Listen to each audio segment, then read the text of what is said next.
are now streamed all weekend around the world on YouTube, video, TSL timing and audio. We are fully loaded. It's BSB Radio, powered by Kawasaki, the sound of the British Superbike Championship. A very good morning to you.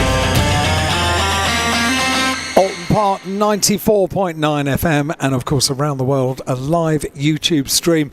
We are BSB Radio, powered by Kawasaki, and bright and early start this morning here, and it is the sound of the British Superbike Championship. One race already completed for the Superbikes and two more to look forward to today, including the full package of support action as well. And the first of those bikes has just gone out from the pit lane, the 1P Mobile National Junior Sport Bikes. They have a warm-up session, and to guide us through the action, a very good morning up here in the commentary box to Larry Carter. Good morning, Al. Good morning, everybody, here at the opening round of the British Superbike Championship here at a slightly overcast Oulton Park, but the good news is... And chilly. Yeah, it is a little bit cool, isn't it? It's not, well, it's a British bank holiday weekend, what do you expect? But Yes. the rain that we had yesterday morning that just came through into the Cheshire area is now lifted. Checked out as many weather forecasts as we could find, and they're all staying the same. It's going to be a little bit cool, a little bit overcast, but there's a very, very little chance that we are going to get any rainfall, which is good news because we've got a very, very busy action-packed day, as you were saying, Alan. I'm Larry Carter. I'll be patrolling pit lane. I'll be hosting as many of the grid interviews as we can, doing the podium presentations and a number of other little duties as we've got here. But it's my pleasure as ever to welcome the lead commentator once again at the British Superbike Championship. He will be joined by a number of guests throughout the day, but it is a very, very good morning to Duncan Vincent. Thanks, Scoop. It's good to be back, isn't it? It's good to have you in the commentary point for the usual Sunday morning. Together. Sunday morning, in fact, Monday morning warm-up. There you go. There's the first mistake. It's Monday, I'm isn't sorry. it? Yeah. Yes. Well, it's not a bank holiday in Scotland, is it? Or because you missed one of the bank holidays. Yes, so. it is. But you know what, Larry? May the 4th be with you. It's Happy Star Wars Day, yeah. We are celebrating a very significant birthday in the commentary box this weekend. Not for old Scoop, who still has his youthful good looks, and likewise Duncan Vincent, who is still looking to try and get cheap car insurance. He's so young. But we had a significant birthday for the boy apprentice, as it were, Alan Hyde, who turned the big 6-0 on earlier on this weekend. We had the marching band here yesterday, just playing a few tunes for the opening ceremony yesterday, and we did do the best to try and get a happy birthday rendition. And not too sure whether that happened, but well, I walked past the back of the Tag Honda garage, just where our pit lane camera is making the way up just now, if you're watching the YouTube visuals, and they were actually Stevie Wonder's Happy Birthday song, and I instantly thought of, oh, Alan Hyde, he doesn't look 4 days over 60 years old. It's fabulous, you know. No, very good point. I get a third off rail travel now, you know. It's very nice. When did you last find yourself on a train, though? Last Monday when I went from Croft to Croft from Hampshire. I knew you'd have an answer for it, Scoop. yeah, And if I'd have left it a week, I could have got a third off my travel. Yeah. everything's downhill from now, Sir Alan. Well, it is a new innovation this year, as Duncan mentioned. We're not only broadcasting around the circuit. What's the frequency, Al? At 94.9 FM here at Oulton Park. 94.9 FM. So if you are in the caravan, the motorhome, if you just sat having the last few minutes in the car or whatever, then if you tune in on your digital device in the car or in the camper, then you can pick us up. And also we're broadcasting around the world as well on Kawasaki BSB Radio as ever. And in addition, this year, if you know which buttons to press, you can actually get the actual visual impressions as well of Duncan Vincent and various other guests in the... Did you have your makeup on yesterday? Did you no, spend an hour in makeup before you had to come on, did you? Thankfully, Wes tells me that Wescam isn't ultra high definition, so if I stand far enough back, you don't really see me. You get the lovely Kawasaki BSB radio boards, because we are BSB Radio powered by Kawasaki, and we've actually turned a little bit of lighting on in the studio today as well, which we forgot to do yesterday. I'm so pleased I can see you now. I'll fix that in a It was minute. a bit dark, Don't you worry. dingy yesterday, wasn't it? Yes. Added to the atmosphere and the mood, didn't it? But yeah, and again, all that is done if you tune into TSL time, and it's all due to technology and us oldies in the commentary box, we're not quite up to speed with a lot of it, so we rely on Duncan you're Vincent. doing yourself a little bit of injustice. You can manage to unmute and mute a microphone, and that's the thing. Not lot what of I'm people supposed to with. do. That's the problem. That's true. That was the problem. But anyway, here we are. All sorts of new technology, lots of new innovations as well in the 2026 British Superbike Championship. But ostensibly everything remains the same. We've still got the best racing at the best circuits in the best championship, in my view. And it's all very, very much at an early juncture today, whilst we get things off at this 8:30 start with this 1P mobile. You missed something Superstock. very impressive behind you. Alan Hyde just stood up on his studio stool, put his car key next to his head, and he locked his car on the far side of the circuit. I did, yeah. Well, it's impressive, isn't it? Because now he's found a sneaky little way into Alton Park as Alan Hyde. Then his adventures know no bounds, isn't it? It's opened up a whole new world. I'm going to get later on, unlock it and open the boot. Well, we are here at Alton Park for the Open. It's been a long winter, hasn't it? It's so long since we bid farewell to everybody at Brands Hatch last October with that Carl Ryde clinching his second back-to-back championship. And after yesterday's performance, we won't dwell too much on what happened yesterday, because it was a very, very busy day when we got going at lunchtime yesterday with lots of races, lots of qualifying action and everything else. But suffice to say, Dunk, I think that British Superbike Championship race from yesterday probably raised more questions than it answered. Well, that's a very good way of putting it, Larry. I like that. Carl Wright cleared off and won did. by the proverbial country mile.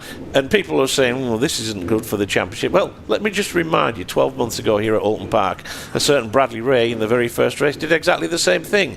Net result, wasn't British champion at the end of the year. No, exactly. Kyle showed a ton of pace that we didn't really expect yesterday. He won by 5.1 seconds after he throttled back, so it was up at 6.9.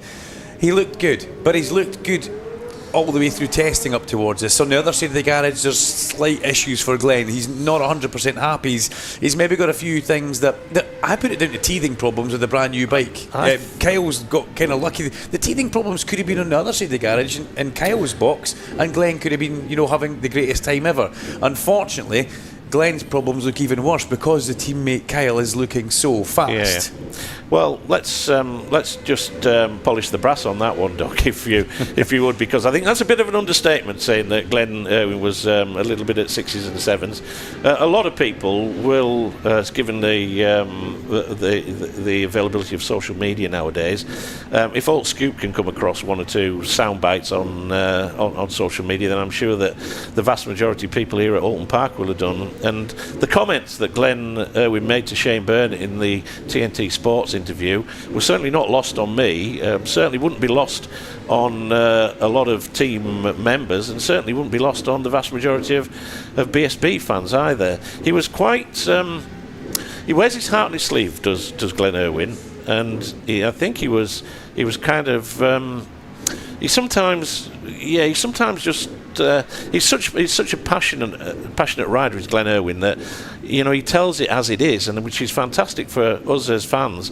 Sometimes you kind of get it warts and all, don't you?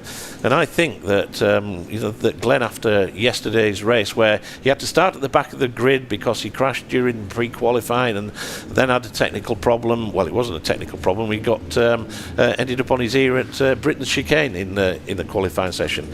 But it was all it was a definitely a day to forget for Glenn Irwin yesterday. And the big question now is whether or not that team, because it is a team that's been around him for a number of years. It's the team that he took across from the PBM squad from last year, Chris Adams and Ryan Rainey. They are his number 1 and number 2 in that garage, and they're used to working on Ducati machinery. So Glenn was... I felt his pain, Duncan, because Glenn, as we know, is a potential British champion, and the very fact is it's compounded by what Carl's doing the other side of the garage. The parting comment from Shane Byrne was, what do you do to turn things round? And Glenn says, don't know, perhaps paint it a different colour. Yeah. And that's sort of like summed it up where they're at, and he was quite in depth with it all. What was your take on that? Well, I haven't seen the whole interview. I saw bits of it when I was trying to watch it on my very bad Wi-Fi last night. But I feel for the guy. I really feel for the guy. I'm a friend of Glenn. and I know how fast he is around here. We all know how fast he is around here. We've seen him pick up 3 wins on the bounce round here when it was the beer monster era, I'm pretty sure. But they work hard up there. They will work hard. Ryan Rainey, Chris Adams, I don't believe it's too much of a bike setup. I think it's like little intricacies inside the actual whole mechanicals off the bike. But it's compounded by the fact that there's such a lack of spares. Like you said, we've got the only one engine that we've got. You alluded to it. There's only 4 Ducati fuel tanks in the paddock, and it's such a, you can't sort of like say, let's rebuild the bike. Yeah. Because they ain't got a bike to rebuild. But anyway, we'll see what happens with that one. End of the 1P Mobile National Junior Sport Bike Championship. We had a race there yesterday, and it looks like there's a Scotsman on top of the pile again. Absolutely. Marley McKenzie is starting to be quite dominant in the 1P Mobile National Junior Sport Bike Championship, but we need to not get too excited. However, he has dominated pre-season testing. He dominated the race yesterday, and he ends warm-up, which there's no prizes for morning warm-up, and a lot of team managers will tell you that nothing good ever happens in morning warm-up. But he's 2.3 seconds up the road from young Mason Johnston, who steps into this championship coming from the Rocket Off BMW F900R Cup, which Mason Johnston on a Yamaha is going to be a good addition to this championship. Yeah, it was a little bit further down the pecking order than I fancied yesterday, but obviously it's coming together. That 2.3 second gap it stands out like the old sore thumb, doesn't it? But Marley McKenzie cleared off and won yesterday's race in the opening round. The National Junior, the 1P Mobile National Junior Sport Bike, it supersedes the Super Teens from last year effectively. A lot of the riders in the Super Teen Championship have come into that, and also a lot of the machinery which is still eligible, but it does open it up to other brands of the makes of machinery as well, and it's effectively it's the replacement for the Super Teen Championship. So if one or two of the names are a little bit familiar, then that's exactly what it is. So if you're watching our YouTube feed, or if you're listening via TSL, well, if you're watching the YouTube feed, you'll see the bottom right of your screen the Sencat team, which is directly below us. Laura is down there with the pit lane camera, just looking at Lee Johnson's bike from yesterday a second ago. Remember that bike slipped off at Knickerbrook. A very un-Lee Johnson manoeuvre as we look into the garage again. Lee's bike on the right hand side. We've got Freddie Barnes' bike on the left hand side. Over the very far side of the garage we have the Superbike with Christian Iden, and we've also got Charlie Barnes' sport bike in there. Sencat, a very busy garage, but the General Lee Johnson, that's the bike you see on screen.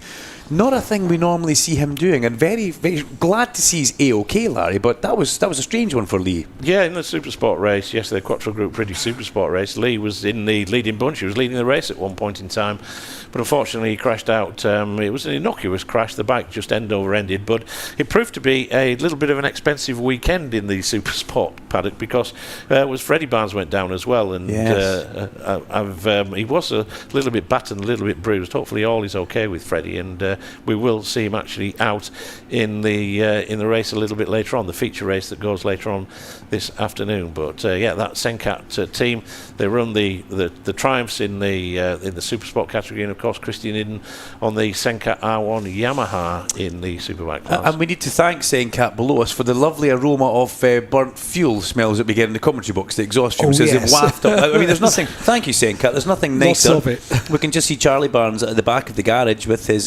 helmet on, bike number 26, Charlie, just adjusting his helmet. On the other side, we can see, I think, still Christian Iden. He's been feverishly working away. Now, Christian gave me a fairly in-depth interview on Friday, and he seems to have turned it around. He got through the pre-qualifying phase, and I actually think Christian, who we can see there with the hat on, with the red sleeve, is very data orientated. He did allude that they didn't get what they were promised, and I feel sorry for that. That's not ideal. If people want to play that game, that's up to them. I think the quote was, it was. It sounds as if no names, no pack drill, but it sounds as if perhaps the package that he was expecting hasn't quite materialised. But he was a little bit uncomplimentary on that one. Of course, Duncan Vincent there referring to the YouTube pictures that we are now streaming. Aware that a lot of you good people around the track are listening to the audio and thinking, what the hell are they rattling on about this YouTube carry on? But anyway, it's all part of the evolution of the championship. It's as much as we love BSB radio. It does evolve, and whilst we never ever lose our foundations, our groundings, then we do have to encompass technology as it comes along, because nothing stands still in life, as we all well know. Well, warm-up continues. Next up, we've had the junior sport bikes. We we're not going to get into too much of a depth as to the trials and tribulations of the various rules and everything else. But we go from junior sport bikes to Pirelli British sport bikes for the next warm-up.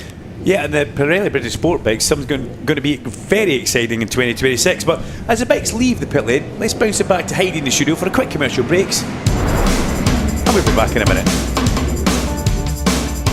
Duncan Vincent with expert commentary, Larry Scoop Carter on the grid and in the pit lane, and Alan Hyde in the BSB studio. BSB Radio, powered by Kawasaki, the sound of the British Superbike Championship.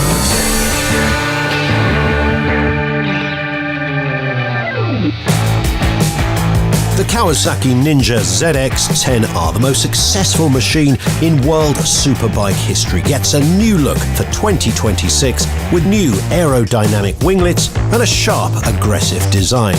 Built for those who rise to the challenge, the pinnacle of the Ninja family is built for champions, whether that's on track or on the road.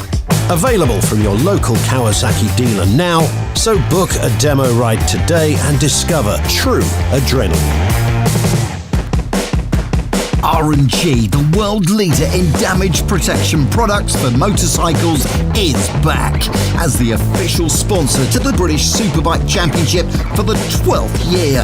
R&G's damage protection and accessories are used by countless riders and racers around the world. Thousands of applications for hundreds of bikes and are trusted by teams across the BSB paddock. R&G's Pro Engine case covers are now included in the FIM Quality Product Programme. Visit the R&G official technical centre in the paddock to get your protection today and find out more at rg-racing.com. So no matter what you ride with R&G, if you slip it or slide it, you'll still be able to pick it up and ride it. The 2026 Zinn British Superbike Championship in association with Pirelli. 18 plus, Zinn is not risk-free and contains nicotine, which is addictive, only for use by adults who would otherwise continue to smoke or use other nicotine products.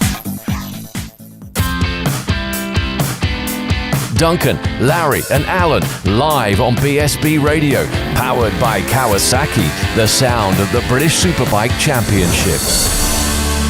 And not only bikes on circuit today at Alton Park, but loads happening off circuit as well. At the Zinn tent, there is rider appearances taking place all day today and interviews as well.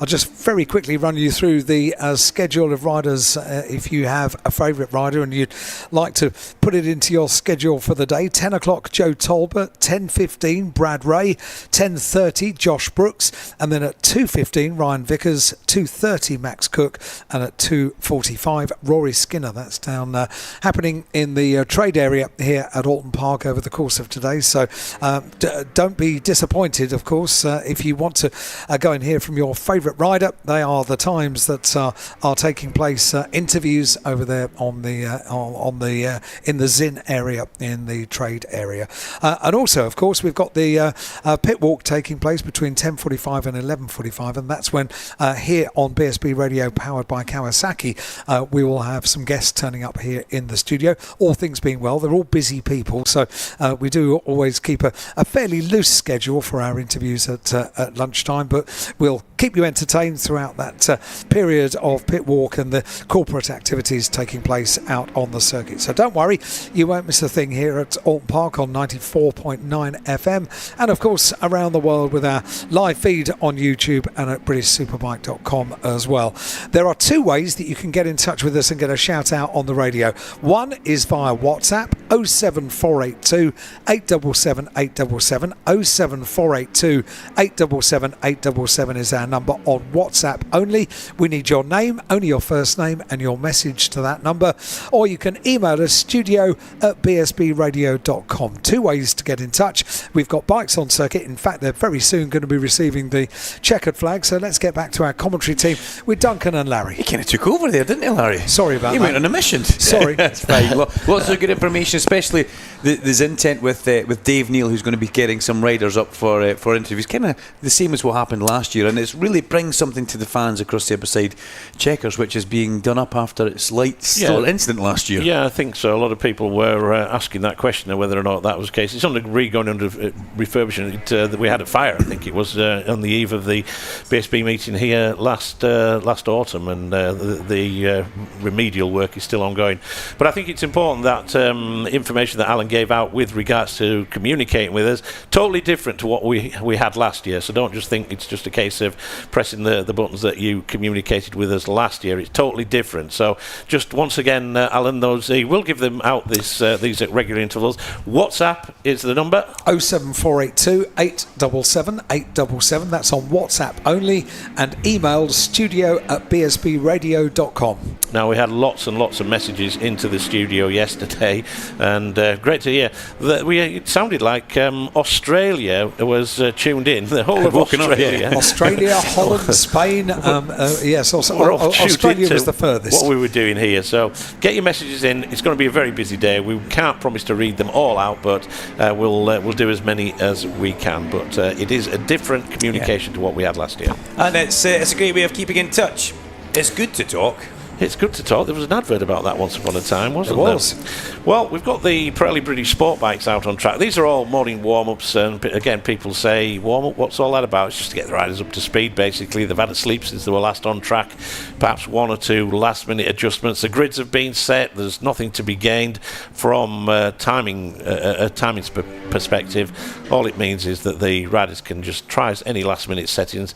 And we had a qualifying session for the Pirelli sport bikes yesterday evening. It was Alfie Davidson, the local rider from just down the road at Ormskirk, on the Ian and Myra Newton iron competition Aprilia, that set the quickest time out there. He was quickest ahead of Cam Dawson. Cam, who I was delighted to welcome back to the winners' enclosure effectively yesterday. Cam, he's been to hell and back over the past 2 or 3 years since he won the National Junior Superstock Championship, Super Sport Championship a couple of years ago, and you could feel that raw emotion of the very, very affable Northern Irishman Cam Dawson. And then it was Zach Shelton who rounded out the front row of the grid, but I think it was in this class that we ended up with 4 riders who ain't going to get a ride as things stand at present. Such was the oversubscribed nature of the Pirelli National British Sport Bike. It's gone up from National last year to British title this year.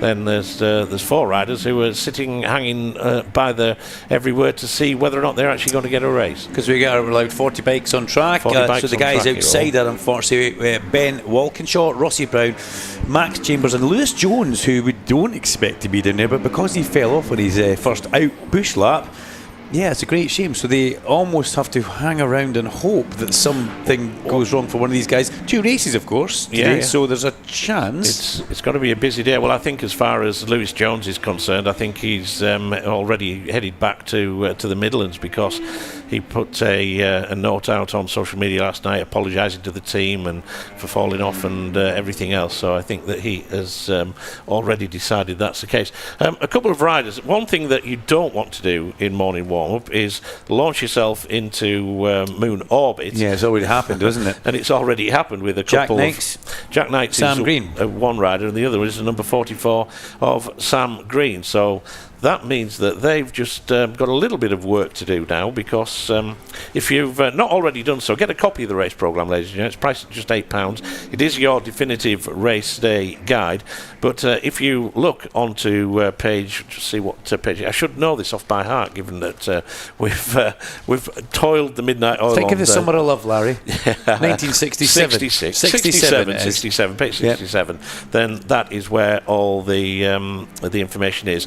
But yeah, there's the timetable on the just towards the front of the magazine, and it tells you that the actual first race is the National Junior Sport Bikes, which is scheduled to go at 10:20 this morning, and the Pirelli British Sport Bikes, which are out on track at present. Their first race goes at 12 noon, and then they round out the programme at 5:05 this evening.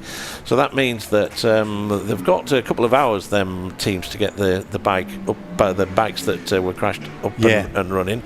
But that is the case. And also, and I'm pretty sure that checkered flag now waved for the sport bikes, that Duncan Vincent and Alan Hyde will have already been doing the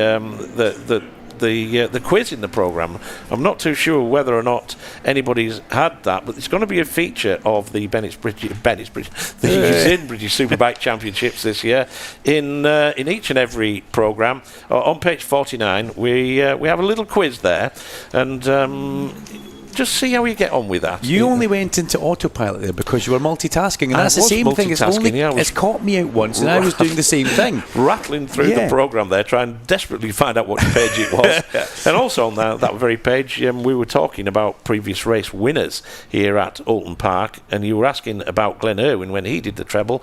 That's all listed there as well. May 2024 was when Glenn Irwin did the treble here on, and that would be on the PVM Ducati as well. So fabulous stuff. Yeah, so get that quiz done. Look at page 49 if you're standing trackside and you have the race day souvenir programme. No googling, not allowed to Google. This is all going to be off the top of your head.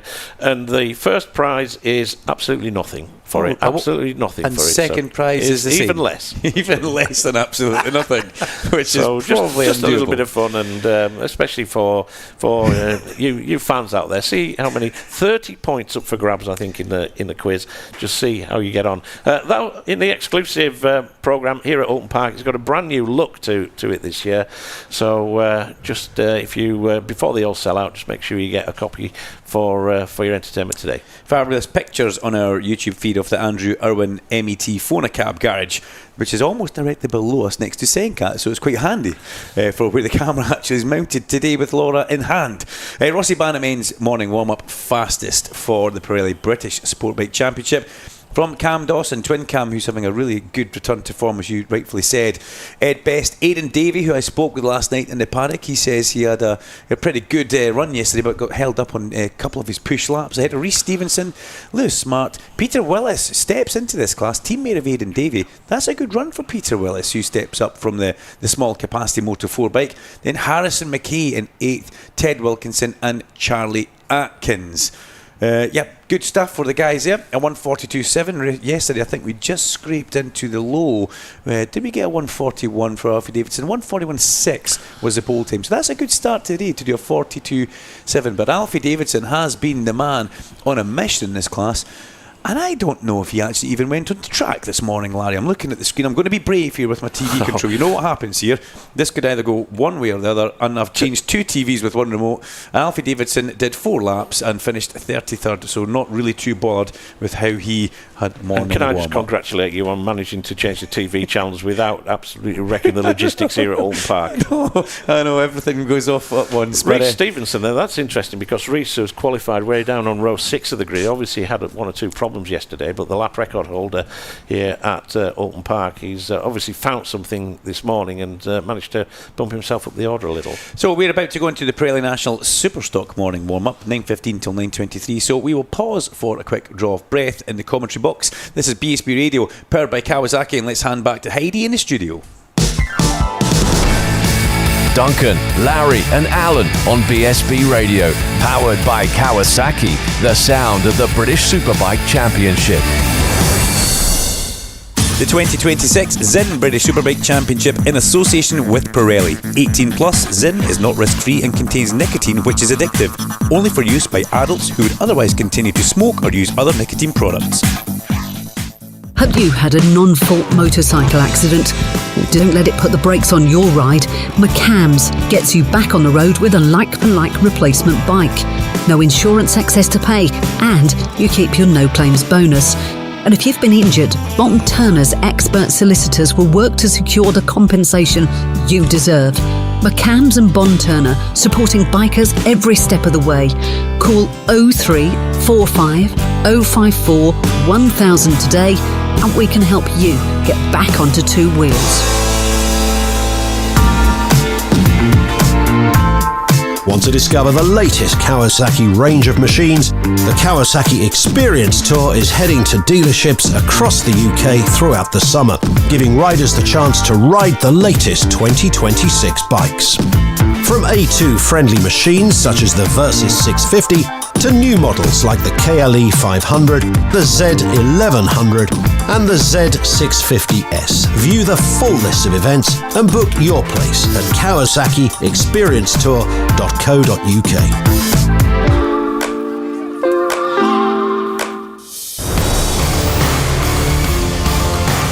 With all the British Superbike news and insights, this is BSB Radio, powered by Kawasaki, the sound of the British Superbike Championship.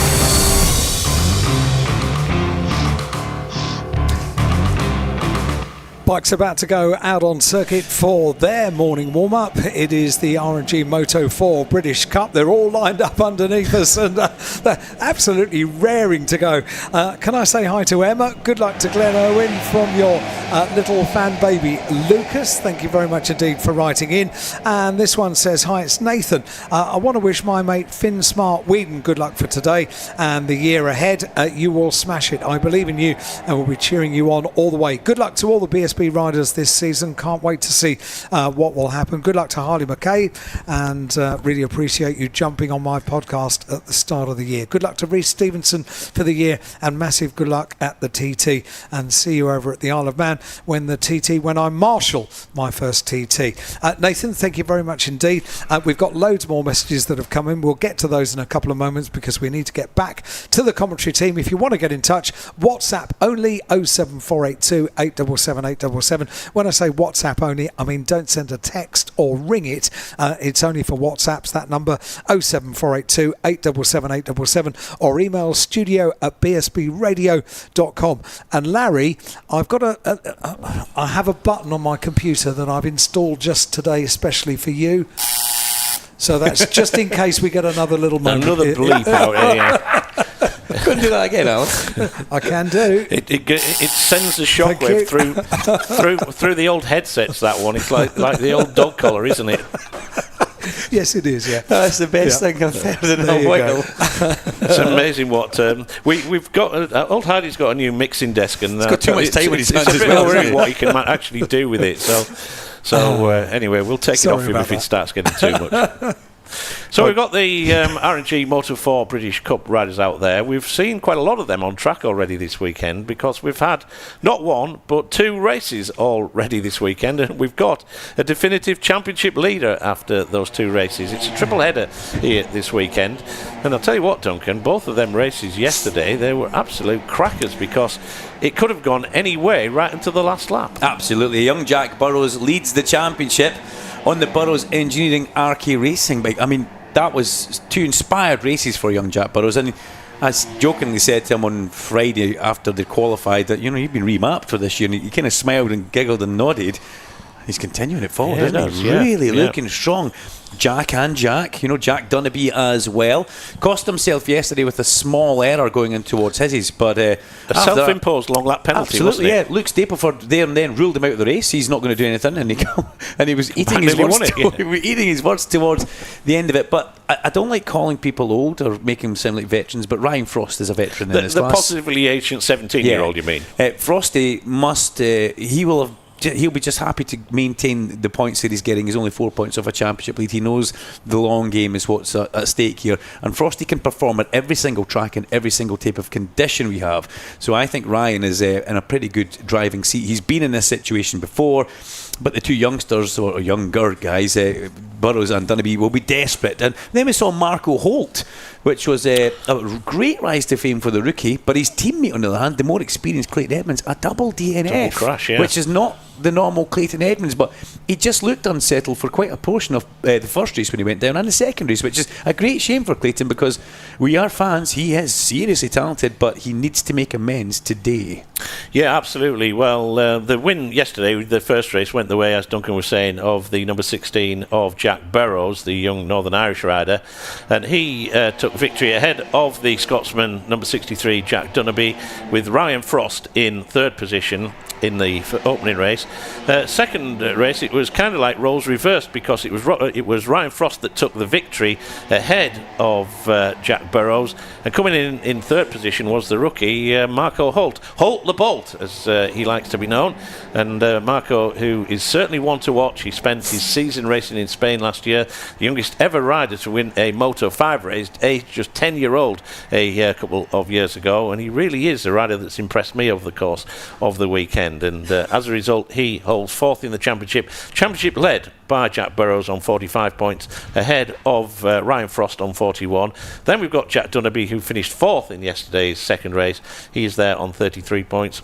Marco Holt is fourth on 29 points, Mason Foster fifth on 22 points, and then Joshua Williams on the number 78 bike, with a courtesy of a couple of seventh places yesterday. He's in sixth position, so all boiling up nicely for the third of the triple header this weekend. Doug. Holt the Bolt, I like that. Yeah. Holt T-Bolt. Yeah. We need to keep our eyes on that one, but he definitely did bolt, and he got himself to the sharp end. He was looking very strong, and it's actually really enjoyable for a commentator to see the two city lifting bikes. Thankfully, one of them's got a plain white helmet, so it was quite easy to tell them apart. I struggled a few times with Soroviak and Edmonds over the past couple of years. Yeah, we had a bit of a flashback, didn't we, a couple of times last year with Philip Soroviak appeared out there, and Ethan Sparks and whatever, because the colour schemes with for the new riders, of course, Ethan Sparks, who won last year's what was the British Talent Cup, the name, as you rightly alluded to yesterday, Dunk, quite a few times through the race, has been changed this year to the Moto 4 British Cup, and I wasn't aware, you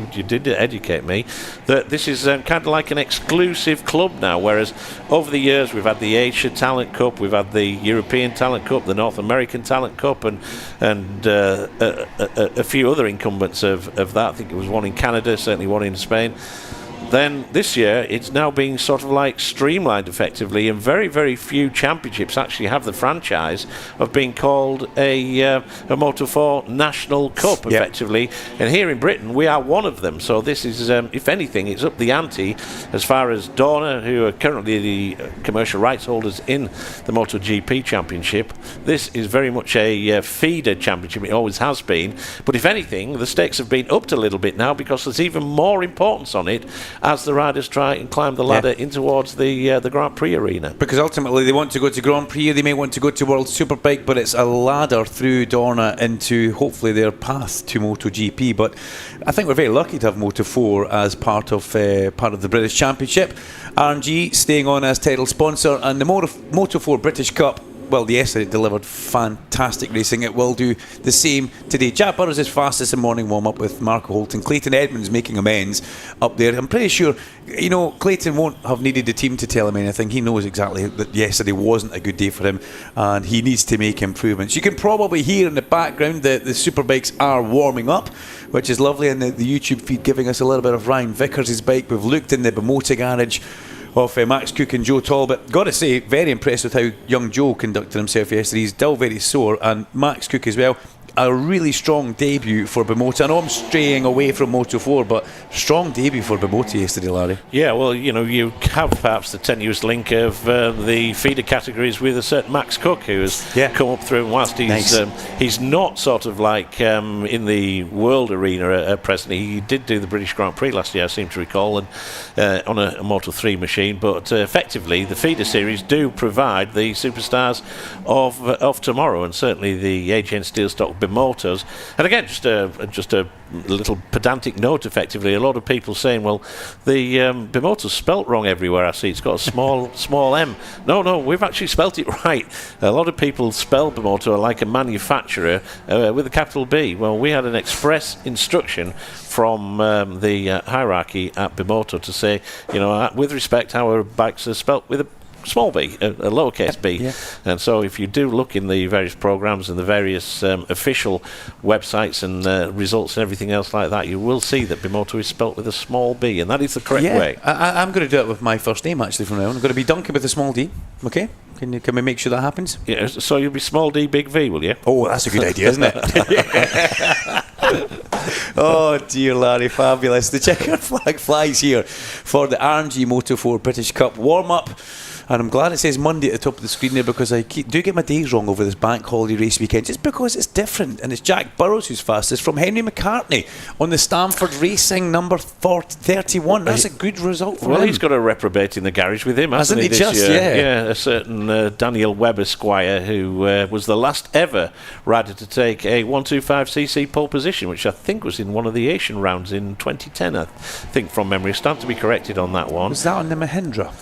I think it was on the Mahindra, and we did see Danny, of course, in the British Superbike paddock last year, very, very briefly, before he ended up going pace over Apex at Thruxton when he had that one appearance on Aprilia. It was the Seca Aprilia, a lot of folks struggled with that bike. Sykes he struggled, and it hurt Lewis Roller was, Danny, crocked, and Danny, who had his one and only appearance in the BSB paddock, and sadly only lasted a couple of races before he was on his way to the old med centre. But great to see Danny Webb. He's such a character, is Danny, but he's helping Henry McCartney in this class. It's good to see that he's up to second. No, absolutely. McCartney in second place.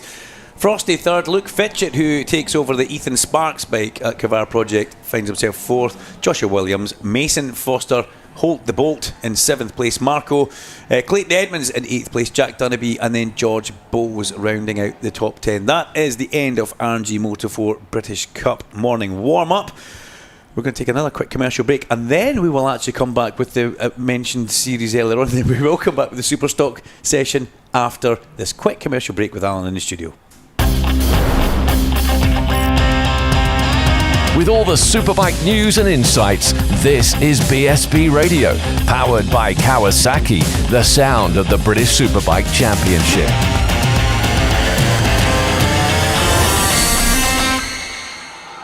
The Ninja 125 and the Z125 have made a welcome return to the Kawasaki lineup for 2026, meaning there's never been a better time to learn to ride.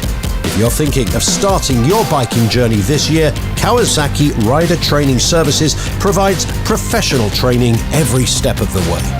With schools located across the UK, visit learntoridewithkawasaki.co.uk to find your nearest venue and start discovering the benefits two wheels can bring.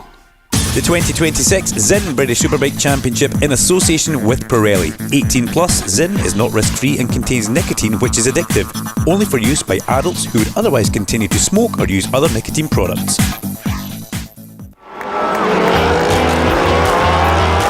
On race weekends, every second counts, and so does the right bike insurance. Carol Nash is one of the UK's leading motorbike insurance providers, and we're proud to be the exclusive insurance partner of British Superbike. So, whether you ride a classic, a custom-built model or a high-performance superbike, we'll get you a tailored quote in minutes. For over 40 years we've been protecting bikes, and with 2 levels of cover to choose from, we've got your back. Don't miss out. Search Carol Nash. Live online at BritishSuperbike.com, on FM radio, and live stream with TSL live timing on YouTube. This is BSB Radio, powered by Kawasaki, the sound of the British Superbike Championship. And a very good morning to you. If you are just arriving at Alton Park, 94.9 FM is the radio frequency, and of course we are streaming around the world as well. BritishSuperbike.com, TSL-timing.com on the live timing page, and you can get the live timing and our live feed video stream at YouTube on the BSB official YouTube channel. There's so many ways to keep in touch with all the action here on essentially race day, because we're through all the warm-up sessions. We've got the Pirelli National Superstocks going out, British Superbikes going out, and Super Sports. Then we've got one race, a 10-lap race for the junior sport bikes, and then we've got our sort of very early lunchtime break, the pit lane walkabout and on-track corporate activities for about an hour between 10:45 and 11:45. We're here on BSB Radio, powered by Kawasaki. We'll have a few interviews up here in the studio, keep you entertained as well. Also, with your shout-outs, and those watching on the YouTube stream can see the bikes beginning to assemble to go out on circuit and start their warm-up session, which will be coming on circuit in about a minute and a half at 9:15. A few of your messages, this one came in earlier in the week. It's a lovely email. from Daryl. Hi to Daryl, who will be listening online, hopefully. But this is very much for his son, Jacob. Hi Jacob, happy 14th birthday. The email reads, I know this may be a bit of a long shot, but my son Jacob will be attending the BSB Sunday qualification and race day as well with his granddad to celebrate his 14th birthday. Unfortunately, Daryl, won't be able to attend due to work commitments, and I'm a little bit gutted because we love attending MSV race weekends. Could you give him a little shout out and a happy birthday? Happy 14th birthday, Jacob. And can you also say it comes from Mum, Dad and little sister Charlotte as well. Daryl, there we go. Thank you very much indeed for writing in. And Jacob, have a very happy birthday. And this one came in during the week as well. Can you please give a shout out tomorrow for my son Alex Soff? He's 39 years old. Tomorrow on May the 4th. He is a BSB fan through and through. It really is his passion, and he will be thrilled to get a mention tomorrow. Thank you. Thank you, Pam, for writing in. And Alex Soff, great to have you here at Alton Park celebrating the opening meeting of the year for the British Superbike Championship with BSB Radio, powered by Kawasaki. Now we are counting down to getting the bikes out on circuit for the Pirelli National Superstocks. In the commentary box is Larry Carter. Thanks very much, Alan. And Alan mentioned there about the pit walk, which is scheduled to go at round about 10:45. Well, it will go at 10:45 for an hour until 11:45. The muster point for that is, again, if you've got your race day programme and you look at the map, which is just towards the back cover, you will see a little blue circle with PW in it, and that stands for pit walk, and that is the assembly point, the muster point for that way. You need to start queuing. Queuing will be, if not already underway now, it will be getting very busy in the next hour or so. So don't leave it till the last minute to rock up and think you can have 10 minutes with each and every rider down there. It's going to be very, very busy down there when we go with the pit lane walkabout. But the pit walk is just to the end of the race control building, if that makes things easier for you. Just where the Alton Park start gantry is, just keep walking down towards the footbridge, and then it's there on the left hand side, which is in the paddock area, and that is where the queue starts. And as we always say with pit walk, it's entirely free, there's no charge. In the actual programme there is a double spread in there on pages 50 and 51 where your challenge is to actually get all of the riders to actually sign that, or as many as you can, and that will be your definitive souvenir effectively of what is a wonderful weekend here at Alton Park. So 10:45 through until 11:45. The garage shutters will be going up a little bit before 11:45, given that the Superbikes are on track for their warm-up at 12 o'clock prompt, so don't expect that all the riders will still be there at sort of like 11:45. So make sure you get there early, get the autographs, the photographs and the other bits and pieces that you need, and thereafter we can get everybody back to their viewing points in time for the afternoon's action.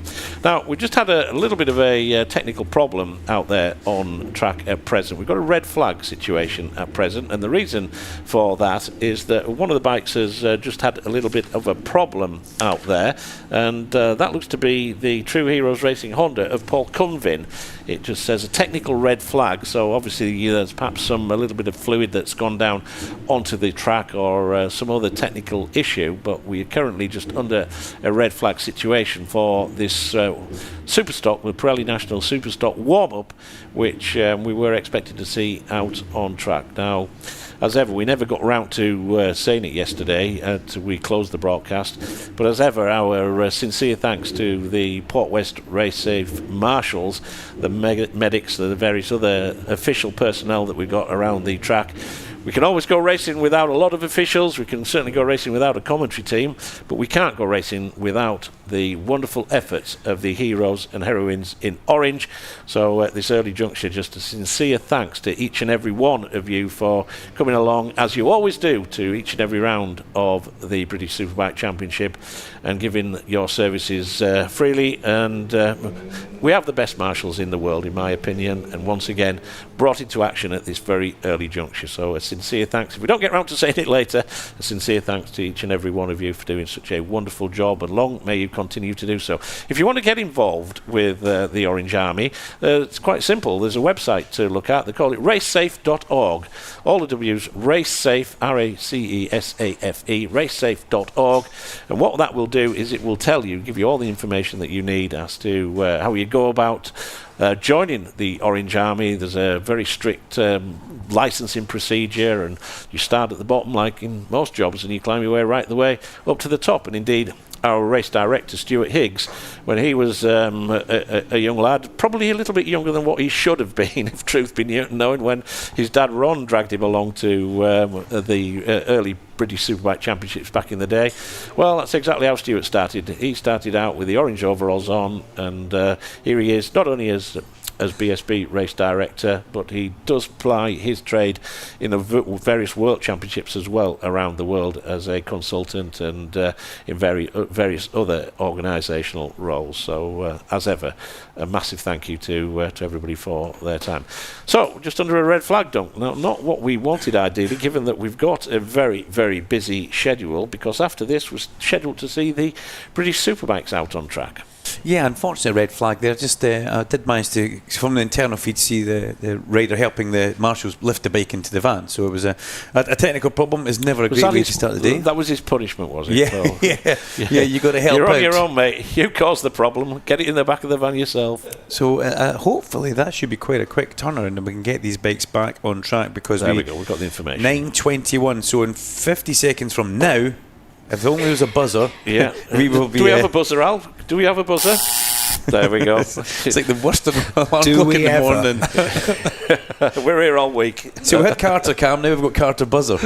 It's amazing what Alan had. Carter the unstoppable PR machine is my favourite one, actually. We couldn't get rid of Heidi this year. He's with us all year, folks. So there is a downside to every cloud, and we couldn't find a suitable replacement. So he's here for them all this year. So you got him to put up with us well all season long, as well as us. Oh yeah, we love Alan, and we love his buzzers. And if you're watching on the YouTube feed, you'll be very much aware of seeing our pit lane camera, Carter Cam, very busy, feverishly working away down there. And it's great to bring you something just a little bit different, and that's what we want to do. We keep it nice and fresh as the bikes make their way back out on to the circuit. We have been joined by Sam Cox throughout the course of the Superstock sessions. He will join us today. He's also going to pop up for a Superbike race number 1. Well, I heard him say yesterday he so enjoys the commentary caper with you, Duncan, does Sam Cox. He was out of action all last year. A top class racer was Sam, but out of action all last year due to an injury, which is kind of morphed into this year. And he said what we've actually done at the Armada SC31 team is we've expanded, because I enjoy coming up to the commentary box and commentating in the Superstock. We thought we might as well do it in the other championships as well. And you know what? He's very good as well. He gives a very balanced, measured approach. He's an excellent. Sometimes you get commentators or analysts who want to become commentators, and it starts to become a little bit fragmented, whereas you're vying for the air or whatever. But Sam, he understands the analyst role absolutely 100%, and he complements the commentary team absolutely magnificently. And you know what? He's got fans out there who like to hear him as well. There was actually some messages towards the end of last year, I think Alan will agree with this, that people were saying it's a shame that Sam's going back to racing because we love him in the commentary point. But he will come and join us later on today, and we will welcome him with open arms. Green flag number 65, follower at Island Rider. Okay, that's Josh Owens, and I can see that on the screen just there. Josh is badged as being okay, but you don't go down a bend and have a it's quite a place to go down. So thankfully he is okay. But that's another repair bill for poor Joe Richardson, isn't it? And poor Joe, he just about emptied the piggy bank 10 times over last year with one or two other. Island Bend's a pretty quick place to go down, and that is the rider. If you again look in the race programme in the Superstock preview, that's the rider that's pictured in there, and we kind of built him up a little bit. He's the little diminutive Scouser from Aintree, just up the road in Liverpool, and he was expecting big things from this weekend. So a crash in morning warm-up certainly wouldn't have been on the agenda. Yeah, Island Bend is a pretty unforgiving place if you get it wrong. Connor Thompson, we've dropped the Rossi. Connor showed us that yesterday on the MP Racing Honda, that very small team with a tiny budget, bringing in new riders each year and bringing in new personnel, which is a great thing that Neil Pearson likes to do. It's a very in-house thing that they do in Taunton. They've already left. Away to the bike could have probably been repaired, but Connor was just a little bit too stiff. And he's a rookie as well, isn't he? He's learning his trade. It's not his first time on a Superbike, because back in 2024 he had 3 outings. I think it was for Neil Pearson there at Donington Park. So it's not technically a rookie, as in he's never raced a Superbike before. But likewise, Joe Talbot. Remember, Joe had the quadruple header at Donington Park for the Dow Racing team when Giannini, wasn't it, that he replaced there? Yeah, Gabriele Giannini, yes, absolutely. So, it's not... But as far as rookies concerned, they don't have a full... The definition in my book of a rookie is they don't have a full season. Yeah, that's when Gabby Giannini replaced Lee Jackson, because Lee was hurt, and then Gabby had a clash with his existing Italian Superbike, so they put Joe Talbot in there, and Joe did Supersport and Superbike in one weekend. I mean, Larry, that's a lot of running. 6 races, because we had the quadruple header, wasn't it, at Donington? Yeah. And Gabriele Giannini, the Italian, actually how that all came about was Lee Bob Jackson was out injured, and I think it was I can't remember whether it was Clarissa Beedman or Soman Antakun, one of the team owners, was sat next to him on a plane coming back from the Italian round of the World Superbikes, and they just got talking, and during the flight it happened to be mentioned that you don't know anybody that wants to ride a Superbike, do you? We're looking for a rider, and Jeannie says you're talking to him. I think it was Thruxton, was it? Yeah, not, was that, it? Right, that he actually rocked up. It couldn't have been any more different to In the Thruxton, Cadwell Park. Thruxton and Cadwell, yeah. You know, he didn't have an off at Thruxton, but he had a fairly large off going through Hall Bends, when I think he forgot that the Carter hairpin, didn't mean that's too soon. This is below that. He forgot that. Never too soon. I'm feeling very victimised today in this commentary box. Yeah, Welcome to my world. must admit. By the way, I had to go for a quick comfort break there, and I met Jack Kennedy in the toilets, and he looked at me and said, "What's up with your hair?" And I said, "What do you mean?" He goes, "You've got funny hair." I was, I've had headphones on. Headphone hair. And I looked at him and said, "You know, you want to talk?" And I quickly ran out. quickly ran away. But that was the whole Giannini story, which was a very, very interesting story. The way talk about right place, right time, Larry. That's exactly. And he did himself a world of good as well. Yeah, absolutely. Sadly, he's not part of the championship this year, but hopefully we'll see him at some point. The news on Josh Owens is that he's just going to take a quick trip to the medical centre just for a check-up, just to make sure that all is hopefully okay with him, but that's not what he will have wanted at his local rounder. Know that he does garner a lot of support here at Oulton Park, his local track, so let's hope that all is okay with the little wee Scouser.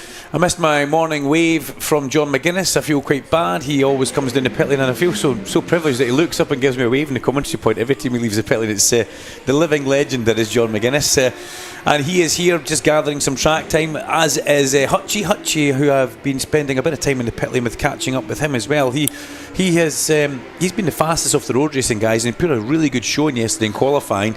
And he's all just about the Isle of Man. I thought it was more the Northwest, but he says, "No, look, my main focus is that 2-week period." I was like, "Oh, that's very interesting, Ian."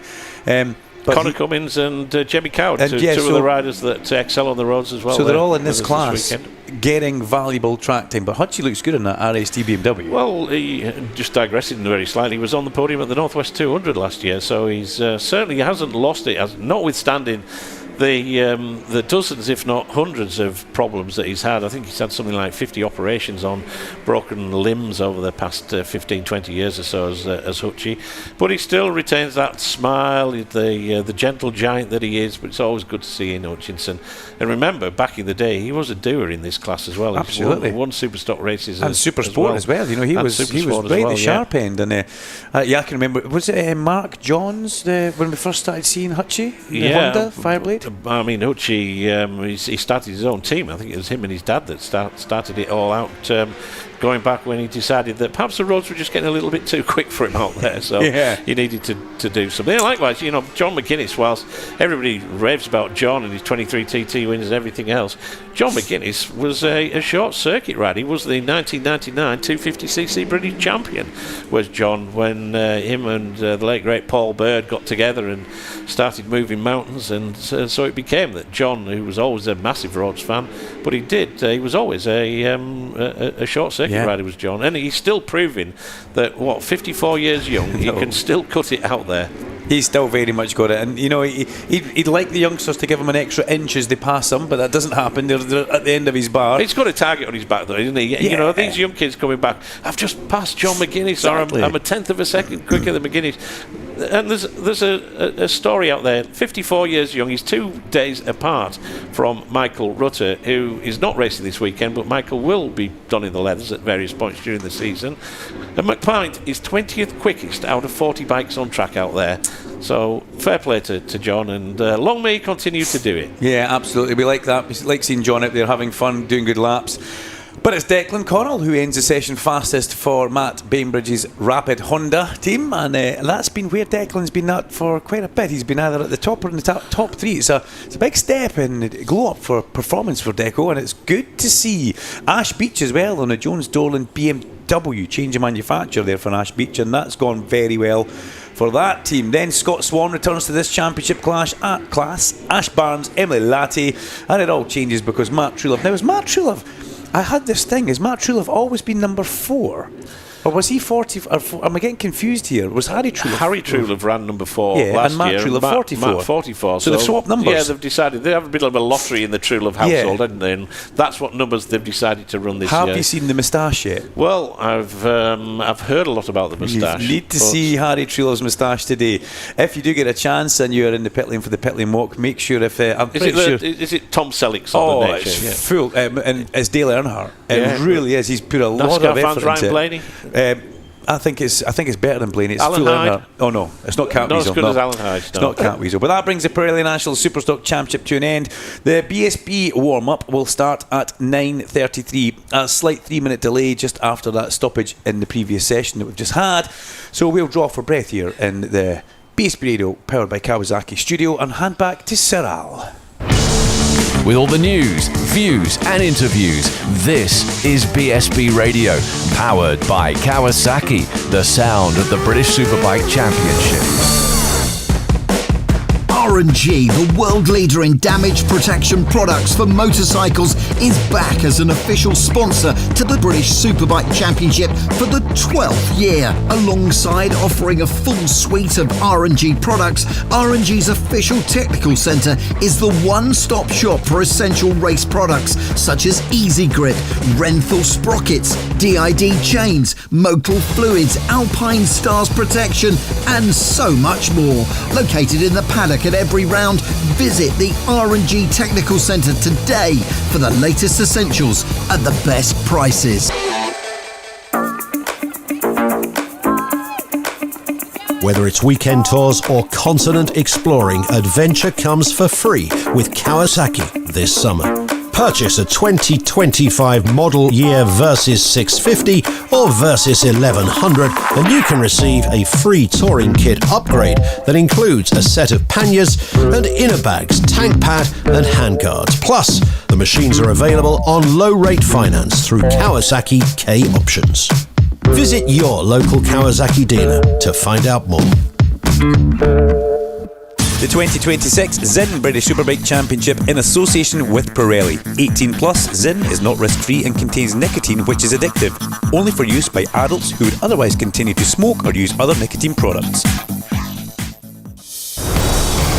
This is the sound of British Superbikes online and on FM radio.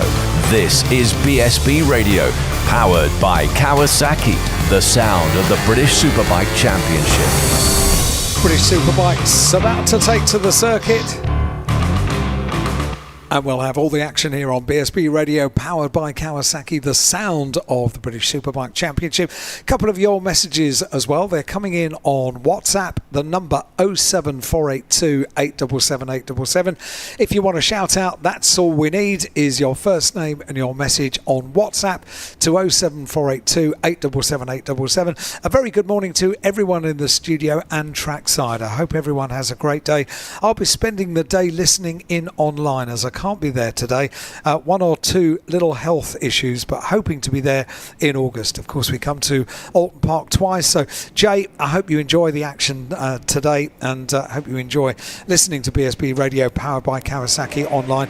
Wish you all the very best for a speedy recovery. And this one, finally, as Superbikes go out, if you're watching on the YouTube live stream, you can see them threading their way out of pit lane onto the circuit. This one says, good morning to you all. Can I send a hi and a thank you, Johnny Rhodes, for my wonderful season pass for Christmas. We're here from Hertfordshire for the weekend race. Shout out to John and April. Love you both. And that comes from Tina. Tina, thank you very much indeed. There's nothing better than supporting your local circuit by buying a season pass. You know, buy them for the football, you buy them for the ice hockey, buy them for your local race circuit as well. I agree. Absolutely. I'm going to step off this stand now. Forget the socks, forget the chocolates, forget everything else, but it's a gift that lasts all year long as well. So and Brands Hatch are celebrating a centenary of racing this year, and so the season passes down at Brands Hatch this year are in the British Racing green and gold. Lovely. They look really cool. Oh, that's a good reason to and buy something one. to keep forever. So what can we do at Knockhill? I could get them signed by Rory Skinner for you. There you go. There you go. Or even Larry Carter. Or even me with a small D. And Dr. Robert Johnson. Yes, exactly. Superbikes are on track. The British Superbike Championship, in association with Pirelli, hits the track for the first time on this Bank Holiday Monday, May the 4th. Be with you. Great to see so many spectators already lining the bankings. Couldn't believe just how busy it was as I looked up towards your grid walk yesterday, Larry, in that area. It was maybe 5-6 deep along the fence. A lot of people trying to see a lot of the action. Yeah, it is, but this is what we've come for, isn't it? Here are the Superbikes out on track now, and Christian Itten looking as though he's a bit racy this morning. He's got his dander up as Christian, and when we know that he's got a little bit of his angry head on, it's a very, very fast Christian Itten as well. But they, as we alluded to earlier, there's Glen Irwin just going towards Old Hull Corner.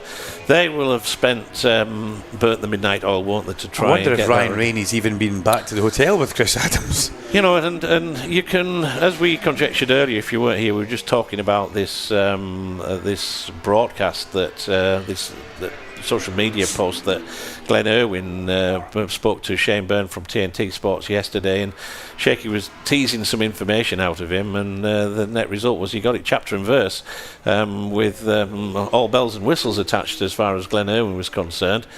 And one wonders whether or not they have turned it around. Well, the first point of reference will be to see exactly how competitive the bike is this morning during the warm-up. That's not to say where he ends up, it's to see what sort of lap time he can do out there.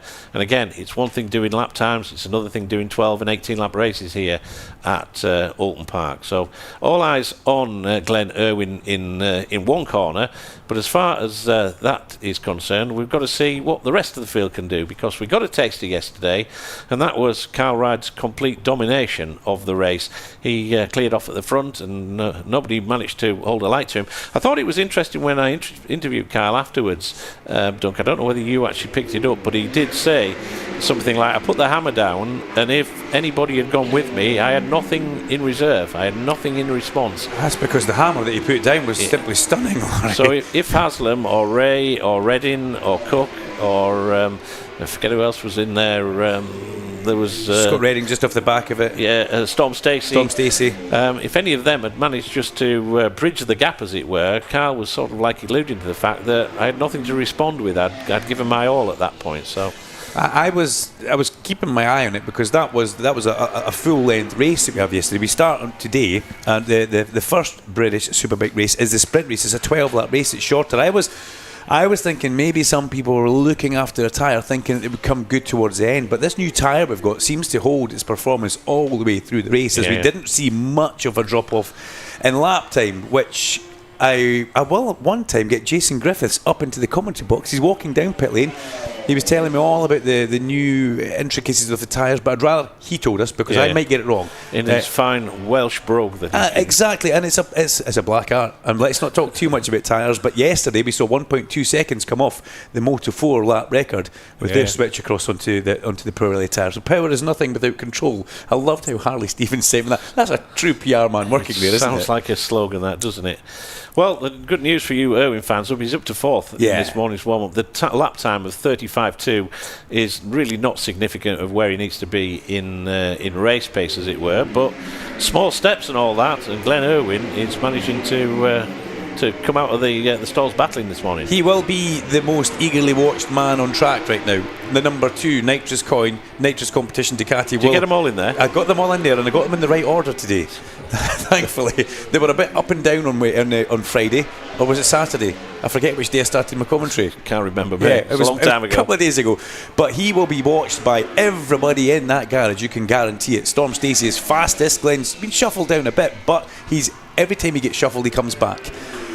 Now, he did say in that interview, I did catch up, I thought about parking it, but that's no good for the boys. They don't get data, so we'll keep on going round. But it did look like a bit of a struggle, and I want to see Glenn Irwin back to where he is. I want to see Glenn back at that sharp end, dealing with the guys who were in that top 5 bunch. The Scott Redding move yesterday on Max Cook, I did say that Max Cook's going to have to watch is coming his way, and it did come from Scott. Quite a robust manoeuvre going in towards his, as we saw. And I said to Scott last night, I goes, what was it like? He goes, mate, you know the way he does that. It's a struggle, but I wanted to push as much as I can for the team and the boys, because they're working hard. We're just not quite there yet. And I think we could see that. It will come good, though. Yeah, absolutely. So Glenn's not the only person struggling, it's the one that we've all heard about, because it was on social media via TNT. And I think that a factor in all this is all the Ducatis were quite late coming to the party, weren't they? The fact is that both Ride and Irwin didn't test at the Donington Park official test because their bikes weren't there. Redding wasn't there either. Haslam, I think, was on the last year's bike from memory. So it all sort of came about very, very late from that, and I don't know what the issues for that were. Obviously, Ducati have a certain capacity to build these new V4Rs, but for whatever reason, Scott Redding there just goes in towards Old Hall and goes fastest corner, and he goes quickest out there, 33.6. So the times are now coming down. We need to be where do we need to be, Doug? Round about the 32s to give it depends where you want to be. I mean, it's all relative to track condition. You want to be the fastest of the people on track. So a 33.6, if you can get to a low 33 in this morning warm-up, I think that's really impressive. But anywhere there is impressive to me. Track conditions are a little bit cool and everything else. The one rider that I did perhaps think struggled a little bit yesterday under the radar was the Osho, Jason O'Halloran, coming back to the British paddock after claiming the World Endurance Championship. As I say, it's not bad when we got to lump a couple of world champions into the BSB field. This with likes of O'Halloran and Danny Kent and the various other assembled masses out there. But Kent is out on track. I was just looking, and he's another person who struggled massively yesterday. O'Halloran and Kent. Well, we know that Vickers is struggling on the Honda, and he will maybe put a little bit more on the line than Jason without being cheeky and taking anything away. Yeah, top 8 for Ryan yesterday. Yeah, but Ryan did drag it forward, stuck behind Rory Skinner. He made a pass in towards Old Hall, but Rory cut back. Ryan couldn't hold the line. But the Osho and Danny Kent, they were the two big names that I agree with you, Larry, a little bit struggle, as well as Glenn Irwin, on the struggle bus, as we've heard so many times before. There's now, if you're watching our pit lane camera, Laura is just standing against the pit wall, just casting the camera casually up the pit lane, standing talking to the delightful Lola Stacey, who is out there doing a bit of vlogging for Storm at this time. Yeah, she our infamous rally that Storm and I did at Cadwell Park, Lola was on her way to that event, and she was involved in a pretty nasty car accident there. She didn't actually make it there. She was perfectly okay, but I saw some pictures of the car which Storm showed me on the day, and she was rather lucky to get out with it. And there's Lee Johnson as well. He's got the old scrub patch on the right cheek, effectively, after that little off at Nickelbrook. About to see yesterday. That, I think. But he'll be going across to Northern Ireland to do the commentary in next week's event across there. So, are you making a trip? Yes, I'm going to go and see if I can find me a job across there for next year, for this year as well. So, no doubt I'll get lumbered with Johnston at some point to see how we get on. That'll be interesting. That's always an interesting combination. Lee Johnston and Larry Carter, one built for screen, one Well, he now resides in Yorkshire as well. So I don't know where I'm going with that, Alan. He looked at me. It's just as well Larry started talking, wasn't it? He's had to get the visa for the application to actually live in the People's Republic of Yorkshire. Did you being one of the lords, I mean, you'd have had to okay that. I'm on the committee. Yeah, I'm on the committee, and we did have a worry that Alan Hyde's been up at Croft a couple of times lately as well. So he's had his passport stamped. And he's not allowed back for another 30 days. Did your southern alarm go off when he crossed the border? You know what? You'll like this one. I actually had to take Alan Hyde out for a bite to eat when he was up at the Croft test, and you know what? He did the usual. I forgot my wallet, Larry. It was very kind of you, Larry. Very kind. So I had no option but to say, you know what? We're not going to do the washing up this time. Let me take care of it. It was your treat, and it was lovely. It was great to see you, Al.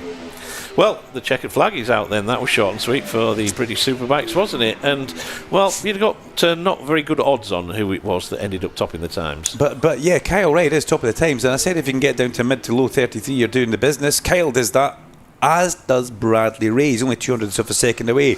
Ray, just ahead of Scott Redding with Storm Stacey. My right, my Ray, and my Reddings are all triple R, isn't it? I was about to get them upset and inside out there. Kyle Wright's fastest from Bradley Ray and Scott Redding, with Storm Stacey fourth, again keeping the momentum going. Storm said to me in an interview on the first day of running, Larry, he goes, I'm happy with my one lap pace, but the most important thing that makes me happy is the consistency that we're always doing it every session, every lap. It's not one lap then we find a problem. We have got a good bit of consistency, and that is, as you know, Larry, and all the competitiveness that you've been through, is key. Leon Haslam in fifth place. Haslam with that really good podium that Leon got yesterday. Great to see. That tiny little bike shop from the West Country, Steve Wilfmoor Motor Rapido, up against the likes of Honda UK and Yamaha UK, and they put it up there along with nitrous competition for a top 5 this morning and a podium yesterday. That's just looking at that there, just waiting for the last riders to come in. But there we go. 5 Ducatis in the top 6 this morning. Brad Ray is the interloper in all of that, with the Raceways McCann's Yamaha. But yeah, how good is the new Ducati? Well, there's 5 out of the top 6 there as far as this morning's warm-up is concerned. So just to run through the top 24 there: Ride Ray Redding, Stacey Haslam, Glenn Irwin, Cook, Jackson Kent, Talbot Vickers, O'Halloran, Nesbitt Brooks, Skinner Idden, Rogers, Rhys Irwin, Michalczyk, Andrew Irwin, Richard Kerr, Peter Hickman, Eugene McManus, and Luke Hedger, who's having probably a weekend to forget. He is having a weekend to forget. Quick update on Eugene McManus, who retired from the race yesterday. I spoke with Steve Hicken last night and said, what was the problem? Because just his arms, he's not long out of arm pump surgery. He's got 15 staples in his arms. So rather than be silly and keep on going, once it gets to a point, they need to stop him. And that's going to help him in the long run.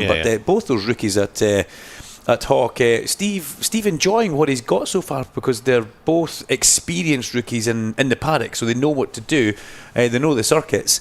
He says, I just can't understand them. He was having a bit of a joke now, because both couple of Northern Irish lads, and one a bit more broad than the other. But yeah, fabulous to have Rhys Irwin, last year's Quattro Group Supersport champion, that we need to remember as well, at the sharp end, or he was last year, into the Superbikes this year, along with Eugene McManus. But Superbike warm-up comes to an end. If you're watching the YouTube feed, you'll see the fastest man just roll into his garage with the engine off on the nitrous competition Ducati. If you're trackside, you'll have seen Kyle deliver that devastatingly fast lap of 1:33.481, which put him to the top of the times, ahead of the McCams Raceway Yamaha of Bradley Ray. Scoop, we've got one more warm-up session to go.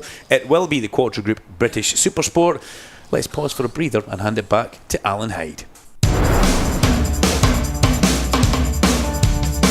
This is BSB Radio, powered by Kawasaki, the sound of the British Superbike Championship.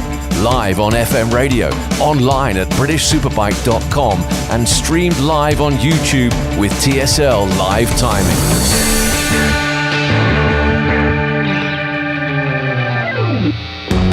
Joining the Kawasaki family has never been easier thanks to Kawasaki K Options Finance. With competitive finance rates available across the entire range from entry-level 125s to the Superbike conquering Ninja ZX10R. It's easy to find the perfect machine for your garage. Start tailoring your deal today at Kawasaki-calculator.co.uk. That's calculator with a K. Kawasaki Finance is a trading style of Black Horse Limited. The 2026 Zinn British Superbike Championship in association with Pirelli. 18 plus, Zinn is not risk-free and contains nicotine which is addictive, only for use by adults who would otherwise continue to smoke or use other nicotine products. Let's stop there. Being a soldier, it's exciting. You already know that. What you want to know is, what's in it for me? I wanted to learn leadership skills from the experts. I wanted to get paid to earn qualifications. I wanted more confidence. And now look, I'm on the radio. That's what was in it for me. Get skills, get qualified, get confident. Army, recruiting now, search Army jobs. BSB Radio, powered by Kawasaki, the sound of the British Superbike Championship. On 94.9 FM here at Alton Park. If you are just arriving or you've got us on in the car, a very good morning to you. A little overcast, a little bit chilly, but we are expectant of a full day of racing here at Alton Park. I'm very excited for the first meeting of the year for the British Superbike Championship for 2026. And you can hear all the action on BSB Radio, powered by Kawasaki, and so many ways to follow the action here on BSB Radio, powered by Kawasaki, on the live timing page from tsl-timing.com, on our YouTube channel, on the BSB Championship YouTube channel, where we've got pictures from the pit lane as we speak during morning warm-up, and also the live timing page from TSL, and of course all of our live television coverage with TNT Sports. All of that coming up today for the opening meeting of the year. We are expectant of the bikes taken to the circuit for the final warm-up session, which is for the Quattro Group British Supersports. The bikes are just lining up at the end of pit lane, getting ready for the green flag to get there. I think it's a 10-minute session, isn't it? Yep, for warm-up for the Supersport bikes, and a couple of your messages as well that have come into our inbox on WhatsApp 07482 877 877. Show your support for riders, for teams, or just to say hi to people that you're with, maybe a happy birthday, any of those things on WhatsApp 07482 877 877 07482 877 877. This one says, good luck to Storm Stacey, aka Stromsy, as Mel calls him, from Mel, Mark, Thea and Eva, hoping we can get a picture with you later. Loads of Storm Stacey fans here. This one says, Darren and Leanne sat down at Old Hall cheering on Carl Harris and keeping a watchful eye on the teenage pensioners on tour who have seats in the Old Hall grandstand. Daz, thank you very much indeed. From Lauren, morning, another fantastic weekend at BSB with my favourite people. Absolutely love being taken trackside again. Shouting for sweet Kyle Ride and wonderful Storm Stacey.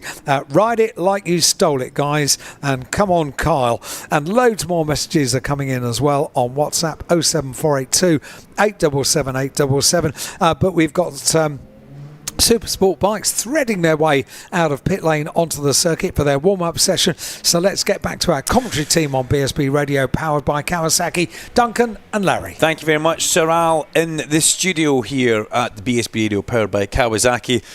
On track with the Quattro Group British Supersport Championship. 10-minute morning warm-up. Warning warm-up.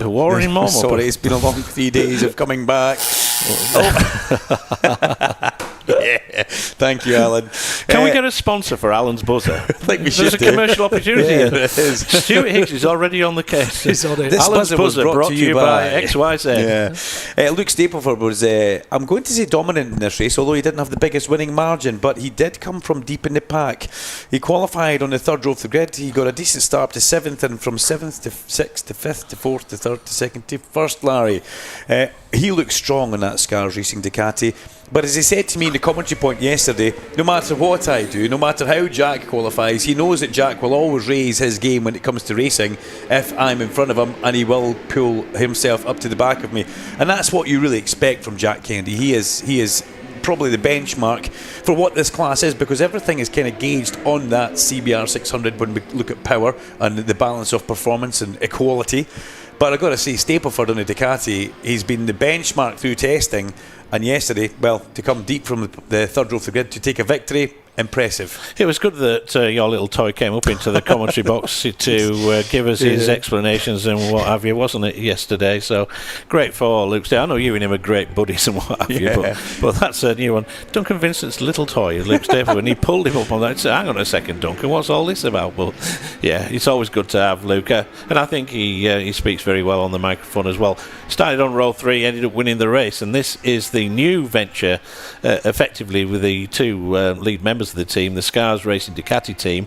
That's Lee Finley, who used to be one of the main personnel members at the Taz Racing team, the Philip and Hector Neal squad, and a certain Dale McElveen, who is the head honcho at Milwaukee Power Tools, and them two have got together and put together this Scars Racing team, which is effectively, you explained it quite well yesterday, I think it's the team that Michael Dunlop's utilised extensively on the roads over the years, and they've decided that Luke Stapleford was a good fit for them here at the Quattro Group British Supersport Championship, and so it proved yesterday. Absolutely. We've got Lee Johnson in the garage. We've just seen that on our YouTube feed. The General's in the garage, and they're having to plug the laptop into that after it's maybe something to do with the off we saw yesterday. Well, it did cartwheel, didn't it? It did, and that's the worrying part. When it does cartwheel, you've then got to try and get it fixed to make sure it does work. Also, Keogh Walker, the Rusty Spanners guys, brought down an engine for him. That's a podcast you can follow. You can find those guys on Instagram. They delivered an engine for Keogh to get him back on track. It's much more of a standard engine that's coming for Keogh, but the main race engine launched itself, I think you would say, Laurie. Laurie. Sorry, it's only going to get worse as the day progresses. We do say that we're not very good, but we are cheap and available. I just called Larry Laurie, though, ladies and gentlemen. I'm really sorry about that one, but yeah. So the engine coming for Keogh Walker. And they have Did they have to go back bike to Scotland for that then? No, well, somebody brought it down from Scotland for them, which I think is absolutely fabulous. It shows you the commitment to go racing is still very much there from a lot of people. But it is the second local track, I guess, for you guys, isn't my it? 3 local tracks. What's it home to you tonight? For just 4.5. Just a mere 4.5 hours back to Central Scotland. Now, the General, still just standing outside the garage as a team working the bike. This is what morning warm-up's for. It's getting to the bottom of problems, and we look into the garage to see what's going on. Obviously, Larry, you said the bike did cartwheel. It was a front-end fold going through Necker Brook, which put the bike into the gravel, rolled over maybe once or twice. Lee was straight up onto his feet in a way, but the laptop on the tank plugged in, which is the telltale bit that they have got some sort of issue. Some issue. Of course, this is the first time that they've had a chance to run the bike on track, and since that off yesterday afternoon. So better to find a problem now than on the outlap when we go racing this afternoon. The question that I'm going to ask is, has he even done an outlap? I'm going to attempt the TVs again, Larry. Just give me a second. I can't see Johnson's name on that front screen, so we do that, we change everything. And yeah, he has done an outlap and come straight back in, so he has highlighted the problem to the team. And he's an experienced man, Lee Johnston, so he'll probably have come back and said, it's doing this, he we knows need his to stuff, fix it. Yeah, he knows his onions, does Lee Johnston, when it comes to super sport. That Yorkshire term. It could be. If it wasn't, it is now, yeah. It is now. Yeah, but that's what they've got to do. They've got to plug that in, they've got to get to the bottom, but they've only got 4 minutes in order. They need to get him back out with a minute to go, so he at least gets out. He can do a lap, and then get the practice because start. If not, it'll be a case of the outlap, effectively, when pit lane opens for the British Supersport Quattro Group British Supersport Championship race later today. They'll all be having fingers and toes and just about everything else they can crossed. Yeah, and there looks a little bit of that there, just how the hands going up to the laptop. They're not 100% sure, but you know, you said yesterday, is the General coming to the grid, Dunk? But he's always fashionably late. You know, it's almost like he doesn't want his boys to stand on the grid too long. Arrives, quick thing, and away they go for a race. But they need to get that bike out on track. It's impressive to see. Lee Johnson's a seasoned professional, as we're talking about the man with an issue in the garage underneath us in the Sencat Triumph squad. He's not flustered at all. He's quite aware that these things happen, and ultimately they're in this situation because of a mistake that he's made, and that's the bit that he has to carry that weight on his shoulders. But let's see how long it takes them. We've got another 3 minutes and 17 seconds. Some great Carter cam work by Laura down here in the pit lane. keeping us up to date. Lee, will when we're going to head down to pit lane very, very soon because we're going racing in not too long a time. So I'll put my head in that garage and just make sure check out what the issue was. But I'm pretty sure that's the case. Now, fastest is Jack Kennedy from Dean Harrison. Now, I said yesterday, Dean Harrison in qualifying was probably the biggest loser of all in qualifying, because Dean was been up there all the way through winter testing and pre-event testing here. And yesterday we just didn't quite see that. He drifted away a little bit in the race. He got back to fourth, but it was hard work. He had to fight his way through the pack to get there. He needs to have that launch where he gets off the line, because Dean Harrison now has the capability to stay up there with Jack Kennedy and sometimes supersede him in timing screens. There's no reason why he shouldn't. It's on identical bikes. They're both on the factory Honda Fireblade, so there's absolutely no reason why Dean Harrison shouldn't be up there challenging for race wins. Saying Cat Triumph comes back out the garage. Great work for the guys down there. We can see Lee Johnson throw his leg over it, and he heads out underneath the gantry to let him back onto the track with 2 minutes 7 seconds, Larry. Now, this is an important lap for that team.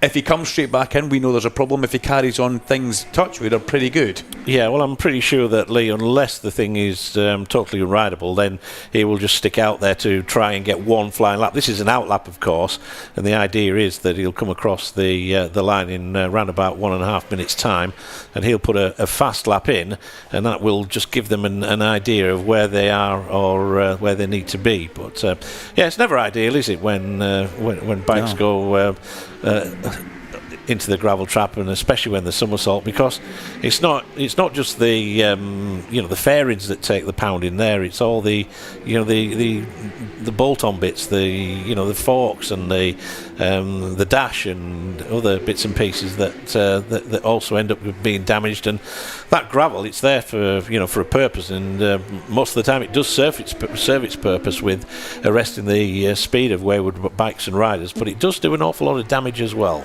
We now have smooth gravel. Many years ago we used to have ridged gravel. Remember that back in the day? It used to be ploughed, didn't it? Yeah, and it was quite unforgiving stuff, but it is softer than tarmac, and that's why it's there. It slows everything down. Well, back in my day there used to be catch fences. Yeah, sleepers, which accounted for more broken legs than any accident ever did. You couldn't knock them over, they just stopped almost dead. Yeah, some 4x4 posts bolted into some wire mesh fencing. We talked about Australia earlier on, and we may as well talk about the man number 73, Jack Mahaffey, who's out there, who brought a whole heap of excitement at the start of that race. And I'm pretty sure the guys at the Astro JGR Hippo Suzuki team are absolutely loving what they've got. He looked in control, he looked calm, he was weighing up his options in the race.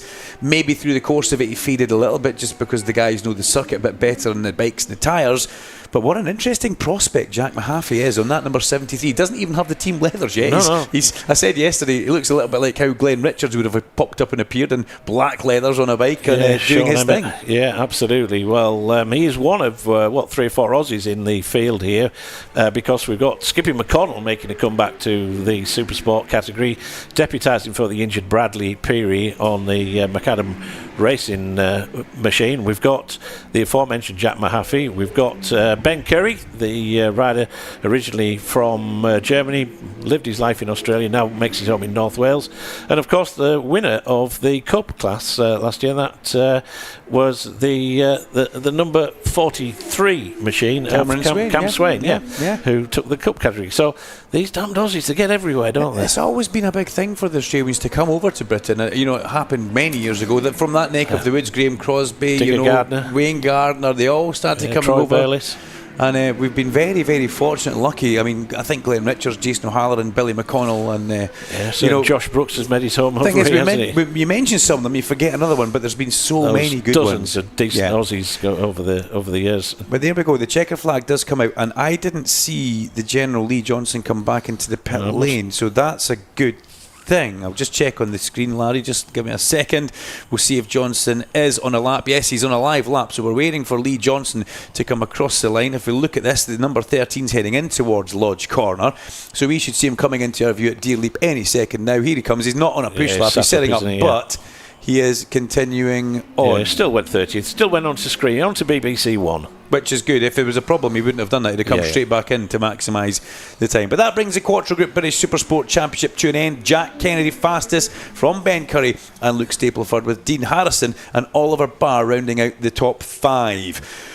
Well, next up, we go racing here at Alton Park on Bank Holiday Monday. We will be racing with the 1P Mobile National Junior Sportbike Championship, their second race of the weekend. Marley McKenzie for Kirkcaldy Kawasaki was victorious in race number 1. Can he double up in the next couple of minutes? Back to the studio with Alan. You're listening to BSB Radio, powered by Kawasaki, the sound of the British Superbike Championship, live from every round of British Superbikes. R&G, the world leader in damage protection products for motorcycles, is back as the official sponsor to the British Superbike Championship for the 12th year. R&G's damage protection and accessories are used by countless riders and racers around the world. Thousands of applications for hundreds of bikes and are trusted by teams across the BSB paddock. R&G's Pro Engine case covers are now included in the FIM Quality Products Programme. Visit the R&G official technical centre in the paddock to get your protection today and find out more at rg-racing.com. So no matter what you ride with R&G, if you slip it or slide it, you'll still be able to pick it up and ride it. The Kawasaki Ninja ZX-10R, the most successful machine in world superbike history, gets a new look for 2026 with new aerodynamic winglets and a sharp, aggressive design. Built for those who rise to the challenge, the pinnacle of the Ninja family is built for champions, whether that's on track or on the road. Available from your local Kawasaki dealer now, so book a demo ride today and discover true adrenaline. The 2026 Zinn British Superbike Championship in association with Pirelli. 18 plus, Zinn is not risk-free and contains nicotine, which is addictive, only for use by adults who would otherwise continue to smoke or use other nicotine products. Duncan, Larry and Alan, live on BSB Radio, powered by Kawasaki, the sound of the British Superbike Championship. 94.9 FM here at Alton Park. If you are just arriving, a very good morning to you. Great timing because we are about to get racing underway. First race of today is due to get underway at 10:20. That's just about 15 minutes away for the 1P Mobile National Junior Sport Bikes. 10 laps around the Alton Park circuit. Then we go into our lunch break area, which is 10:45 to 11:45 for the pit walk and the on-track activities, the corporate on-track activities that very much are part of the fabric of a British Superbike weekend. And here at Alton Park, we will keep you entertained on BSB Radio, powered by Kawasaki. Got some interviews lined up, and although we always keep the timing of those fairly loose, we've got some really good people coming up to the studio over the course of that hour of lunch break, early lunch break. Larry Carter's heading off down to pit lane to get himself up onto the grid to hopefully bring us a few of those interviews ahead of our first race of today. And we've got a bit of time for a few of your messages as well that have been coming in on WhatsApp on 07482 877 877. Make a note of the number. That's the number we're using all year to get in touch with the studio. WhatsApp 07482 877 877. Josh, hi Josh. I wanted to wish David Williams and the Nitrous Competitions racing team the best of luck today. Also to Jack as well. Hope to see you all at Donington. Thank you very much indeed, Josh. This one says, please can you wish my wife Joanne a very happy birthday. We hope you have a great day. We love you lots. And that comes from Michael. Michael, thank you very much indeed. And Joanne, happy birthday.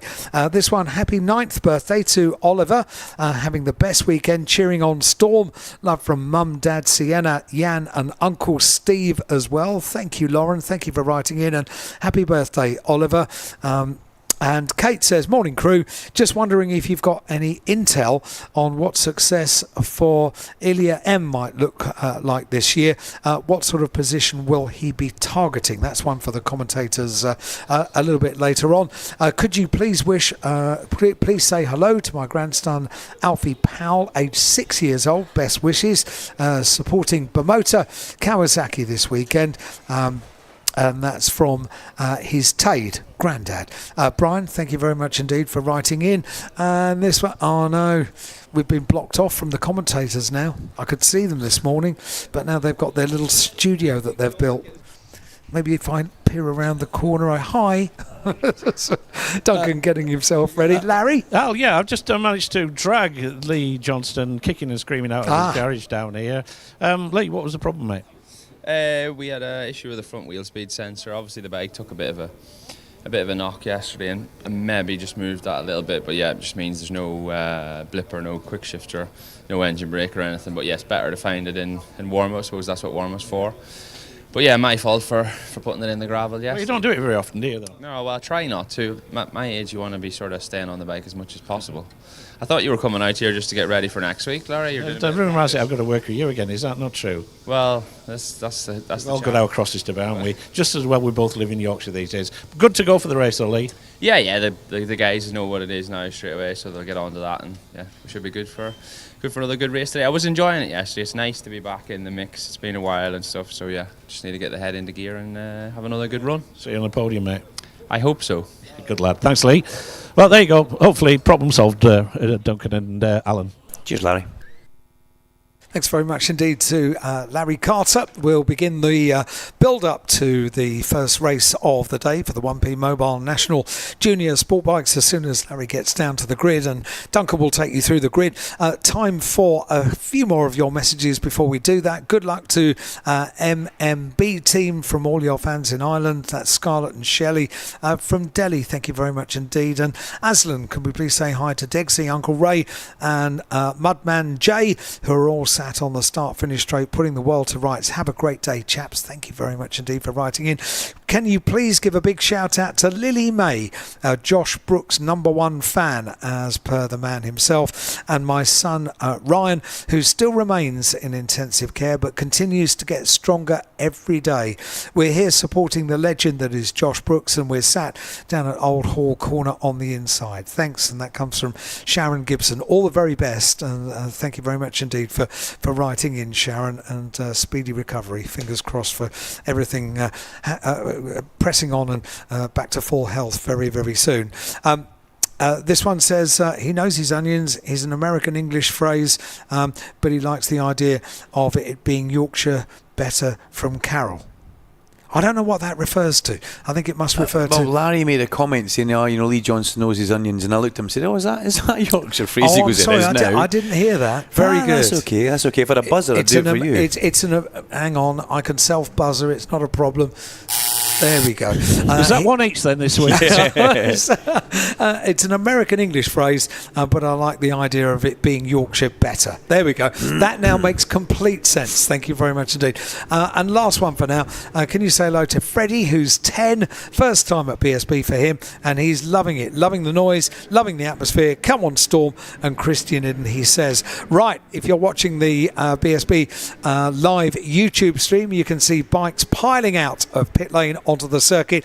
It means we're going racing. The 1P Mobile National Junior Sport Bikes. In the commentary box is Duncan. Thank you very much, Alan. It does. Our YouTube feed shows the bikes leaving the pit lane. And remember, you can catch all the action on TNT Sport. And if you want to stream it, why not head over to HBO Max, and you can get all the British Superbike Championship action however you want to get it these days, whether you watch it at home on a TV or whether you maybe stream it to a device. HBO Max or TNT have got everything covered for you, and we've also got a little extra bit of sauce to throw in from the side with Laura down there, with Carter Cam doing a fabulous job. I do feel sorry for having to run up and down and chase Larry Carter for some of the time, because Larry does move about that pit lane pretty quickly. But we have got bikes on track, and this is a 10-lap race. This is their second race of the weekend, and if you remember, I did say that Marley McKenzie picked up a very, very convincing win at the start of the weekend. Let's see what Marley can do in this race. He's on pole position from Jediah Cumbermack and Laken Payne, with Ben Jolliffe, Isaac Mark and Luca Hopkins. Row number 3 is Kylan Shuttlewood, Henry Ross and Freddie Oakley, with Rory Creeth, Lewis Mullen and Jamie Hanks Elliott. Row number 5 is Mason Johnson, Luca Wilkinson and Sid Marshall. Behind those guys, on the 6th row, we have Archie Ormond, Jamie Muir and Finn Page. The 7th row of the grid is Finn Harrison, Holly Harris and Casey Sparry. Now, Casey had some sort of issue yesterday. I can't exactly remember why, but we did see him in the pit lane for quite some time. And Larry, you'll be delighted to know that the lovely Charlotte Marcuzzo has joined me once again in the commentary box. Good morning, Charlotte. How are you? I'm okay. How are you? I'm very well. All the better for seeing you in the commentary box to talk about the 1P Mobile National Junior Sportbike Championship. Now, typically, Larry will be on the grid ready to go, and all the riders deciding to come back through for a second sighting lap because the pit lane is still open. What's the benefits of doing 2 sighting laps, Charlotte? Tell me. Well, in this class, they don't normally let you take all the electronics and everything on the grid, so it's best to keep your tyres warm and do a couple laps if you can in the time frame. See there? Fountain of knowledge. Fountain of knowledge. And did you have a good evening last night? I mean, how was the Rapid Honda camp? It was lovely. We had a really nice meal and then all went to bed. Oh, perfect. And Ash today? Ash today? Yeah. Okay. Yeah, he did one. He's fine. Not bothered about that. You're here to talk about Sportbike, aren't you? Larry Carter will be on the grid. He'll give us a rundown. Now, Larry, yesterday we saw Marley McKenzie kind of dominate this championship class. We also saw that in morning warm-up today, some 2 seconds up the road from anybody else. Marley was a front runner last year in the Super Teen Championship. A lot of the riders have left, but Marley has still got some hot competition out here who was in that championship or were in the championship with him, along with Jediah Cumbermack, Kylan Shuttlewood. Now, Kylan yesterday looked like he had a bit of speed, but then it just didn't come to fruition for him. But he's got the interesting prospects of a number 42 in a Dunsley Heat Racing Yamaha of Ben Jolliffe, who doesn't as yet have any bodywork that is painted up for that bike. So it's quite interesting as Casey Sparry comes through the pit lane. I think we saw Casey tip off yesterday. That's what I'm remembering, Charlotte. Was that Island Bend here? Am I remembering that correctly? I do believe so, yeah. Yeah, I think so. I like that. Just go with it. It's good to go with it. So, Larry, I suppose, are you on the grid, and do we have any riders with you yet? They're starting to assemble, yeah. We've still got a minute before pit lane opens. 1 or 2 riders still out on track, but we're still awaiting any takers on the front row of the grid, Dunk. Good stuff. Well, we shall wait on that happening, and when it does happen, Larry, we'll get you to give us the insight as to who is there with you. Mackenzie, well, he was proudly sporting the trophies which he had in his pit box yesterday. It was good to see, good to walk past and see some lovely big trophies that Marley Mackenzie had on display. And you want to do that. You want to promote yourself as being the race winner, Charlotte. Well, that's the best thing, especially if you want to get some more people to sponsor you. So then you've got to put it up there that you are at the front. Because sponsorship is absolutely key in everything you do. That's very, very correct. Bikes now starting to roll up towards Larry. They've come through Deer Leap. Mackenzie will be on pole position, as we said, from Jediah Cumbermack, and in Lake and Payne it should be 3 Kawasaki's on the front row of the grid. And that front row of the grid is the place where you want to be. You want to try and make sure you do get the jump down towards Old Hall Corner to put yourself in the best position, because overtaking can sometimes be a little bit tricky around Oulton Park, especially in the first laps. You don't want to get kind of bottlenecked in and lose your momentum. But I can see the grid forming up. We'll hand him to Larry Carter, and we'll be back with the rest of the racing action, myself and Charlotte Marcuzzo, in just a couple of minutes. Scoop, over to yourself. Thanks, Don. Yeah, we've got 2/3 of the front row assembled, just waiting for Lake and Payne to come down here. But already the 3-minute border's up there, and the big question to Marley Mackenzie is same again after yesterday. Marley, you made that race your own. Can you do the same again today? Same plan, just try and lead from the start, get away and just take the lats off. So that's all you can do, mate. We wish you well with that one. It is Jediah Cumbermack down here. Jediah, I think it's the first time we've spoke. Good luck in this one. Have you got what it can take to take you to yesterday's race winner? I'm not sure, but I'm just going to try to run my own race, and hopefully, I secure P2. It's my highest grid position ever. So, I'm not looking to chase the leader, but if I can, I will do it. But I'm just going to focus on my own race. Wish you well, my friend. Well, we're still waiting for the very, very late Lake and Payne to come down here. I'm pretty sure that he's out there, that second row of the grid. The white-fared bike of yesterday's podium finisher, Ben Jolliffe, he is there as well, looking to go one better than his second place yesterday. Isaac Mark, who runs for the local rider Steve Baywatch Brogan on the SBR team, he is there in the middle of row number 2 of the grid. And a rider that took 2 long lap penalties yesterday and was in the challenging bunch. Keep an eye on his teammate, and and that is the number 41 of Luca Hopkins, who will get away with them if he can get away with them this time, and he is potentially a front runner and a potential race winner. This looks to be the number 72, fashionably late down onto the grid, and this is Laken Payne yesterday, who finished third in the race. The grid is just about assembled, and we here at Alton Park on Bank Holiday Monday are about to go racing with the first of the day's instalments here in the British Superbike Championship. And with that, back to Duncan Vincent in the commentary box. And Charlotte Marcuso as well, Larry, for some expert analysis. Thanks, Goop. Yeah, a very quick grid for you down there. Charlotte, you were telling me just off air that you could tell everybody else that Kylan, I forgot that Kylan did have a bit of an off yesterday at the exit of Knickerbrook quite early in the race, and he's got a bit of a sore arm. Yeah, he has. Where he's gone down, it's gone straight through his levers, and he's got a bit of a hole in his elbow. Yeah, you're going to feel that, aren't you? And that's going to then rub off every time you change direction, and it's going to be a bit awkward for him when he's out there. But it's one of the things for being a bike racer, isn't it? You do have these things happen. I would imagine as well, once the adrenaline kicks in, he'll completely forget about it. Yeah, adrenaline's a wonderful thing. It can mask so much. But poor Kylan Shelterwood going from the third row off the grid. The championship obviously led by Marley McKenzie after he got maximum points yesterday with Ben Jolliffe and Laken Payne. Fashionably late to the grid, doing a bit of a Lee Johnston, which we're quite fans of. Now, the bikes you're going to see on track here, a lot of them have come from the Super Teen Championship. You will recognise the ZX4RR, a great bike, a great introduction from Kawasaki for the youngsters to ride on. And also we have got R7 Yamahas, and there's a bit of a parity across the formula. The balance of power, balance of performance, just make sure everybody is in round about the same idea of power-wise. You can also use the Covey 450RR Pro if you can get one. There's a good thing. The Covey, we remember seeing just how good Casey O'Gorman was on that bike just last year, before Casey went on to some great things in the World Championship. Yeah, you're looking at 54 kilowatts or 73 PS. Now that's just a way of managing or balancing and keeping an eye on power, and Scott Smart is very much all involved with that. But the bikes are away on their warm-up lap round the circuit. Charlotte, I'm not going to throw you under the bus here, but I'm going to say, give us a prediction. Can Marley McKenzie make this a double, or will he have a bit of a fight on his hands? Well, I think with the start that he made yesterday, he did go back a few positions, and the fact that he managed to pull it back and then lead by, 8 seconds? I think he's got it in the bag today, going, hopefully nothing goes wrong. Well, there's the commentator's curse, Larry. One rider just being pushed off of the grid. Not sure if you picked that up, but it's Casey Sperry who is wheeling the bike away. It looks like that isn't going to go much further. He's trudging away, is Casey Sperry. So after that off yesterday, it looks like his weekend is going from bad to worse. Yeah, that's not good news for Casey, unfortunately. I mean, no, it's not what you want at the start of the year, Charlotte. You want to try and maximise as many points as you can, but sometimes that's what happens in racing. We saw this in the RNG Moto4 British Cup yesterday, where Clayton Edmonds had a double DNF, and that's not in Clayton Edmonds' normal style. Put it into round one and then you move on. It's difficult to do, but this is, I think, it's an 8-round championship that we have in front of us here. 8 events, 16 races across the championship.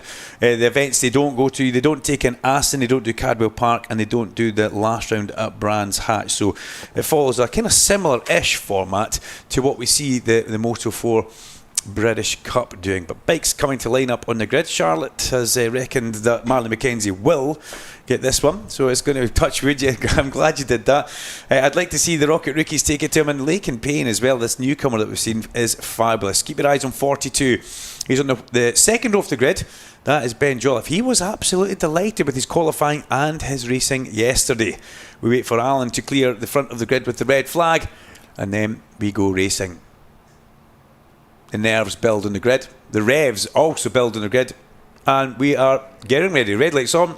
Out they go down towards Old Hall Corner. A great start for Marley McKenzie and for Ben Jolliffe from the second row off the grid. Ben Jolliffe, very, very quick launch off the second row of the grid. The two Steve Brogan bikes battling it out in the middle of the pack, powered by DKS Drilling. That's Isaac Mark, who had a little bit of an issue yesterday, but not as big as an issue as his teammate, who had a massive jump start yesterday, if you remember that. Actually had the double long lap penalty for number 41, Luca Hopkins, as he come along the lakeside into Island Bend. Already Jolliffe has a look up the inside of Marley McKenzie, and through he goes. Marley probably wasn't expecting that to happen on the opening lap, but it shows that the race is very much on, and McKenzie then slides back underneath as he going towards that very high banked shell hairpin. Good move that from Marley and from Ben. Yeah, well, I mean, they know that he's going to get away, so as much as they can get in front of him, battle with him, that's the best thing to do. Yeah, that's what you want to try and do. Marley McKenzie in towards Britain's through the tricky entrance point to Britain's, and then you're still changing direction all the way through. I love the way you see the riders using their body weight to try and pull their bike back over to the other side as Ben Jolliffe tries to come down the inside, but it's Lakin Payne up the inside. Oh, good grief. Does he stop that? Yes, he does. There wasn't much left on the plate there, Charlotte. I've got to say, that was very, very close. It's like he almost had a little bobble on the way. And let's hope everybody gets out of Knickerbrook safely today in the Kyle and Shuttlewood area. And they do. Hurrah, hurrah. But yeah, Lakin Payne with a fairly substantial move on Jediah Cumbermack in towards the Hizzy chicane. Now, was that a move through the error which he had to do, or do you think that was a genuine overtake that he wanted to plan? I think it was a genuine overtake, but he just had a little bit of a wobble going in, so he did well to keep that off the grass. A little bit of a wobble. Yeah. It looked like a huge wobble to me. And the way he was right out towards that white line, as well as Ben Jolliffe uses a little bit of the exit curve, but doesn't use the no man's land down at the exit off Lodge and in towards turn number 1 they go. Marley McKenzie. What they can't let Marley McKenzie do is get into his rhythm. If he gets into rhythm and starts to pull away, everybody else is then going to be in a bit of a sticky situation because Marley has so much pace. And I do know Brian Nielsen, his sponsor from Kirkcaldy Kawasaki, is very much here this weekend down supporting, because for us Scots, this is basically the next local circuit for us. It's the shortest one in travelling time. The next shortest one is actually Assen if you get a plane. So there you go. There's something for you to think about.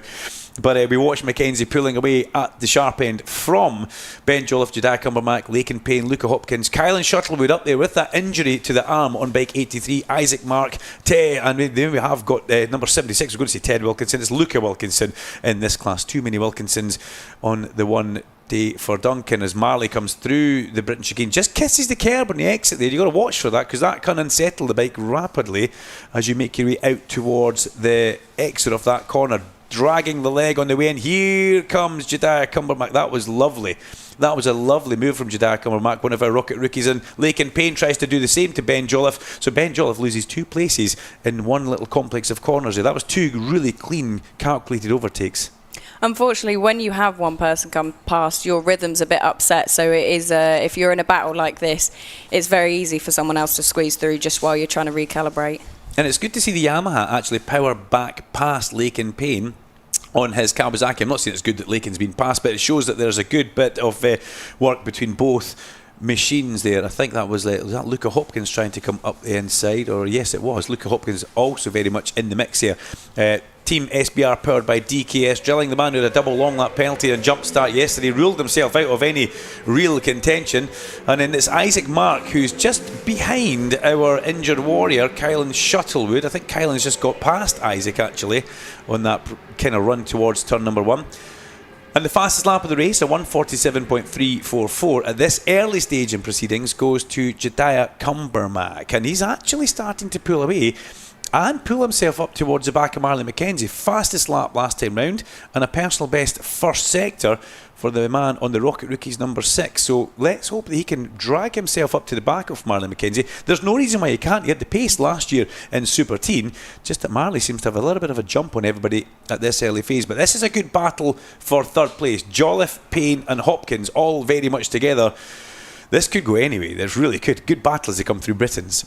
Yeah, obviously this is a battle for third, so they're all going to be want to fight for it, and it's a really good job that they're catching Marley now, so hopefully they can bring him back into the battle. Yeah, Cumbermack really putting a bit of a spurt on here. They hit the fastest lap of the race, but the only thing is Marley's now gone and done fastest sector of anybody from the intermediate 2 round to Hilltop. So Marley has answered the attack that's coming his way from Jediah Cumbermack. Kylan Shuttlewood still in a fine 6th place, who holds Isaac Mark at bay on the second of the Team SBR powered by DKS Drilling ZX4 RRs as they come through the very, very fast Druids. Just what is Druids like as a racer when you come through there? Because there is a couple of ripples and changes of tarmac as you go in, and there's a camber through the heart of the corner. It's a fabulous corner in a car. What's it like in a bike? It is a really lovely corner, actually. It's one of my favourite corners on the track. But yeah, no, there is quite a few bumps going in, but as long as you get it right, you're normally okay. Yeah, normally. It's not a place you want to go missing, no. That's for sure, as the battle for third intensifies as they go in towards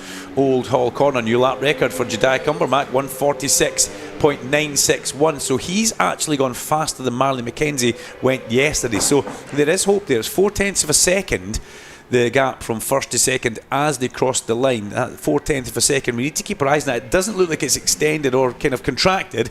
It's just staying where it is. And I don't think that's through Marley actually managing the race. I think that's just they've both got the same basic pace at this stage in the race. Oh, that was looking like Isaac Mark was going wide through Island Bend. Did he keep that on the track? No, he hasn't. He's gone missing and he's down at the exit of Island Bend of the Team SBR. There he is, up on his feet, walks away. Just saw that on the top of the screen.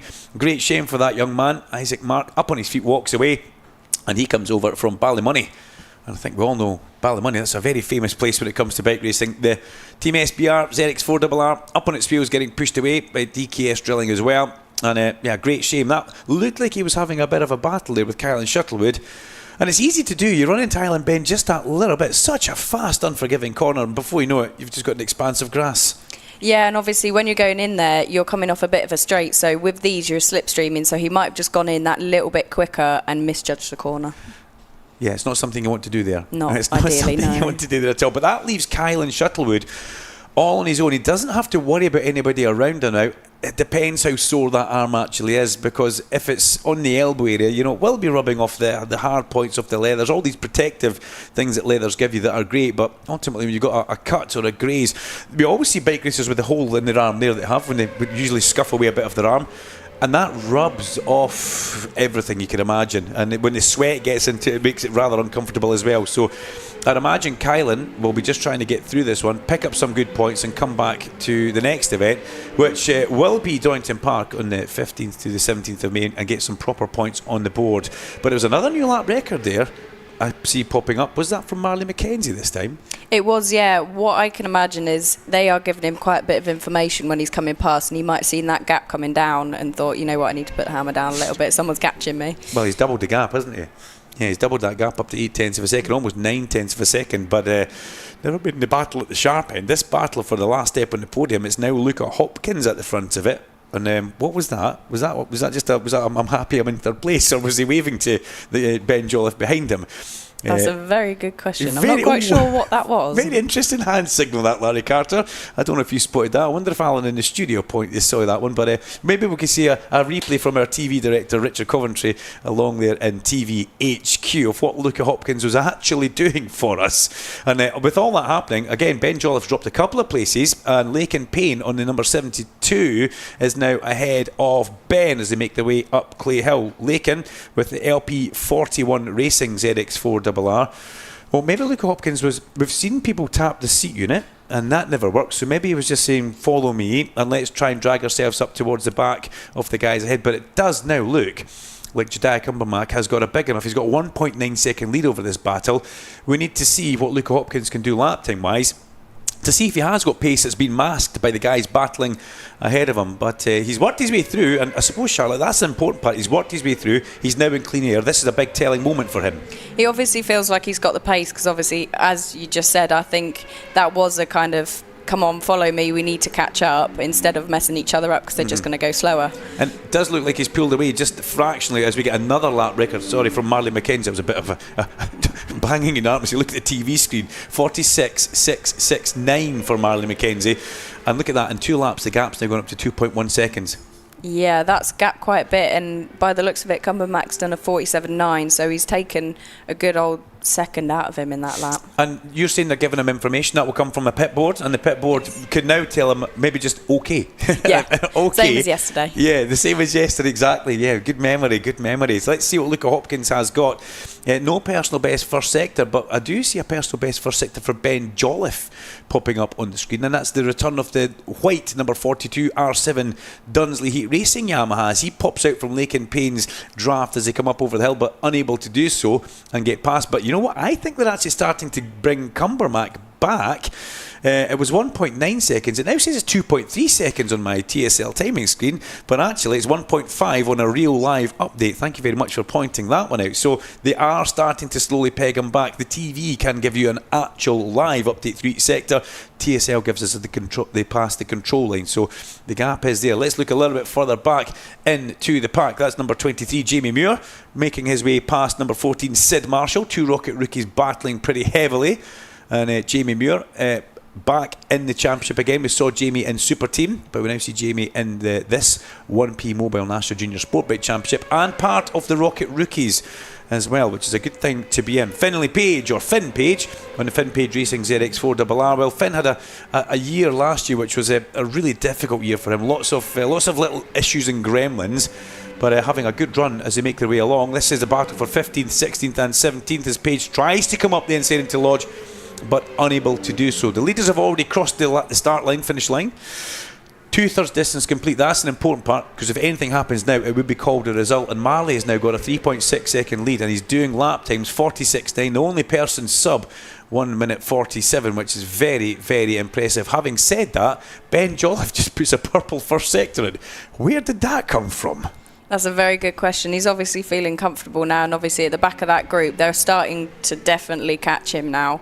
Catch Cumbermack. Yeah, and it's coming down, but have they got enough time? We're on lap 7 out of 10. Luca Hopkins with the hand signal has clearly worked. He's dragging these guys up towards the back. Slowly they're arriving, but they are starting to come. We can see a breakdown on the screen there that they have been quicker on that last lap by some 0.6 of a second. So it's kind of the momentum has almost swung away from Jediah Cumbermack, but what he needs to get from the Rocket Rookies team is a bit of an update that, okay, let's go Sunshine, pull the socks up, we've got incoming trouble behind us. And that's not what you want to see on a pit board, really, is it, Charlotte? No, especially when you've only got a few laps left. You really want to put the hammer down and try and get away as much as possible. When you do see it coming down, it gives you a little bit of a panic. Now, the black and orange flag for number 76 is Luca Wilkinson. Number 76 getting the black and orange flag. Effectively get off the track now. Do not ride it back to the pit lane. Park up at the next possible point to do so. So maybe we can get, sometimes it's a bit of smoke, there could be a bit of bodywork hanging off I should say. The black and orange flag for number 76 has been displayed on all the illuminated LED panels. So that's not what he wants to see. And we'll come back to Luca Wilkinson, the Sutton Coldfield ride on the Speedy Freight NW Racing ZX4RR. And it looks like he's down. Looks like he's actually already stopped, if I'm not mistaken. Number 19, just park it number in 19, park it towards this side. What a great shame that could be. Have you ever had the black and orange flag, the mechanical flag, to get off the circuit? Not as far as I'm aware, no. Good. That's good. Yeah, it's not something you really want. On lap 8 out of 10, we come through the Shell hairpin, and it is still in third place, Luca Hopkins. But I've got to say, he's under pressure from Lakin Payne. Lakin has very much got the mix of this, as has Ben Jolliffe. Wilkinson got to the front and tried to stretch away and hasn't managed to do so, and he's now under considerable attack because it looks like Kylan Shuttlewood has also managed to stem that incoming advance. It stayed at 1.5 seconds now for some 2 laps, so they don't really have much in the way of any more race pace, as oh dear through the long lap penalty goes Jediah Cumbermack, and that puts him right back into 5th place now. So it does actually elevate up into 2nd place Luca Hopkins. So that happened just out of our view. What a mistake to make. That's going to hurt. Yeah, well, maybe it was a case of he was getting a bit too much pressure, and he was thinking that because they were catching up, he pushed it a little bit too much and went straight through that chicane. Easy to make a mistake on the braking with the gear change down there as well, as he comes back up the inside of Lakin Payne. Cumbermack gets his nose cut off. We have got a race on here. We've got work to do for number 6 Jediah Cumbermack. He's already passed Lakin Payne. He needs to now get past Ben Jolliffe and Luca Hopkins, if he wants to get himself onto the top step off, or not the top step off the podium. Luca Wilkinson's still riding around the circuit. He's going to get in a bit of bother for that, isn't he? There's been quite a lot of smoke coming out that bike, and in fact, I think that's maybe a replay we're seeing. Maybe not best to punch the bike. The bike won't feel that, and he will. Yeah. I can't imagine the emotions, but it's not going to solve anything. No, and unfortunately, the TV director picked it up, and it's now gone globally broadcast. Cumbermack goes past Jolliffe. This is a good comeback. This is what we need to see from Jediah after he made a bit of a mistake down in towards the Hizzies chicane, went through the long lap penalty, and when Luca Hopkins would have seen that like a gift from Santa from Christmas as he makes that little error going in. Remember, we still have a leader. Marley McKenzie is 6.5 seconds up the road from everybody else, and that everybody else is now the charge for 2nd place is Luca Hopkins, Ben Jolliffe, or Luca Hopkins, Jediah Cumbermack, Ben Jolliffe and Lakin Payne. So there's now 2 podium spots up for grabs here where there was only 1, so there may be a little bit more imaginative overtakes. Yeah, when it gets to this point in the race, you're just going to try and get as far forwards as possible, because obviously they didn't need to catch him because he's already made the mistake, so they're just going to be fighting as much as possible. Lakin Payne just tapped the seat unit for Ben Jolliffe, and Jediah comes up the inside of Luca Hopkins. That was a lovely manoeuvre from the Rocket Rookies. Really strong manoeuvring towards what is one of the fastest corners here at Oulton Park. Druids, a very fast right-hander, double apex with a dip in the middle of it. You have to be absolutely pinpoint to make an overtake going into there.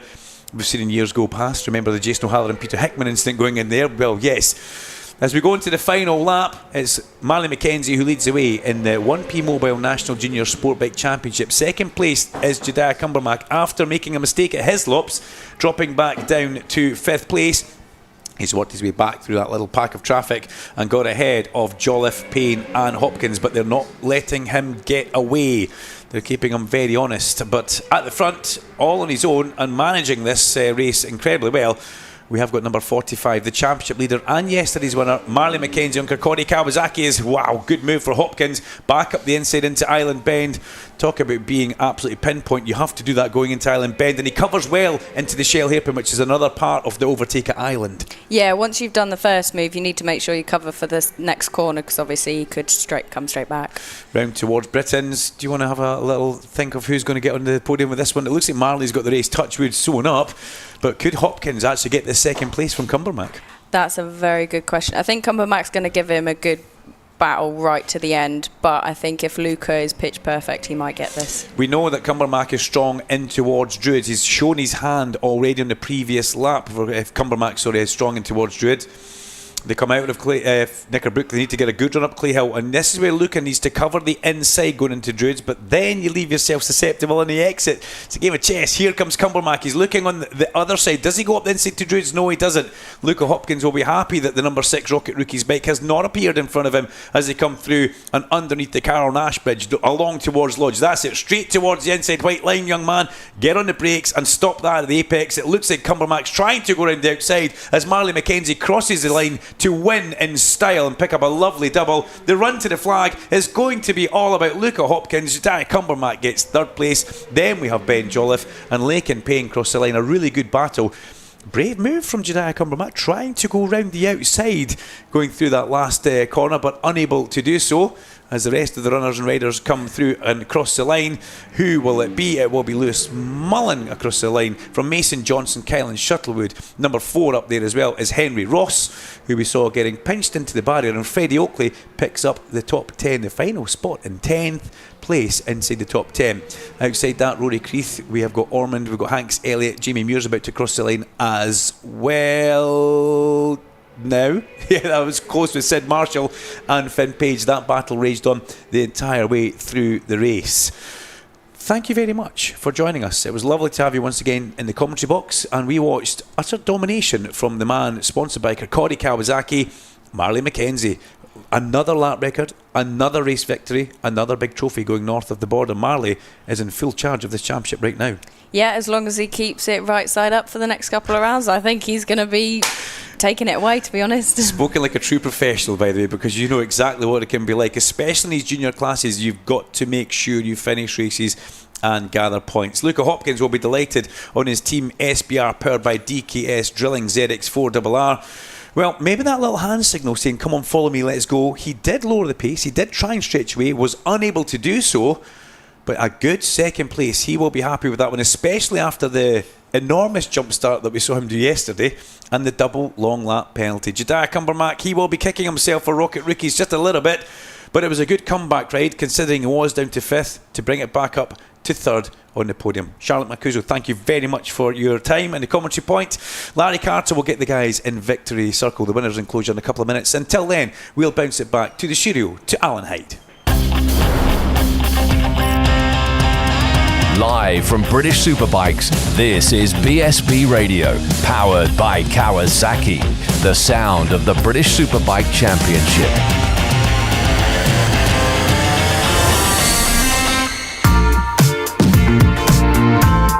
Want to discover the latest Kawasaki range of machines? The Kawasaki Experience Tour is heading to dealerships across the UK throughout the summer, giving riders the chance to ride the latest 2026 bikes. From A2-friendly machines such as the Versys 650 to new models like the KLE 500, the Z1100 and the Z650S. View the full list of events and book your place at kawasakiexperiencetour.co.uk.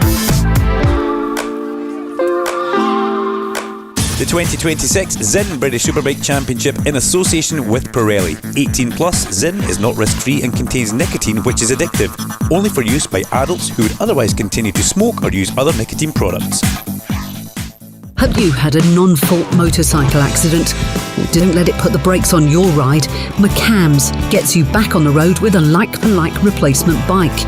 No insurance excess to pay, and you keep your no-claims bonus. And if you've been injured, Bond Turner's expert solicitors will work to secure the compensation you deserve. McCams and Bond Turner, supporting bikers every step of the way. Call 0345 054 1000 today and we can help you get back onto two wheels.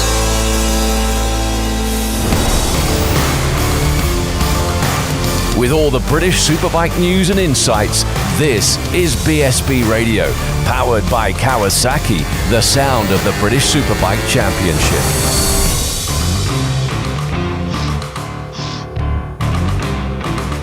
.9 FM here at Alton Park, and our first race completed for race day here, Bank Holiday Monday at Alton Park for the opening meeting of the year for the British Superbike Championship. And confirmation, Marley McKenzie, a very happy winner down there, and hopefully he'll be with Larry Carter. Just currently with TV, so I'll grab a quick word with the other two riders down here as the dreadlock Jediah Cumbermack becomes the first Bermudan to ever finish on a BSB podium here.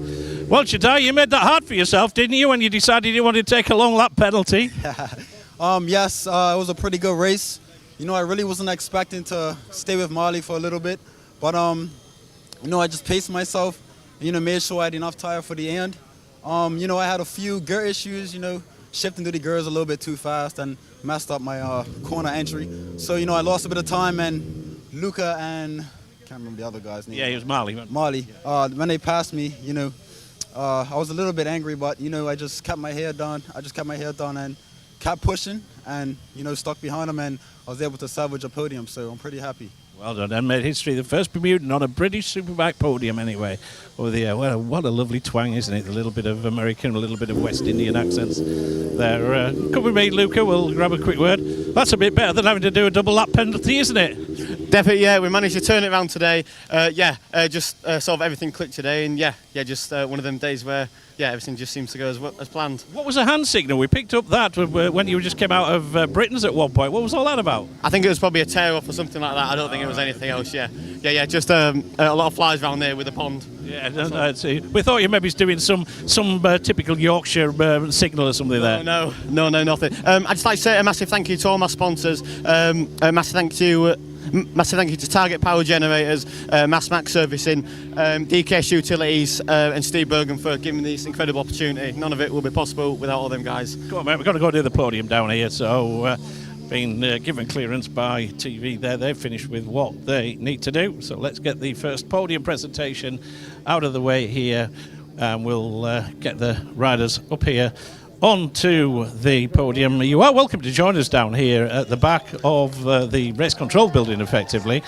where we've got a little victory square, effectively. This is where we do all of the podiums throughout the course of the day, and you are welcome to join us around the barriers on the outside, where a healthy crowd has assembled already. So we're just about ready to go with the podium presentation then. We've got, Jediah, do you want to just go across there, mate? Just go across there, then we're ready to do the podium. Then I think we are just about ready to go with this. Round 2 of the 1P Mobile Junior Sport Bike Championship. And onto the podium for the first time for Rocket Rookies Kawasaki. And Bermuda, the third position for Jediah Cumbermack. Well done, Jediah. Second position for Team Steve Brogan Racing, powered by DKS Drilling. A first podium 2 for the second position of Luca Hopkins. That's met with some approval, that one. But after yesterday's victory, he's gone and done it again. It's 2 out of 2, and the championship leader, the race winner for Kokori Kawasaki, Marley McKenzie.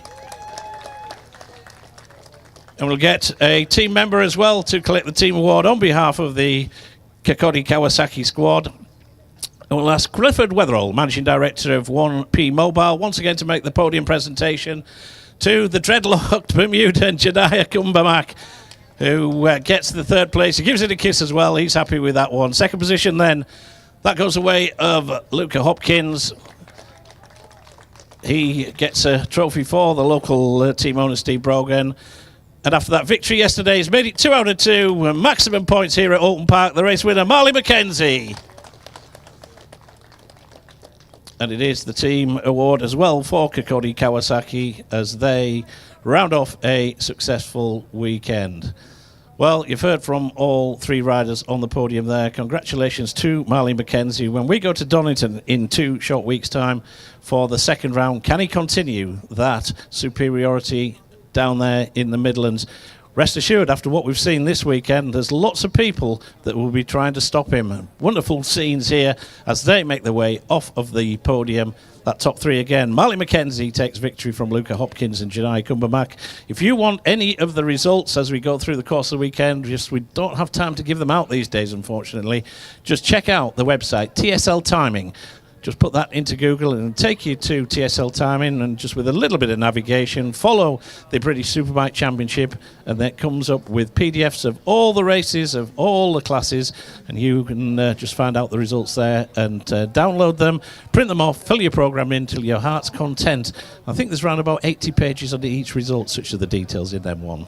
So there we go. That is the first race done and dusted with already. The pit walk is starting to assemble down here. The people it was a long queue, wasn't it, Larry? They've been queuing up patiently for a very long time now. But that is their time now. We don't do anything in pit lane whilst you good people have access for the only time this weekend to the riders and the teams in pit lane. So we're going to wrap up. We're going to go and shuffle the paperwork. And I know that Alan Hyde has a number of guests lined up. So for the next 3/4 of an hour or so, Al, I'm going to hand back to you in the studio. Thanks very much indeed to Larry Carter down there with our first podium of the day here at Alton Park. 94.9 FM. It is BSB Radio, powered by Kawasaki, the sound of the British Superbike Championship for 2026. And of course, we've got a new edition on BSB Radio with Kawasaki this year. We have a YouTube live stream, and it's going to be showing a very busy pit lane in a few minutes' time as the fans flock into pit lane. One bit of advice, really, if you have a favourite rider, go there first, and then you won't be disappointed, because the queues can be pretty long on pit lane walkabout. It's a very, very popular feature of the British Superbike Championship, and if you have a favourite rider, don't be disappointed, don't be distracted and go somewhere else and then lose your opportunity. Join a queue now for your favourite, and then anyone else is a bit of a bonus, bit of an addition. We are also open for business as far as giving you shout-outs and happy birthdays, all that kind of thing, or just to support your favourite rider. And that's on WhatsApp this year. On WhatsApp, you need to add the number 07482 877 877, 07482 877 877, or if you've got slightly more to say, you may want to send us an email, and that email address is different this year as well. studio@bsbradio.com, studio@bsbradio.com. So WhatsApp 07482 877 877, or email studio@bsbradio.com. And now is a really good time to get a shout out, because once we get things back underway, and we do so on track in just over an hour's time at 12 o'clock. So we'll be beginning the build-up to our first race back, the Pirelli British Sport Bikes, at 12 o'clock in exactly an hour's time, with Larry down on the grid. So if you want to shout out between now and then, WhatsApp 07482 877 877, or email studio@bsbradio.com. Live from every circuit, this is BSB Radio, powered by Kawasaki, the sound of the British Superbike Championship.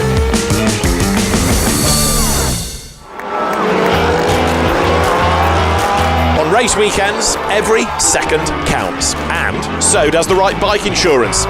Carol Nash is one of the UK's leading motorbike insurance providers, and we're proud to be the exclusive insurance partner of British Superbike. So, whether you ride a classic, a custom-built model or a high-performance superbike, we'll get you a tailored quote in minutes. For over 40 years we've been protecting bikes, and with 2 levels of cover to choose from, we've got your back. Don't miss out. Search Carol Nash. The Ninja 125 and the Z125 have made a welcome return to the Kawasaki lineup for 2026, meaning there's never been a better time to learn to ride. If you're thinking of starting your biking journey this year, Kawasaki Rider Training Services provides professional training every step of the way. With schools located across the UK, visit learntoridewithkawasaki.co.uk to find your nearest venue and start discovering the benefits 2 wheels can bring. The 2026 Zin British Superbike Championship in association with Pirelli. 18 plus, Zin is not risk-free and contains nicotine, which is addictive, only for use by adults who would otherwise continue to smoke or use other nicotine products. Live online at BritishSuperbike.com, on FM radio and live stream with TSL live timing on YouTube. This is BSB Radio, powered by Kawasaki, the sound of the British Superbike Championship.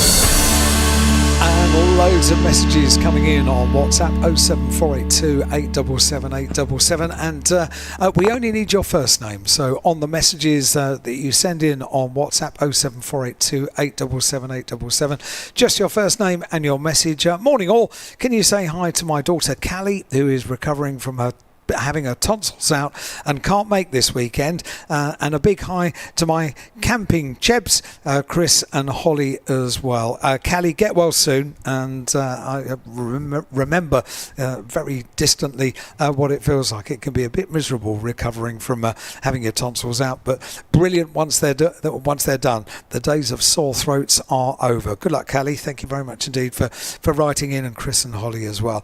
Please can we do a shout out to a great friend, Chris and Jade. Thanks for hosting an awesome weekend, and that comes from Matt and Sam. Come on, Kyle, ride, and stay safe, guys. Stay upright. Thank you very much indeed, Matt. Thank you for writing in. And this one says, please can we get a shout out to Zach and Seb from Really Not Photos. Thank you very much indeed, Zach. Thanks for writing in. All on WhatsApp 07482 877 877. Big happy birthday, 9th birthday. That's a big birthday to Joshua, and happy birthday, Joshua. 9th birthday celebrations here, and good use of the motorcycle emoji and the cool sunglasses emoji as well. And Angela says, can you give a shout out to our granddaughter Isabella? It's her first time at Alton Park, travelling down from Dumfriesshire. She's rooting, of course, for Rory Skinner, and was buzzing to have met him on Saturday. Oh, that's good news, Angela. Really pleased that you got the chance to meet up for Isabella on Saturday. You said you were hoping to, and by Jove, you did it. So well done. This one. Could we have a shout out to Sophie and to Nathan? Yes, you can. Thank you, Sophie. Thank you, Nathan. Thanks for being here, and thanks for writing into BSB Radio, powered by Kawasaki. Can you give David a big shout out? He was up early this morning to get the plane over from Northern Ireland, and is currently plugged in and having a snooze in the car. From the Tandragee 100 road race crew. Thank you very much indeed, Jal. Thank you for writing in. And this one says, can you please say happy birthday, John? Hope you have a nice day. That comes from Josh. Thank you, Josh. And a shout out to my wife, Laura, on bike taxi bike down at Britain's. Hope you have a good day. And all the Orange Army from your husband, Dan. Big shout out to Sam Laffins and Cam Dawson as well. Thank you, Dan. Thanks for writing in, and have a safe day, Laura. Thank you very much indeed indeed. You do a great job with the bike taxis. Can I give a big shout out to Team IWR and all the hard work to team personnel and Ian, who have put in a big push to get to the grid this year. Watching all the way back in Braunton, going to be a great season. Wishing all the riders and teams the best for the season. That comes from Ross. Duncan wants to get my attention, but it's difficult to do that while I'm reading. So what he's just telling me he's going out. Have a good trip. Thank you very much indeed, Doug. And please can we do a shout out to a great friend Chris and Jade. Thanks for hosting an autumn weekend. And Matthew wrote back and said thank you. Well, thank you for saying thank you. From David. Please could we give you a shout out to myself, my wife Alison, my son James, and his friends, also called James, from Stockton-on-Tees, sitting down at Knickerbrook and looking forward to a great day of racing. David, thank you very much indeed for writing in on WhatsApp 07482 877 877. Can we have a shout out to Zach Weston and the Northwest Racing Boys from Nick and Nick listening in Australia? That's great to have you listening down there in Australia. Thank you very much indeed for writing in. And Zach and all of you NW Racing Boys, great to have you listening as well. Frankie and Gabe here from Anglo-Irish Racing, enjoying the high-octane racing so far. Shout out to the crew who aren't here today. That's Anthony, Paula and Sarah. The team wouldn't run the same without them. Thank you very much indeed, Frankie. Thanks for writing in. And finally, for now, shout out to John and Max. Race 1 is already finished. Hurry up and get here. Race 2. Thank you very much indeed for writing in. And that's with a happy birthday to Joshua. What you're seeing at the moment are some very happy customers getting the ride of their life around the circuit in the BMW safety cars. And Duncan has just sent in a message to say he's doing his duties for Thrill of the Race. So he's doing a bit of filming now, and he'll be back in the box in due course. And can we also have a shout out to Zach and Seb from, I think we did this one, but have they... Oh, thanks to Craig Moto for helping out with our media. There we go. Zach and Seb from Really Not Photos, and thanks to Craig Moto for helping out with the media stuff. Thank you very much indeed. WhatsApp messages, it's a really good time to do it now because the BMWs that are giving some very lucky passengers rides around the Alton Park circuit, they're not too loud. They're not as loud as a grid full of motorcycles. So if you do get a shout out, the chances are you'll probably hear it on the speakers around the circuit, which is makes now a really good time to get in there. And Harrison and the whole Farrar family watching from the Alton Park Lodge in the garden. Wow. Did you hire the lodge for the weekend? What a great idea. I'm rooting for Bradley Ray. Mum is Kyle Ride, Dad is Leon Haslam, and brother is Scott Redding. Well, you've got quite a mix within the family there. Harrison, thank you very much indeed for writing in, and I hope you're enjoying the stay down at Alton Park Lodge, which is now available for hire throughout the year, which is a really good addition. It's what a tremendous place to be watching from the garden down there at the Alton Park Lodge. Thank you very much indeed for writing in. And this one says, can you wish my husband Michael a very happy 40th birthday, please, from Gina. And I'm just going to do a couple which I did first thing this morning, just in case you didn't hear them, because they are rather important ones. This is a very happy birthday. It was to Jacob, wasn't it? A very happy 14th birthday. And that came from Dad, who unfortunately can't be with us this weekend due to work commitments. But the message comes from Mum, Dad and little sister Charlotte. So Jacob is here celebrating a 14th birthday and is here with Grandad, I think, here at Alton Park. And there was one other message that came in early this morning. Can you please give a shout out for my son, Alex Soff? He's 39 years old. He is a great BSB fan, and he will be thrilled to get a mention today on BSB Radio, powered by Kawasaki. A very happy birthday, Alex. Hope you're having a great day here at BSB, the opening meeting of the year here at Alton Park. All the news, all the stars, all British Superbikes. This is BSB Radio, powered by Kawasaki, the sound of the British Superbike Championship.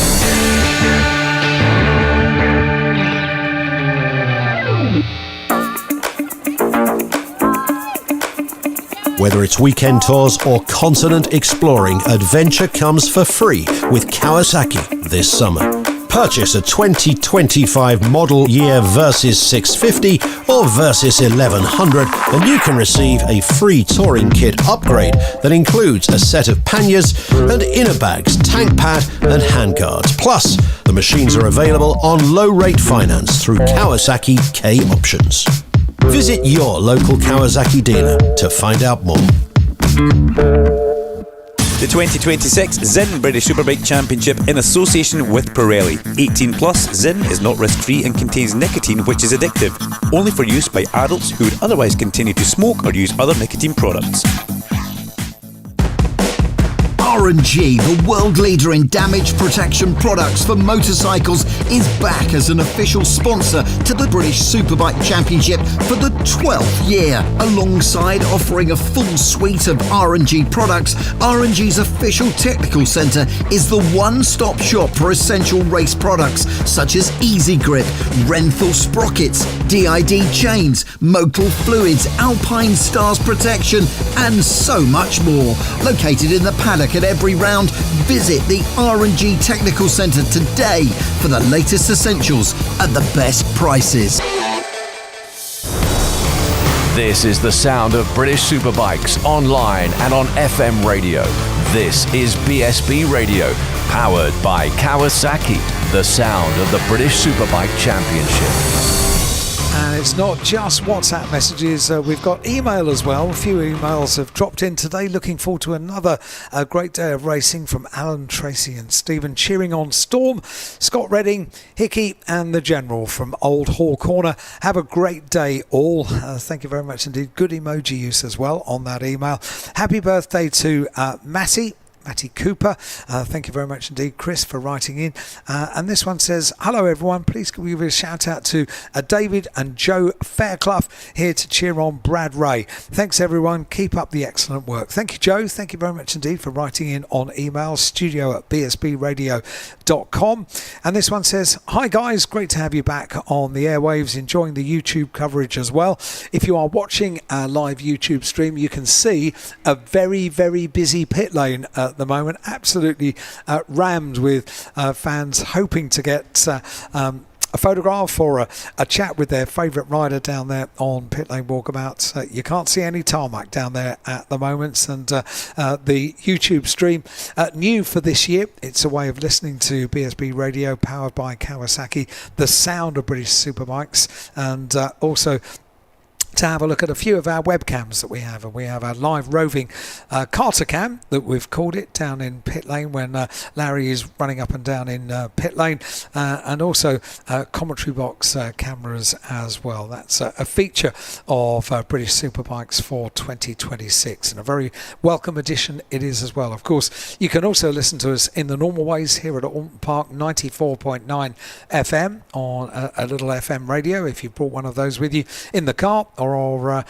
wherever you are, sitting in a little camper van, wherever you are around the circuit. 94.9 FM is the frequency you need to know. Stream live on the BSB website, britishsuperbike.com, and of course on the live timing page for this meeting on tsl-timing.com as well. So loads of ways to listen to us on BSB Radio, powered by Kawasaki, and hopefully we'll have some guests turning up in due course as well. So email studio@bsbradio.com, studio@bsbradio.com, and on WhatsApp, our number 07482 877 877. WhatsApp is a really quick way of coming straight into the studio. Shout out to the Baptist Bikers over here from Ballymoney. We did the Lake District day 1, Peak District Day 2, and we're here today, heading back home into race week at the Northwest 200 this evening. Adam, thank you very much indeed for writing in, and that was on WhatsApp, 07482 877 877.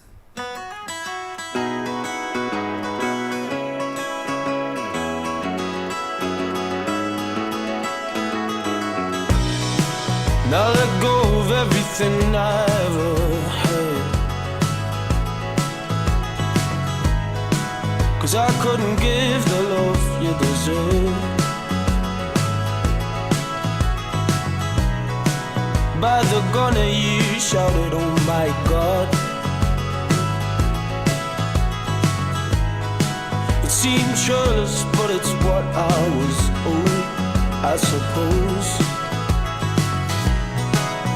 Every flagstone of this town bears our prints,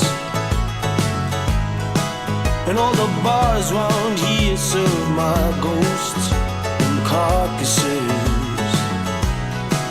I wish I knew these things when I was young, 'cause now I've just grown so numb.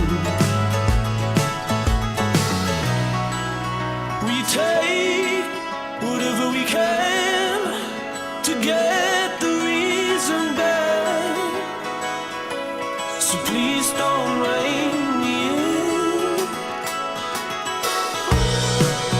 Don't rein me in. I'm working myself up to a nice warm bliss. All my memories of you ring like tinnitus. If I stop, it's just pain. Please don't rein me in. There's nothing brave in walking alone. Love in exile is nowhere to go, so come on home. Don't run away from my tenderness.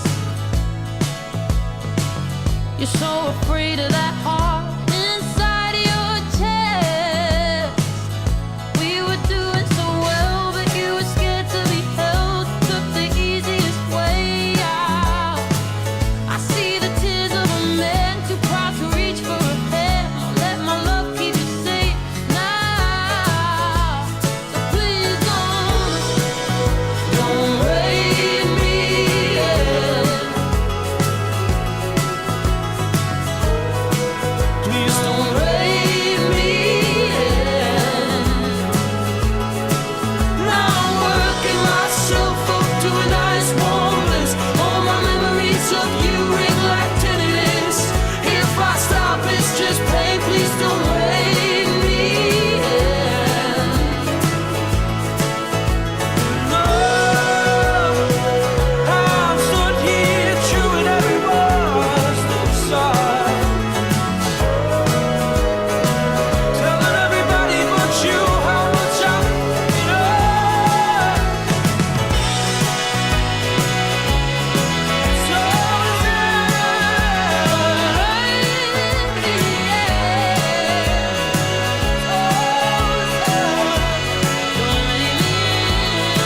Now I'm working myself up to a nice warm bliss. All my memories of you ring like tinnitus. If I stop, it's just pain. Please don't rein me in.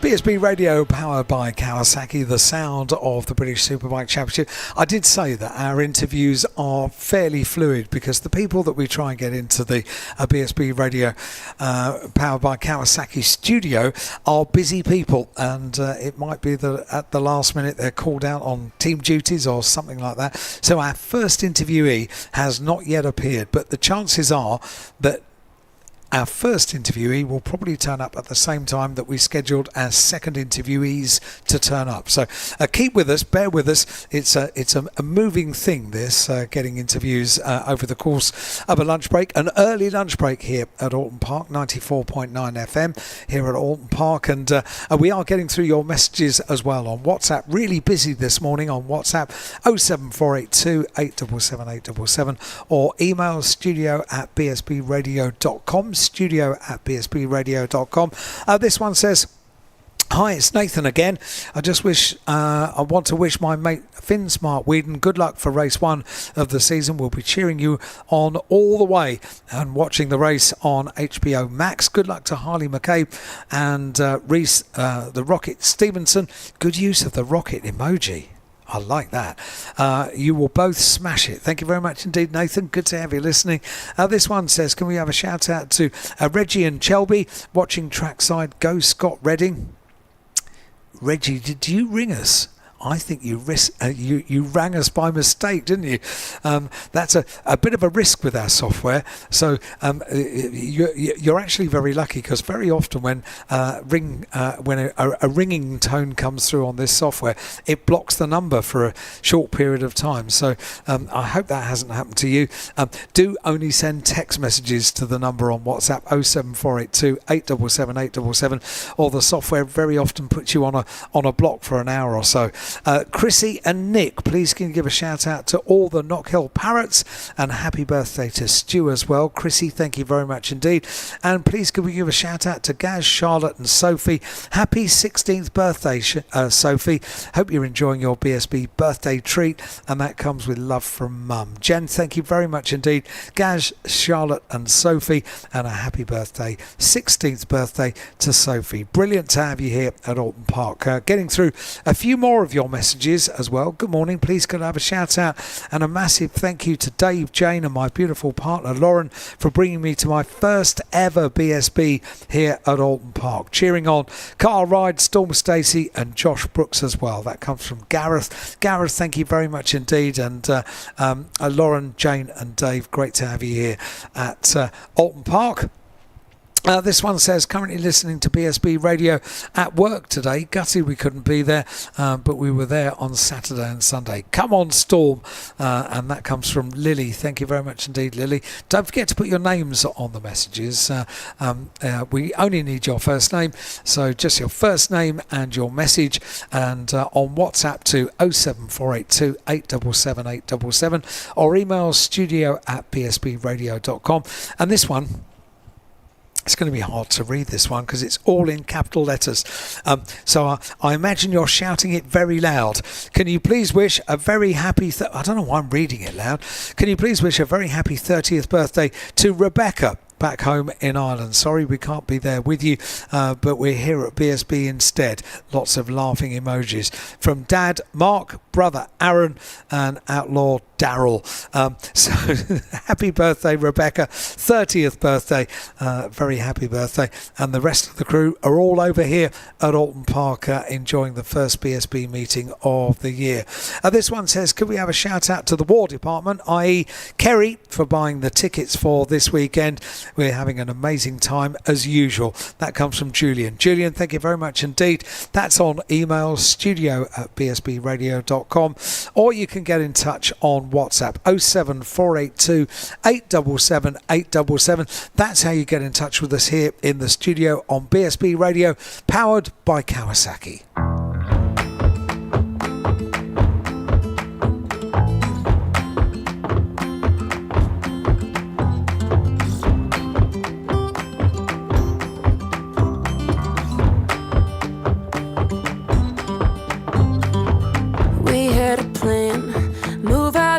Town, baby, west to the sand. It's all we talked about lately. I packed a car, bring your guitar and Jane for smoking. First thing at dawn, you'd cue the songs and we get going. Brought you on home, waited on the porch for you, sat there alone all throughout the morning till I got a hunch down in my gut and snuck around the back. Empty cans and I'll be damned, your bags were never packed. Did your boots stop working? Did your truck break down? Did you burn through money? Did your ex find out? Where there's a will and there's a way, and I'm damn sure you lost it. Didn't even say goodbye, just wish I knew what caused it. Was the whiskey flowing? Were you in a fight? Did the nurse come get you? What's your alibi? Way back to LA, and that's where you'll be forgotten. In 40 years you'll still be here, drunk, wash up in Austin.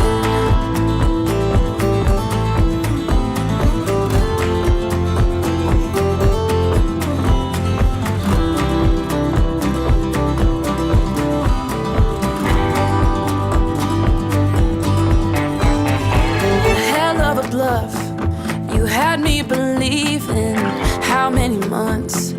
Did you plan on leaving? What happened? Bad habits. Did you go back? I loved you. How tragic.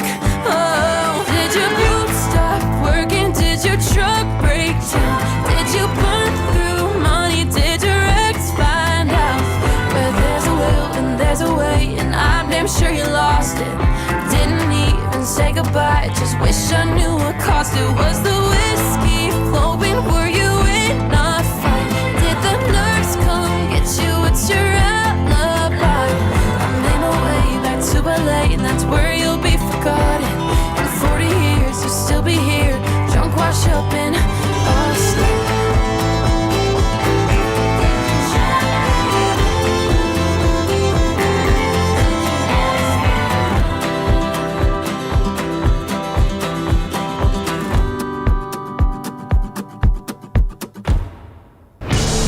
Duncan Vincent with expert commentary, Larry Scoop Carter in the pit lane, and Alan Hyde in the BSB studio. This is BSB Radio, powered by Kawasaki, the sound of the British Superbike Championship. Let's stop there. Being a soldier, it's exciting. You already know that. What you want to know is, what's in it for me? I wanted to learn leadership skills from the experts. I wanted to get paid to earn qualifications. I wanted more confidence. And look, I'm on the radio. That's what was in it for me. Get skills, get qualified, get confident. Army, recruiting now, search Army jobs. Joining the Kawasaki family has never been easier thanks to Kawasaki K-Options Finance. With competitive finance rates available across the entire range from entry-level 125s to the Superbike conquering Ninja ZX10R. It's easy to find the perfect machine for your garage. Start tailoring your deal today at kawasaki-calculator.co.uk. That's calculator with a K. Kawasaki Finance is a trading style of Black Horse Limited. The 2026 Zin British Superbike Championship in association with Pirelli. 18 plus, Zin is not risk-free and contains nicotine which is addictive, only for use by adults who would otherwise continue to smoke or use other nicotine products. BSB Radio, powered by Kawasaki, the sound of the British Superbike Championship. A very warm welcome to BSB Radio, powered by Kawasaki. It's the sound of the British Superbike Championship here on 94.9 FM here at Alton Park and around the world, of course, on our YouTube live stream. If you are watching the YouTube live stream at the moment, you will see a very, very busy pit lane walkabout, and I'm delighted to say that I'm joined by two guests. They have turned up absolutely spot on time, so I would imagine they are very used to a racing timetable. I'm delighted to be joined by Mark Lloyd and brother Matt Lloyd, both of whom are used to being, they're a bit out of breath because they've just come up the stairs to the to the commentary box here. But Mark and Matt are both mechanics in MotoGP. Yeah. And Mark, you're brothers first of all, but you're Brad Binder's chief mechanic. That's correct. Yeah. Is that right? What brings you along to Alton Park this weekend on this fine bank holiday weekend? Well, my stepchildren, Frank and Jordan, who were co-owners of PBM Ducati Racing, so it's nice to come along and support them and see the guys and also see I've got a lot of friends in this paddock, and it's probably the only weekend this season what doesn't clash with the MotoGP race, and it's bank holiday. Alton Park's a great circuit, so we said, right, let's go. And then bizarrely, I work in MotoGP with my brother.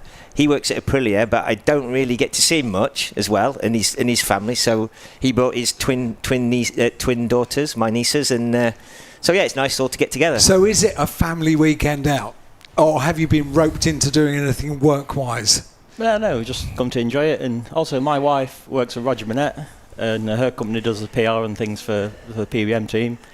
So yeah, it's all interlinked. Motorcycle racing is a family, isn't it? Well, it is. Like, at one point when we were down at our house, and Ben Atkins, who's Frank and Jordan's grandfather, he had the Red Bull Ducati team in the late 90s. So when you sit around the table, it's a massive racing family. Yeah, it's incredible, really. Is it nice also to be away from the stress of a MotoGP weekend, because that's a pretty intense weekend, isn't it?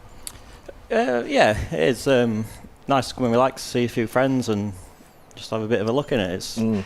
But yeah, still I enjoy the BSB. Got a few friends here. I did 7 or 8 years back in the 2000s with Chianari, Crutchlow, Tommy Hill, Ellison. So yeah, still have many friends who are still mechanics here. So yeah, it's good to see everybody. Where did mechanicking start, though? I mean, most little boys that are growing up and they're into motorcycle racing or car racing, they want to be a driver or a rider. So where does the technical side of things come in? I think it started. We were fortunate to know a friend called Darren North, and he was a really, really good club racer. Then he got a 250 ride, and we used to come along. I think 94 was it? 93, 94. Help him out, and then we sort of got more and more into it. Then I went off to motorcycle college in Bridlington, and then bizarrely one day Neil Tuxus rang me up, and I obviously sent an interview to Honda, and he said we might have a job for you. So I got a job at Honda in Louth and went over there, and then Matt sort of helped Darren as well. He carried on helping Darren, and then 2 or 3 years later there was a job opportunity in Supersport, and so I gave Neil a shout, and Matt came over and interviewed, and then that's how he got into the BSB, into the start. Chief mechanicking, what does that involve? Do you still get your hands dirty, or are you delegating things? It's more start weekend. It's delegating things, liaising with the KTM engineers, deciding what we need to change on the bike, parts-wise, lifing of the parts, checking everything, instructing the mechanics what to do. But when the weekend starts, you get involved and keeping an overview of what's going on with the bike, because it's quite a complicated thing now. So, yeah, you still get your hands dirty, but probably not as much as a mechanic. But I mean, you say it's quite a complicated thing. Those machines are incredible, aren't they? The tiny little winglets, the tiny little bits of bodywork that make all the difference, Matt. Yeah, definitely. There's a lot of things on them. I'm looking forward to next year when they get rid of a few ride-out devices and stuff. Yeah. You know, like the smallest crash these days, it's a big job. You know, it's a huge job, isn't it? So many things on the handlebars, switches, levers, things like this, and all the wings. You know, lose a few wings, even in a bike swap in a flag to flag, you lose lose a few wings. But I also think about this for you guys, it's a huge responsibility, isn't it? You know, preparing these bikes for the kind of speeds and the competition that they're doing. It is, but it doesn't matter. Like even mechanics here in BSB, it's a huge responsibility. Whatever bike, it is, yeah. You have these people's lives in your hands. Exactly so that. Yeah. It's if like we used to work in BSB, but you do the same job as if you're in MotoGP. In the day, it's still a motorcycle. It is, So I think also in BSB, the teams are not as big. So in BSB, you actually did more things. You did all the fuel, you did suspension, you changed things. But where it was, there's 4 or 5 mechanics, so it's sort of spread. You're looking out for each other, and you always, more pair of eyes and things like that. So it's, I'd say, you have more guys like more suspension guys, people from the factory, or more engineers and things like this. So. Yeah, more specialised parts of the bike, isn't there? Yeah. In MotoGP, yeah, the big teams, and but they are complicated. But it's like anything. It's like a new thing or a new technology will come in, and you just get used to it, and then it's like move on to the next thing. So it's ever an evolving sport. We've got messages coming in as well. One of them comes from Karen, who says it must be a bit of a grind doing MotoGP. Is that right, Mark? Yeah, we're always on the grind. It's just, I knew that is. Yeah. It's an ongoing family joke, because I did an interview, a podcast, and I said it's a bit of a grind, and that's it. You ever get the mickey taken away from everyone else now? It is a lot of travel, though, isn't it? Goodness. Yeah, we're off to Le Mans tomorrow. Driving though, so a bit of a change from going to an airport, but it's pretty much you're away for 6 days and home for 8. So it's pretty relentless, and you need a fairly understanding partner and family, don't you? Yeah, for sure. Yeah, I think we're both lucky to have that, aren't we? So yeah. Yeah, I mean, Karen, and she's pretty. She's grown up through racing, so she knows. She knows what she understands. Yeah, you need to find a partner that understands, don't you? Yeah. You were responsible for a Joey Dunlop special TT bike, a build. Can you tell us about that? That all came about in 2000. I was with Aaron Slight in World Superbikes. And I was with Aaron Slight in touring cars. Oh, yeah. He wasn't a bad driver. Yeah, he was good, yeah, really good. And I think Joey did the Northwest on a kitted SP1, and it wasn't great. And then Honda weren't really happy, and Bob McMillan and Dave Hancock got together with HRC and said, we need to do something with Joey for the DT. So how it came about, they said, right, we're going to take an engine from Aaron Slight's World Superbike team, which I was the engine builder there. We're going to use Paul Bird Motorsport chassis, which was James Tosland's bike at the time. Sent a big wooden crate from HRC with Suzuki Hour, swing arm, shock absorber, all the rear, and some other bits. And we basically, in 2 days, built this hybrid factory kitted bike. They sent a show suspension guy, Ollie, over, who's now with Pedro Acosta at WP. So we built this bike, and as everybody knows, he went on and won the race, and that was it. And then afterwards, the bike was disassembled. I got the engine back. That went back to Aaron Slight, and then the chassis went back to Tosland, and all the HRC parts went back in a crate back to all Japan. Disassembled. Yeah, and that bike never existed, which is it's a shame, because that was an iconic. If only it could be complete. Yeah, it was an iconic, and it's not even in a museum or anything. Because it's in bits. It's in bits. Yeah, it's such a shame, but and I know people have tried to. It's Joey Dunlop, but it's never. That bike it's never existed. Wow. Yeah. Wow, what a cool story. Yeah.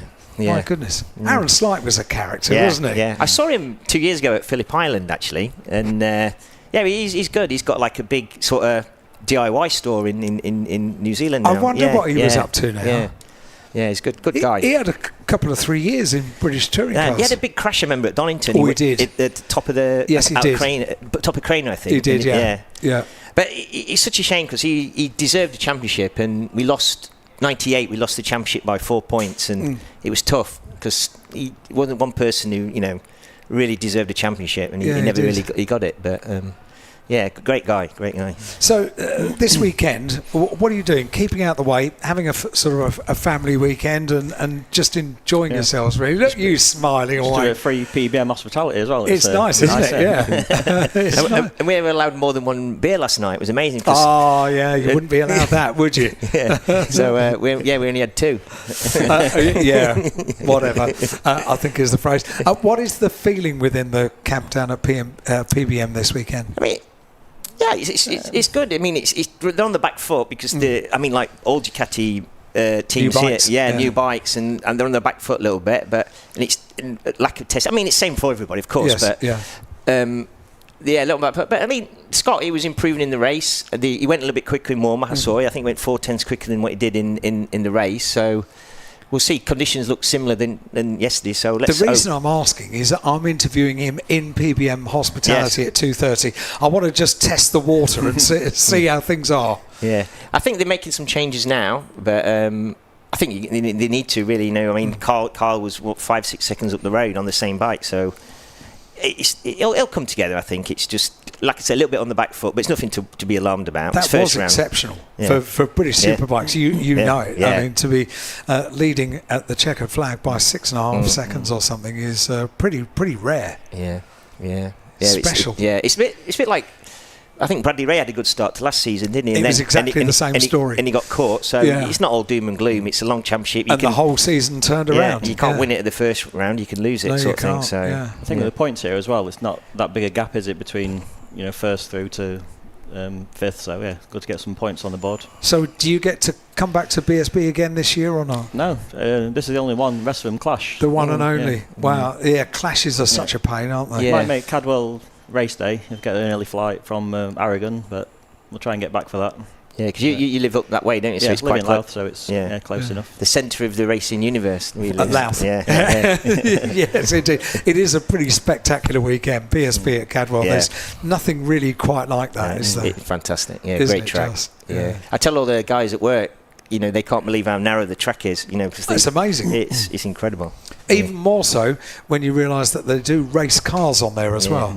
That would be the most spectacular. I asked the editor of Motorsport News, which is an MSV publication many, many years ago, what would be his dream Formula One Grand Prix venue. And he said Cadwell Park, without a doubt. that would be something special, wouldn't it? Guys, thank you so much for taking time to come up and join us. And really do hope you have a great weekend here at Alton Park. And good luck for the rest of the season as well. Thank you very much. Thank you. There we go. Cheers. All of it here, everybody, on BSB Radio, powered by Kawasaki. It's the sound of the British Superbike Championship. Thank you, chaps. Duncan Vincent with expert commentary, Larry Scoop Carter on the grid and in the pit lane, and Alan Hyde in the BSB studio. BSB Radio, powered by Kawasaki, the sound of the British Superbike Championship.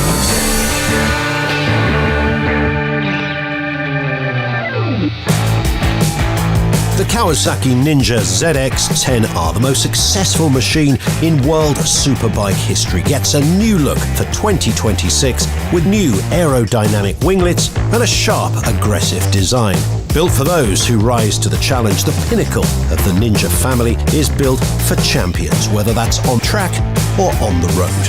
Available from your local Kawasaki dealer now, so book a demo ride today and discover true adrenaline. The 2026 Zin British Superbike Championship in association with Pirelli. 18 plus, Zin is not risk-free and contains nicotine which is addictive. Only for use by adults who would otherwise continue to smoke or use other nicotine products. R&G, the world leader in damage protection products for motorcycles, is back as the official sponsor to the British Superbike Championship for the 12th year. R&G's damage protection and accessories are used by countless riders and racers around the world. Thousands of applications for hundreds of bikes and are trusted by teams across the BSB paddock. R&G's Pro Engine case covers are now included in the FIM Quality Product Programme. Visit the R&G official technical centre in the paddock to get your protection today and find out more at rg-racing.com. So no matter what you ride with R&G, if you slip it or slide it, you'll still be able to pick it up and ride it. Duncan, Larry and Alan live on BSB Radio, powered by Kawasaki, the sound of the British Superbike Championship. Welcome back. It's BSB Radio, powered by Kawasaki, the sound of the British Superbike Championship. Our thanks to Mark Lloyd and Matt Lloyd giving us a bit of an insight into mechanicking in the MotoGP world.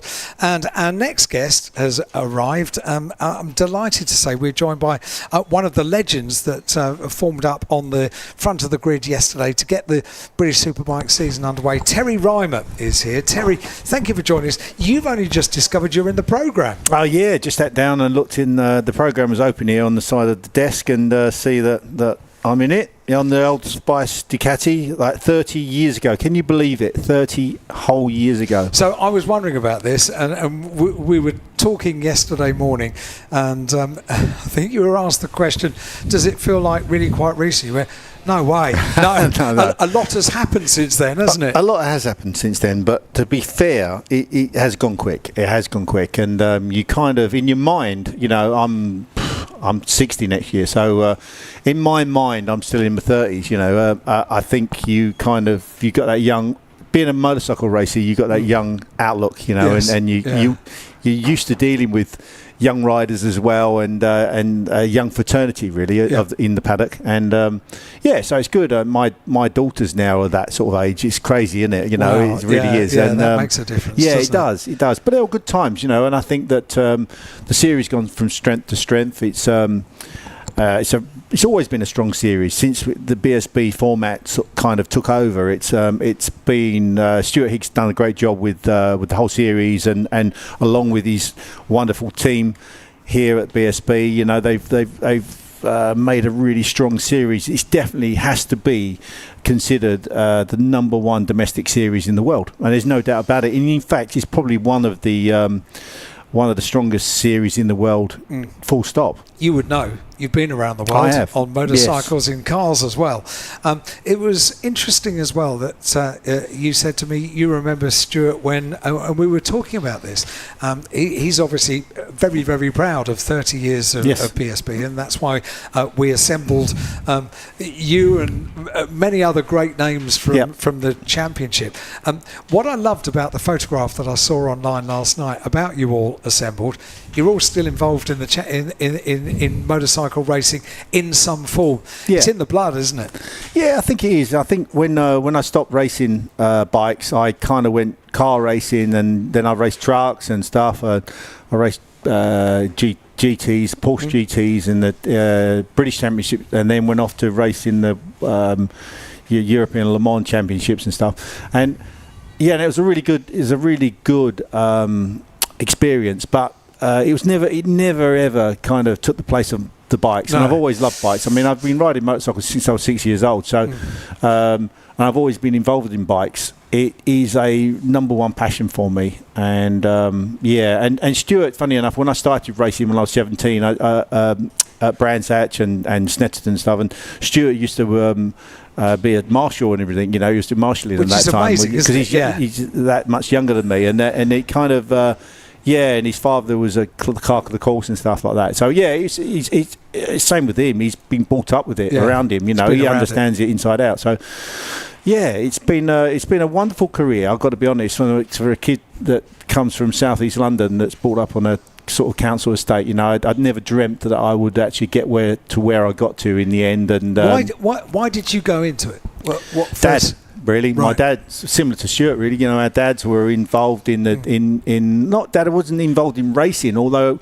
he had a friend that raced production bikes. But my father has ridden bikes since he was 18, and he's in fact he was. I mean, he passed away in July, unfortunately. But Dad, I'm sorry. That's all right. Dad was.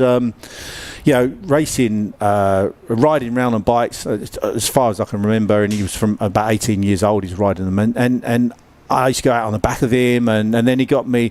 My nan passed, and when I was about 6 years old, and from cancer, unfortunately, and she left a little bit of money for me to get on, with life. It's only about 500 quid or something like that, whatever it was. But it's a lot of money then, back in the 70s, And Dad said, they've got some money here, we could save it or whatever you want to do. And the first thing I said to him was I wanted a motorcycle. On a motorbike? Yeah.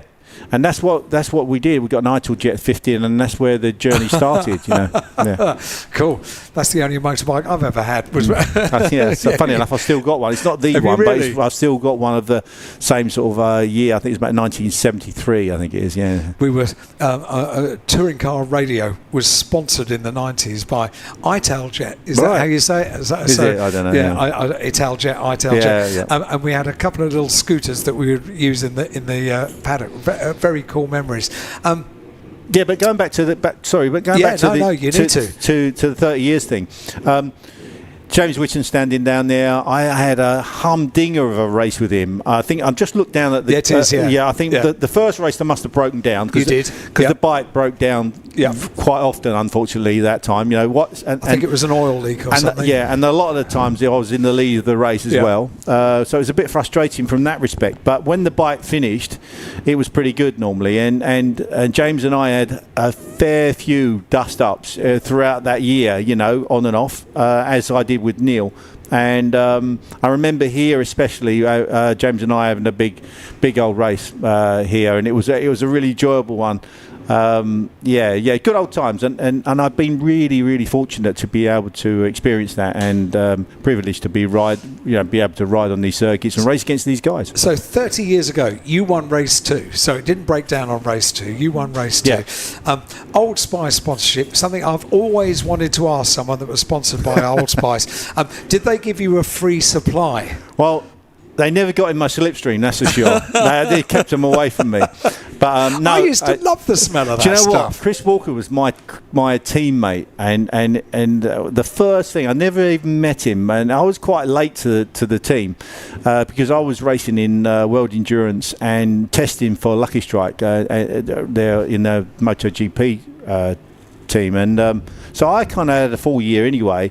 And then Horst Elm, who owned Motor Cinelli at the time, was Ducati importer. He just said to me, look, would you like to race in BSB? And I was like, yeah, why not? You know, I looked at the dates. One date clashed with one of the GPs, and which I was meant to be riding in, and I just said, yeah, why not? But this date clashes, blah blah blah. We went, and I literally rode the bike before that race at Donington, that first ever race at Donington. I rode the bike for 15 minutes before that, which was on a lunch break.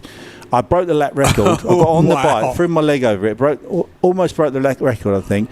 After 10 minutes, parked it, said, I'm happy, fine, I'll come back at the weekend and race. And I put it on pole position, and then we were leading the first race, and it broke. The second race, we won. And then the next race I raced at, I was racing at Le Mans with Sir Suzuki, and unfortunately it clashed. And it was a bank holiday race, like similar to this weekend actually. It might have been in May as well.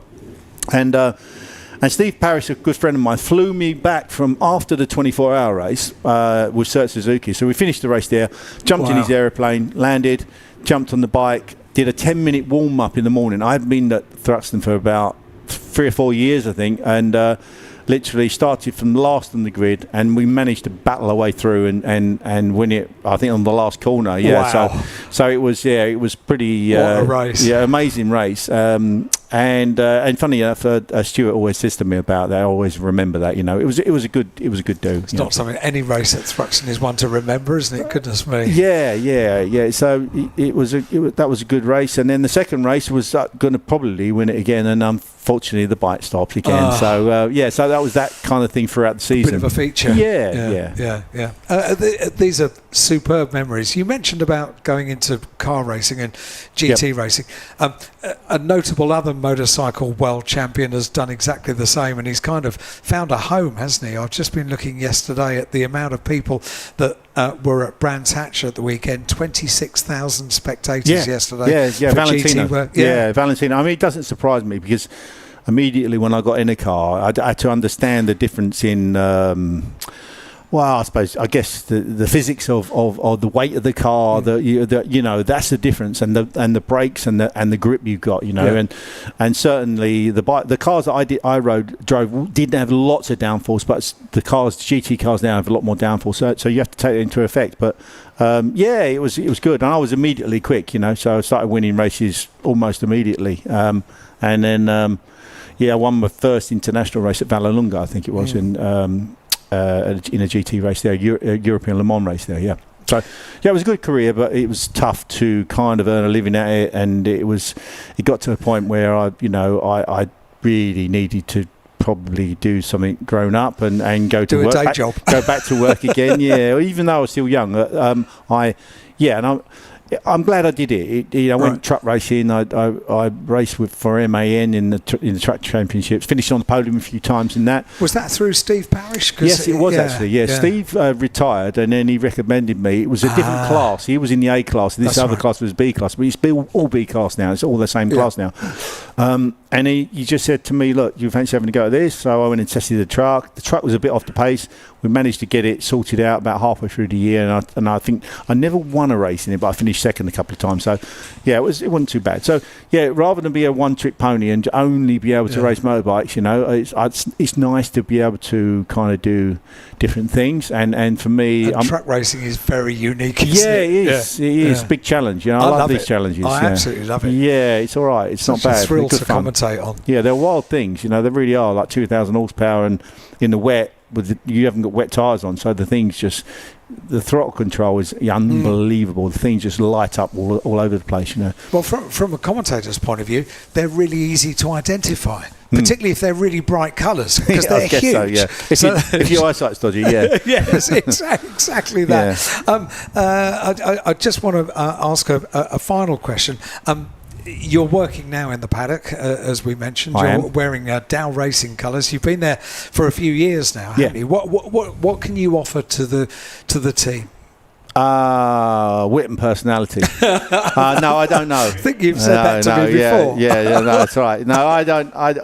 What can I offer the team? I hope I can offer the team some form of experience. I like to think I can support the riders the best way I can, because I understand where they're coming from and what they're doing, and it's quite a pressurised it's a pressure pot arena you're in as a rider, you know, and I've been there, done that, so I understand that as you well. know what they're going through. Yes, you know, I think so. I like to think so anyway. And it's taken a little bit of time for, obviously, it takes time to get the riders' trust because, you know, at first, you know, I started working with Danny Buchan at the beginning, and I'd already worked with Danny before, and we had a fantastic rapport, you know. And started to work with Lee and then Josh, and I don't think they were sure of me at first, and then, you know, last year. Oh, really? No, I don't know. Maybe I'm wrong. I don't know. But I feel that, you know, I you said, have to build that trust up, don't you? Oh, yeah, you do. I guess both of you. You know, my trust with them as well. You know, and you kind of, and I am 100% behind my riders. You know, I really am, and they are. You know, they're like my lads out there. You know, I'm with them when they're riding. You know, so what are you doing during a race? Okay, or qualifying? Are you out on the circuit? I am. Yeah, you'll see me out and about normally either on my push bike or on a scooter, one of the Dow scooters, and I'll be plotting myself up in different areas of the circuit, depending on what the riders are asking as well, and where they're having trouble. So I'll say to them, is there anywhere you want me to go firstly, you know, and I'll normally go out to my sort of favourite spots that I watch, and then I can compare stuff, and I can compare other riders and other manufacturers and what's going on with them as well, so I get a good understanding from that.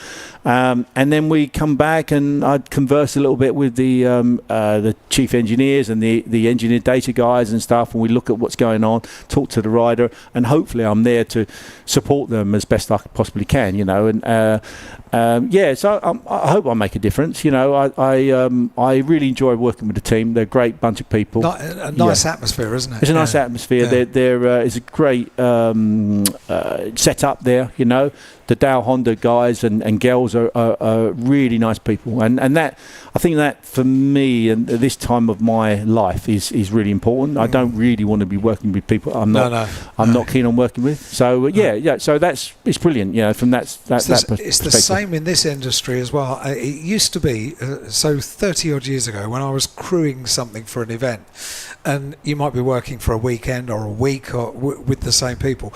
It used to be I used to assemble the people that were absolutely the best people for the job, and then probably about 10 years ago it started to become, how much do I want to spend time with these people if they're 70% good at doing the job, but they're really nice people to be with? It's a balance. It's a balance. It's the balance, really important. isn't it? It's really important to get that balance right. And I think, and as you get older, you kind of that becomes more important. It does. So that's where I am really. And you know, I've got my daughter. I've got 7 grandkids, so the time I spend away from weekends is the weekends for me are precious, you know, and I wouldn't be doing this if I didn't enjoy it. I really wouldn't, you know. So I like spending time with grandkids and stuff like that. I've got a little bit of time with them now because I won't be going to Northwest or TT. Right. I'm not really needed there because it's not my speciality, and also it's like, you know, by the time they've done one lap, it'll take me forever. I'm just watching at one point, just a complete waste of time, really.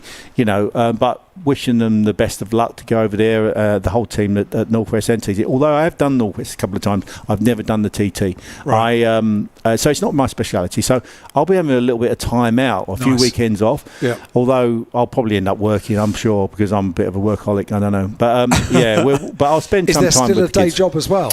Yeah. I do a few things really. My wife has got a contract cleaning business, and I kind of support her with that a little bit, but not so much. But I work in the electrical industry, so surveying and things like that, and we so I'm busy doing that at the moment. We mainly work on the rail infrastructure, so that is really busy at the moment. It's good. I enjoy that as well. It's pretty good. Not as much as this, of course.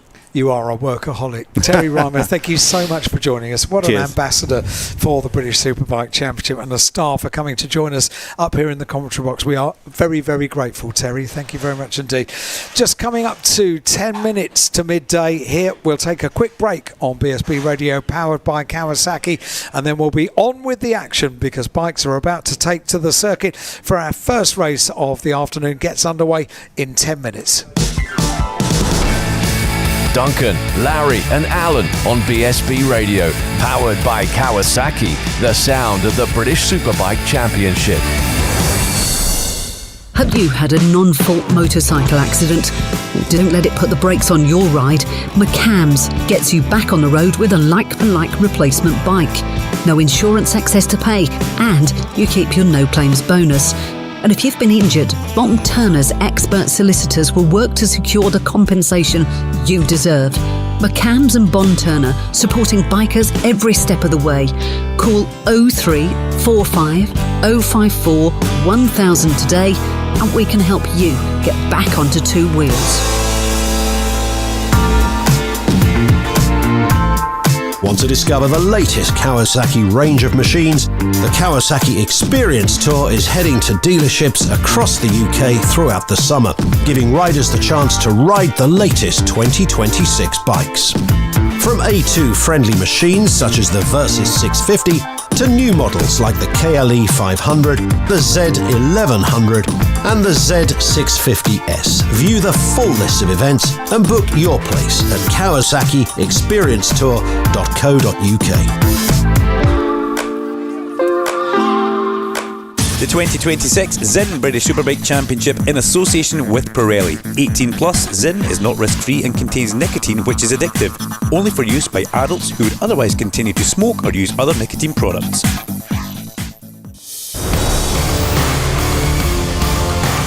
With all the British Superbike news and insights, this is BSB Radio, powered by Kawasaki, the sound of the British Superbike Championship.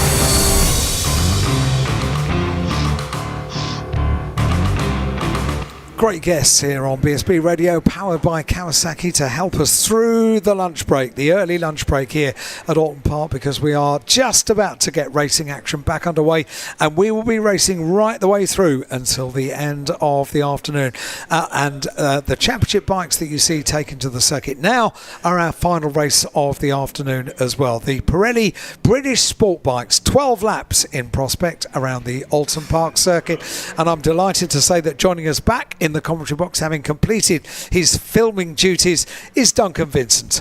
Let me try that again. Then. Thank you very much, Alan Hyde, in the BSB studio. BSB Radio, powered by Kawasaki for 2026. Great to have Kawasaki back on board.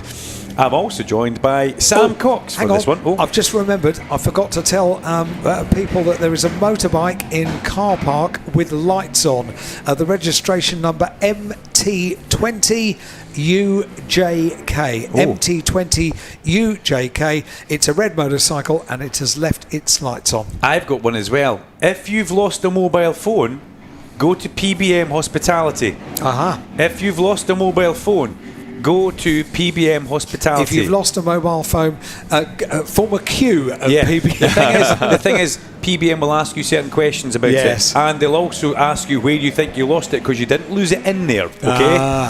So there we go. Karen Lloyd, thank you very much. Sam Cox, welcome to the commentary point for a little bit of Armada SC31 coverage, and also the first race for the brand new Pirelli British Sport Bike Championship. Looking forward to this.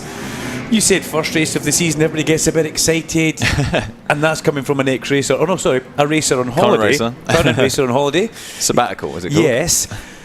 What are you noticing? What are you finding from your guys? Have you had to calm Harrison down? Is that the type of thing you've got to do, or where's the excitement been noticed? They've obviously had their warm up this morning, so that kind of gets a bit out of their system. But there's so many bikes out there. There's some new teams, some existing teams, some people that are doing the second year, third year, fourth year in this championship. So, well, not fourth year because it's only been around for a couple of years. But there's experienced riders and there's excited riders. But it's always the first race of this championship. They just get a little bit excited on the first couple of laps. I'm hoping everyone can get round. You can't win a championship at the first round, but you can certainly put a dent in not getting there at the so you've got to look after yourself in round number one, get some points to board and make progress throughout the course of the year. Kind of exactly what we've heard so many of the great racers say, on a day when you can't win, make sure you gather some points. That's exactly what you've got to do. Bikes now making their way round. Some of them will be forming up on the grid, and down there as ever, ferreting around like the Yorkshire gazelle that we have. Larry Scoop Carter, are you across there, Scoop, on the grid? Carter the Ferret now, is he? Yeah. There's a darts player called Johnny Clayton. His nickname is the Ferret as well, so if I'm half as good as he is, we shouldn't be okay. Yeah, the grid is virtually assembled down here now, Duncan, and sitting proudly on pole position is the local rider with a local team as well. I think we can give it that, Ian Newton. And Newt's been around the block a little bit. This is his home track here at Alton Park. He's had a lot of success, and he'll be looking for a little bit of success in the hands of his pole position setter, Alfie Davidson. Well, Alfie, you've been the man with the most pace already this weekend. You've got a good chance here to put it on top of the podium here going into the first race here at Alton. Yeah, I'm going to try my best. Just not got anything planned. Just see how the race goes, and yeah, just push on. Yeah. See what you can do. Here is Newton. It's always good to be back at Alton Park, isn't it? Your local track, and great to see a wonderful crowd here today. Yeah, no, exactly. Hey, it's probably one of the best places in the country to come motorbike racing, watching everything else. No, it's really good, and obviously everyone's super excited. So yeah, raring to go. I think you've got a good chance here as well. Here's Cam Dawson, 2.5 minutes. In fact, I'm going to leave Cam to his thoughts, as I am Zach Shelton, because the grid is now being cleared. This is the Pirelli British Sport Bike Championship. It's been elevated from national status over the last year or two, because such is its importance. And remember that the top few in the championship from last year are now racing on the World Championship level. So the big incentives for the riders to go out there and do well. The big question, I guess, Dunk, is Alfie Davidson has shown what speed he has here this weekend. Can anybody stop him? Good point, Scoop. Alfie Davidson has been the man through all the pre-season testing and the testing that we've had for this event. He really has been on fine form. I was in PBM Hospitality last night. He and the Ian Newton team were eating in there, Jack Bednarek as well. He looks calm, he looks happy, he is in control, and he is... Well, he's in a place where you want to be. He's back into his second year of Sportbike, now British Championship. He's on pole.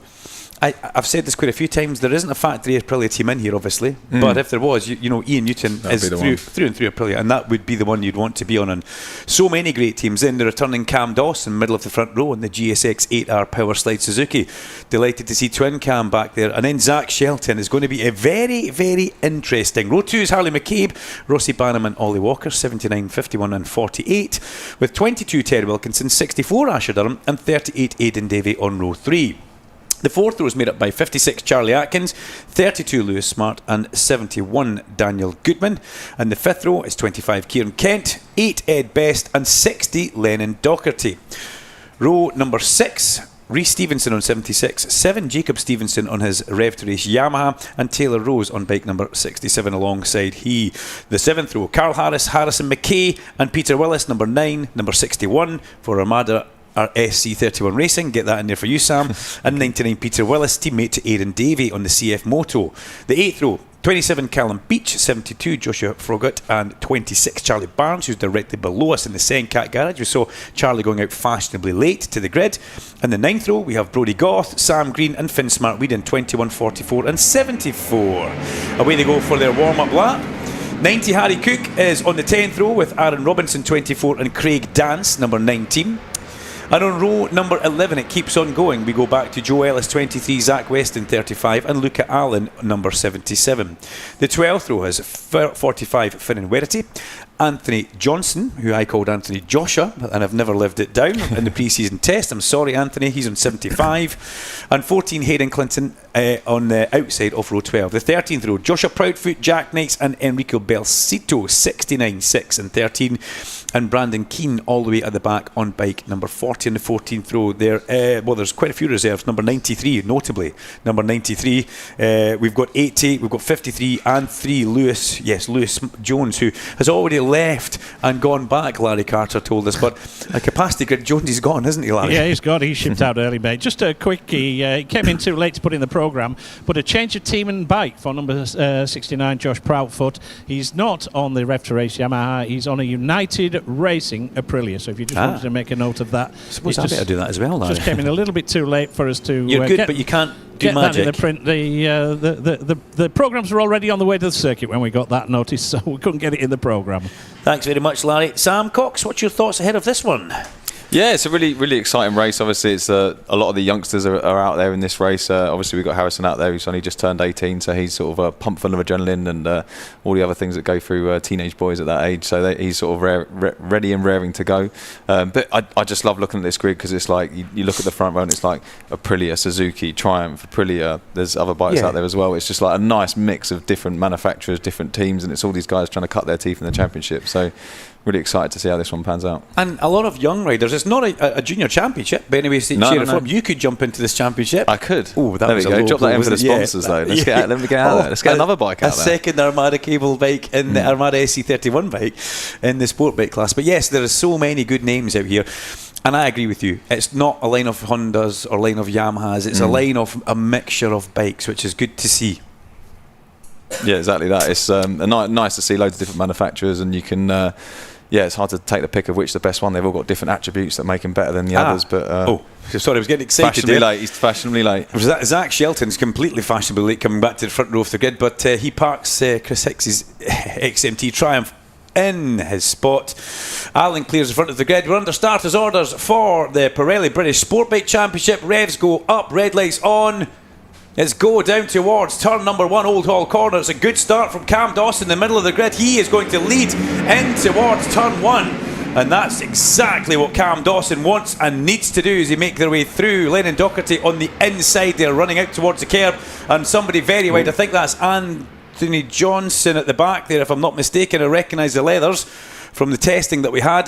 Rather than going down, pick it up and run wide, Sam. It's possibly the best thing to do. A CF Moto of Peter Willis very wide through Cascades, but what a launch off the line that was for Twin Cam. Cam Dawson ahead of Alfie Davidson. So the Alfie Davidson now has a bit of work on his hands to try and catch up with the flying man from Dungannon. That's Cam Dawson. Good start, Sam. Yeah, really, really good. He got off the line well, got out of all that sort of melee behind him and got a bit of a gap. I mean, he jumped the pole man, so he's got a bit of work to do. And we saw it in qualifying yesterday, very similar times all the way through, and it was just Davidson that pipped him at the end, but he's already starting to make gains into that little bit of a lead he had. If these two can stretch away, though, it will be panic stations for the likes of Shelton, for Ed Best, who looks like he's up there in 4th place as they come down towards the Hizzies area. Asher Durham on the second of the power slide bikes going in on bike 64. It will be, as they all lovely TV shots of the change of direction. Young people very much hard at work. Let's hope they all get out of Knickerbrook. Somebody deciding to take the motocross route coming through there. One of our rocket rookies was that young Carl Harris. It certainly was, using a little bit of curb and a little bit of greenery as well. Not the ideal line, Sam. No, I can imagine that's cost him a little bit on his exit, but he was not letting go of that throttle. Charlie Barnes, unfortunately. A retirement of the Sencat Aprilia there. Sorry. Looking a little bit frustrated with himself there as well, but yeah, no, it's a really nice corner as that one as well. I was actually looking at that sector time between the Stockdale and the sport bikes, and there's not much in it, to be honest. They're, because it's just that little complex there, so these bikes will get through there a little bit quicker than ours do. But yeah, no, it's a really nice complex corners that. Well, you did mention that it's a technical problem, by the way, for the young Charlie Barnes. You did mention that Alfie Davidson was making inroads to Cam Dawson. He has. He's now in the back wheel of Cam Dawson. But Zach Shelton hasn't been able to make any inroads and stay with the pace that Davidson's got. Dawson really has stretched this pack at the start of it. And here comes Alfie Davidson up the inside. It looks like he does have the pace to get through. Looks like on paper he has the pace to pull away. But, you know, Cam Dawson will grit his teeth. We know that. The young man who is a front runner in many British championships that he's been involved with. And that's the black and orange flag coming out for somebody. We've got number 6 stopped with a technical problem. And yeah, bike number 19, which is Craig Dance, who we know from last year's Super Teen. He gave us many excitable moments throughout the course of the year on a Super Teen bike, Craig Dance. But he's given the meatball flag, as Larry calls it, the black and orange flag, to get off the circuit straight away. And number 6 stopped with a technical problem at Water Tower. That's Jack Knights. That's maybe something to do with the problem we had this morning here, an off in morning warm-up. Oh, and down goes Carl Harris. Is that... No, it's not the Rocket Stevenson, is that? Could be an Ollie Walker. Number 9. Yeah, Ollie Walker and Carl Harris. Oh dear, oh dear. A couple of bikes down at Britain. So that's the thing, when it's such a busy track like this, they do sometimes come together. Ollie Walker off number 48. They will wait for confirmation on that one. Both riders were fine and up on their feet, but there's so much going on. Deputy race director can't get it on screen, as to the front for the first time on his Iron competition Aprilia goes bike number 28, Alfie Davidson. One of the most aggressive little riders, but clean riders you'll see in this championship. Dawson, though, has a look on the inside, unable to go through into Old Hall. Let's see the true, real race pace now of Alfie Davidson, Sam. Yeah, no, he was the guy to beat yesterday. Obviously, he was the only one in the 41s in qualifying, so I think Dawson has to snap back at him really quickly, because if he allows to get him that rhythm, he's just going to slowly eke away, which he's almost looking like he's doing at the moment. So Dawson, if he's going to make a race of this, he needs to do it now. Ollie Walker and Carl Harris-Byes has been perfectly okay at their coming together at Britain's. The Port West Race Safe Marshals have moved everything off to the side. Fastest lap of the race so far for Alfie Davidson, a 42.225. The lap record is a 41 flat for Rhys Stevenson, so there's quite a way to go, but remember they're on kind of heavy fuel with a lot of stuff going on. Let's take a look back towards Britain's. We can't actually see it, but we can see them both going down. Something tells me that maybe that wasn't Carl Harris's fault. No, yeah, there's a few arm gestures there. I think we've seen another little getting together there. Well, that was a technical problem for Jack Knights, and somebody then rode into the back of Jack. And there's a bit of bodywork, a belly pan off. That's why Craig Dan's got the black and orange flag, because he drove into the back of Jack Knight's. The exhaust come off Jack Knight's bike by the looks of things. And yeah, thankfully that could have been a little bit messy there, but again, great work by our marshals to clear up the site of that going up Clay Hill. Davidson leads Dawson as they come through Druids, 3Ds, as they make their way through that beautiful corner. Zach Shelton in the back finds himself 1.4 seconds behind Cam Dawson. I'm going to keep my eyes on that gap, Sam, see if he can do anything. Then it is Rossi Banham who's up there in 4th place last time across the line, from Charlie Atkins, Ed Best, Harley McCabe, and then Asher Durham down to 8th place actually for Asher D. In towards turn 1 they go. There's a move from Harley McCabe on Ed Best in towards 1. Good stuff from the M-Lav, the Fibertech M-Lav Aprilia rider of Harley McCabe. That's a lovely strong manoeuvre. And this is a different Harley McCabe we're seeing in 2026. Ed Best is fighting back. Oh, shut the door. That's close racing there. That's good to see. And Ed Best, Ed Best comes from Superstock 1000. I've actually raced with Ed Best in the Ducati Tri-Options 2 years ago. And he's a really he's a really good rider, really smooth, really clean, and he's having a good little tussle. I'm actually quite surprised to see Harley McCabe further down. He qualified in 4th, so I expect to see him start to pick his way through this little pack he's in. Maybe not been the best of starts for Harley Bobbs. Unfortunately, just didn't get that bike off the line as he makes his way round towards Britain's. Let's have a look further down, just outside the top 10. We've got Lewis Smart, Rhys Stevenson, Lennon Doherty, Dan Goodman and Brodie Goth. And fastest lap of the race now goes to Rossi Banham, bike number 51. Rossi Banham, fastest lap of the race on his Suzuki GSX 8R. Oh, down, but on his feet's Taylor Rose, the Crawley rider on the Timbersake Racing Triumph. And Sam, that's an easy thing to do. The punishment doesn't fit the crime there. A little mistake into Shell, then you've basically got nowhere to go. Yeah, had to lay it down before he got to the barrier. But Shell Oils, it's a hairpin, but you can carry so much corner speed into there because it's banked and cambered. If anyone's walked around the circuit, you'll see it's literally like a velodrome kind of banking there, so you can really hit it hard. And he's obviously just got it wrong going in, but it looks like a good little battle at the front. The style of Cam Dawson through there, and somebody's waving an arm in the background. Is that Ed Best? As through in the inside of Zach Shelton goes Rossi Banham. That's a lovely move for Rossi. We see Rossi moving manufacturers. He was a Yamaha rider last year. Finds himself, you can see, with the yellow plate being on a Suzuki this year. So that's one way for you to get rider and bike recognition. If they have the kind of purpley violet plate, that means you're on an Aprilia. If you have the yellow plate, you are on a Suzuki. Kawasaki traditionally in green. Yamaha are always in blue. Who am I missing out here?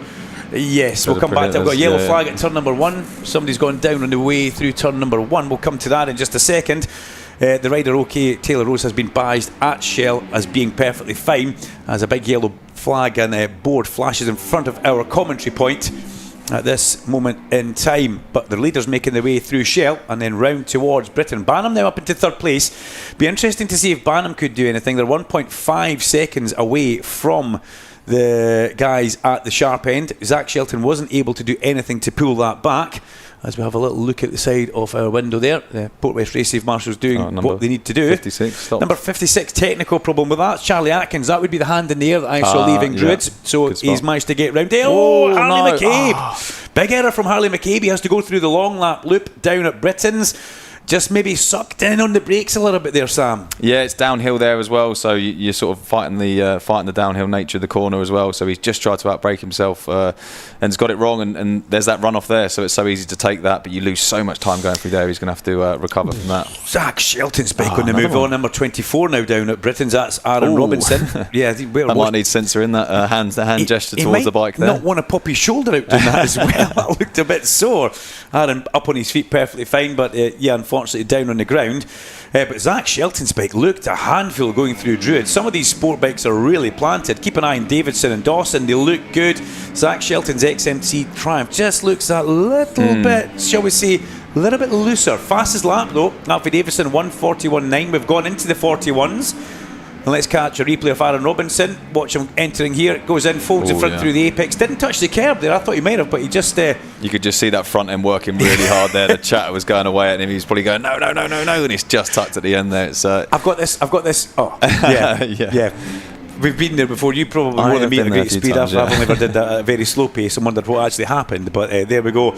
Rossi Banham and Zach Shelton still fighting away for third place behind the two leaders that we have of Alfie Davidson and Cam Dawson. Aprilia leads Suzuki. What are we seeing now? In towards Lodge, Rhys Stevenson with a bit of a coming together with Lewis Smart there. Well, not coming together. I just don't think there was much room given to Mr. Smart. Let's see if there's a look towards Rhys. He's deep in the gravel there. He is. Lewis Smart on 32. A fast man we have seen in previous other championships such as the Junior Super Sport and also the Super Teen Championship. But you know what's really making me feel good right now is Cam Dawson is right on the back of Alfie Davidson, and they're both super fast. 41.9 for Alfie Davidson, 42.0 for Cam Dawson. There is not much separating them. I was worried that if Davidson got to the front, that was it. We weren't going to have a race, but we have got a race here, Sam. Yeah, fair play to Dawson. He's hanging on to the back of it. He's even had a little look into him to the last corner there. But looking at the times, 41.9, 42.0. If you're a racer, that's a massive gap. But in reality, it's not. It's 0.1. He's right on the back of him. It's good to see he's hanging on here. And the two bikes seem to work in different ways in different areas around the track. You know, Alfie Davidson seems like he's got a little bit more high-speed stability than Cam Dawson, but then the Suzuki seems to be very strong on the brakes, is what I'm noticing. Larry Carter can maybe pick up with that post-race.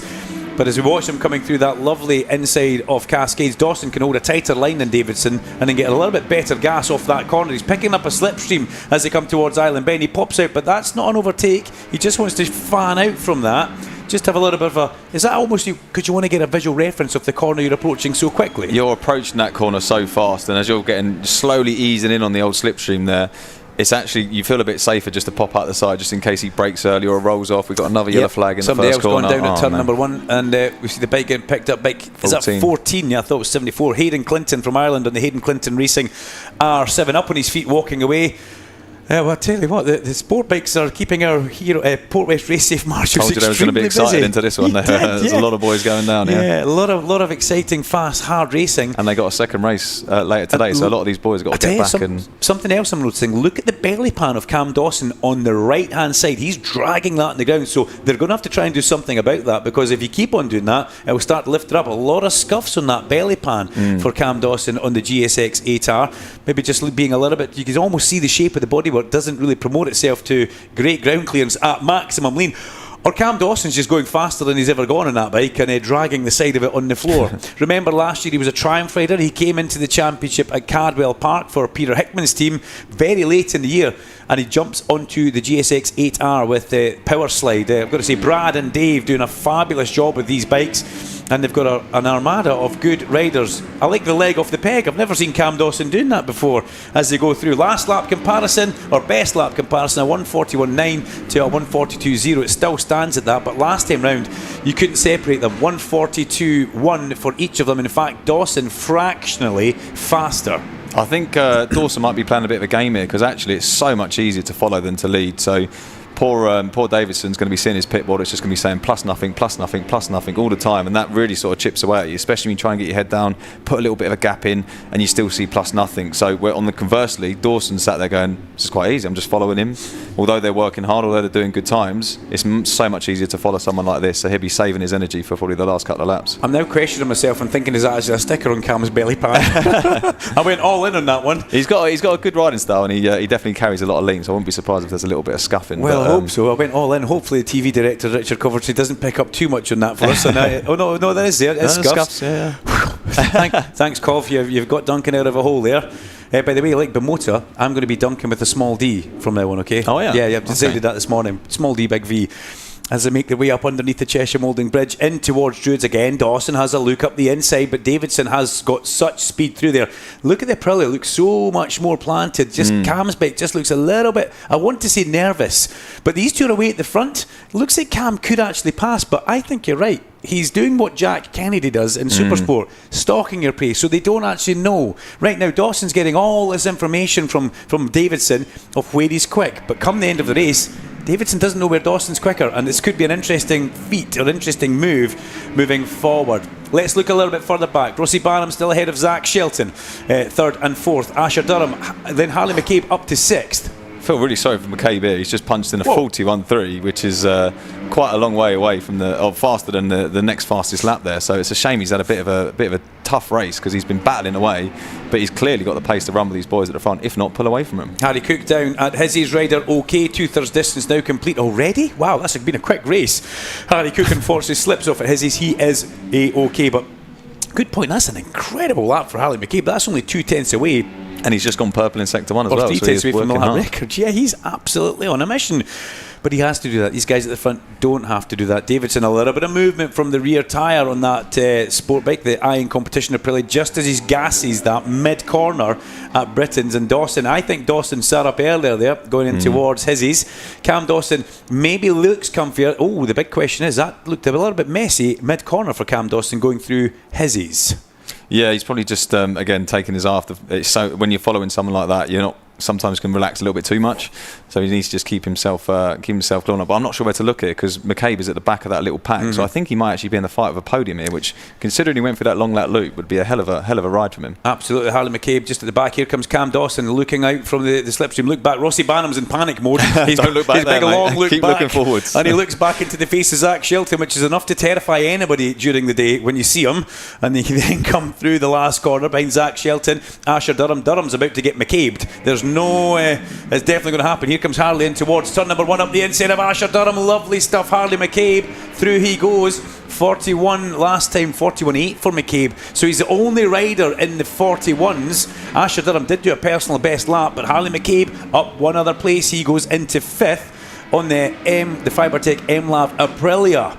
Good lap that, and well spotted by yourself in the commentary point here, the BSB Radio powered by Kawasaki commentary point at Alton Park.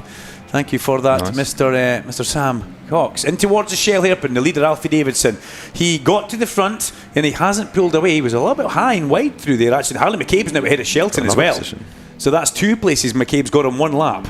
He could go for the podium. He is, yeah. The podium's right there. I mean, he's probably more likely to have a podium now than not. So this is a fantastic race. It's just gutted for him that he's not in with that front pack. Because I reckon he'd be giving the boys at the front a run for their money. We'll see that in race 2, won't we? That little error that we saw him making down as the phone rings. It's not my phone. Yeah. Oh, McCabe up the inside. Can he stop it? Yes, he can. Fabulous stuff from Harley McCabe. 3 positions on 1 lap in this race. Harley McCabe very much up to speed with everything that is going on. And great to see Harley McCabe doing that, but if he hadn't made that little error earlier on, it would have been so much better. The incident involving 6 and 19 on lap 1, no further action happening with that one, which is good to see. And let's focus on this battle at the front, because again, Cam Dawson is having a look. Just looks like he's in the right place to mount an attack as we move into lap 11 out of 12. Yeah, really impressive from Dawson here. He's just stalking his break. He probably knows exactly where he's going to make his move.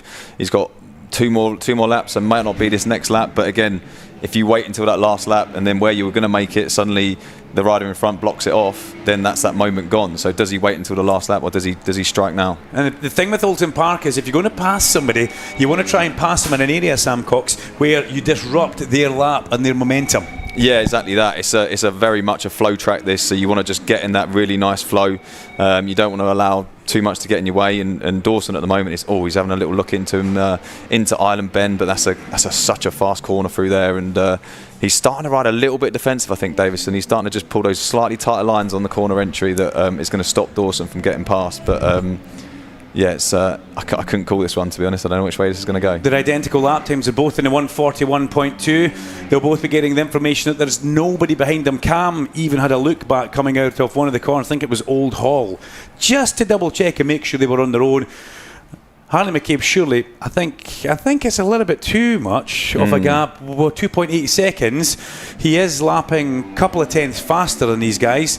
as we pick up with Asher Durham, who's just drifted off the back. Bit of movement for Cam Dawson as he gets hard on the gas out of Knickerbrook, and you've got to watch for that, and that's something that you don't need to have in the back of your mind as you come in towards Druids. Both of these youngsters want to be the first person to take the first victory in the brand new Pirelli British Sportbike Championship, but also they want to get points on the board. That's what they need to do as we look further back towards Harley McCabe, who's coming under pressure from Rossi Banham, but Rossi Banham unable to go through on the inside because that Aprilia is strong on the brakes, very, very strong. And I agree with you, feel sorry for Harley. If he hadn't have made that maybe not great start and the unfortunate error in towards his, could have been a different result for that man.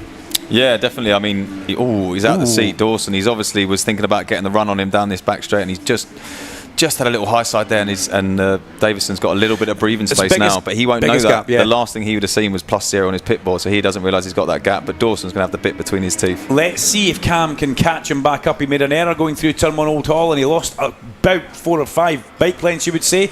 Dawson now tries to run it hot through Island Bend in towards the Shell hairpin. Davidson equally is hot. The two different lines as they go through there. Davidson likes to go high, Dawson keeps it low, and Dawson has worked very hard to get himself back into striking zone. He needs to catch him, he needs to pass him, he needs to keep this momentum going if he can get there. They come out of Britain, so we're going to see a replay of turn 1 Cam Dawson. Moves the rear.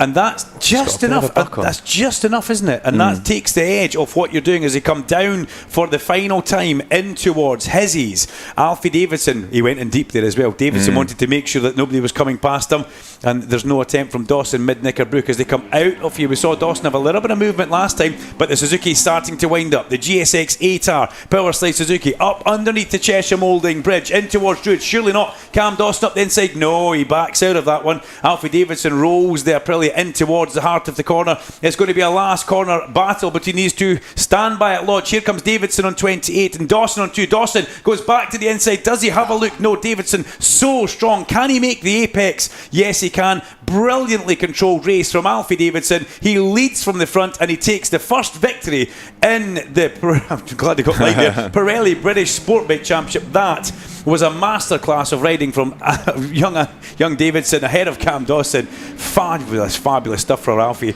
picking up a victory with Ian Newton. He will be delighted. And Harley McCabe gets on the podium with third place. Rossi Barnum in fourth, Asher Durham in fifth, Zach Shelton in sixth, Ed Best seventh, Aidan Davey, with Ted Wilkinson, Rhys Stevenson and Lennon Docherty coming home for one of his best finishes in 11th, just ahead of Dan Goodman. Your man Harrison McKay, you must be happy with that. Very happy with that. Really happy. That was an amazing little ride from him there. He's very consistent. His time's come down again. He's into the 42s. That's great to see. Wow, and so he is. Into the points on his first ride. So that's a great ride from Harrison. 42.8 for Harrison. Well done. But Alfie Davidson, Aprilia Iron Competition, wins. And he'll be delighted with that one. Nice little cheeky wave going round. He was kept honest though. And that's going to give Cam Dawson a real good feel-good factor because he didn't look at a bike disappearing. And Cam Dawson, well, this will be good for him because the last couple of years have been tough for that young man. I'm a good friend of Cam, so I can get away with saying that. He needed this. And to get on the podium at round number 1, looking good with the Power Slide Suzuki. They didn't come and test here at the last test. Oh. They did. Donington, then all the Power Slide bikes missed this test because they didn't have their engines ready. Cam was here watching and he says it's the hardest thing he's ever done. He doesn't know why he actually came. But well done to Harley McCabe as well on Michael Laverty's Fibertech Aprilia as we see him going through the Hizzy chicane. Hats off to that young man. Maybe a better start, and don't give yourself a long lap penalty, and that could have been a completely different story. Yeah, very much so. I mean, that on paper, if you looked at that race, Davison led every lap. You think, oh, easy win, but actually it's far from that. Davison was under pressure every single lap. Fantastic little bit of riding there into the last corner because he completely checked that off. That's what I was saying. If you leave it too late, the rider in front can check it off. So amazing ride from both of them there. Both couldn't have done any more. And then McCabe, if he gets the start in race 2, which I think he'll be on pole for race 2 this afternoon, McCabe, because he was the fastest guy. So be interesting to see what he can do with a bit of clear track and not having to cut through the pack. Sam, thank you very much. Stick around. We're going to do the next race together as well, which will be an absolute cracker. Alfie Davidson comes through Lodge, your race winner in the Pirelli British Sportbike Championship. A nice bit of applause for him as he comes up and into pit lane. Our man in the know is in the winner's enclosure, Larry Carter. That was a dominant display, but it was under big pressure for Alfie Davidson. Well, we did ask the rhetorical question, didn't we? Can anybody take it to Alfie Davidson? And I think Cam Dawson must have been listening because he went out and proved a big point there, didn't he? And we're delighted for the Ian Newton team, but equally delighted for Dave Tyson, Brad Clark and the rest of the Power Slide Suzuki squad as well, because that's really resurrected the mojo, hasn't it, of Cam Dawson. And I think there'll be a little bit of emotion underneath that crash helmet. A massive friend of Owen Jenner, who we sadly lost here 12 months ago. And I'm pretty sure that, first thing, he looks up towards the skies, and I'm pretty sure that his old mate there was looking down on him on that one. It wasn't quite the victory that he wanted, but it was a victory for Alfie Davidson. Well, you were made to work for that, Alfie. I thought it might be a bit easier for you. Yeah, I could see my pitbull, that camera following close, so yeah, it definitely wasn't as easy as I thought it might have gone on. I tried to break a gap, but just couldn't quite get to it, but I'm happy with how I finished anyway, so yeah. Well, it's maximum points, isn't it? You've got to do it all over again this afternoon, though. Yeah, try to do it again. So yeah, it's going to be in it for the longer run this year, I reckon, so yeah, just keep getting as much points as I can. And I've never seen Ian Newton with a smile as wide as that for a long time. There is Cam Dawson there. He's just about to take the crash helmet off. Let's see if I can grab a quick word with Cam. He's got the he's going to put the old coat on there. Well done, Dave. Yeah, congratulations, Cam. That was a popular second place there, mate. You must be there's a mixture of emotions, I guess, going through your mind at present. Yeah, I wanted to win bad. I had a plan, and my fault. I messed up coming out of turn one, and I just had to make that time up in that last lap. I felt like in the last corner, I just gave it as much as I can to try and get the run on the line. Just wasn't enough, but honestly, been a super tough 2 years. So yeah, it's nice to be back. Yeah, first time on the podium since 2023, mate. This is where the future starts for you. Congratulations, and here is the tall figure of Harley McCabe as well. Mum and Dad would be delighted with that one, as the rest of the team. Sam Jenner just looks on down here. Well done, Harley. Congratulations, mate. Again, it's been a couple of long years for you as well, and where better place than Alton Park to do it again? I know, yeah, I've never even had a podium here before. Usually it's not even my best track, so to do that and start on pole for next race, it's all right, isn't it? Yeah, well, it's all right, lad. It is all right. The first time on the podium since that win at Donington Park in the Talent Cup. Yeah, it's been a while. I had a rough year last year, but no fault of anyone's, but just getting used to the bike. I'm used to it now. I'm there, so I've got to... Yeah, well, your teammate from last year was looking down on you, mate, there. Yeah, well done. Exactly. All for the boy. Yeah, all for the boy. Yeah, he was a teammate to Ian Jen last year as well, so... Yeah, significant and poignant times down here in Parc Fermé as Alfie Davidson gets the photographs live on TV. I don't think they're doing any TV interviews for this one, so my mate Richard, who is the boy apprentice this weekend, then he's gathering them round. It's like the old joke, we need a couple of colliers, a couple of shepherds down here to get the riders up here. But if you can have you up here, boys, come on, Alfie, up to the podium, Cam and Ali as well. And we'll get you boys up onto the podium just as soon as we can. So if you just hang on a second, guys, we'll get them up. So here we are then in the opening round of the Pirelli British Sport Bike Championship. And onto the podium for the first time for Fibertech Aprilia by Michael Laverty Racing. Here at Alton Park, third place for Harley McCabe. The tall figure of Harley McCabe makes his way onto the podium. Third position for him. Second position, it's a popular one as well for Power Slide Racing. P2 for Cam Dawson. And he gets the congratulations of Harley McCabe. But in the opening round of the Pirelli British Sport Bike Championship, taking victory for Iron Competition Aprilia, the race winner, Alfie Davidson. Newt, are you coming to collect the team award as well? Oh, we've got a team award there. Yeah, okay. It's the Iron Competition Aprilia. We'll collect the team award.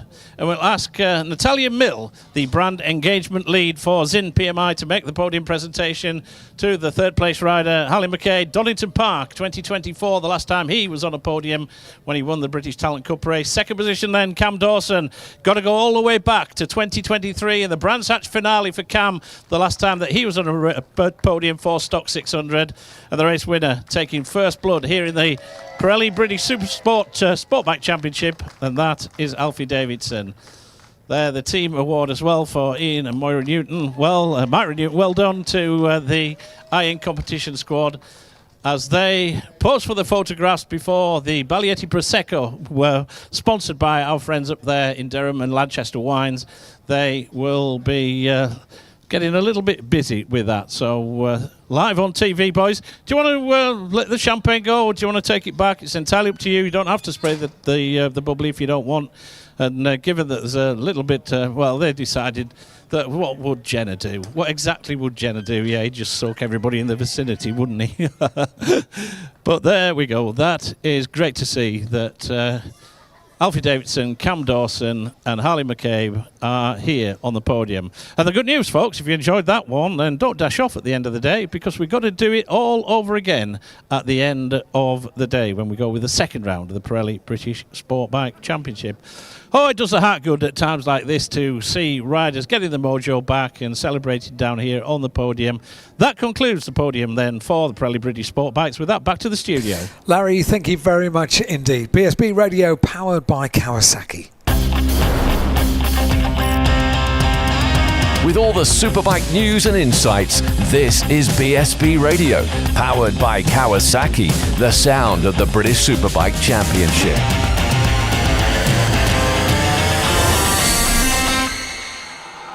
The Ninja 125 and the Z125 have made a welcome return to the Kawasaki lineup for 2026, meaning there's never been a better time to learn to ride.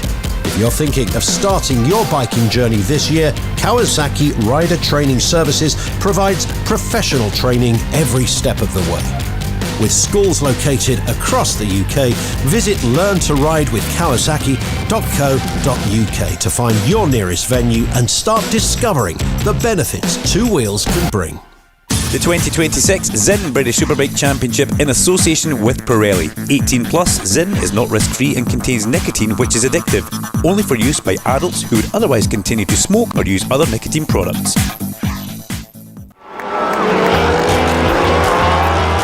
On race weekends, every second counts, and so does the right bike insurance. Carol Nash is one of the UK's leading motorbike insurance providers, and we're proud to be the exclusive insurance partner of British Superbike.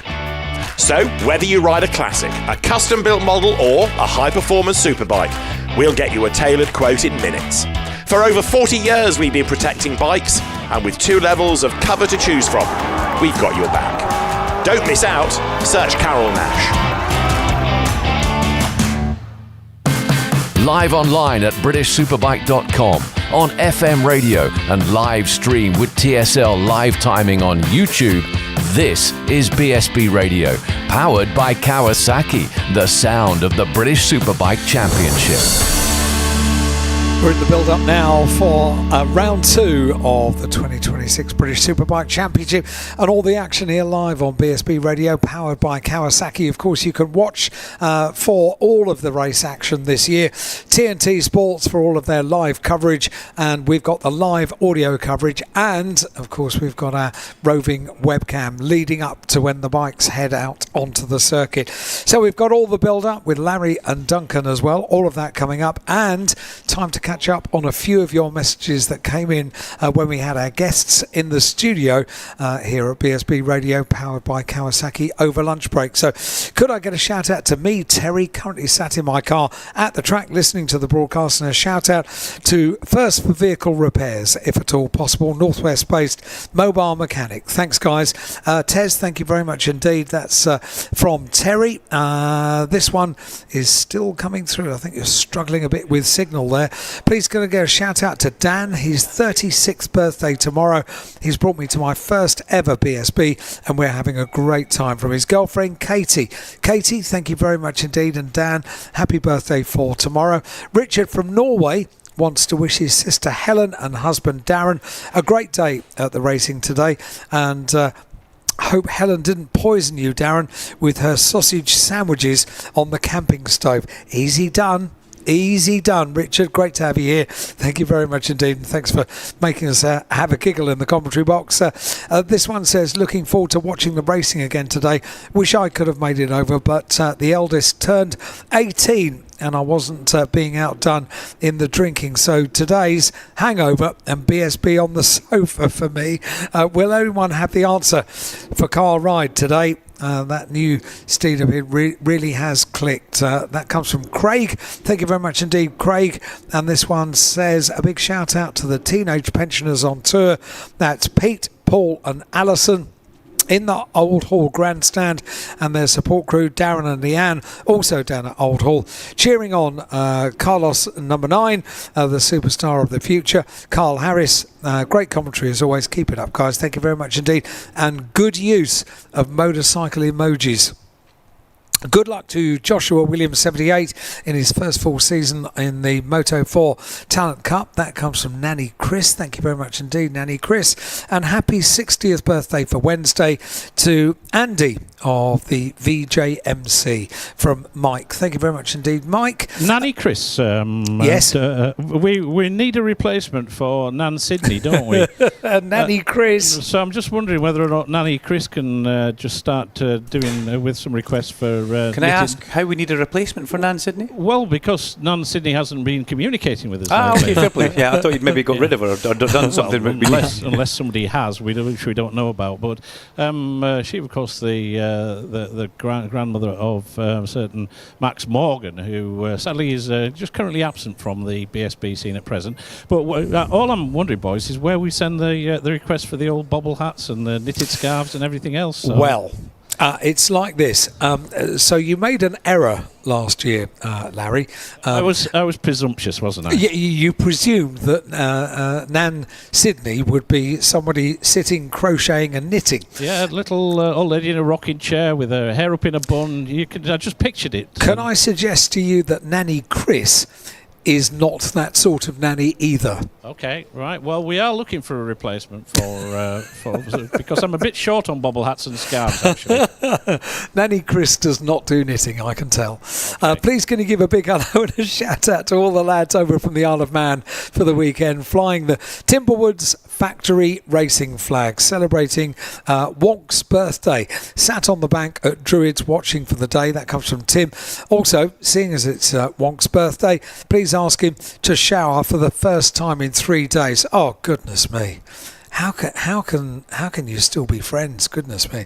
Can you wish a happy birthday to Maximus? He's so giddy to be here for his 21st birthday. He loves bikes because he said the noise is so loud, it's great. Big smiles and love from Aaron. Hashtag Parklife. Thank you very much indeed for writing in.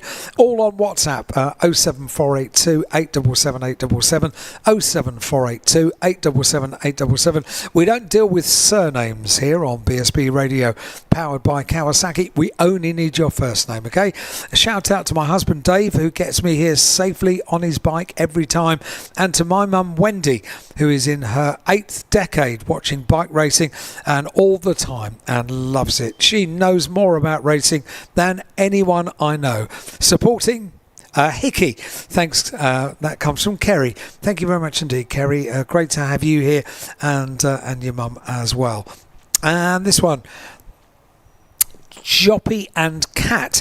Hi guys, having a great time at Alton Park as always. Loving having BSB back. Any chance you could get this road sweeper moved as it's blocking the view of Hiz's?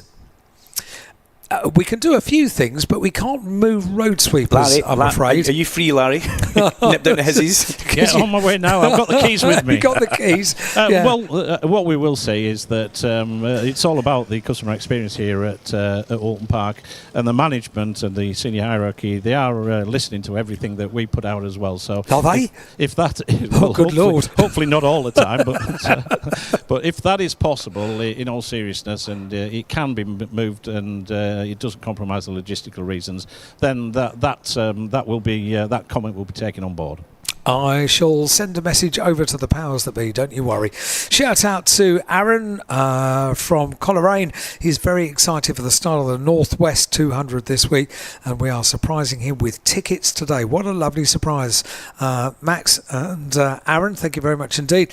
And this one says, please could you give a shout out to Gaz, Charlotte and Sophie. Happy 16th birthday, Charlotte. Hope you're enjoying your BSB birthday treat.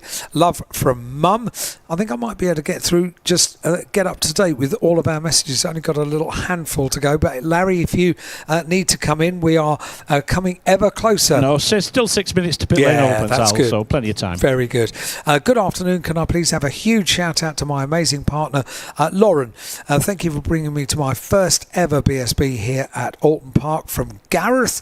Thank you very much indeed, Gareth and Lauren. Great to have you here. This one says, could you give a massive shout out to Eva and her dad Matt, who are supporting Storm Stacey today. Love from Mum. That's Kerry. Kerry, thank you very much for your message.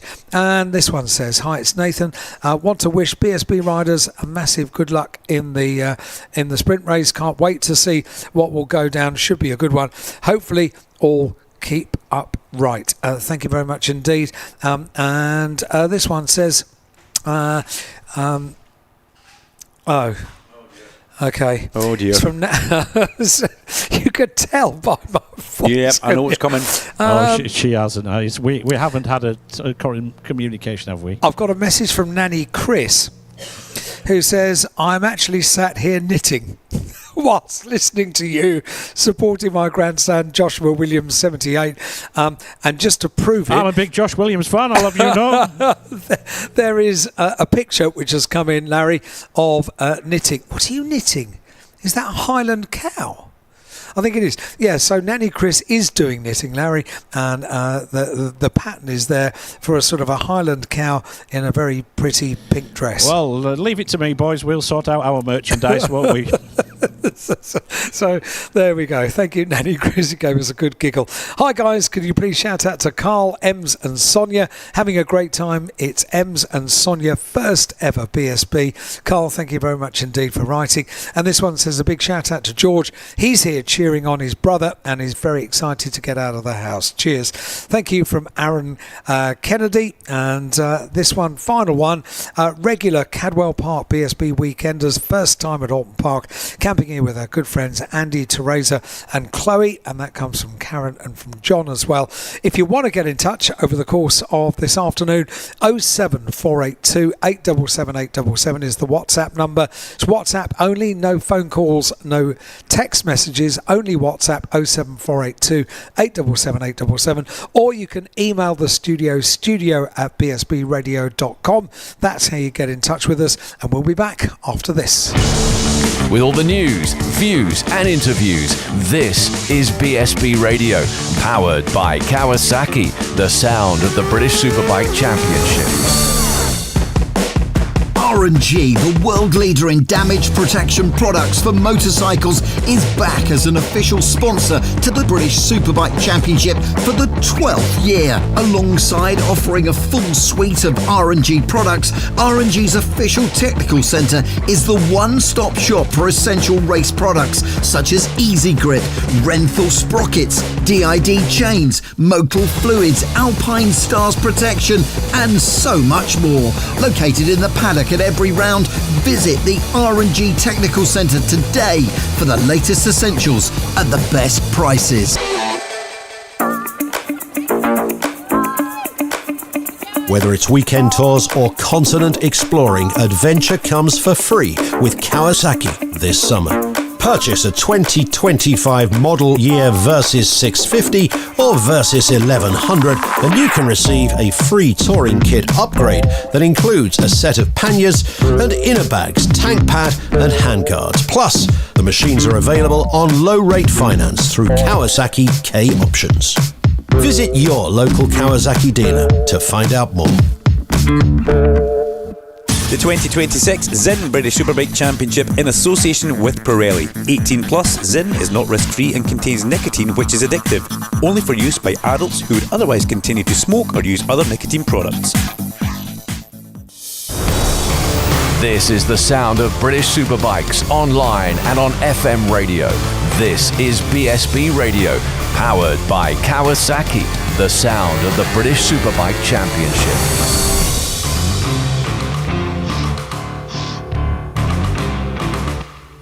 And don't forget that we mentioned it earlier on, there are interviews taking place. Dave is doing the interviews down at the Zinn tent today in the trade area at 2:15, Ryan Vickers. At 2:30, it's Max Cook, and at 2:45, Rory Skinner. So Ryan Vickers, 2:15, Max Cook at 2:30, and at 2:45, Rory Skinner, all appearing down there with Dave. Interviews and very possibly a chance of a quick selfie as well. We are getting ever closer to pit lane opening for round 2 of the championship.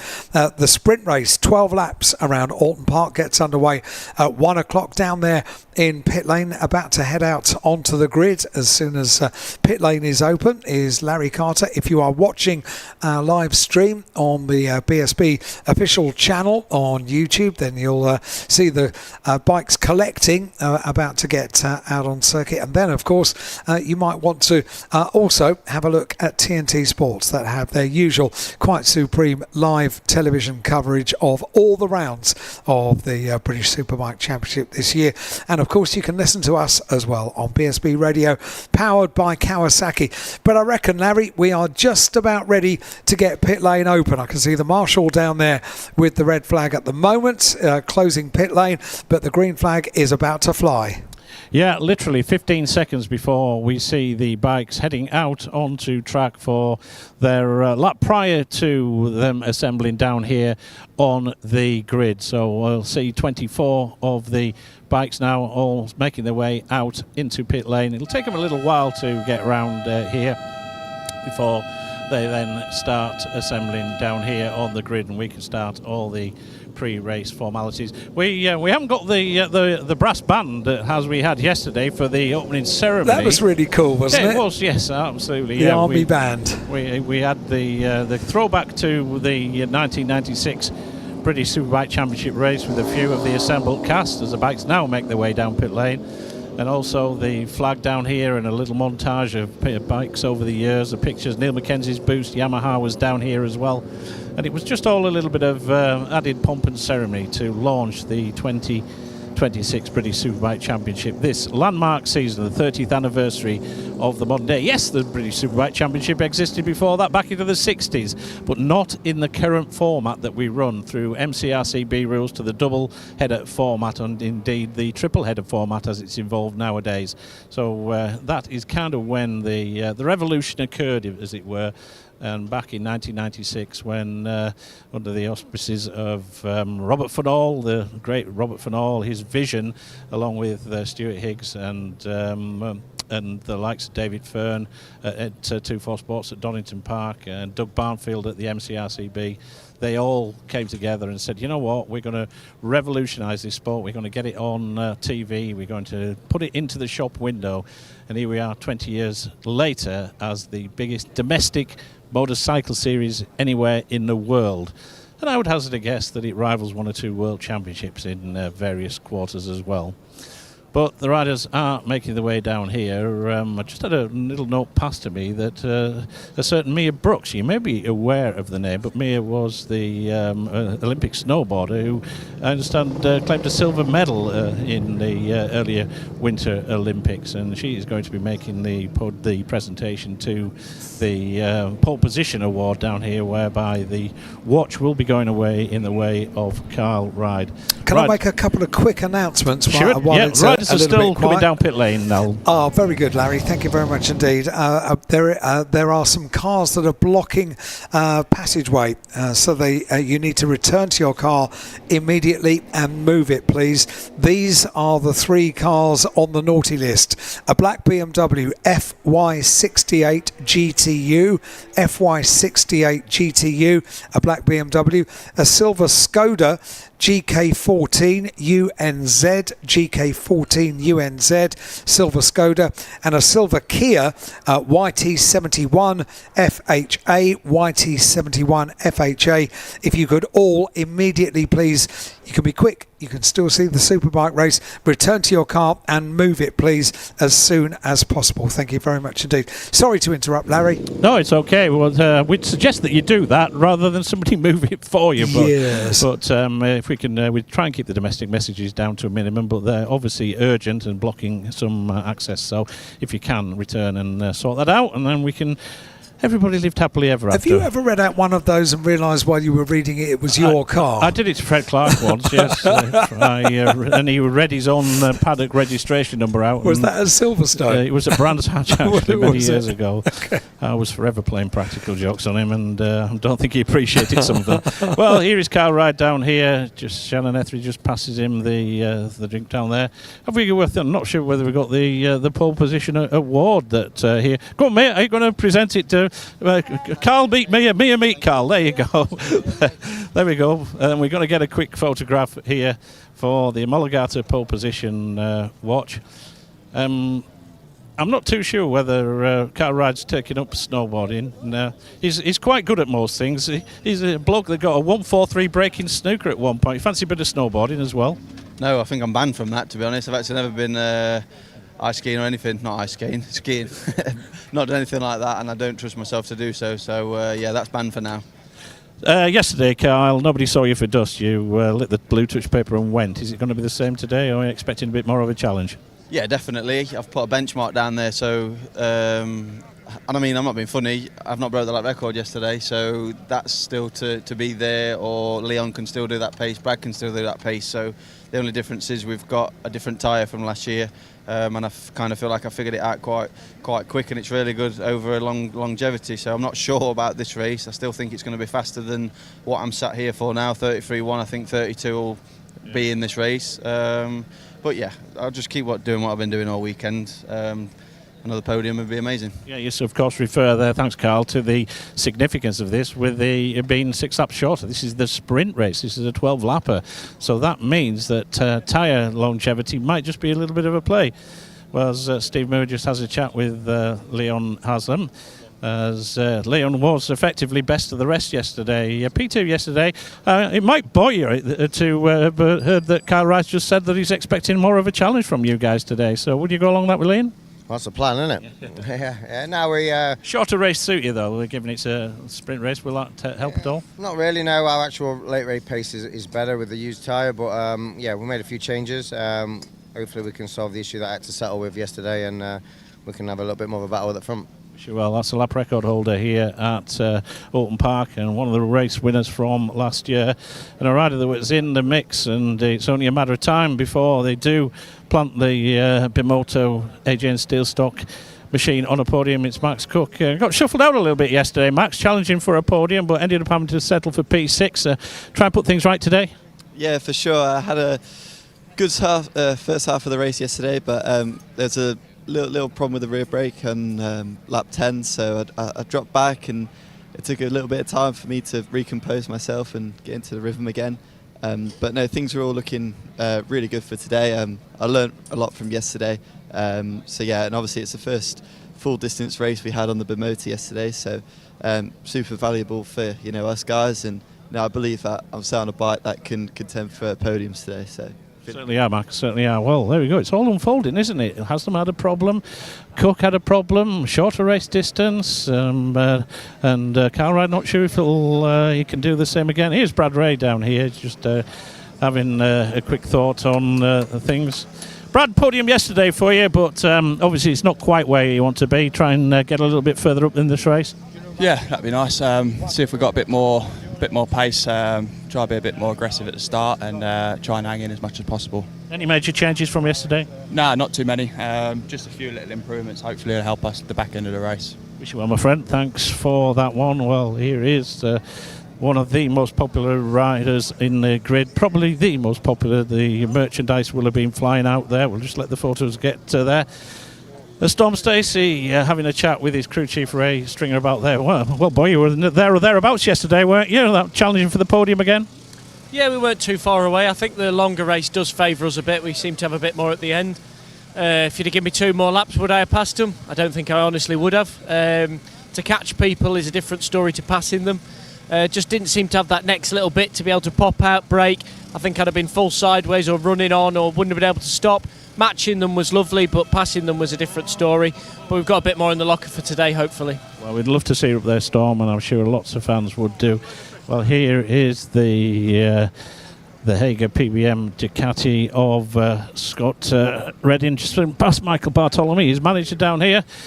Well, Cowboy, that was a reasonable, just talking to Johnny Moat there, it was a reasonable effort yesterday, Scott, but I think like a few of the Ducatis on here, just need a few more laps of track time.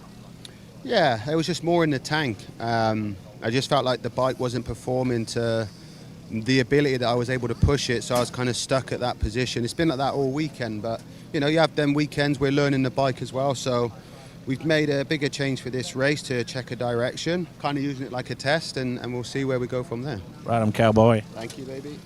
Thank you, baby. He's a character, isn't he? Well, it totally is. Well, what about this one? Local boy comes good here. The most localist rider to the open part circuits from a few miles up the road at Warrington. It's Joe Talbot down here. Top 10 in your first race on the HNB motor yesterday. That must have done the old confidence no end of good, Joe. Yeah. It was a really good day yesterday. 18 laps round here is no mean feat, so held in there and was just trying to learn every lap. This sprint race is obviously a different one, and I've not done one of these, so I'm more learning curve for another race, so we'll see how we get on.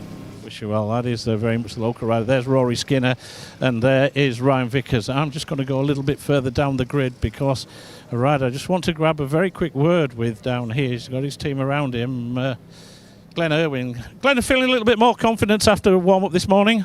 Yeah, the guys have made the bike so much better electronically. We're just still having a little problem with the gear lever. I think we've nailed it now, but it's not something we can fix for this race. So I'm getting stuck in 5th gear even in the warm-up lap there. We'll fix it for race 3 and we'll do our best now to go forward and to get a good grid position and to take the fight to the top guys later. Wish you well, my friend. Well, there you go. They're still having 1 or 2 issues, but it sounds like a lot of them issues. There is David Williams. David, it's been a bit of a difficult 12 hours or so for the team or whatever. You've obviously all sat down and had a good chat about things and hopefully rectifying the wrongs from yesterday. Yeah, the guys worked all night getting the bike sorted for Glenn. Still not happy with the toe peg. Has just been out and done the outlap, and there's still a couple of things, you know, with us missing the Donington test, it's sort of put us on his back foot, but we're playing catch up a little bit with Glenn. He's had all the bad luck, Carl's had all the good luck with the bike, you know, he's happy with the setup, Glenn's not been, he's had clutch issues, brake issues, all the issues under the sun, and, you know, we're ironing them out one by one, so... Yeah. Well, that's what good teams do, and that's what British champions do. Good luck, thanks. David Williams, the head of the Nitrous Coins, Nitrous Competitions racing team. So there we go. That is Glenn Irwin there. We've got the Moto3 World Champion from 2016, and that is Danny Kent. Alongside him, a 10 times British champion in the Supermoto arena. That is Christian Hiddens. Then we've got the 2 Dow Hondas next to each other, Lee Bob Jackson, and 2 times BSB champ and a former Australian Superbike champion, Josh Brooks. Then we've got Ilya Mikhalchik, former Grand Prix racer, former World Championship racer, and the reigning champion in the Superstock category. Jason O'Halloran, last year's World Endurance Champion. Fraser Rogers, podium at Knockhill. Andrew Irwin, a 4-time BSB race winner. Then we've got the Mastermark Honda of Spud Nesbitt, who had a little bit of an off yesterday. Charlie Nesbitt is there as well. Rhys Irwin, last year's Supersport champion. Richard Kerr, the 2023 Superstock champion in the back row of the grid. Says Eugene McManus on the podium last year in the Supersport category. The number 60, the multiple TT winner, one of the fastest men around the island, that is Peter Hickman. And then on his own at the back, towards the back of the grid, is a former Superstock race winner, Luke Hedger. The grid is rammed full of quality, but again, the questions will be multiple in as much as, can Kyle Ryde do what he did yesterday and lead from the front? What about the opposition, the likes of Haslam, Cook, Ray, Stacey, Redding and company? Can they take it to him? And what can Glenn Irwin do? We've heard that he's still got 1 or 2 problems. It surely is damage limitation for the rider that's finished runner-up in the British Superbike Championship. And to call it the voice of British motorcycle racing yet again this season, Duncan Vincent. Thank you very much, Larry Scoop Carter. Great to hear from you on the grid. Thanks for running through the entire field for us. We are now primed and ready for race number 2, the sprint race.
official tyre of British Superbike's live tyre update. Thank you. And your update: track temperature 19, air temperature 15. All riders on the SC1 front and rear tyre for this sprint race. 12 laps of the Oulton Park International Race Circuit, and lots of tense faces down in the pit lane, apart from Rocket Ron Haslam, who takes it all in his stride. The bikes are on the grid, lined up. We look at the commentary box. Green flag at the back. Alan leaves the front of the grid. We're now under starters' orders. All eyes on the red lights.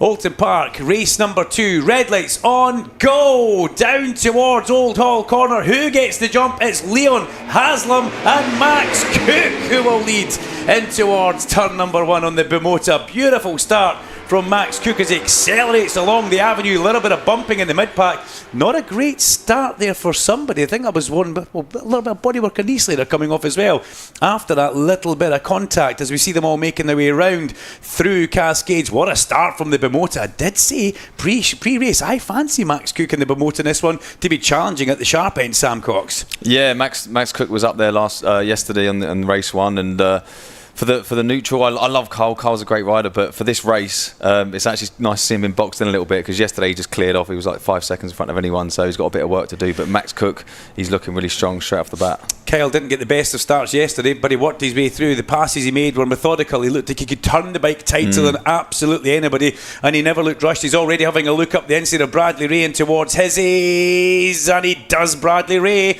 That was lovely. Whoa! Lee Jackson very wide, just keeps it on the track in front of his teammate Josh Brooks as they come out of Knickerbrook and accelerate up through Clay Hill. That was a bit of a down moment for both those riders going through that very sharp area of the track. Max Cook in towards Druids has a little bit of a gap. What has Glenn Irwin got in this one? Now, did I hear him say, Larry, that he got stuck in 5th gear on the outlap there? You'll have to correct me on that one if I did hear that. Yes, he did. He said exactly that. He says we'll try and put a few laps in to get a good lap time and stand us in good stead for race 3. Wow, that was a move from Kyle Reid there. That was almost into the side of Leon Haslam, side by side, and Haslam holds him towards Old Hall Corner. That got us a little bit on edge in the commentary box. It was a late lunge from Kyle, late manoeuvre from Kyle, not a lunge. Defending champions don't make lunges. But Leon just closed the door. Scott Redding is also ahead of Ryan Vickers, but behind Storm Stacey at this point. Is that going to come good for Scott Redding? Well, it will do over time, but this is a good showing from Ryan Vickers. Let's run through the top 10 as it stands. It's Max Cook from Leon Haslam, Kyle Reid, Bradley Ray.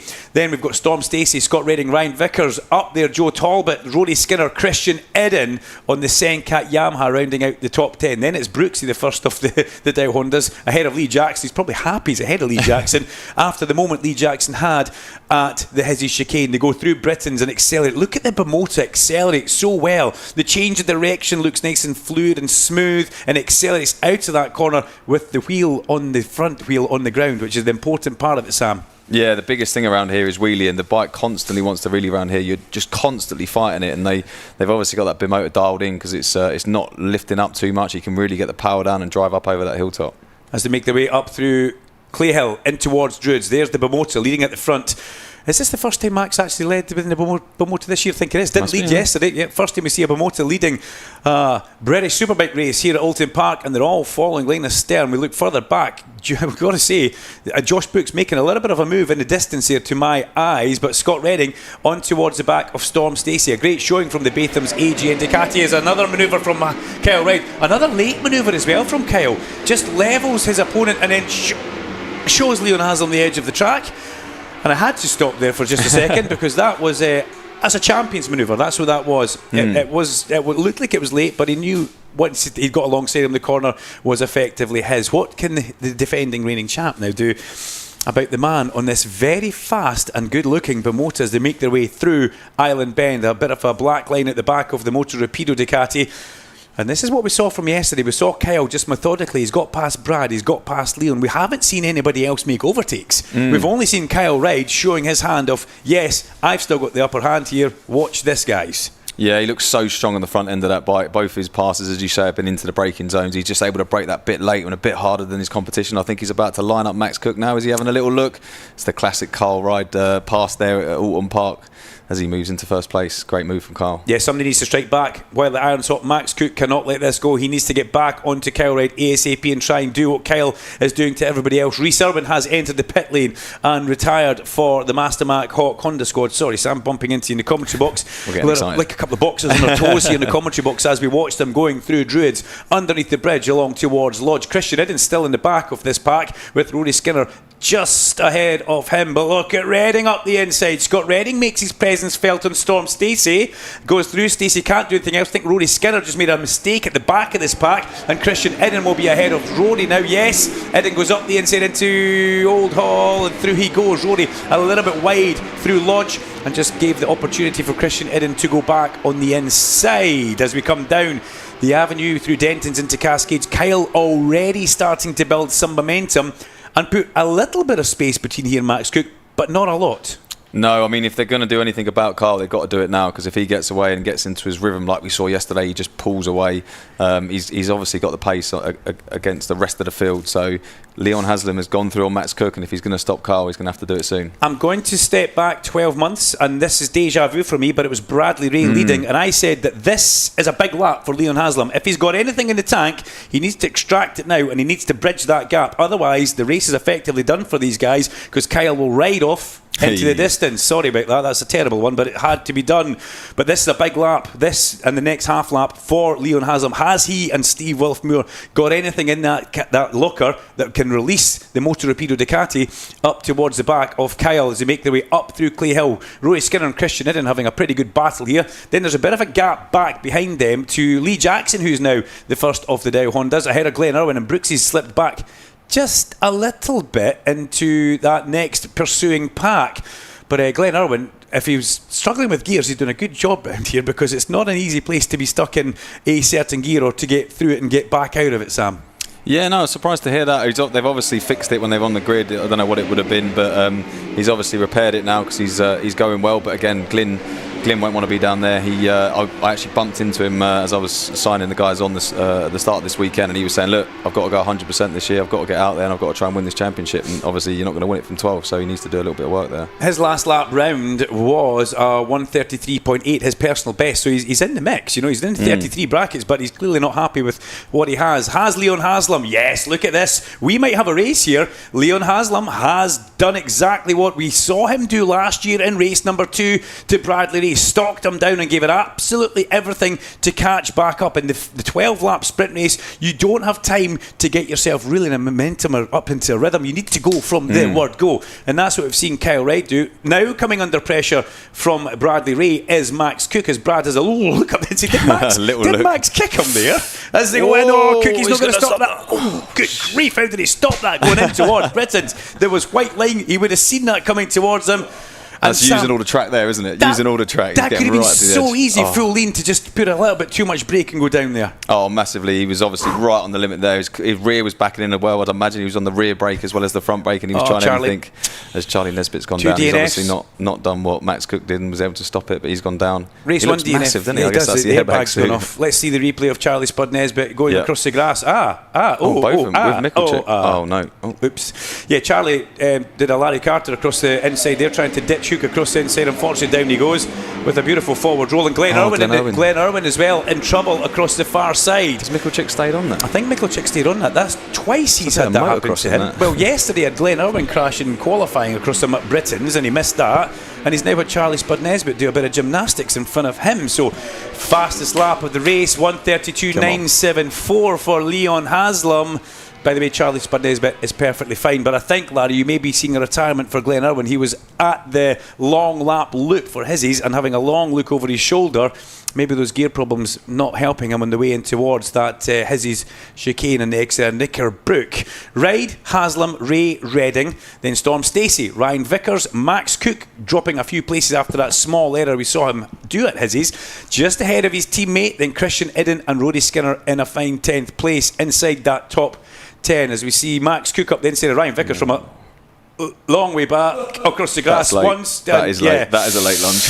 And that's going to get very messy between the two motors with the small B in the middle of that. Yeah, that wasn't ideal from Max Cook. We saw that coming from a very, very, very long way back. And unfortunately, well, you knew what was going to happen. We could see it. Yeah, he was chucking the anchors out again, and if there's one rule in motorsport, it's don't take out your teammate. And then the B motors were suddenly right next to each other, being like, "Oh, don't touch each other." But they all managed to get through eventually. But I think Max Cook just needs to calm himself down a little bit now. He's obviously been frustrated. 1 minute you're leading the race, next minute you're back in what is he 7th now, chasing down 6th. He's obviously got the bit between his teeth, and he's like a bit bull in a china shop at the moment, trying to get through. But he just needs to calm down. Was that a rush of blood to the head we saw from Max Cook there? We've seen a real clinical overtake into Old Hall from Cook on Vickers, which he made that look simple. But was that a little bit? There'll definitely be some frustration, like I say, to go from leading to being in 6th is going to be frustrating. And when you're on the bike, you've got adrenaline pumping through you, and that is so easily done down there into that corner, because you're going downhill, you're trying to stop, you're braking as hard as you can, and he's just over-egged it a little bit. But they've all stayed on. How's about this then? The gap at the front down to 0.2 of a second. Haslam has done it. He has managed to bridge the gap up to the back of Kyle. And that's a big lap from Leon Haslam. We saw him put the fastest lap of the race in, and he's actually brought a friend along to play as well. Brad's not a million miles away there. Bradley Ray will be absolutely doing everything he can, because he will not want to see his good friend and Kyle disappear into the distance. Personal best Brad last was actually time the round fastest for Brad, on the last lap. And also Storm Stacey. 33.4 personal best lap, but Bradley Ray dropped into the 32.994. As we have a 2.5 way battle at the front just now. Brad's not quite there, but he's not far away. He's still in with intent, but just a little bit off the back as they make their way in towards Druids through that lovely long double apex right-hander, which has an elevation on the exit underneath the bridge along towards Lodge. Watch Kyle on the brakes, out with the leg, down the gears as quick as they can, and that lovely control. These bikes look so well set up for being so young and so fresh, these Ducatis. The way they enter the corner, it's not snapping sideways. It looks like it's got a good bit of turning grip. And look at the way they get off the corner as well. Interesting stuff. Number 1 leads 91, leads 28. That's a 3 at the front. Fastest lap of the race last time round for your man, Bradley Ray. Yeah, impressive. Yeah, really good. I mean, like we say, you look back to last year, Brad was the man to beat round here. He hasn't quite found his form all weekend, but it seems like it's coming good at the right time, and he is definitely hunting down those front 2. Along Lakeside, Haslam has a look up the inside of Kyle, but decides not to go through. Kyle will now know, like, okay, he did say yesterday after the race, I had nothing left if anybody else came with me. So is this the limit that we've seen Kyle at? And the other guys up behind him will be thinking, brilliant, now he's ours, let's see where we can go with this one. But it's 12 lap race. It's only a 12 lap race. We're already on lap 8. The Superbikes eat into the race distance so well, but through that Britain chicane, got to say, Kyle looks good through there. The bike works very well on the exit point. For the back, Scott Redding still ahead of Storm Stacey. 4th place for Scott. That's a position improvement on yesterday.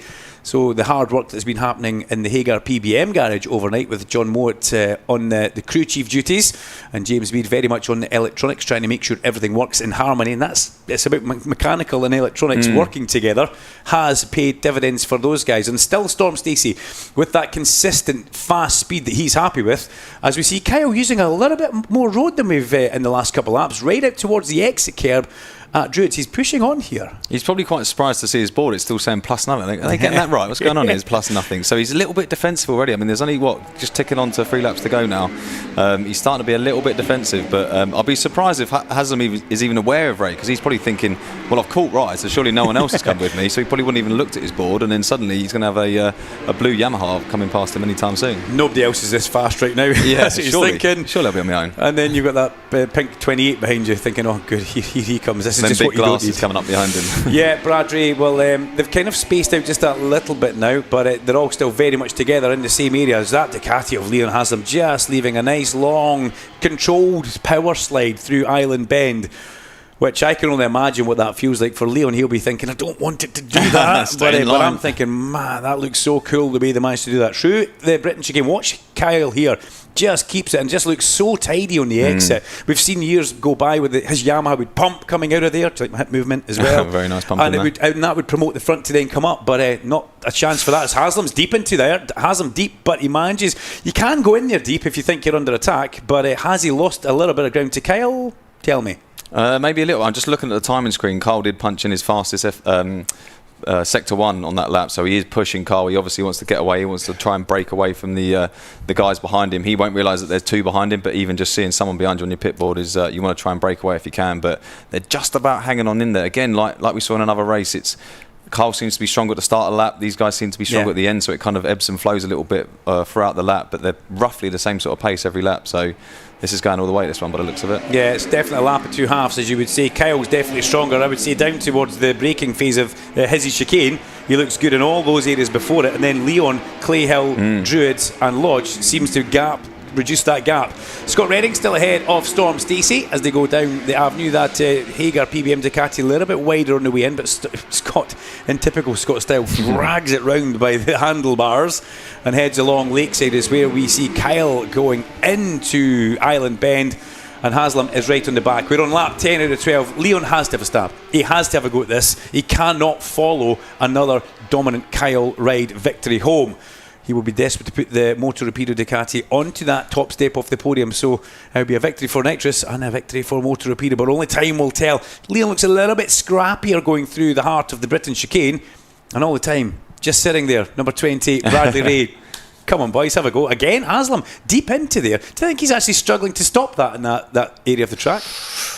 Sorry, I was just holding my breath there because I thought Brad might have a little lunge. Because yes, Leon's obviously pushing really, really hard to catch Ray, and I think that mistake might have just give Ray Ride the breathing space that he needs. But he's really struggling to stop it. But again, is it Ride just stretching the field out a little bit? And this is kind of hindering Ray as well, because Ray wants to get past and chase down Carl, but he's got a Ducati in his way. That's twice we've seen Leon make the same mistake at the same corner. The braking entry phase into the first part of Hizzy Chicane. He's now effectively given a big healthy advantage of 0.7 of a second to Kyle Ride as we go on to lap 11 out of 12. Again, I said it at the start of this race, this is a big lap for Leon Haslam. He's got to ace every apex and every braking point in order to get himself back up to the sharp end. If he's losing a bit of bike performance and we're only on lap 12 or onto lap 11, that's too early for the performance drop to happen.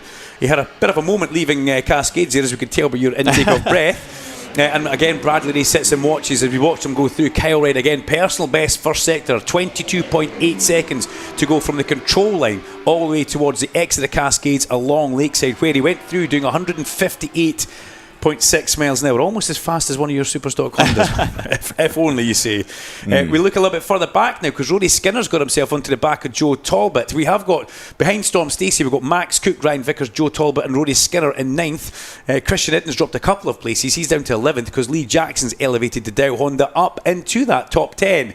That time, Leon looked like he got into and through the Hizzy Chicane well, but look at the gap that Kyle has stretched. Yeah, he's got his head down now, Carl. You'd have probably just seen like plus 0.3 on his pit bull, and he thought, right, getting my head down, I've broken him a little bit, let me put my head down and pull away. But I think the battle's for second and third at the moment. And now for Leon Haslam, who will have looked at his pit board, the kind of onus changes. He now has to think about defensive. How can I consolidate the second place and not have the incoming McCam's Yamaha come past me on the last lap that we start now? Right in towards Old Hall Corner, chased by Haslam and Bradley Ray. Then we've got Storm Stacey chasing Scott Redding. Oh, Storm Stacey, something's gone wrong. Something didn't sound right going in there. Has Storm Stacey's bike stopped on him going in, or was it just an issue? Well, Storm manages to get it going, but it didn't. Something didn't sound right on the over. I think he might have missed a gear or something like that, because he just wasn't stopping and he had to run it wide. He's lost position, though. No, he hasn't. He hasn't lost a position, so it's okay for Storm, but that didn't sound 100% as we make our way through Island Bend. At the front, it's the defending reigning champion. It's Kyle Ride on the Nitrous Coin, Nitrous Competition Ducati, and he is about to make it 2 out of 2. A full-length race yesterday, and now a sprint race. Victory almost in his grasp. Let's not tempt fate as Bradley Ray homes right up towards the back of Leon. Where do you think Brad will have a go? Will he save it to the last corner if any place? I don't think he's quite close enough coming down here into Knickerbrook, so I think all he's got left is as Glenn Irwin enters the pits there, unfortunately, to retire. But yeah, it's got to be the last corner. He's got to get the run out of this chicane now. That's going to carry him all the way up Clay Hill, and then he's looking to get a really good drive out of Druids to see if he can level him into the last corner. But Leon's an experienced guy. He's going to know he needs to cover that off. And Leon's strong, driving that Ducati out of Knickerbrook, a little bit defensive on the way in towards Druids. Brad can take the conventional big, long, fast Yamaha-esque sweeping line as they make their way along towards the last corner. Kyle throws the leg, it goes down the gears. Leon defends on the way, and there's not going to be a position change unless Leon makes an error. Kyle Ride comes out of Deer Leap, out of our commentary window. We can see that he takes the victory and the sprint race, 12-lap race. Kyle Ride, again a fabulous race. Second place for Leon Haslam, third place for Bradley Ray. Scott Redding in fourth. Storm Stacey recovers to a good fifth place. And we then get across the line. Max Cook, Ryan Vickers and Rory Skinner actually gets Joe Talbot in the last lap. The run to the flag further back. We see Danny Kent go up to 14th place ahead of Fraser Rogers. Great for us standing watching trackside, but 14th place for Danny Kent is not what he wants or where he needs to be at all. We look a little bit further back and see Ely Michalczyk coming through ahead of Luke Hedger and Peter Hickman. But let me now run through the top 10 for you. Kyle Reid wins on the nitrous competition Ducati. Well, and his fastest lap was a 1:33.078. You remember these fast laps? We'll try and gauge your grid in this. Leon Haslam second for Moto Rapido Ducati with a 1:32.974. Brad Ray, fastest lap of the race. He'll be in pole position for the next race for McCann's Raceways Yamaha. Delighted for Brad. He's done a good job getting that speed out the Yamaha to get pole position. Then Scott Redding, Storm Stacey, Max Cook, as we mentioned before. A good run for Ryan Vickers, again 7th place, ahead of an improvement for Rory Skinner in 8th, because he was in 10th, 11th at one point during that race. Joe Talbot with a good top 10 finish in 9th, ahead of Lee Jackson. Then Christian Iden, Jason O'Halloran, Josh Brooks and Danny Kent in 14th place. Fraser Rogers a fine 15th, ahead of Andrew Irwin. We talked about Ely Michalczyk crossing the line in 17th, ahead of Hedger, Hickman and Kerr. Well, that was we were a little bit worried that was going to be a checkout once again from Kyle Reid, but Sam Cox, thank you for joining us. That was a good race there. Leon, he almost rose to the challenge as he did 12 months ago, and that was a big lap for him to drag he and Brad Ray back up towards the sharp end.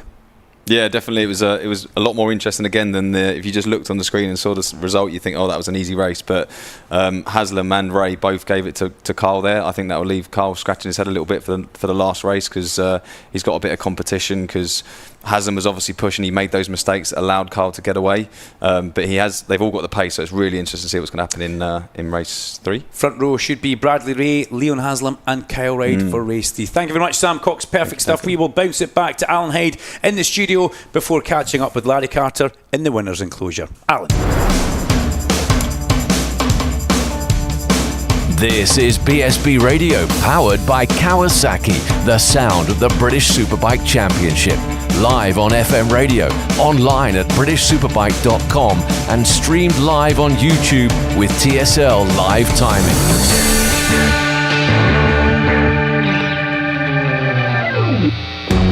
Joining the Kawasaki family has never been easier thanks to Kawasaki K Options Finance. With competitive finance rates available across the entire range from entry-level 125s to the Superbike conquering Ninja ZX-10R. It's easy to find the perfect machine for your garage. Start tailoring your deal today at Kawasaki-calculator.co.uk. That's calculator with a K. Kawasaki Finance is a trading style of Black Horse Limited. The 2026 Zinn British Superbike Championship in association with Pirelli. 18 plus, Zinn is not risk-free and contains nicotine, which is addictive. Only for use by adults who would otherwise continue to smoke or use other nicotine products. Let's stop there. Being a soldier, it's exciting. You already know that. What you want to know is, what's in it for me? I wanted to learn leadership skills from the experts.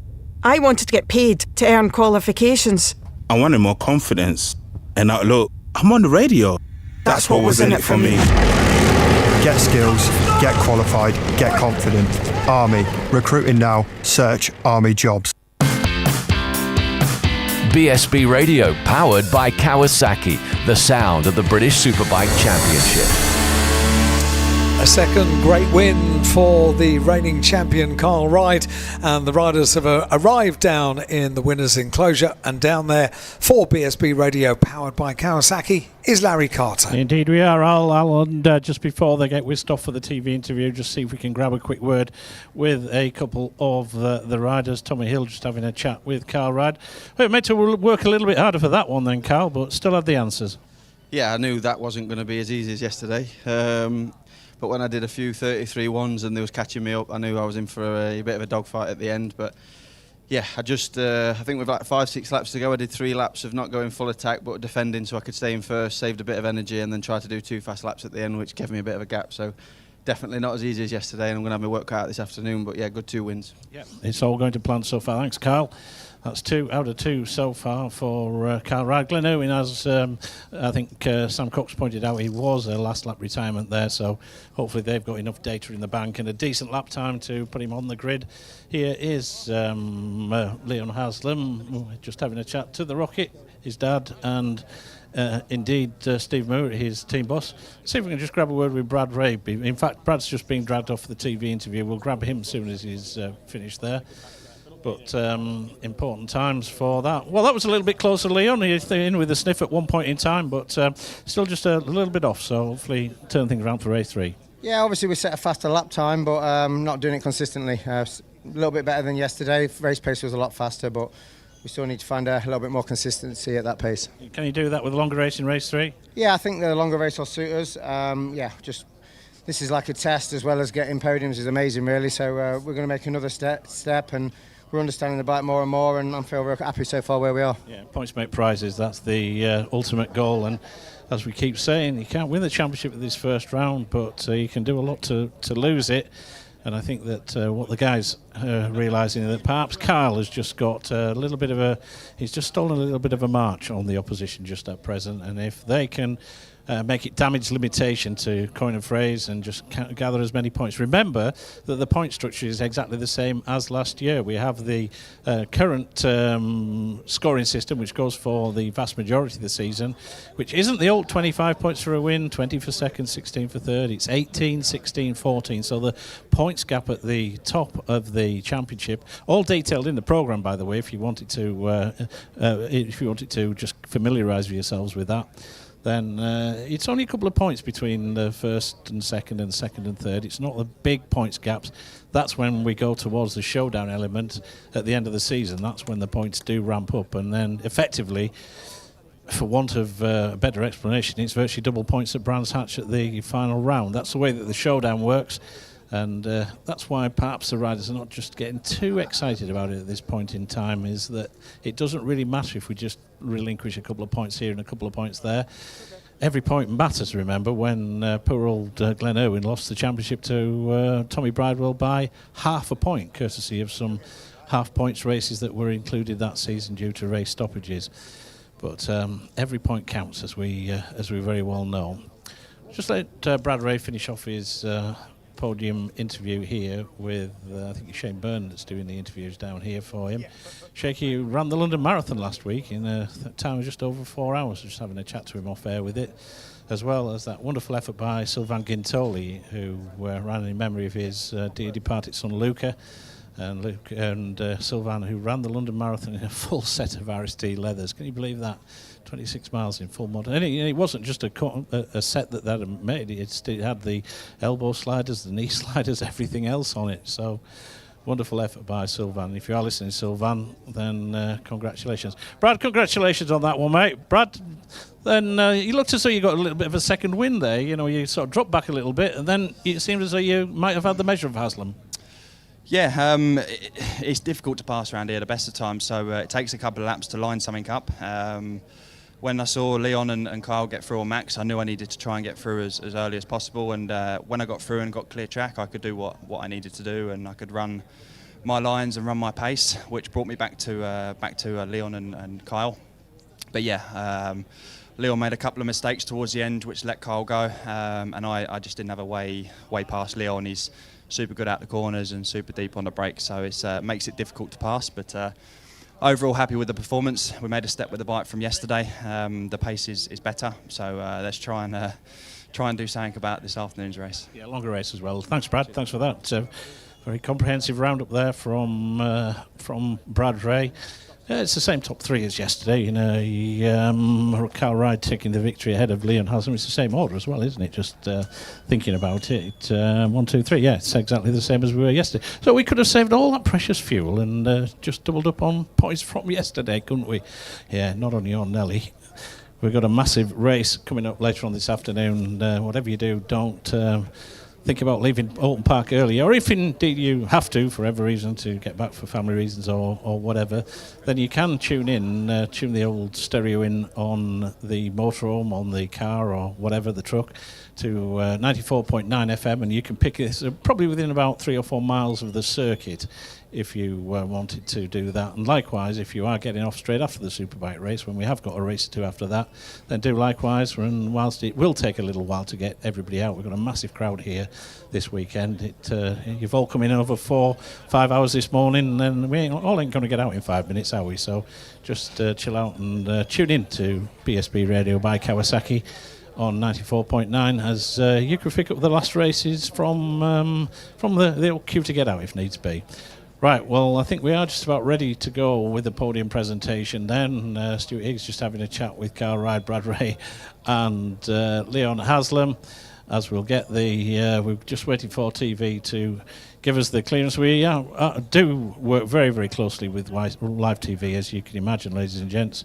There's absolutely no point us starting a podium presentation if they're still on some studio content or they're on an ad break or whatever. So just waiting for that clearance to go. Just before we're just showing the highlights, Larry, is what they're doing. Whilst we've just holding the mic rather than my voice, I'll keep the radio mic open. Is there any bits and pieces? In fact, I think we are ready to. You're ready, I think. We've got 2 or 3 minutes. So okay, you rattle off a few messages. I'll jump in as soon as I need. Loads of them. Hang on a second. We've just with the best planned mice and men. Let's get them up here then. Sorry about that, Al. I cut you off in your prime there. That's fine. Race 2 in the British Superbike Championship here at Alton Park. Let's get them up here then onto the podium exactly as they were yesterday. In second position for McCann's Yamaha, Bradley Ray. Well done, Brad. Second position for Motor Rapido Racing on the Ducati. It is Leon Haslam. Always a popular one with Leon. But what about this? Play 2, 1-2 with the second win of the weekend for Nitrous Coin. Nitrous Competitions Ducati. The race winner, Carl Ride.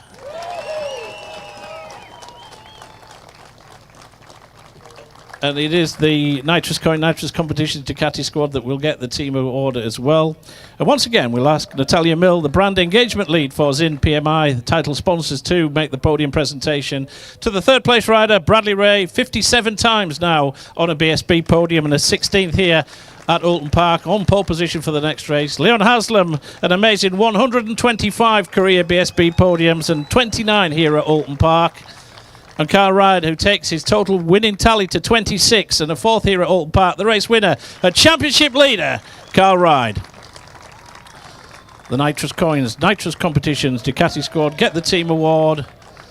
So now, ladies and gentlemen, your respect please for the race winners. National Anthem.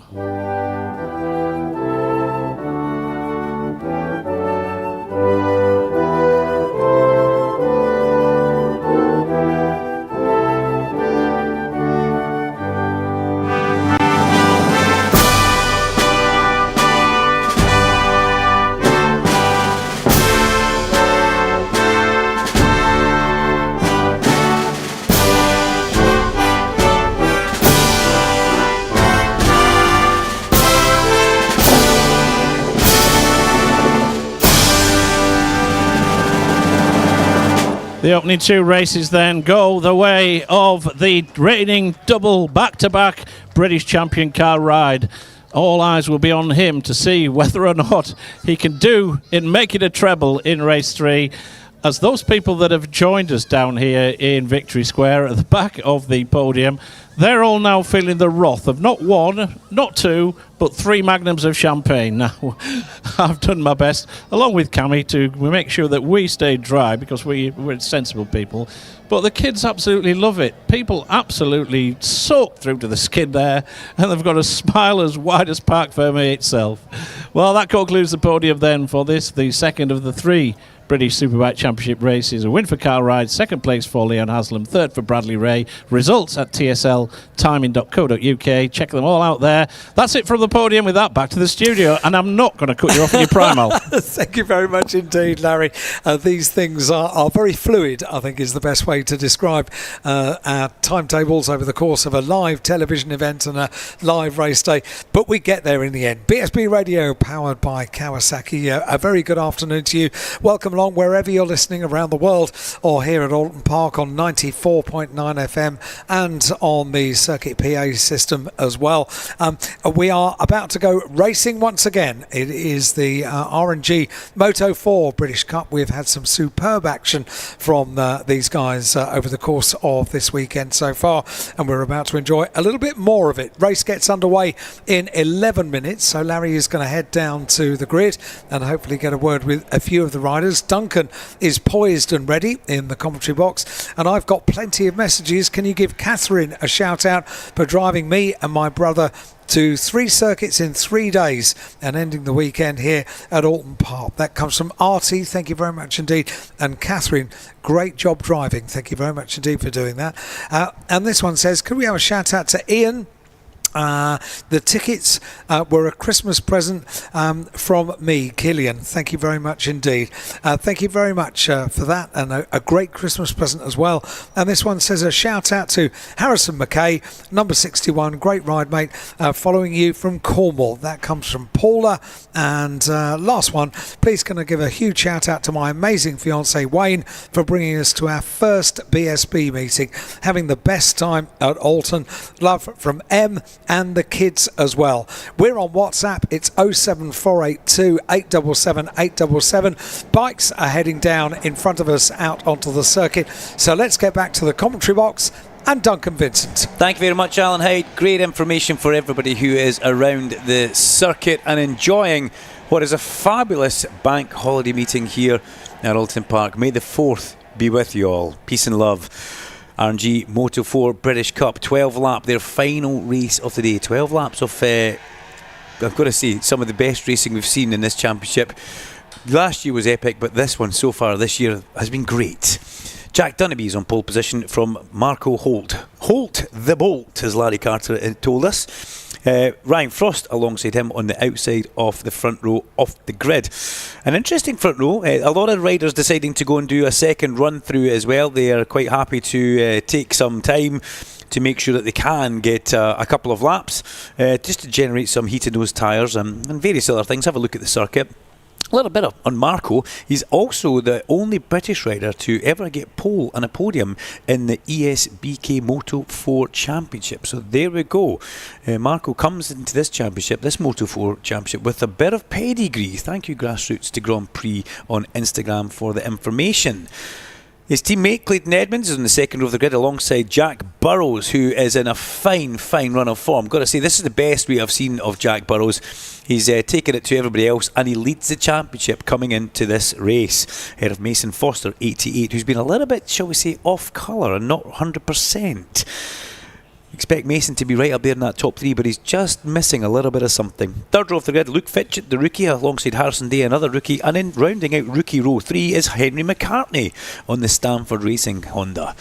Bike's slowly starting to make the way around. Only one on the grid, and I can see Scoop at the front there with his brand new Alpine Star gear. I'll pass over in just a second, Larry.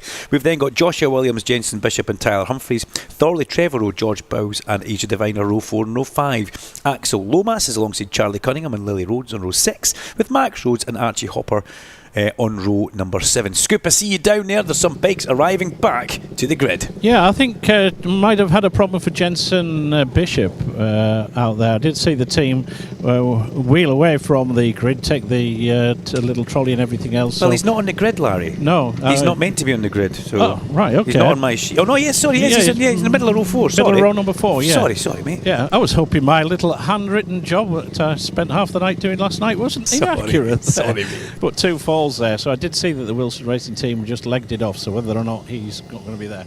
Let me move in and see if we can grab a quick word with Jack Dunnaby down here.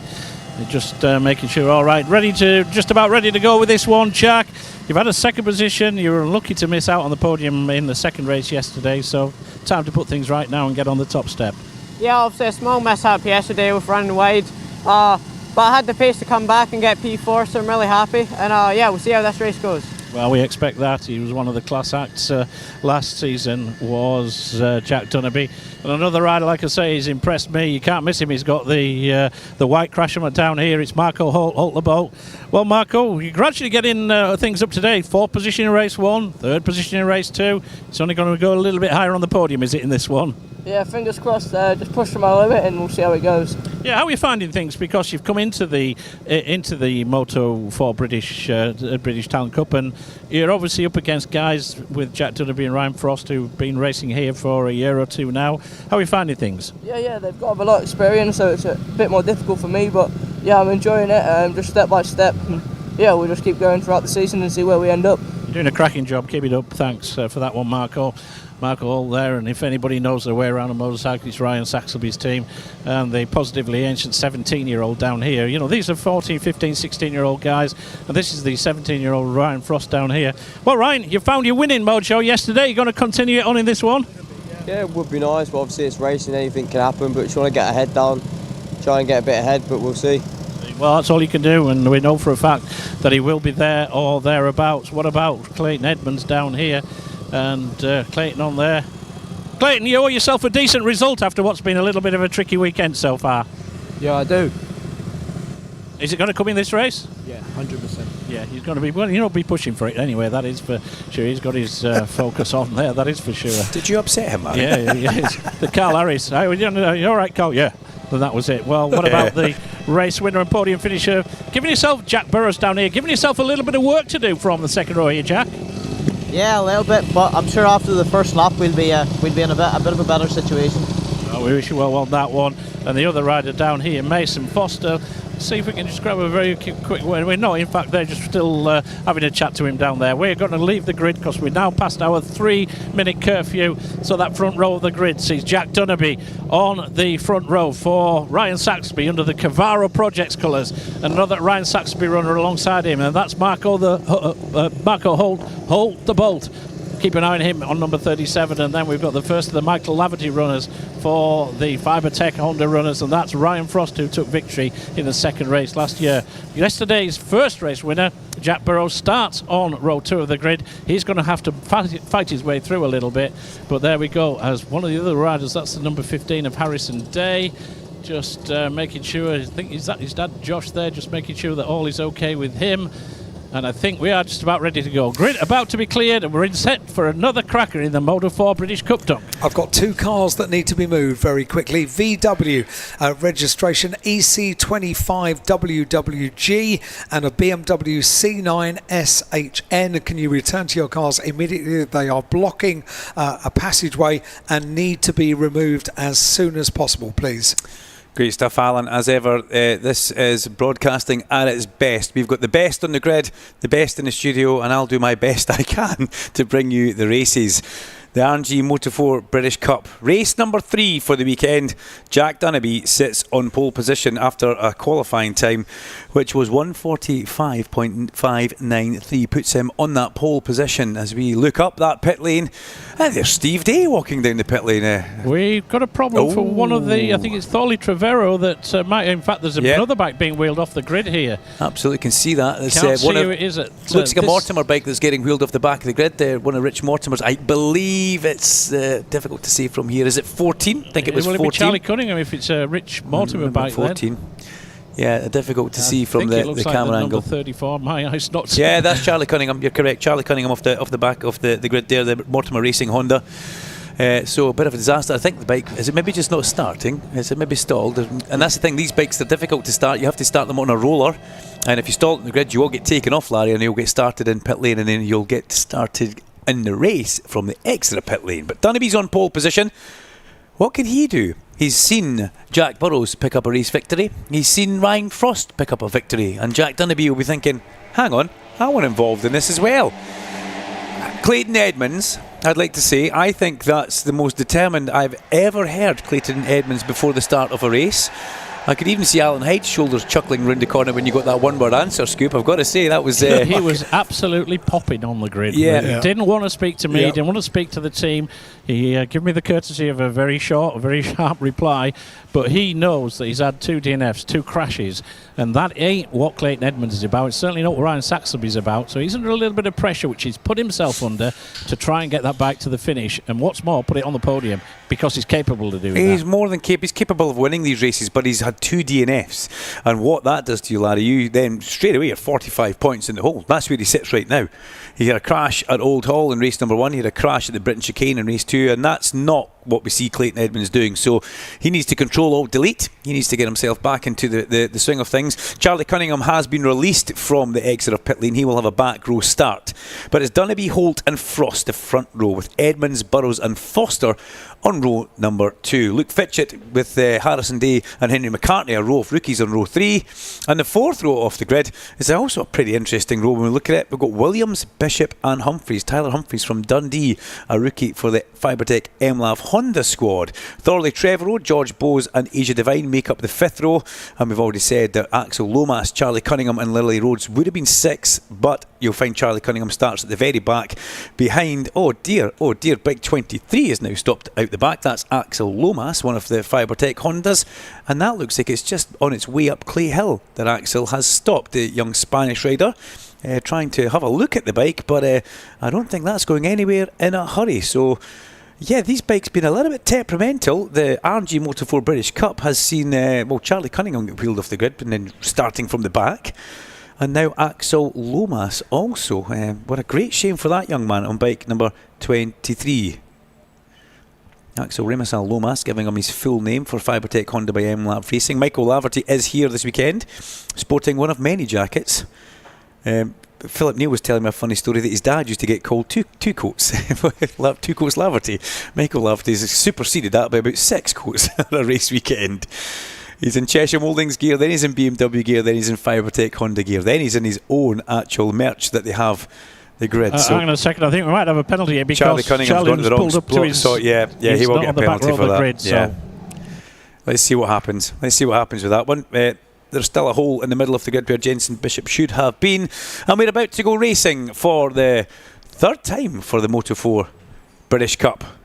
RNG sponsorship, red lights on, red lights off, very, very quick turnaround, and it's Jack Dunnaby who makes a cracking start. And here comes Clayton Edmonds and Ryan Frost and Marco Holt as they all go into turn number 1 round the outside of Mason Foster goes Clayton Edmonds, a pretty forceful move that Clayton wanting to get himself up and in towards that sharp end straight away, as we see Foster getting a little bit of treatment from Burrows as they go down through the bottom of Cascades. From Cascades you then head along Lakeside in towards Island Bend, and it's number 63 Cavara Projects Jack Dunnaby who leads the way. Ryan Frost, Fibertech Honda in 2nd place. And I liked what Jack Burrows said to you, Larry. You know, he said, you've not got the greatest grid slot here. He goes, don't worry, end the first lap, we'll be there. And you know what? He's 3rd as they go in towards the Shell hairpin. That's the confidence that the young man's got. Actually, I'll correct myself and say 4th. But that's the confidence that young man has got in this RNG Moto4 British Cup as they make their way through Britain Chicane. It's a right on the way into it, then a left, right and a left before you come up over Hilltop. The big bikes like to wheelie. These bikes, it's all about just carrying that momentum through the corners. Down to the area of the track where yesterday we saw a mistake from Jack Dunnaby and he went through the long lap loop down at the Hizzy Chicane.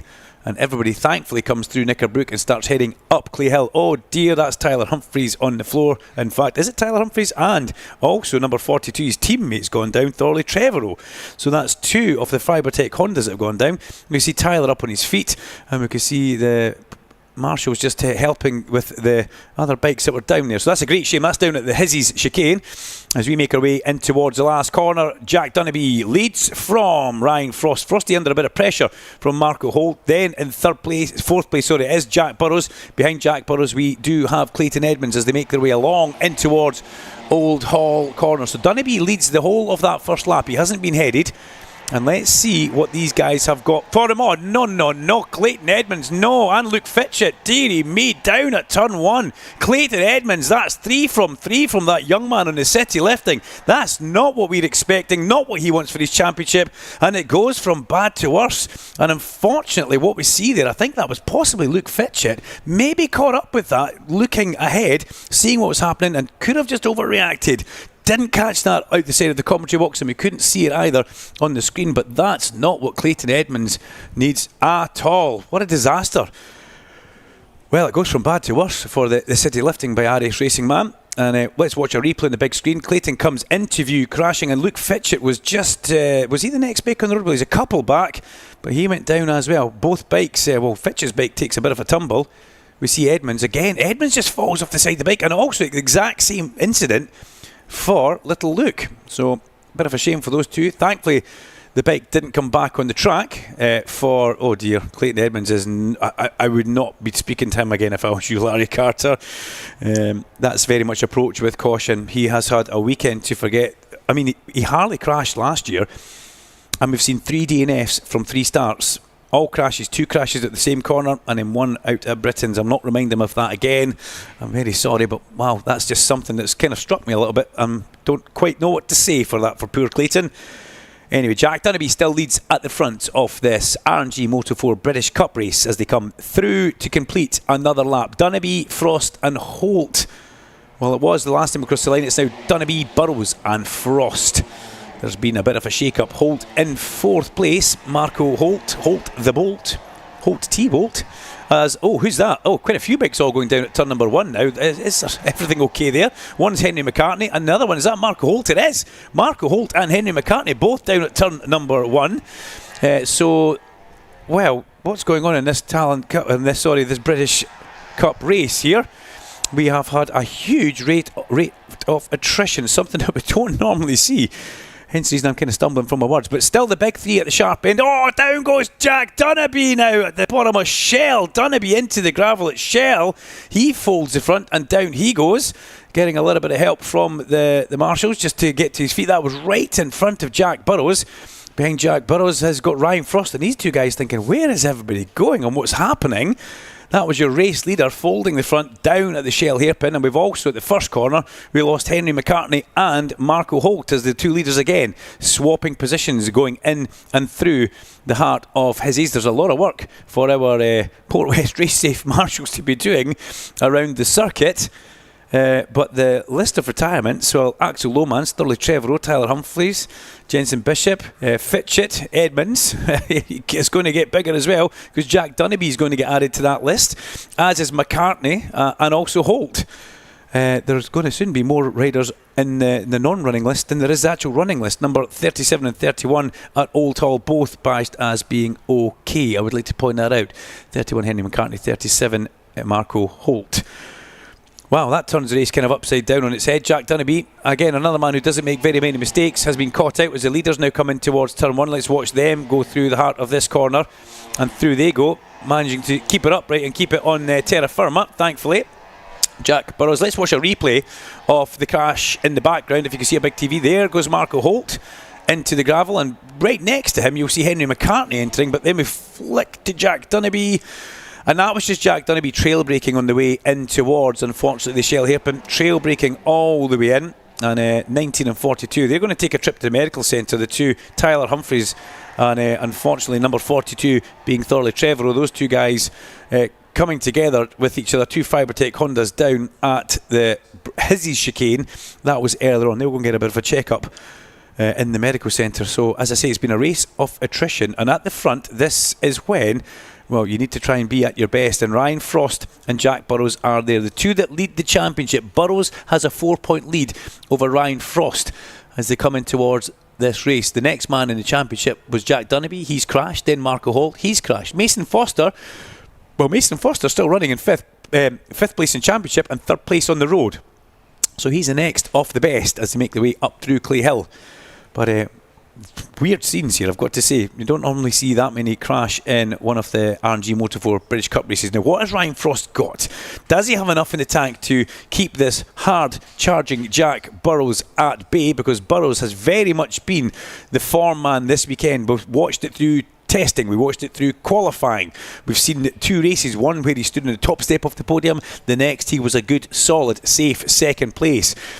He gave Larry Carter an interview on the grid which had an air of confidence but definitely not arrogance about it. He knows how fast he is, and he knows he has got the beating to be at the front of a lot of these guys he is racing with. We look deeper back into the pack. There's George Bose. Beside George Bose is Asia Divine on number 90. So George Bose goes through the first corner on 67, and he has got the A. Edwards Racing Honda. Behind him is a Fireprotect Honda by MLAV of Asia Divine. And Asia, the rider who hails from Bermuda, I don't think is a commute he makes every week, Larry Carter. I think we've had this chat before, if I'm not mistaken. As we look to see Ryan Frost. You would make it, would you? Yeah, you'd love to. We wish you would, actually. Yes. You moan about driving to Croft. You don't have to get the train. Yeah. You can't get a train from Bermuda. There you go. Frosty deciding to go over the Britain chicane a little bit more like a touring car, curb to curb to curb there, which is looks a little bit aggressive on one of these small Moto4 machines. But Frosty starting to put a bit of daylight between himself and Jack Burrows. Jack Burrows, remind you, is the championship leader in the Burrows Engineering RK Racing Honda. And when I said earlier on it was the bike that Michael Dunlop was racing at Cookstown last week, well, Larry put the question to John Burrows, and John couldn't actually tell us if it was or not. He didn't know because he's got a couple of these bikes. But for a great story, we'll say that it is the bike that Michael Dunlop rode at Cookstown as we watched them coming through the back of Druids. And again, Frosty had built up a little bit of a lead, and Jack Burrows has worked really hard. He's now alongside. He's about to take the lead in towards Lodge. That was lovely. Absolutely gorgeous riding from Jack Burrows to half that gap, which was about 5 bike lengths going through the Hizzy chicane, and then he takes the lead as he crosses the line in towards Old Hall Corner. Burrows leads from Frost. Frost follows him in as they make their way through the heart of that tricky turn number 1, which, it caught Clayton Edmonds, it caught Luke Fitchett, it caught Marco Holt, and it also caught Henry McCartney. 4 of the Moto4 bikes all going down within a couple of laps of each other. There was a point in this race, Heidi, where I was getting a little bit worried that we might not have too many bikes to finish the actual race. I wasn't really sure what was going on. Was there a reason, do we think? Well, it's I don't know. There was certainly nothing Last in the race air of of the that. Weekend. Well, yeah, it could be just trying a bit hard. Then we've got Jack Dunnaby. I mean, another man who doesn't make mistakes, folds the front in the lead going in towards the Shell hairpin. There we go. Incident involving 19 and 42 is under investigation, and Jack Dunnaby has been badged as OK. That's good, because he was still lying on the ground talking to the marshals as we panned away. Oh dear, not another one on the ground. That's Mason Foster. Mason Foster, number 88, now goes down. He's the man who sits 5th in the championship. And Mason has, he's perfectly fine on his feet running away, and that's the exit of the Shell hairpin. Dearie me, protected by RNG, I would very much hope so. And he goes down off the Mortimer racing bike. What is happening in this race? There's going to be more non-finishers than finishers as we look towards our timing screen just to update that. So 1, 2, 3, 4, 5, 6, 7, 8, 9 non-finishers. You can add a 10th to that, I think, maybe. My count is not great, Alan. You can confirm that for me. Once you add Mason Foster, the man who was in 3rd place, that moves Joshua Williams up into 3rd place. Now, have you not been hearing from Joshua Williams' gran? Am I correct in saying that? Yes. Is she the knitter? Yes. Not the nutter, I say the knitter. Nan Chris. Nan Chris. I bet your needles are going 100 miles an hour just now. You'll be crotching and doing everything with that knitting. I don't exactly know how to knit, but I can only imagine Joshua Williams will come across the line in 3rd place now as he goes in towards turn number 1. Behind him, well, he's got a bit of a gap now, Chris. 1.1 seconds behind him. Then comes George Bose and Asia Divine. But what a start this is for him. Despite all of the attrition in this race, we've still been treated to a great race at the front. We have. Count up the crashers if you can, please. It starts from Mason Foster. Please tell me that we don't just have 1, 2, 3, 4, 5, 6 bikes left running, Alan. Do we really? I think we maybe do. There goes Charlie Cunningham. He is the 7th bike running. The rest are, in my eyes, no longer taking part in this race. So we have This is a proper race of attrition, ladies and gentlemen. This is one that these guys now need to finish. Hang on, we've got some more crossing the line now. Lily Rhodes, Max Rhodes, and Archie Hopper, thankfully. Yeah, there's 9 out. 9 out. Wow, that's very, very sad, I've got to say. No, 10. Yeah, you're counting a screen. It's almost as good as mine. It's a moving thing, isn't it? It's not easy. It's very much not easy as we watch them coming up from Knickerbrook to up Clee Hill. And as Alan rightfully says, we have had a lot of attrition, but we've still got a proper race at the sharp end. The 2 championship leaders, Jack Burrows, who sits second in the championship, is second in the race. He chases around Fibertech Honda by MLab's Ryan Frost, as we're about to see a replay. What's going on here? Another replay protected by R&G. As they come round towards Britain's out. Got a bit close between the 2 leaders. Boys, you need to behave, otherwise it could be a complete disaster if we lose you guys. So that was a good overtake from Frosty there. Out of Shell, round towards Britain's. There's not a lot of room there. You've got to be pinpoint. And Ryan Frost, the canny veteran, as Larry Carter points out, the truly old man of 17 years old in this race, managed to hold that one on his own as they make their way along the avenue in towards Denton. 24 from 16. Frost from Burrows. Then, well, the gap now diminishing from Joshua Williams back to George Bowes. George Bowes, it was 1.1 seconds. It's now only 0.3 of a second.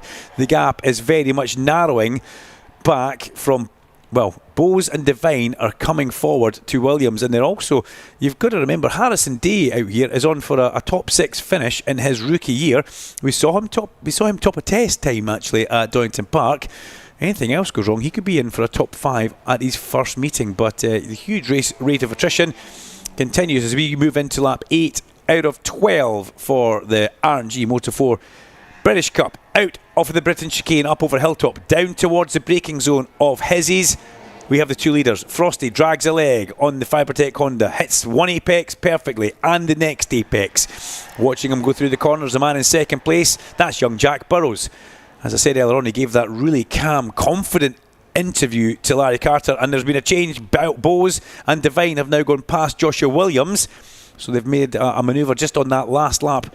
I believe just going in towards the Britain's area of the track. The Dunsley Heat Racing rider, Joshua Williams, now finds himself back in 5th place.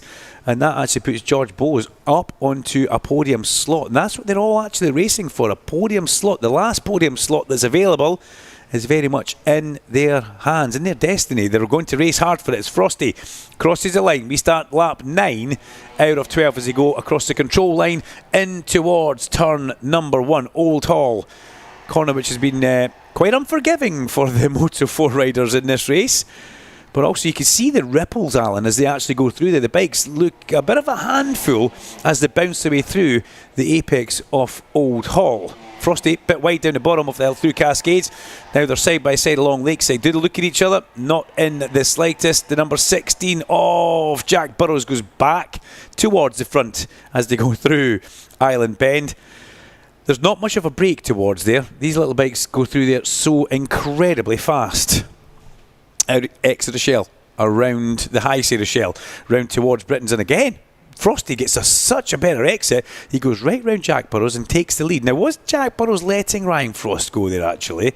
Didn't see any hand signals. Didn't look like he missed a gear or did anything. But I have to say, he just seemed to make it awfully easy for him in that area. Maybe he likes to have a good look at Frosty around the back of the circuit, or let Frosty dictate the pace, because young Jack feels pretty easy at any pace they are doing as they make their way up from Knickerbrook. I love the way the head's just tilted to the side on Jack Burrows as he looks through the visor. You can almost see him peering through the aperture on that RI helmet and through the Perspex screen on his Moto 4 Honda before they pop up from behind it on the braking area in towards Druids. From Druids, it's a pretty short, quick fire. It's not a long fire. In towards Lodge, where there's a big spectator area down there, and these guys know what's coming. Yes, you're all waiting for the last lap. 9 of 12 is where we are. We start lap 10 of 12, this time across the line. It's a 15.7 second lead back to George Bowes in 3rd place as Frosty and Burrows head through, making their way along towards the top of Denton's. This is a game of chess, actually. High-speed chess, because they both know each other so well from the previous races that we've done. And again, Frosty can't hold a line through Cascades as well as Burrows can. Burrows seems to get on the gas better, But young Jack doesn't really want to show his hand, or does he? He does. He goes through on the inside of Island Bend. That's a big manoeuvre.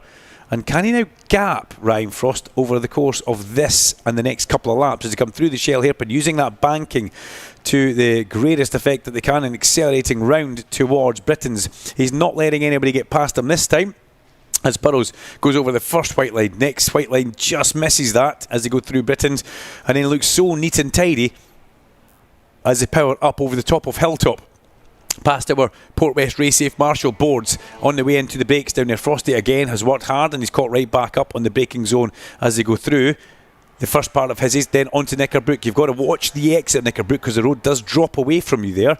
As it drops away, you can lose adhesion, but we've not seen that for these guys as they go up Clay Hill. Meanwhile, the battle for third's still very much on. It's a three-way battle with George Bowes, Age of Divine, and Joshua Williams has regrouped, and he's very much back in the hunt here for a podium spot. Both, or all three of these guys. Larry, can you look through your notes? I don't think these guys have stood on a podium before, either in the former Talent Cup, as it was, and definitely not this year in the Moto 4 British Cup. We refer to Azai Devine, George Bowes, and Joshua Williams.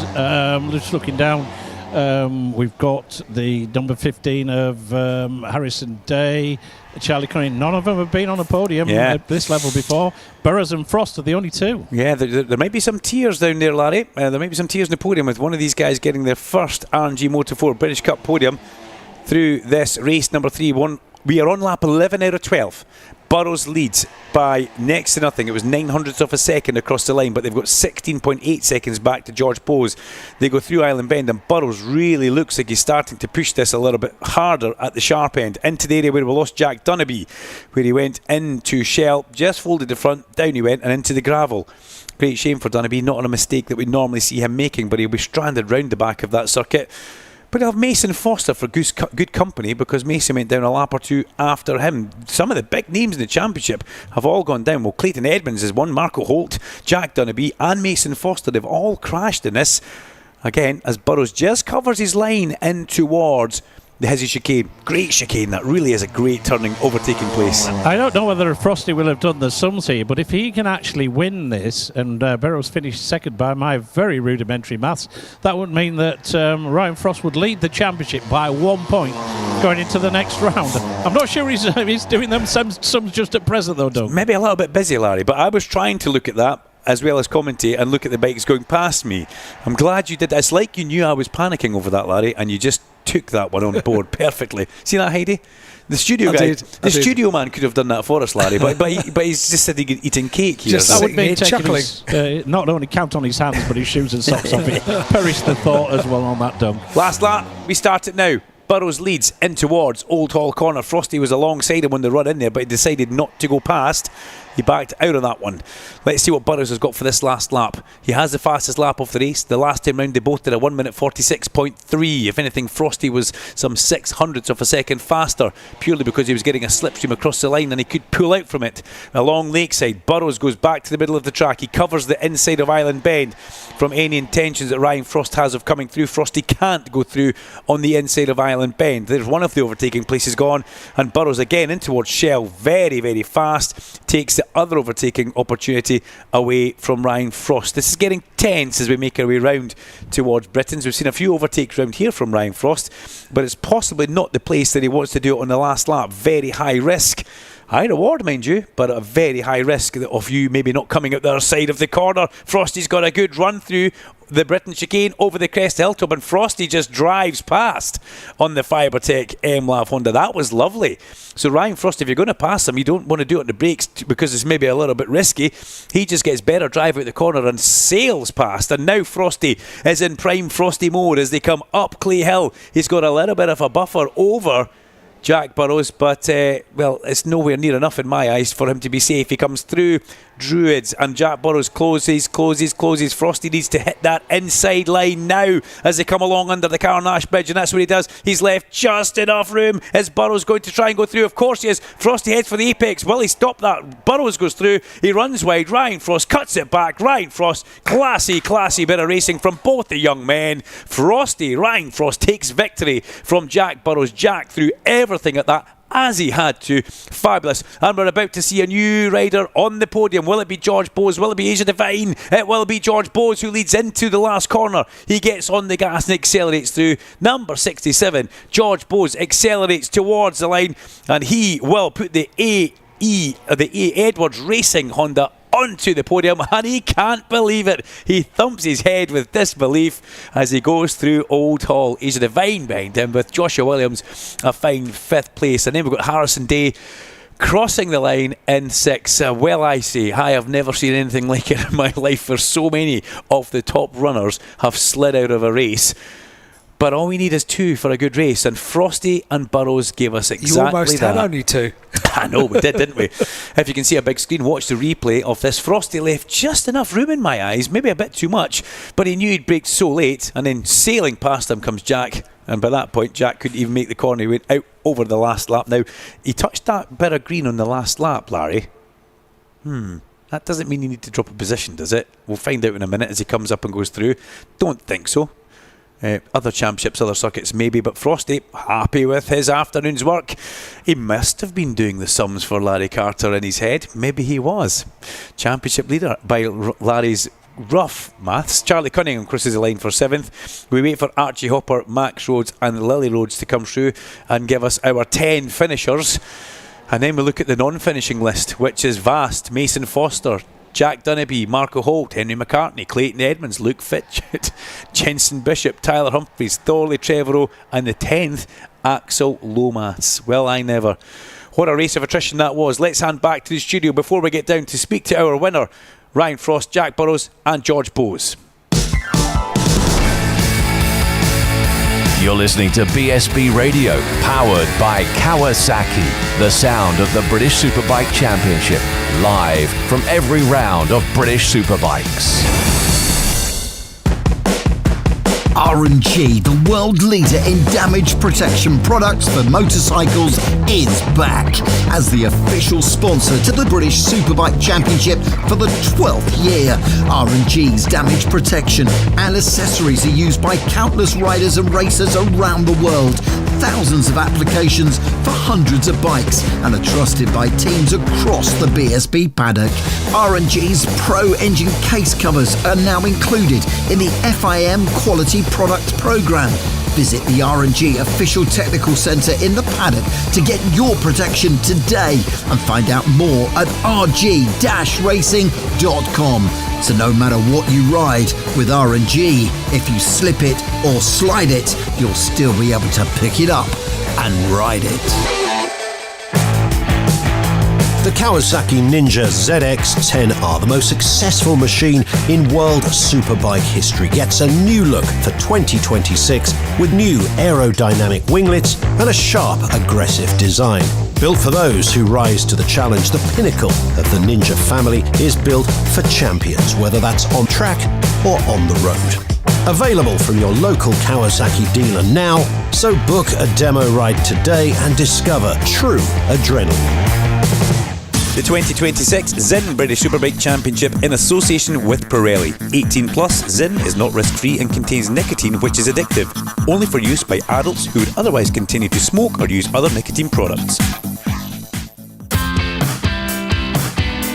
Duncan, Larry and Alan, live on BSB Radio, powered by Kawasaki, the sound of the British Superbike Championship. From Wayne, please can you give a very friendly BSB welcome to Emma and her kids, Felix, Teddy, Finn and Hattie, all here for their first ever race weekend and loving it. Welcome everybody, welcome to the family. Welcome also to down in pit lane to Larry Carter.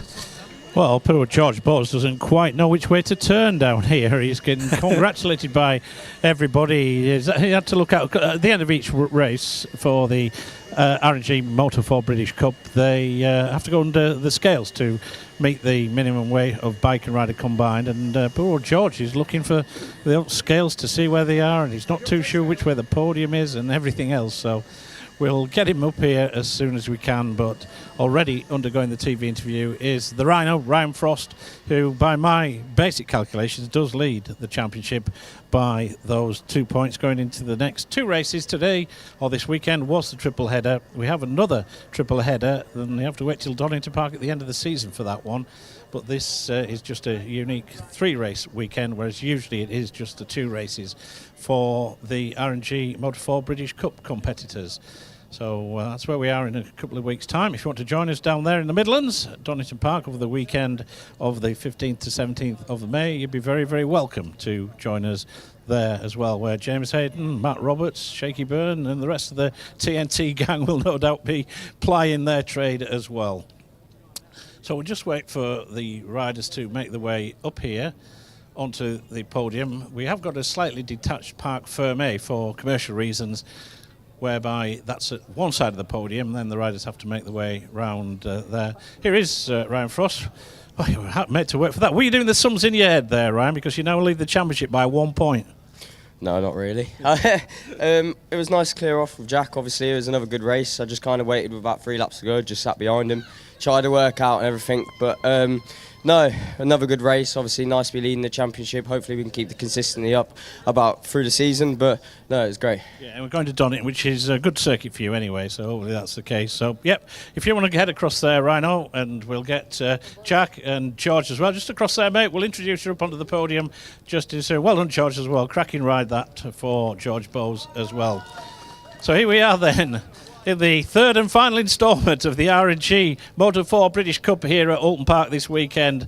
Race 3, let's get them onto the podium then, and it is a debut podium. It's a moment he won't forget for A. Edwards Racing, onto the podium for the first time in his career, George Bowes!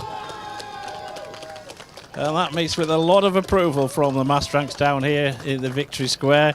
Second position for Burrows Engineering Arcade Racing, it's Jack Burrows.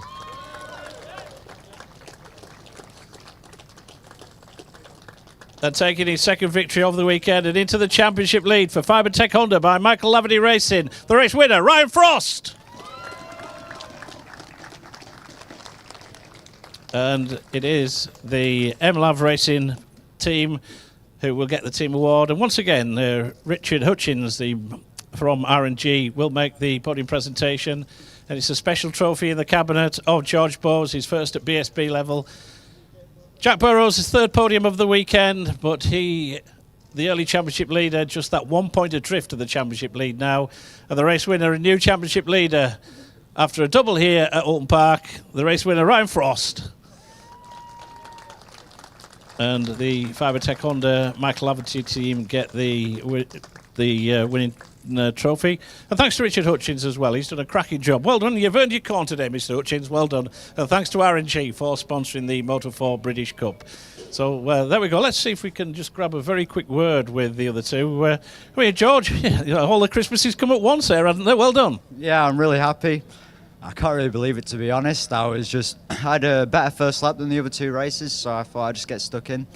A few riders kept on crashing in front, so I was just riding my own race. I was in 3rd for the last 5 laps or something, so I just tried to be defensive on the last corner, and it worked out well. Yeah, you did. You managed to fire off as I as well. Congratulations. Make sure it's not your last podium of the season.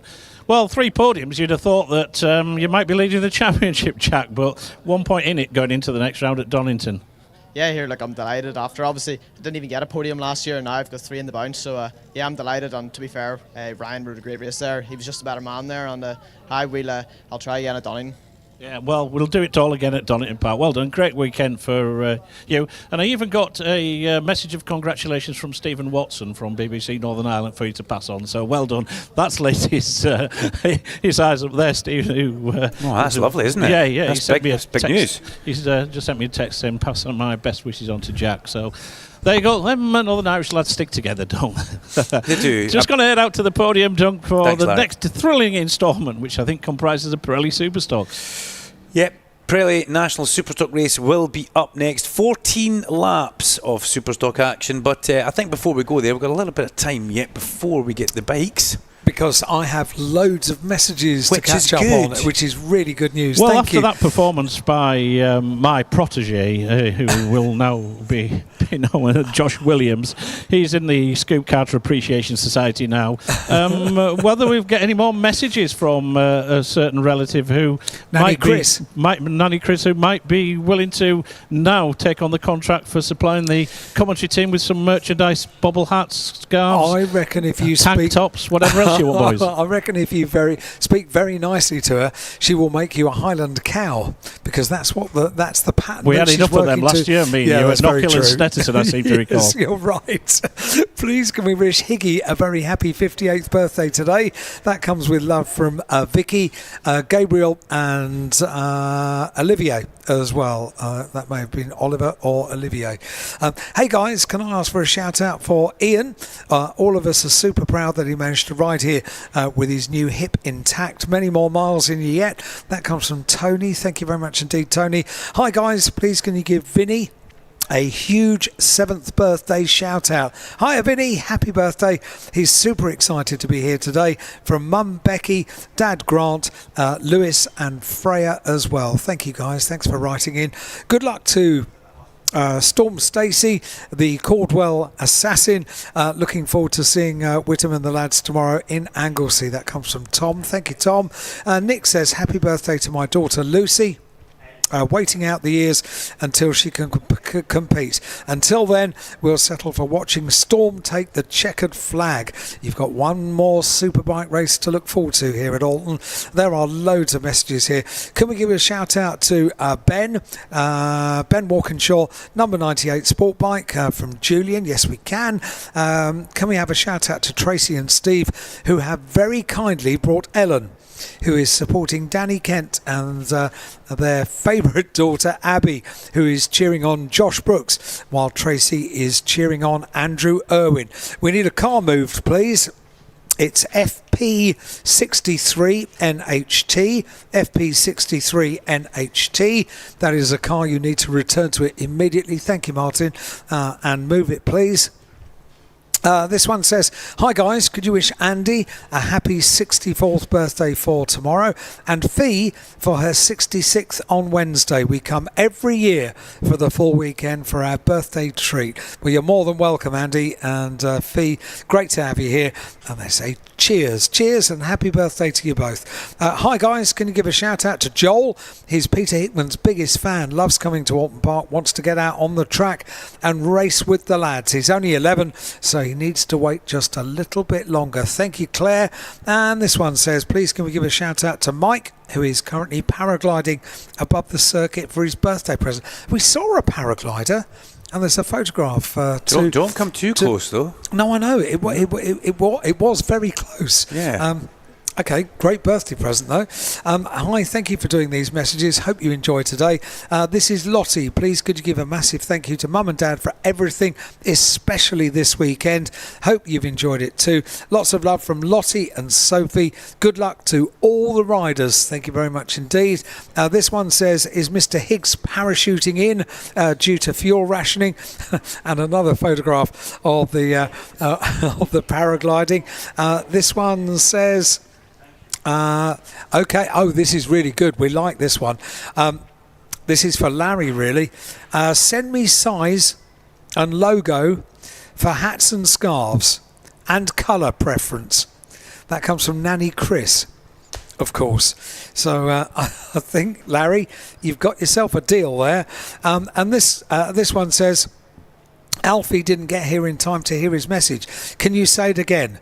Yes, of course. Can you please wish my grandson Alfie Powell, aged 6, best wishes, supporting promoter Kawasaki this weekend, from Tade, Grandad. Thank you very much. Sorry, indeed. Al, I was talking to the legend. There was James Wright from Double Red Photographic there, and just praising his wonderful work as ever. Did I hear that we might have had a response to one of my messages? Yeah. Please send me size and logo for hats and scarves. Okay. Colour preference. That comes from Nanny Chris. We want some free samples. We want to see the quality before we commit to anything, though, don't we? So if you can make sure, Nanny Chris, that for Donington Park, if you can send Josh with a selection of your produce, as it were, I shall put it to the committee, and if the quality is suitable for bobble hats, scarves, and more to the point, tank tops, then we might be able to do a bit of a deal. You see, you have to be careful what you wish for, because these wishes very often come. Remember, I'm from the People's Republic of Yorkshire. If you don't ask, you don't get. We have a saying over there: hear all, say now, eat all, drink all, pay out. And if you stick by that sort of ethos in your life, you won't go far wrong. Can I ask you to repeat that? What language was that? The Yorkshire, eat all, it's see all, hear all, say out. Drink all, eat all, pay now. Well, it sounds like you scoop all and if right. ever you do out for now, do it for yourself. Please, could we wish James Jones a very happy birthday for tomorrow, and his dad Snowy a happy birthday for next week. Thank you very much indeed. Thank you, Cheryl. Thank you for writing in. Just a couple more before we've got the bikes coming out. If you're watching on our BSB channel YouTube stream, you can see the bikes standing by at the end of pit lane, waiting to be given the word to go out on circuit. Please, could we wish have a massive shout out to Stanley, Brody and Isabella here from Chorley, thoroughly enjoying the racing and racing so far, and a huge congratulations to Isabella on achieving her dream sports scholarship. Mummy and Daddy are so proud of you. Lauren, thank you very much indeed for writing in, and well done, absolutely brilliant stuff. Right, we've got a green flag down in pit lane. That means bikes are released on circuit for our next race of the afternoon. All the action here live on BSB Radio, powered by Kawasaki, and out on circuit, the Pirelli National Superstocks. To guide you through them in the commentary box is Duncan. Thank you very much, Sir Al, in the studio. Yes, we are live on YouTube, streaming as the bikes make their way out. Carter Cam, care of Laura, is very much a busy cam. It's great because we give you a little bit of BTS that you can't see anywhere else. My good friend Callum Bay was just down there giving a nice big wave. I'm going to keep myself ready for John McGuinness coming down here, because I don't want to miss it, because I'm once again joined by the housewife's favourite, which is Sam Cox. That's right, Sam Cox. I must say that. I think so. But the bikes are on track. Let me quickly run through a grid for you guys. David Allingham is on pole from Declan Connell and Luke Mossey, with Lewis Rollo, Matt Truelove and Josh Owens. We then have Scott Swan, Ash Beach and Ben Luxton, with Emily Latty, Simon Reed and Hutchie. Ian Hutchison on the 4th row. The 5th row is Ash Barnes, Callum Bay and Cam Dixon, with Ryan Campion, Jack Bednarek and Blaze Baker making up the 6th row. The 7th row, I'm going to pause because John McGuinness is coming down pit lane. Do we bow? How does it work? Well, if he doesn't wave, he'll be absolutely destroyed. So as he comes down and we give him a nice big long wave, please look up Mr. MG. He's in race mode. He's in race mode. He's not going to give us a wave. No. Looks at Laura and goes straight underneath. That's a good sign, actually. That is. That's Mr. McGuinness ready for his race.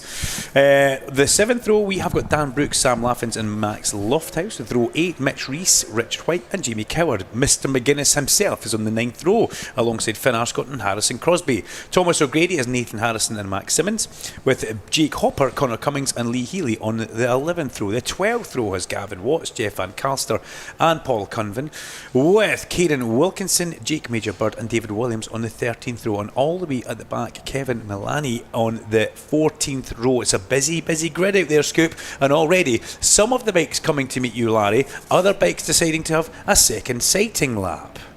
Well, Luke Mossey is already down here. I can see Matt Truelove down there as well.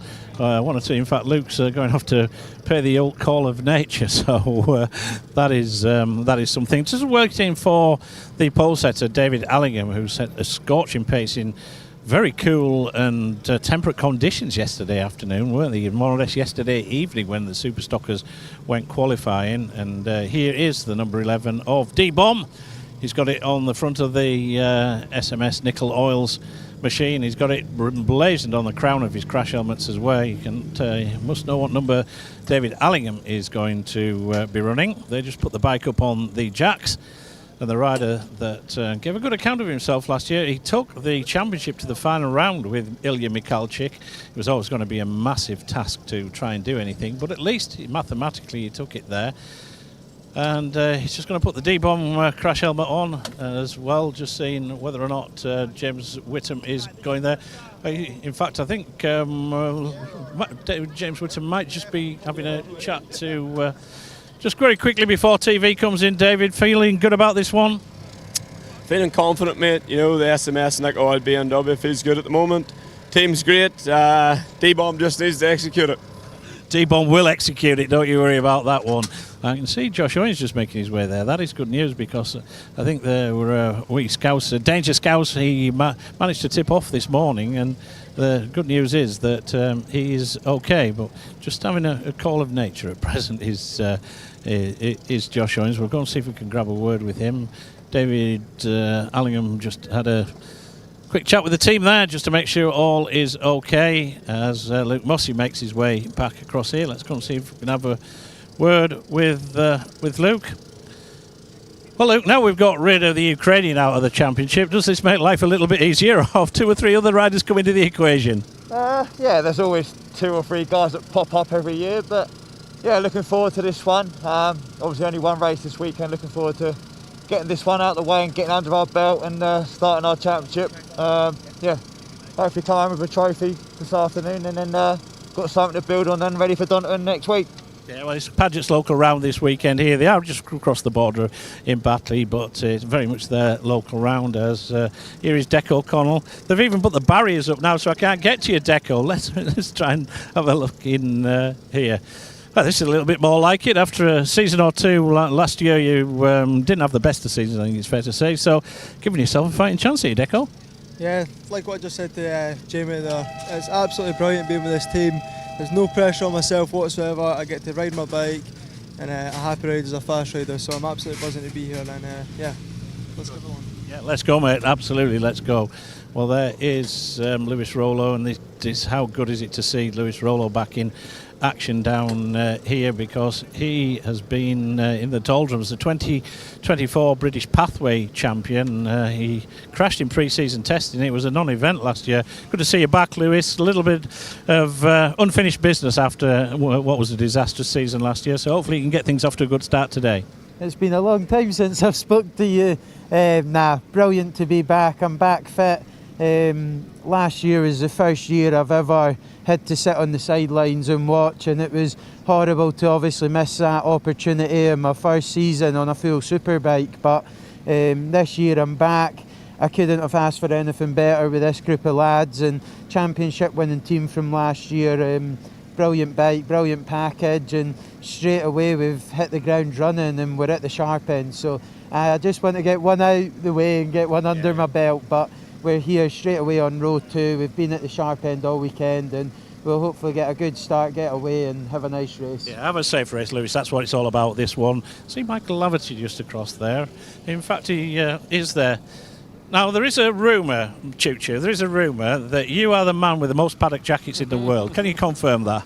I'm getting there. I'm over taking my dad. He used to be the Mickey 3 jackets whenever he used to go see Eugene, John and myself. But yeah, this weekend we've got interest in Superbike, Superstock, Sportbike and the Moto 4 class. So yeah, it's good. Yeah, like I said, Michael, if you can book the 3rd weekend in January off, mate, me and you are off for a couple of beers, because that's the only weekend you've got free. I'm ready for it, Larry. But yeah, it's been good this year. We're growing our interest in the British paddock, which I've always wanted to do. So getting a good foothold and got some good riders under our banner. So yeah, enjoying it. Paddock's better for having you, Michael. Thanks for that. Well, Michael Laverty, let's see if we can have a word. There's Matt Truelove. There, we've had a word with Lewis Rollo.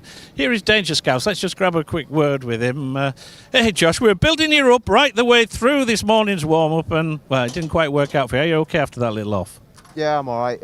Just got a bit unfortunate with a bit of debris on the track, really, from the recovery truck. So, yeah, not ideal, but we'll see if we can salvage some points today and just go from there, really. Important is your local round. We wish you luck. Thanks, Josh. And there is Matt Truelove. We'll give him the courtesy of that one. Nice to see that you've not gone down the moustache route either, Matt. But anyway, you might need a go faster one after this. It wouldn't suit me, the moustache, mate. I'm never going to go down that. But yeah, if I win today, I'll consider it for a day. But no one will ever see it. Yeah, we'll hold you to that. Good luck, Matt. Thanks for that. Well, that is the top 2 rows of the grid. The riders just taking a little bit of fun down here as well. So that front row of the grid, the D-bomb, David Allingham for Northern Ireland sits proudly on pole position. For Scotland, it's Deco Connell for the Rapid Drive Life squad. And on the outside, like the good joke, you've heard about the Irishman and the Scotsman. The Englishman in that one is Luke Mossey for Clive.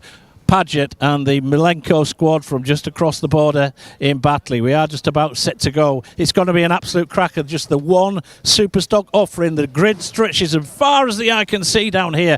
A capacity grid filled brimful of quality. And we are just about set to go for the Pirelli National Superstock race. Thank you very much, Larry Carter. Yes, we have a capacity grid and we've got a quality grid as well. That's one thing I noticed when I look deep into it, Sam Cox. You're still going back to row 12, 13 and thinking, wow, impressive. One of these days it'll be you that's back out there as well. But thankfully for me, I have you once again in the commentary box. Yes, you are a team boss, team owner. You're not the team manager. Your dad took that mantle on, remember, at Cadwell Park when he got interviewed. I know he makes it up as he goes along, that guy. But he's been phased out as I see him having a chat in pit lane there. Look at him with his little jacket on. But the faster these boys get, the more I'm like, might just stay up here actually. It's quite nice and warm, and I can pretend I was fast rather than actually. It's easy to talk about how fast you were when you're in the commentary point, isn't it? Well, here we go. We're getting ready for a race start. We're getting ready for the warm-up lap actually, which will take place in just a couple of seconds. 14 laps of Superstock action. We've waited a long time for the Superstocks. It's always a bit of a personal favourite. We've got a good front row, that's for sure. D-Bomb, David Allingham on the SMS Nickel Oils BMW, the Rapid Honda of Deco Connell, and then the Malenko by Paget's Motorcycles. I'm just seeing from that drone shot, there seems to be a spot missing 1, 2, 3, 4, 5, 6, 7, 8, 9, row 9 maybe. Finlay Arscott, is Finlay Arscott out there? Did you catch that? Yeah, Arscott's there, look. Right, okay. Well, that was maybe not the 9th row. There's definitely a gap there. In about that area, it could be Sammy Laffin's Jack, but we'll find out in a second. Difficult, but the drone shot, Larry, did point out somebody missing to us off that grid. There's no bikes that we can see in pit lane from where we are. I don't know if you can see anything where you are up that end scoop. Absolutely, and with the parallax vision of looking at everything horizontally, I didn't quite see any gaps in the grid there. But I wasn't aware of anybody. Certainly, the first 3 or 4 rows were all full complete, but Finlay Arscott back on row number 9. You wouldn't expect him to be there anyway. Just wondering whether or not he's had a problem. We saw Finlay Arscott go past. It definitely wasn't Finlay Arscott, but with that drone shot, as we looked over the top of the grid, we could definitely see that there was a gap in there, and Duncan was frantically trying to get through the grid to see which number it was, but we couldn't quite get there before they all pulled away. It was a pathetic attempt, wasn't it, really, just to try and count grids. 1, 2, 3, 4, 5. Yeah, it was definitely round about the area of 9, from 7 to 13 maybe. In the middle. So I took we're 9, narrowing it down. Yeah, I took 9 as my shot, but people like Jack Bednarek, I've seen Jack Bednarek go through. I have Sammy Laffins. It was Sam Laffins. He's greyed out on our screen. So Sam Laffins, a non-starter. That's a bit of a disaster. We were actually set up against him or opposite him in the paddock, and I did see him packing up, but I thought they were just kind of getting ready. No, because I thought they were getting ready to go. I didn't realise he was gone. Hang on, you've just basically thrown me under the bus here. Who's missing? We're in this together. Sam Laffins is packing up. Sorry, I didn't mean to reverse into you. He was pushing me around the You'll get used to that. So Sam Laffins, Dramara man, one of the destroyers you could call him. And I liked Mr. True Love Matt saying, "You won't see me in a moustache." That's good. Right, I'm going to elbow you across that way. We should have asked him what his number is as well, because I know there's a bit of controversy with Larry 4, Carter. 44, Larry 4, Carter 4, 4. reckons Matt Truelove was 44 last year and Harry Truelove was 4, and that rings a bell to me. Now Haz is 44 and Matt's 4, so they take it in turns. Yeah, they're just having shots of each number, but keeping us guessing up here. Well, they certainly were keeping us on our toes, that's for sure, as we get going for the start of this race. Big thank you to Karen Lloyd at PBM for the small delivery of food. That has really helped the commentary team. I'm ready to go for this one. Green flag at the back. 14 laps of Pirelli National Superstock action getting ready to go. Alan clears the red flag from the front of the grid and we wait. The red lights come on. Out they go, and it's a good launch off the front line for David Allingham. Always been fabulous at race starts. Aces it on the run down towards turn number 1 as they all manage to pan and get through for the first time. Everybody being just a little bit cautious at the start of the season, which is what you rightfully should do. Apart from David Allingham, look at the field of Superstock bike streaming down as a little bit wide for somebody. Is that Lewis Rollo up into second place already? It is Lewis Rollo into P2. What a start for the man from the second row of the grid, as everybody else kind of trips herself up going through there. Lewis Rollo into P2. That's absolutely fabulous for him on his return. It was nice to hear from him on the grid, and he said to Larry, "I just want to get one under my belt." Well, hang on, Lewis, you're now in P2 looking at David Allingham. let's see if D-Bomb can keep this pace going all the way through this race. Your man Emily Latty with a good start as well. Emily Latty looks like he's still in maybe about 5th or 6th place, maybe 7th. We'll come back to that in a minute as they come over the crest of the hill. He's having a look up the inside, but D-Bomb goes through. Mossy with a pretty bold manoeuvre on Matt Trulove as Trulove comes back at Knickerbrook. Yeah, as you would expect. Will they all accelerate up the hill? They do. Emily Latty's next in line, so good start from your man on the Armada SC31 Honda. Yeah, call me biased, but I was keeping my eye on Emily as he went to the first corner, and he did send it right round the outside of. Everyone gets pulled in tight to that first corner, and he seemed to just keep his line and fire it round the outside. So he made up a few positions there, but I think Davey Allingham getting away definitely caused a bit of chaos behind, because everyone's kind of fighting and tripping themselves up to try and prevent him from pulling too much of a gap. No problem, biased. I like that one. You're very honest. As Alan Hyde nips away to do a little bit of extra work in the paddock. Across the line, David Allingham, Lewis Rollo. Here comes Mossy back up the inside. Woo, that was a Luke Mossy manoeuvre there. Came from quite a long way back. He makes it work, but Matt Trulove again back on the inside. They're side by side. No, Mossy takes it as they go through Denton's over the couple of rollers that go down there. Now, we've seen quite a lot of times it's a difficult place because you go through Denton's quickly, but then you've got the undulations, the natural topography of the track. Very difficult sequence of corners. What a word, topography. You like that? Yeah, so as you approach that on a bike, you literally cannot see over the edge of that, and you're completely blind going over the top of it, and that's what I describe as such a difficult circuit, because you have to do laps here just to get confident to fire it over the top of that hill. But yeah, as you go over there, the bike goes light, then undulates, goes up and down, there's camber, there's all sorts going on, and you're trying to change gear and move from right to left, so there's so much going on in that section, and Mossy's just pulled what I guess was able to hold off Trulove into there. Can't tell you how impressed I am with the man in second place, Lewis Rollo. He should have been a Superbike rider last year. That didn't work out. Swanee comes through ahead of Matt Trulove in towards the Hizzies area, and Matt Trulove not doing his usual move back through on the exit of Knickerbrook, but Emily Latty is there. But I've got to say, Lewis Rollo should have been a Superbike rider last year. That unfortunately didn't work out. He had a year of rebuilding his back and his body, but now to see him back at the sharp end of a championship that he's been in before on a new bike with a local sponsor, Motorrad Central, his local BMW dealer in Dalkeith, who I'm good friends with as well. Fabulous to see this whole project coming together under the guidance of Michael Laverty. I mean, it's almost a joyful return. Declan Connell, who was in the front row of the grid, hasn't made the best start. Deco finds himself in 8th place. No panic, no stress. It will come good. It's a long race. It's 14 laps. But David Allingham does seem to... We see this from David quite a few times, Sam. We've seen him get pole position. We've seen David make the jump. We've seen him go away. But towards the latter phase of the race, we see people start to peg him back. Yeah, definitely. He worked on that at the back end of last year, so hopefully he's carried that on into the winter and made sure. I know he's struggled with arm pump from the past, but I think he's done things in the winter to try and prevent that as much as he can. So this is where you find out whether that's worked or not. How do you prevent arm pump? What do you do? Is it your diet? Well, you can have the surgery that kind of opens out that sort of, because it's the muscle fibres expanding within the sort of the outside of the muscle effectively, and you effectively cannot sort of open and close your hands too much. And you can get in the gym, you can do some things. There's some old motocross tricks where you get a bit of weight on the end of a bar and you roll it up and roll it down, all that sort of stuff. That's a hard one, that, isn't it? Yeah, that's to get fires the old forearms up, but it's a really hard thing. There's an element of psychology in it as well, because you start holding on tight, you feel it coming on, and then it gets, we got to ride it down here. Yeah, rider down at the exit there. That's difficult for us to see who that is. Kevin, that's maybe the last man on the grid for us. It could well be with the Joey Dunlop replica helmet, bike number 34.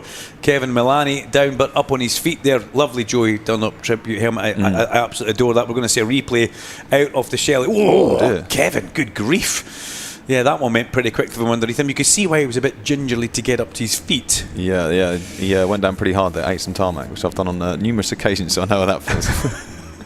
Like it. I like your honesty, Sam Cox. Yeah, I'm not going to call you biased anymore. I'm just going to call you honest. Honest Sam. Honest Sam. Some people may say that's not true, but I think it very much is true. Hopefully the old fiancé is listening when honest Sam.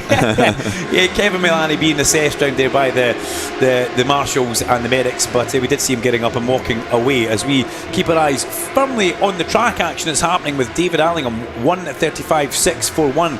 Another fastest lap of the race last time round.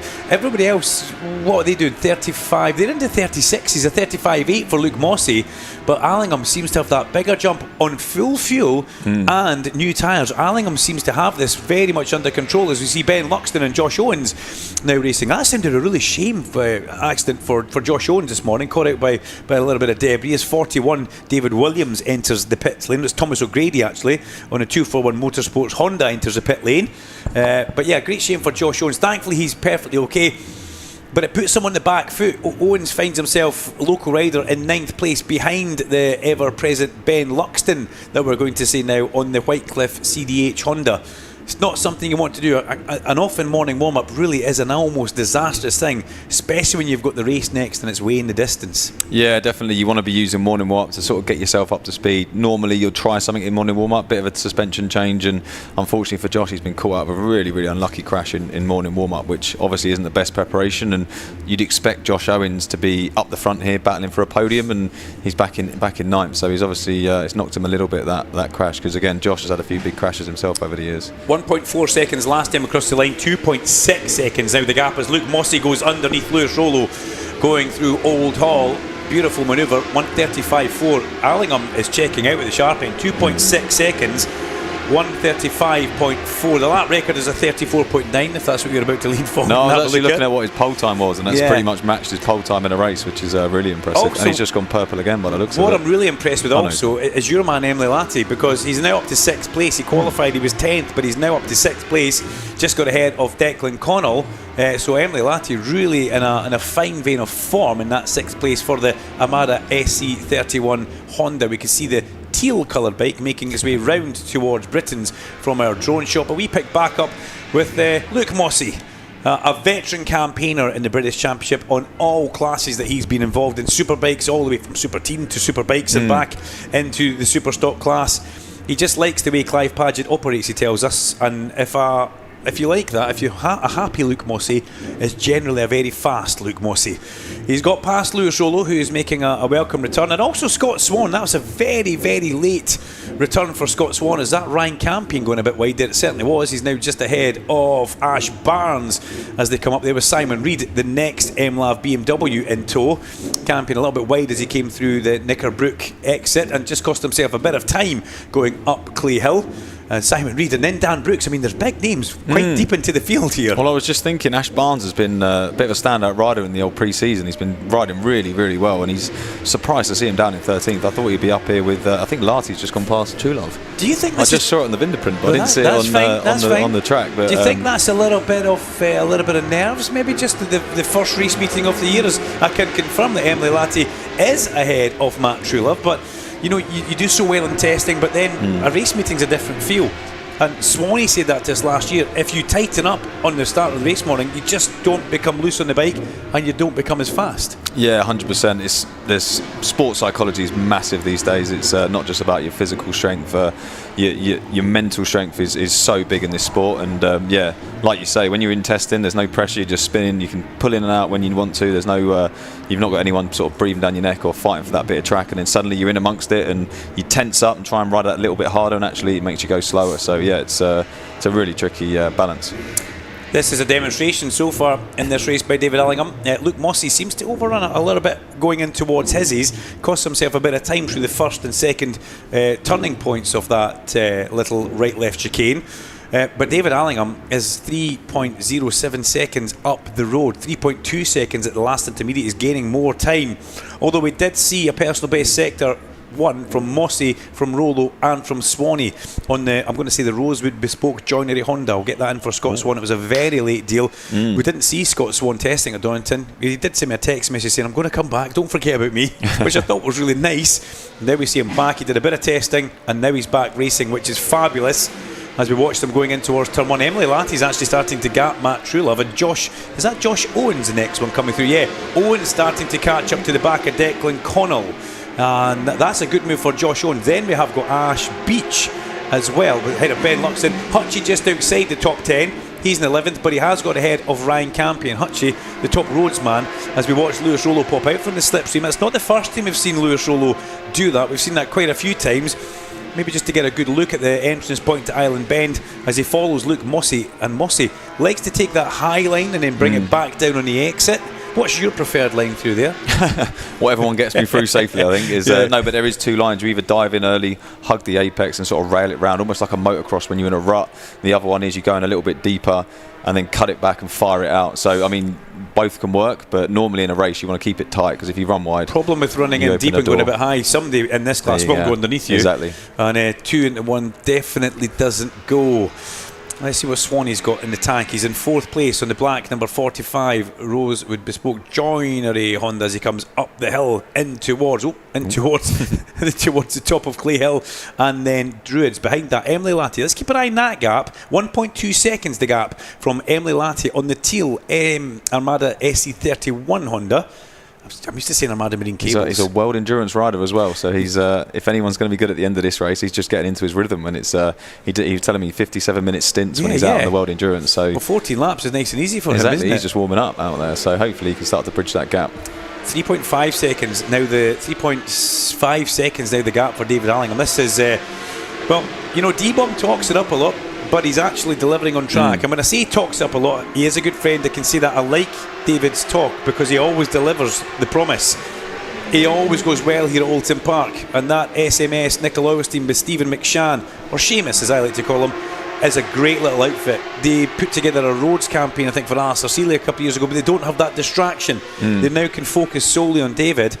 And the way this is going, Allingham, incredible at the front with that 3.6 second lead over Luke Mossey. Don't think anybody saw us, but even Luke Mossey almost said, look, let's get through this weekend, let's get our championship started next week at Donington, which was almost, he was almost writing the race off at the start before it was even underway. Yeah, it was a weird little interview there with Mossey, but I think he's just got to keeping it calm, playing it cool. He knows that Allingham's strong here. You look at all the results he's had here, he's been the guy to beat. Even when Mickelchick was in the championship, even Mickelchick struggled to beat Allingham on occasion, so we know he's strong here, and he's proven that to us. So sometimes you just got to accept the fact that the guy's better than you on the day, not try and override a bike and then end up having an issue yourself. So just take what you can get from it. And there's all sorts going on back in the mid pack there. Josh Owens, good grief, just as the bike bottomed to go up Clay Hill, went sideways. That got me going. So I think he heard the intake of breath. Then I grabbed your shoulder. But yeah, Josh Owens, danger scouse behind Matty Truelove.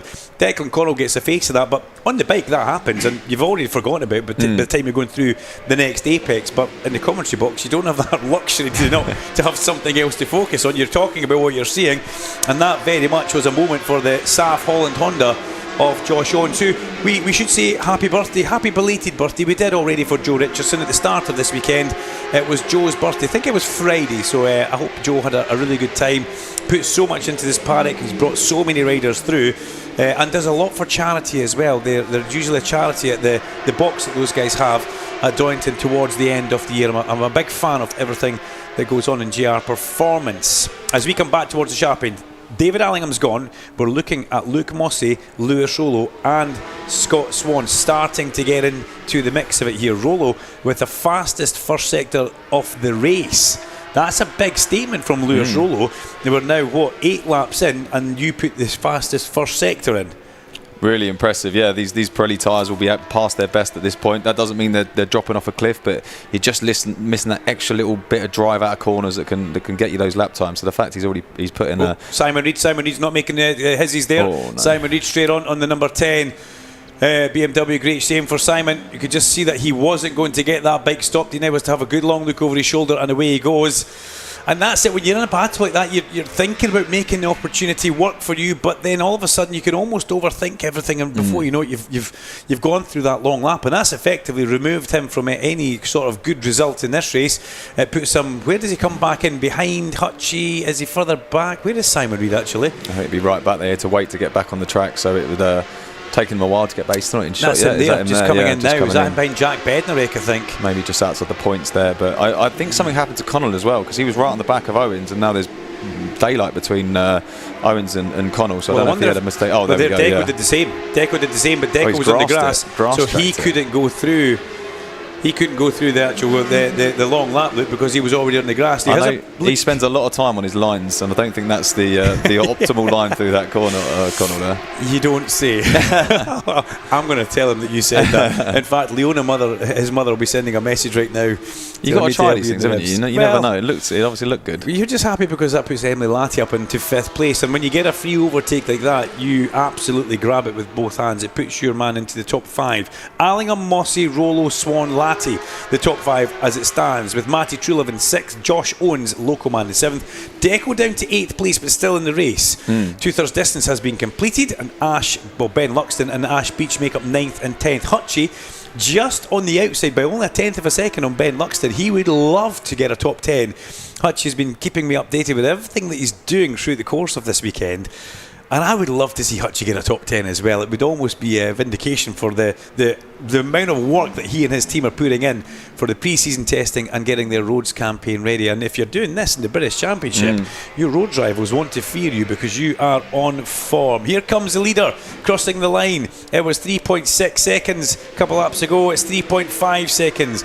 Allingham looks like he's managing the race now as we're on lap 11 out of 14. There would be nothing better than coming across the line and seeing that 3.5 seconds, 2 or 3 laps in the bounce, knowing that you are comfortable at that pace. Yeah, I mean, this is the benefit of Allingham having that sort of 0.5 on the rest of the field, because him backing it off even his last lap was a 36 flat, whereas you look at the rest of the field, I mean, Larty's fastest lap was only a 36 flat. So when you've got that gap over the field, that's the benefit. It's not just that gap you pull, it's then just being able to maintain that at quite a comfortable pace for yourself. So Allingham's just measuring this one out nicely. Last time round, Lewis Rollo won 35.981, his personal best lap of the race. A podium would just be what that young man needs to start his 2026 season off on that lovely Motorrad Central by MLav at BMW. BMWs, well, you know, everybody used to always want a Honda. I have to say, we've got a BMW leading and a BMW in third place. Mossy, traditionally, Paget's being a Honda-run team in second place. And who's that? As that Cam Dixon, difficult to see from that. I looked like it was down at Britain's with the wreck to say we're 2/3 complete. If it does go, we've got a red flag. Yeah, red flag has come out. David Allingham will see that as he leaves here. The red board's illuminated and he will put his hand in the air and back off. Sits up as everybody else does. David Allingham, he knows that he has just won the race. You would rather get a checker flag, but that's fine. 2/3 distance brings the race to a halt. And that's a bit of a great shame. Unfortunately, an incident out there on track, bringing out the red flag. As we bring the bikes back into the pit lane, it will be David Allingham who will step on the top step off the podium. As a result, confirmed with Luke Mossy in second place and Lewis Rollo in third place. Bike number 88, Lewis Rollo, the man from Gifford, up there north of the border, just outside of Edinburgh, takes his podium on his return. You'll be delighted with that one. Scott Swan in fourth, Emily Latty in fifth place. Congratulations. Not that you'd had much to do with it, but congratulations. Matt Truelove in sixth place with Josh Owen seventh, Dec O'Connell eighth, Ash Beach and Ben Luxton. We just saw right into the eyes of David Allingham, D-Bomb, who revealed his crash helmet on social media the other day. I was more concerned that he was wearing sunglasses inside his motorhome. I thought that was really funny. And I won't go on about the motorhome story where his dad lost the keys. A good second place for Mossy, and he was ready for that moving on anyway. Number 52 was Cam Dixon down at Britain's, and he'll get taken to the medical centre for a check-up, but unfortunately the rectocell on the way in there has been moved, and that needs to get fixed. But that's your top 10 in the Pirelli National Superstock Championship race, with Allingham winning from Mossy and Rollo. For anybody else wanting to hear about it, we have got in 11th place Hutchie, then Ryan Campion, Dan Brooks, Ash Barnes, Callum Bay a good 15th, Harrison Crosby, Jack Bednarek, Simon Reed, Richard White, Max Lofthouse rounding out the top 20. Hugs all round in the winners' enclosure, and with that we'll hand down to Larry Carter, who will be down there seeing these lovely celebrations for Lewis Rollo, which there might be a few tears down there as well, Scoop. Well, absolutely, and each rider, they come into the weekend with their own agenda, with their own history, with sometimes a little bit of personal baggage, and it's nice to see one of the first people to congratulate Lewis Rollo was Jordan Bird. Jordan, who is the other half of another Scotsman out there, Lewis Rollo. Well, Callum Bay, of course. Lewis Rollo down here. Well, Lewis, that's got the old proverbial monkey off the back, hasn't it? I need to watch I don't swear here. Oh, amazing. I got a clean start there, like I said to you on the grid, and got away in second. Mossy came past, and just watching the lap times, and that's obviously my first competitive race for a long time, so just sat there and just chipped away, and to come home with a podium round one, we'll take that. Yeah, absolutely. Well, that is indeed the case. As the riders, another rider, I'd just like to grab a very quick word with you, because it's fantastic to actually see him. Let me just shake him by the hand, mate, because I thought we'd said farewell to you for the last time. Callum Grigger down here. How great to see you back, mate. Yeah, absolutely. Even better from second visit back at BSB to see fellow Scotsman Lewis Rollo on the podium. Amazing. Great to see. Absolutely. How are you doing anyway? Because that was a bit of an off at Donington. Yeah, we're doing absolutely fine. Yeah, absolutely fine. So, yeah, let the winners have this moment, I think. But, yeah, we will definitely catch up after. Well, you're a very big part of this paddock, mate. It's important for you. Thanks, Callum. Callum Grigger there, who was very badly injured at Donington Park at the back end of last year. But there is Lewis Rollo congratulating Luke Mossey. Well, Luke, a podium on the first race of the season. It's not too bad a result, is it? No, I'm happy. I got a pretty good start and then just got overtaken by two people, and then it was just a bit of a dogfight the first lap or two, and then David got away and then I lost the toe, and we know how good he is round here. So, but yeah, over the moon, happy to be in second. That was the quickest we've done here all weekend, broke into the 35, so yeah, happy, good start to the year, and roll on Donington next week. Yeah, absolutely. Well, I think it's another single header at Donington Park next weekend. Well, there is David Allingham down here just having a chat to the team and the rest of the Alpha Racing squad down there. And can you tell them down the pub later on, David, just how good rider you are? Well, yes, we thought of this. You said D-Bomb's got to make a bit of an impression in that one. He certainly did that. Yeah, me and the team had a game plan, obviously, to stay in the 35s and the kind of mid to high 35s the whole race. And yeah, once we got to 3.5 seconds, I'm back to 36, and just I knew from there distance control and just manage the race from there. But mate, I'm just so proud of my team. For a group of Highlands from Eglinton, we done an all right job. Yeah. Well, he's not got a bad pilot on board either, so well done to the team. I'm not too sure that I can call him Seamus McShane as well, like Duncan Vincent can. I'm not too sure whether I get away with that one as well. Just whilst we're waiting for a little bit of time, Clive Paget down here, always good to see. Clive, how many years in the paddock now?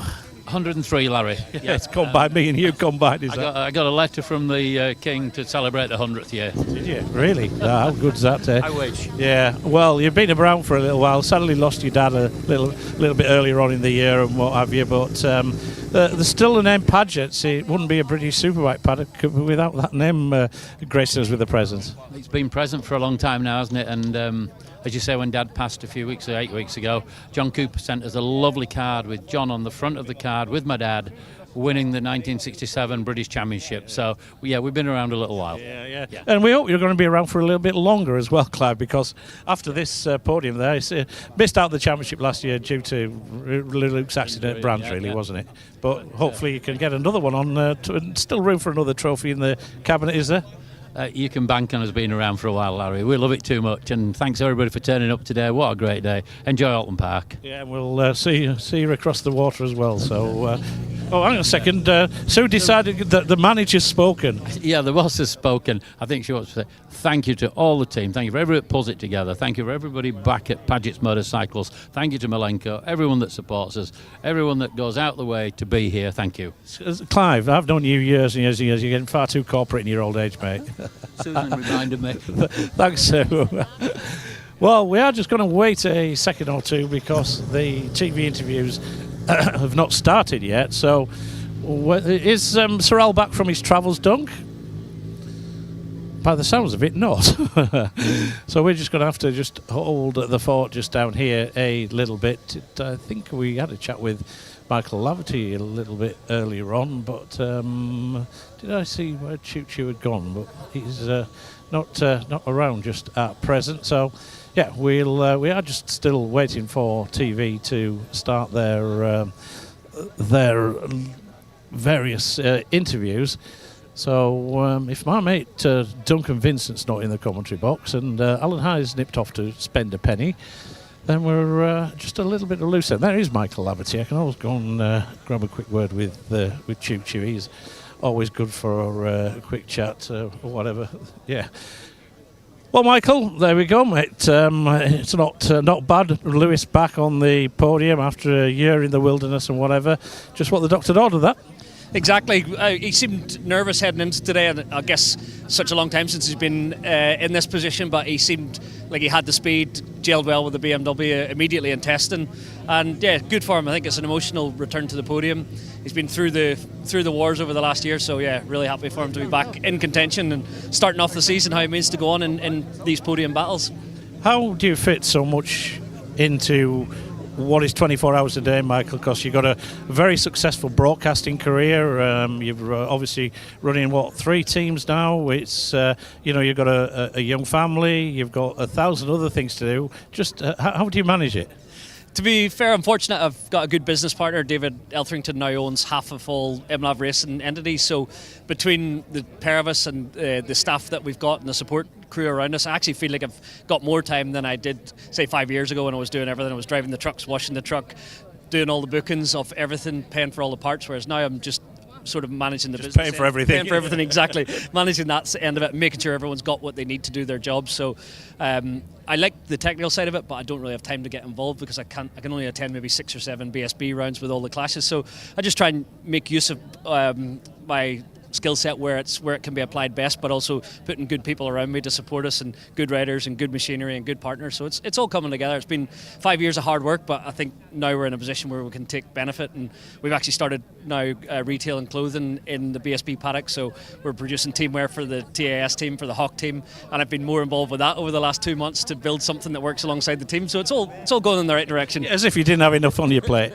Well, we have just got a couple of minutes whilst we're waiting for the podium clearance. But your career, Michael, we've been there. We've been around the block a little bit, you and I, with various bits and pieces. You've had a lot of success, and 1 or 2 seasons that didn't quite work out well. What was the highlight of your racing career? Was it riding the Superbike, or the dozen or so wins that you had, or what was the highlight? Honestly, I don't have one particular standout. I guess getting the chance to race in MotoGP with Paul Bird. I raced for Paul for 5 years. I raced for the TAS team for 5 years, and both those teams felt like family. So I loved being in the paddock. I probably may have had more success if it was more cutthroat, but I loved the process, loved being a racer. Wasn't that killer instinct that you need to be a champion, but I won one British Super Sport Championship, won a few races along the way on Superbikes, but I loved the whole process, and I think that's why I'm a dyed-in-the-wool race fan. So I love doing what I'm doing with the teams and everything. So overall, I think it's given me a good life, a livelihood, a family, friends. It's what I know in general. That's what I live for. Well, that's what the family has been brought up with, isn't it? Your brother Eugene, your brother John, your dad Mickey. The whole family's just been steeped in motorcycle racing history since you drew your first breath. Yeah, very much so. And actually, I won my first British Superbike race here in the wet at Oulton Park, but this was never a kind circuit to me. It's a difficult one, but I love it all the same. Yeah, absolutely. Well, when the book comes out, Michael, and I was a little bit part of that journey with PBM on the CRT bikes, which was a funny concept, wasn't it? Yoni Hernandez as your partner. I think Brad Parks was in there at some point in time. I think Jamie Hackey. You had 1,000. You had to rent a teammate at different weekends. But anyway, good to speak to you, mate, and great to catch up again with Michael. So, still just waiting for TV clearance to go with that one there. You're obviously just doing some various different activities with TV. And again, I'm not too sure whether my colleagues are back in the studio at some point. I am here, Larry. I'm very sorry. I had to nip outside, and Alan's already away, but we're here for you, buddy. We're here. Yeah, no, it's okay. We've just got something like probably an 8 or 9 minute break, and we'll run out of people to interview down here in Park Ferme. I did like hearing from Michael Laverty. He's an interesting character. Yeah, he is possibly the busiest man I know. I sometimes think I'm busy, and then I think of Michael Laverty and think, well, I've only got it half hard when you look at that, man. Just hear that is as if he's not got enough on his plate. He's just set up a clothing and a branding company now, and he's doing half the work for the teams in the paddock. Yeah, he's now on television in a different jacket from what you were interviewing him in. So, I mean, remember, Michael was he also did punditry for TNT Sports. He does all the MotoGP as well. He's a busy guy. But I spoke with he and Philip Neal yesterday, and with a really good talk about the old days. It was really cool, and it was Philip Neal who said, his dad used to be called Mickey Three Coats, and he kind of had a laugh and said, I think it's now Michael 5 or 6 Coats. The way he promotes himself But he does it so well, you know. He does it so well. And I said, how do you make it work? He goes, well, I've got more investors, we've got more money, we've got more budget, we can get more staff, and that makes it easier for me. So he's a really, really nice character. I've known him a long time. Yeah, you have. With your permission, Duncan, we can go with the podium do, now. Larry, so please. Let's get them up here then in the Pirelli National Superstock Championship, and onto the podium for the first time in a couple of years for Motorrad Central Edinburgh by Michael Laverty racing on the BMW. Third position for Scotland and Lewis Rollo.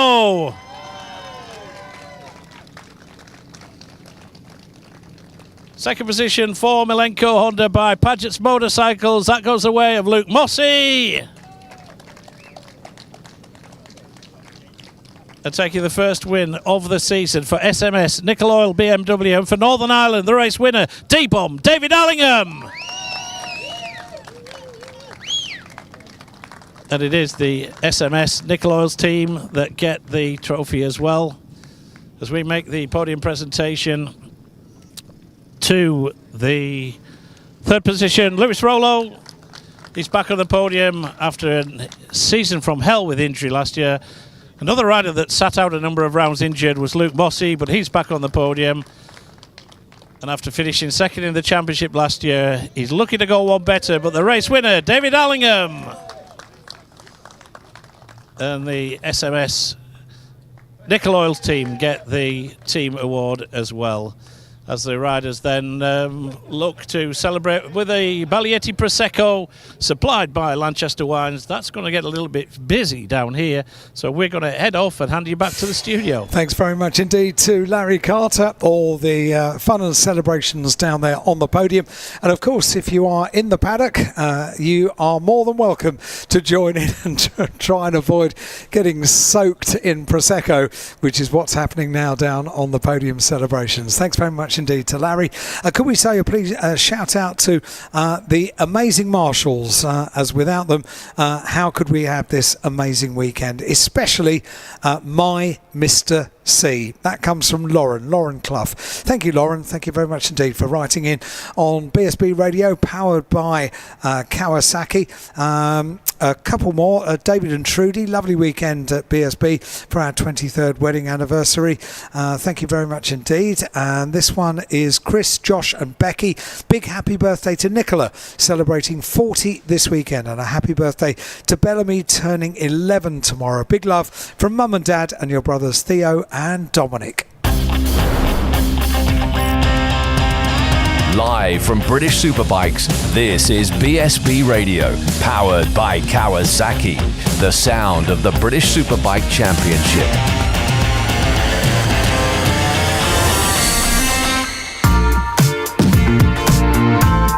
Want to discover the latest Kawasaki range of machines? The Kawasaki Experience Tour is heading to dealerships across the UK throughout the summer, giving riders the chance to ride the latest 2026 bikes. From A2 friendly machines such as the Versys 650 to new models like the KLE 500, the Z1100 and the Z650S. View the full list of events and book your place at kawasakiexperiencetour.co.uk. The 2026 Zinn British Superbike Championship in association with Pirelli. 18 plus, Zinn is not risk-free and contains nicotine, which is addictive. Only for use by adults who would otherwise continue to smoke or use other nicotine products. Have you had a non-fault motorcycle accident? Don't let it put the brakes on your ride. McCams gets you back on the road with a like-for-like replacement bike. No insurance excess to pay, and you keep your no-claims bonus. And if you've been injured, Bond Turner's expert solicitors will work to secure the compensation you deserve. McCams and Bond Turner, supporting bikers every step of the way. Call 0345 054 1000 today and we can help you get back onto two wheels.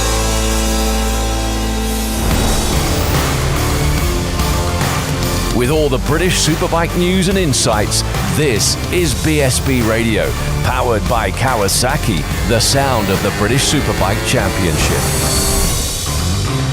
Got a message from Lucy here for Storm today. Sat with my dad at Old Hall, having a great time. Wish Storm the best of luck in the second race today. That comes with love from Lucy. Thank you very much indeed, Lucy. Bikes heading out on circuit for our next race. A big shout out to Leon and Olivia here today. Leon named after BSB rider Leon Haslam in 2010, and Olivia named after his wife Ollie from in 2013 from a proud dad Matthew. Do you know, when I read out Leon and Olivia, I thought that's ironic, that's a coincidence, but it's not at all. It is by design. Thank you very much indeed for writing in. Can I have a shout out to Suzanne, Brooklyn and Dana? Finally arrived after having a blowout, oh no, on the way here to support Josh Owens from Lewis. Thank you very much indeed, and sorry to hear about your trials and tribulations. Could I get a shout out to me, Terry, currently sat in my car at the track listening to the broadcast, and a shout out to yes, we can, we've done that before. Thank you very much indeed. Thanks guys. Are these read out on the BSB live stream? We are the BSB live stream, Terry. Thank you very much indeed. And this one says, let me know details and I'll do some hats. This is from Nan Chrissy. Thank you very much indeed. Bless Josh, almost a podium. Wouldn't have been a glorious win, but at the very least he stayed on. If I see Josh Dunsley Heat, Paul Bannister, Stan, please give him a hug from me. Thank you to Nan Chris, and that's Larry Carter's new best friend. There we go. That brings us up to date. WhatsApp messages 07482 877 877. Larry's got a new friend, Duncan. I know, and I'm loving it. Does she do boxer shorts? And this one's not imaginary. Yeah. Well, we don't know that yet, Larry. Well, we don't know. But we think so. We'll judge it on the quality of the merchandise that rocks up at Donington, eh, boys? Larry, have you got many bikes to grid, or can I quickly run through a grid? Because I've got a warm-up lap I can cover the grid on. Yeah, it's starting to assemble now. Yeah, you take it, Larry. Only You Ben take it. Curry down here at present, but yeah, it's starting to assemble now. I can see Jack Mahaffey come down there as well. I don't want to worry you boys too much, but you're looking upwards, aren't you? Does it, is it me, or is it? No, just it's not you. I thought the same. The weather forecast when I checked into the hotel last night said you'll be unlucky to catch a shower. Well, with all scoops look just at present, you just never know. It might materialise. And they always cover that caveat, don't they, the weather forecasters? Well, we weren't expecting it, but it came, sort of thing. Well, there is the pole setter now, and one thing's for certain, he won't want any rain because he's a self-professed doesn't particularly like the rain, the wet weather, doesn't Luke Stapleford. But after yesterday, the race winner and championship leader, as Terry comes under there with a brolly already, so I'm not too sure whether that's to shield the potential rain or the sun, which I did see a couple of members of a Superbike teams coming out and looking up at the sky as well, so I don't know what info they've got. It's come decidedly dark over here. Yeah. Let me ask Luca Stapleford down here. I hope you're not looking at the same clouds that I'm looking at, Luke. Don't know what you mean, Larry. Well, here we are on pole position, Luke, after yesterday when you stormed through the field effectively from row 3 to take the victory. Is it going to be a bit easier on from pole position, but we have got a longer race today? No, I don't think any easier. I think the pace will be similar, maybe slightly faster, but the same guys will be there. We had some guys that probably weren't there normally yesterday, which slowed everyone down a little bit, I think, at the start. So I think it'll be the same guys at the front towards the end, and I don't think anyone's getting away. I don't think it's going to be a race like that. I think it's going to be a race till the end. So here we go. Good luck, Luke. Thanks for that. Well, the rider that ran him close yesterday was Jack Kennedy. He had to settle for second best. Did the multiple British Super Sport champion. Jack, P2 yesterday we had a chat. You said, yeah, it's safe points or what have you, but you're going to want to top the podium at some point. We're better than round 1. Yeah, it'd be amazing to come away with a win today. We'll give it everything. It's going to be a bit of a different race with the way the grid is today compared to yesterday, and obviously a longer distance too. So I suppose no one knows how it's going to plan out. Everyone sort of has a game plan, but it sort of goes out the window when it doesn't go to plan. So we'll see what we can do. We'll give it absolutely everything as always, and hopefully we're there at the end to make a pass. Wish you luck, Jack. Thanks for that. Well, the English contingent, the Irish contingent. This is the part Aussie contingent down here, Ben Curry. The longer race, Ben, you were delighted to get on the podium yesterday after what's been a little bit of a tricky start to the season for you. The longer race, slightly cooler conditions. How's this one going to pan out? Yeah, the podium comes sooner than expected for sure. You know, coming into the weekend would have snapped your hand off, like I said to you after the race. But yeah, it's been challenging, but rightly so, really. Brand new package. Complete new configuration of the R9 race bike in BSB trim. So yeah, and you've got Alton Park to contend with as a round one as well, which is always a challenge in itself. So yeah, I'm feeling good for the long race. Yeah, if we could get on the podium again, it'd be amazing. But I'm sure it's going to be a difficult race. So we'll just see how it plays out, and if we can be there at the end, we'll have a crack. Wish you well, my friend. Thanks for that. Going to move in with the Australian Supersport champion, Jack Mahaffey, down here before we go to Lee Johnson. And if we can just grab a quick word with Jack. Jack, Larry Carter, Circuit PA, welcome to the Quattro Group British Supersport Championship. It's absolutely cracking to have you here. And after yesterday's performance, you made a little bit of a name for yourself, because we run the radio station here and we've been absolutely inundated by requests to say well done and congratulations to you yesterday after that wonderful performance. So all your fans are listening down under. No, thank you very much. It's a great feeling to be here, and it kind of feels a bit surreal because it's so different to what we have at home, and to see all the fans and the people out here putting the effort in and showing us the support. It's I think I'll look back on it tonight and tomorrow and think, wow, yeah. Just 20 degrees cooler than it should be, isn't it? That's the only downside, but it's a good price to pay. Well, we look forward to seeing you. It's a pleasure to have you in the championship, Jack. Thanks for that. Jack Mahaffey, well, another rider. Let's go and see James Whittam just finishing with the interview with Lee Johnson. I'll tell you what, you Huddersfield lads, could you understand each other there, Lee? Did you understand a word he said, or did you need an interpreter? You had a bit of Clec Huddersfield going on there, but yeah, I've moved house, but I'm trying to hang on to that Yorkshire accent as strong as I can. I've got fluent now, so I don't want to lose all the hard work. Well, having spent a little bit of time with you over the years, I can tell you that your penchant for not spending money is typical of Yorkshire as well. So how's the race going to pan out then? You had that little off yesterday.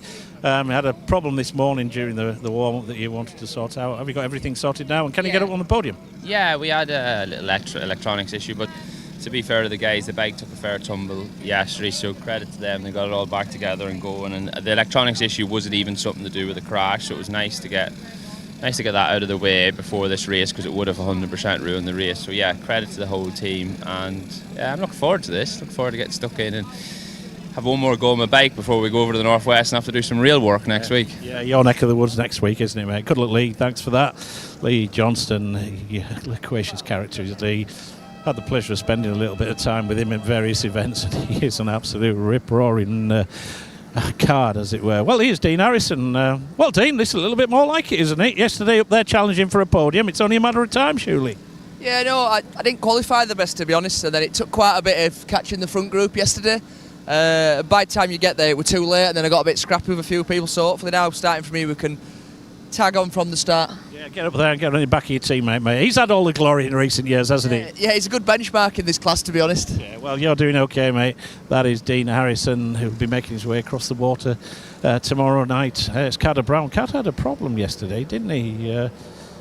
He pulled in, Larry. Yeah, yes. Carter, what was the problem yesterday? Have you sorted things for today? Yeah, it's all sorted. It was a really small technical issue, like none of the team could have foreseen it. It's just one of them really unlucky things, but I think the pace was really good. I definitely could have, caught up, stayed with Dean and looked at a top 5, but yeah, there's definitely another opportunity to do that today, and everything's sorted.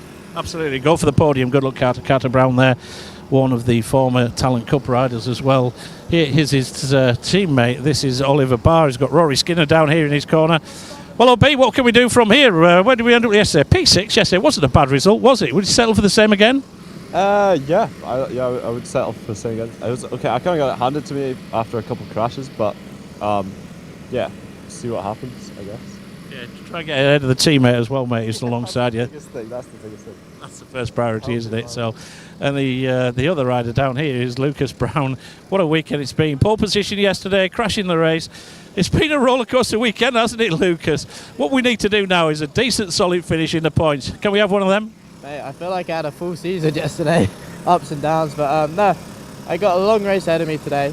I need to stay on and actually finish the race this time. Yeah, that's what it's all about, isn't it? You're all part of the learning experience. The former Talent Cup champion, and that is Lucas Brown, who qualified on pole position and then promptly crashed out of the race. Well, the 3-minute board has gone with the ever darkening skies. The ray of hope is, as we look down towards Lodge Corner, there's a little bit of brighter sky just following that dark cloud in. So hopefully we can get through this race and the next couple on the agenda without any of that precipitation comes. If he wants to come at 6 o'clock tonight, that's absolutely fine. But if we can just get through the next couple of hours without any rain, it would be absolutely fantastic. Well, we are set to go with this, the feature race in the Quattro Group British Supersport Championship. Sitting proudly on pole position is yesterday's race winner, the championship leader for the Scars Racing Ducati squad, and that is Luke Stapleford. Alongside him, the rider that finished second in yesterday's race, that is the former champion in this class for Honda Racing, and that is Jack Kennedy. And rounding out that front row of the grid, the rider that finished third yesterday, it's the 1, 2, 3 on the front row of the grid, as was yesterday. That's Ben Curry for the Steve Rogers of Raceways Motorcycles in Blackpool on the McCams R9 Yamaha. All about set to go for this, the Quattro Group British Supersport feature race. With that, back to Duncan in the commentary box. Thank you very much, Larry Carter. I'm joined by Zach Corduroy. Zach, how are you? Yeah, doing very well, thank you. Not quite on the right side of the fence this weekend, but hoping to be back very soon. And just brings me back to 2024, wasn't it? Where I spent a bit too much time up here. But we had a bromance going on, didn't we? Yeah, here we are far again. Too much time. You weren't on track enough. You spent too much time in here. Let me now give you the grid for the feature race, a 16-lap race for the Quattro Group British Supersport Championship. We're looking up towards the skies. I'm hopeful. I think we're actually okay. It's yes, they're darkening a bit, but it's been like that for quite some time. So ever the optimist, let's hope. Luke Stapleford is on pole position from Jack Kennedy and Ben Curry. Lee Johnson, Jack Mahaffey and Dean Harrison. Good to see that Jack Mahaffey has now got some proper leathers, Larry. I see he's come away from the black leathers and he's now got the Astro GGR Hippo leathers on, so he looks good.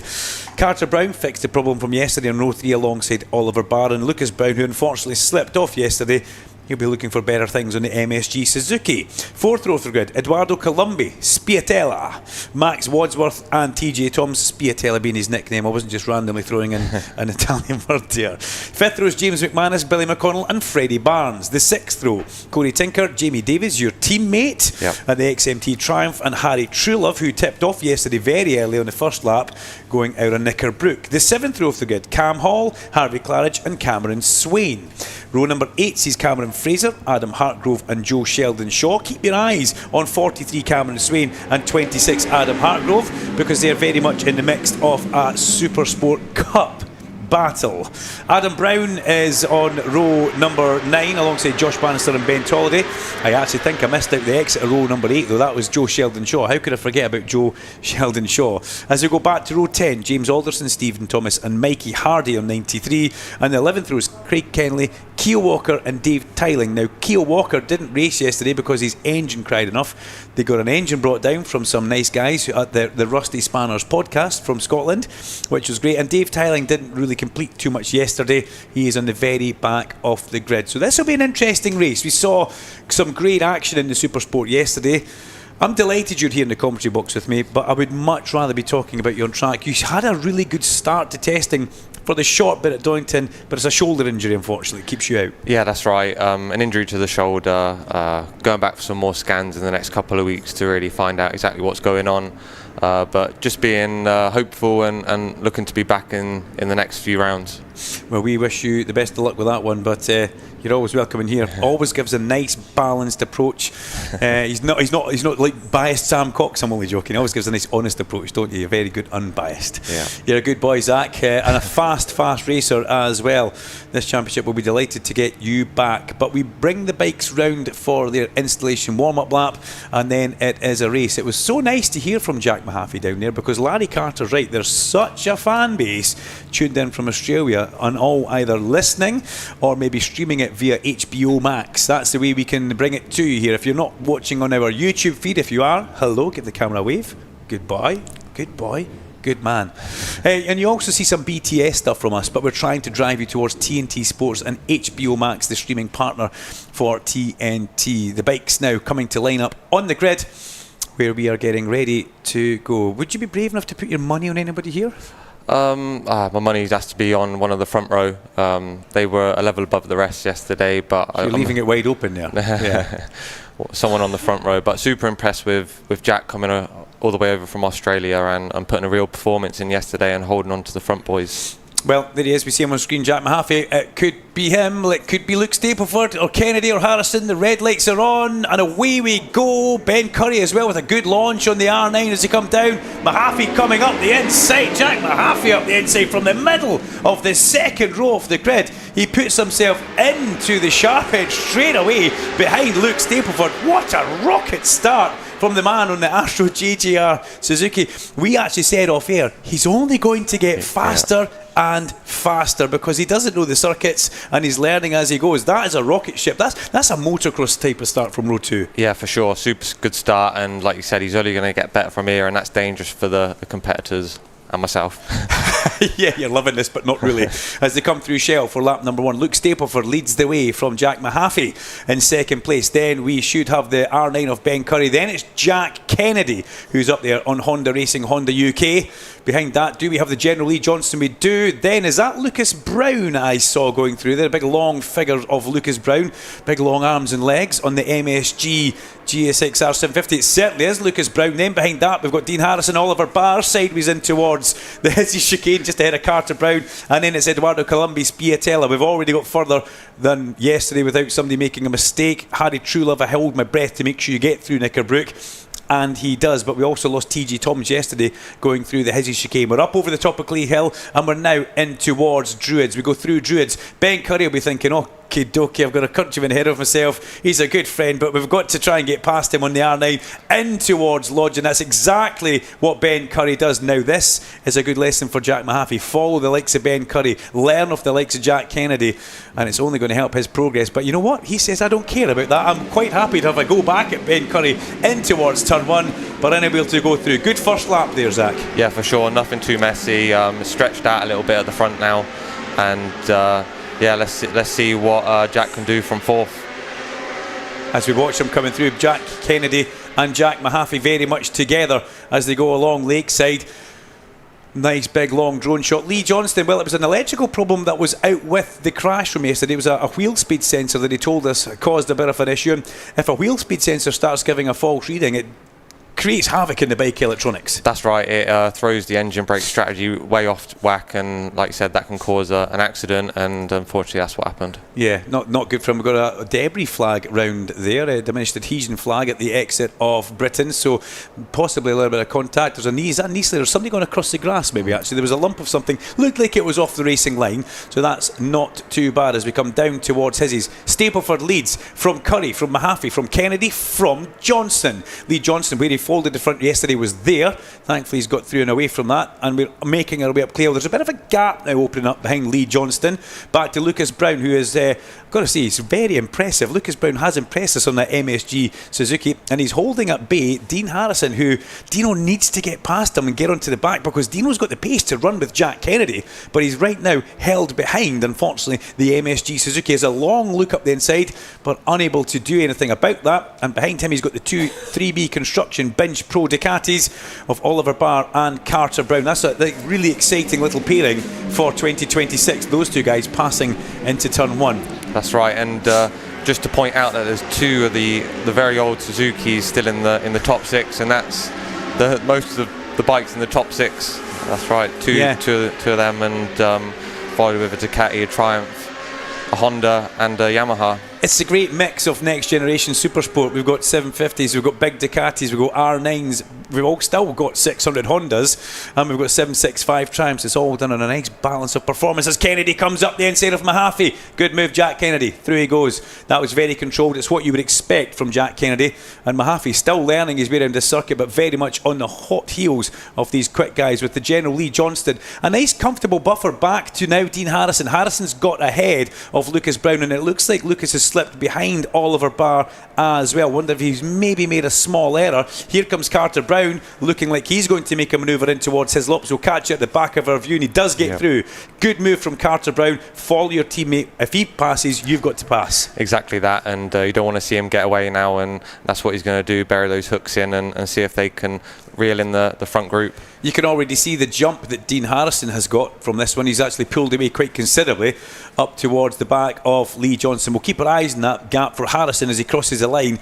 Looks like it's round about 1.5 seconds, but Dino has got the pace, as I've already said. He's turned into a real good super sport rider. After being on super bikes for so long, you kind of fall into that rhythm of riding a superbike in a specific way. Supersport needs to be ridden differently, especially the 600 that Dean Harrison still finds himself on. He's 1.4 seconds away, so we'll keep an eye on that gap to see if Dino can really work this and get back up towards the sharp end, because he has got the pace. We've seen it all the way through winter testing, but that's one thing. Testing is one thing, racing's another, Zach. Yeah, that's right, and it's been able to do those lap times consistently, and between him and Jack, they've really developed a great bike, and here it is battling right at the sharp end. What do you think of Luke Stapleford? He jumps from Triumph onto Ducati. He said to me he's always fancied the Ducati, but it needed to be with the right team, and along came what effectively is Michael Dunlop's Rhodes team, the Milwaukee team from last year. They're badged as Scars Ducati, and Stapleford's taken to it so well. That's right, he's built a great team around him, full of great people and with a lot of experience. And just speaking to him yesterday, he jumped on that bike and he's really enjoyed it from the moment he got on it, and the Ducati needs to be ridden smoothly, and that really suits his racing style. Yeah, it does. It's very Stapleford. He's never been the guy to be, sliding it and doing all sorts of weird and wonderful things. He keeps it very much wheels in line. Almost rides it like a 600 used to be ridden, or even a 250, wheels in line, trying to carry that momentum. Gotta say though, I'm so impressed with how Raceways and McCams have brought out this R9. This is very early in the development phase of this R9 Yamaha, and we saw it on the podium yesterday, and we're seeing Ben Curry bringing this bike towards the sharp end, and I suppose that's what he was paid for. That's what he was hired to do. That's right, it's one of the best teams in the paddock and been here for a very long time, and Raceways have got the experience, and if anyone's going to do it, it's them to develop a new bike. Picture in picture for us shows Scott Hargreaves inside the Honda UK garage. 2 of his charges inside the top 6, or top 5 just now. No, top 6, sorry. With Kennedy in 3rd and Harrison in 6th place. Scott Hargreaves, basically new man off Honda UK at race events. Neil Fletcher is here. I saw him as he was making his way through race control. It was good to catch up with him. But this is interesting at the sharp end. 1, 2, 3, 4, 5 all together. Nobody really pulling away. You would imagine, really looking at it, it should have been Stapleford disappearing into the distance. If you look at how the testing was, pre-event testing, he was some half a second quicker on various sessions. Look at that though. Last time round, who's put the best first sector in of anybody? Lee Johnston. Purple first sector for Lee Johnston. Personal best for Jack Mahaffey. And a personal best for Luke Stapleford. Stapleford and Oliver Barr just trying to stretch away a little bit now, but the other guy's responding. That's right, and just to bring up a point, Harrison has now put that gap down to 1.1 from 1.5. I like that. And the fastest lap of the race so far. Do you think he'll get it? Do you think he'll get there? I do.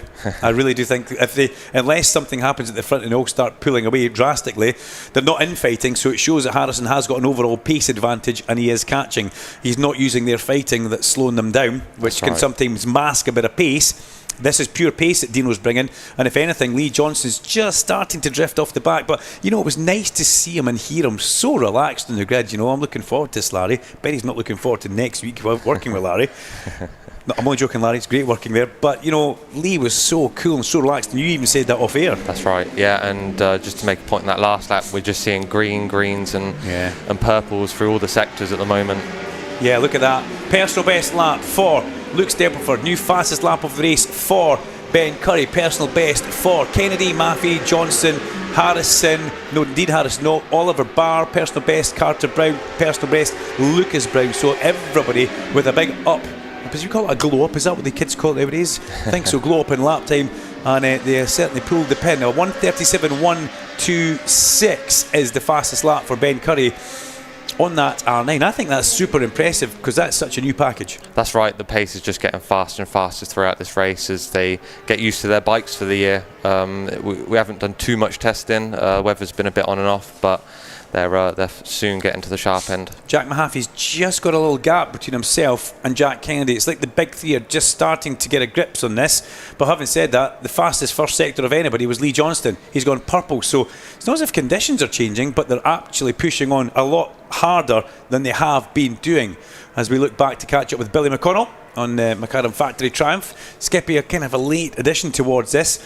And when you've been a Superstock rider and a Superbike rider, to come back into Supersport is quite a big ask, but he will get it. Yeah, that's it. He's got plenty of experience, and I'm sure give him a few more rounds and it'd be somewhat at the sharp end. And we see Billy in 13th place now. Where did he actually start on the grid? Can you remember where he started on the grid? Having a little bit of a look. He started 14th, up one place into 13th. As we look at Harry Truelove with Freddie Barnes. Harry Truelove, the sister bike to what we see Ben Curry on. Harry didn't do very many laps at all yesterday, unfortunately. Pitched himself off over the high side on the exit of Knickerbrook on the first lap of the race. Now look at the gap that's now appearing here. 1:36.9 for Luke Stapleford, new fastest lap of the race, but he's split the pack. He's pulled Curry and Kennedy away from Mahaffey. Mahaffey now has his hands very much full with the General Lee Johnson on the number 13 Sencat Triumph, and Lee Johnson goes through at Island Bend. Wow, that's a big overtake, that. Brave, yeah, especially with the bumps on the entry, so fair play. Yeah, Jack Mahaffey now behind Lee Johnson, but still a fabulous showing from Jack Mahaffey as we watch him going in towards Britain's. And here comes Dean Harrison. That gap ever diminishing. Where it was 1.1 seconds across the line, but it's not that now because there's been a bit of a swap in front of him, and that overtake does take away a little bit of time. But look at the big three at the front. This is what we would kind of expect. The question is, can Johnson do anything to bridge that gap? I think that's maybe already too big a gap for Lee Johnson to get anything back. But time will tell. Ooh, he has a warning leaving Knickerbrook. That's him trying to wind on. He's trying to get the gap back. That's right, yeah. But So that's a bit too much. That's right, and like you said, bit by bit, Harrison's slowly reeling in that second bunch, and we'll see soon if he can pass those and secure a potential fourth place. You said before the start of this race you get a little bit nervous, a little bit itchy because this is your race, you should be out there. Do you still feel like that? Yeah, still on the wrong side of the fence, but I still get those tingles, those nerves, and just get a little bit excited, let's say. Looked like Lee Johnson had a bit of a moment going in towards Lodge there on that last lap, but he did manage to hold Mahaffey back, but he did miss his apex quite considerably going through Lodge as the leaders make their way along the avenue in towards Denton's. The roller coaster then starts as you go down through Cascades. Bit of banked camber which helps you, but it then goes away on the exit and you've got to watch the bike. And I mean, that exit curve couldn't be any longer, but there's a bit of mud at the end they're all trying to use. Then we've got Johnson, Mahaffey and Harrison. Dean Harrison now onto the back wheel of Jack Mahaffey. He has worked very hard. Let's hope that he hasn't taken too much out of his slick Pirelli tyre to get him up there. Bit of a gap back to Oliver Barr. Then his teammate Carter Brown, who didn't feature in the race at all yesterday. Carter on bike number 74 had to retire the 3B Construction Bench Ducati early in the session, which was a great shame because in this stage of the year you want to maximise as much track time you can when you're racing.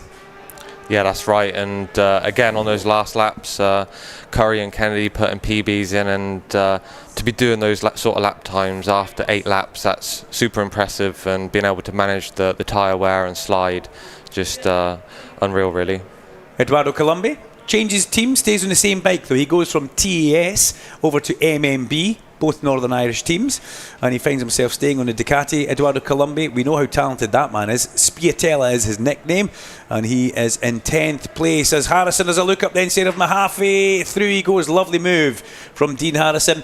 Jack Mahaffey, he could have maybe leaned on him a bit more there, but not really much to gain in that, to be honest, as he comes round the outside on the Suzuki. But Harrison, brave as you like, lays the 600 Honda across the nose of the Astro GGR Hippo Suzuki.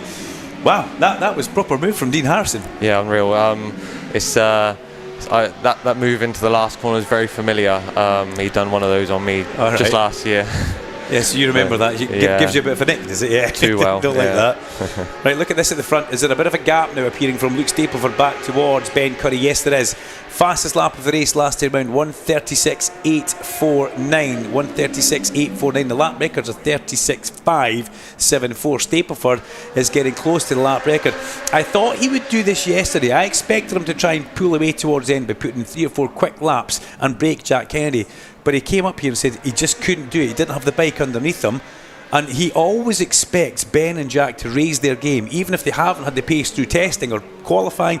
He always expects these two guys, as Kennedy has a half look going through in towards Knickerbrook but can't make it, because when they get to the race it seems that they seem to spur themselves on a bit more and get up to the pace that the other ones are doing. These three guys almost bounce off each other, not literally, but their lap times really spur each other on. That's right, and as we can see, Stapleford's just inching away, getting into his rhythm, and we'll see if them two in second can react.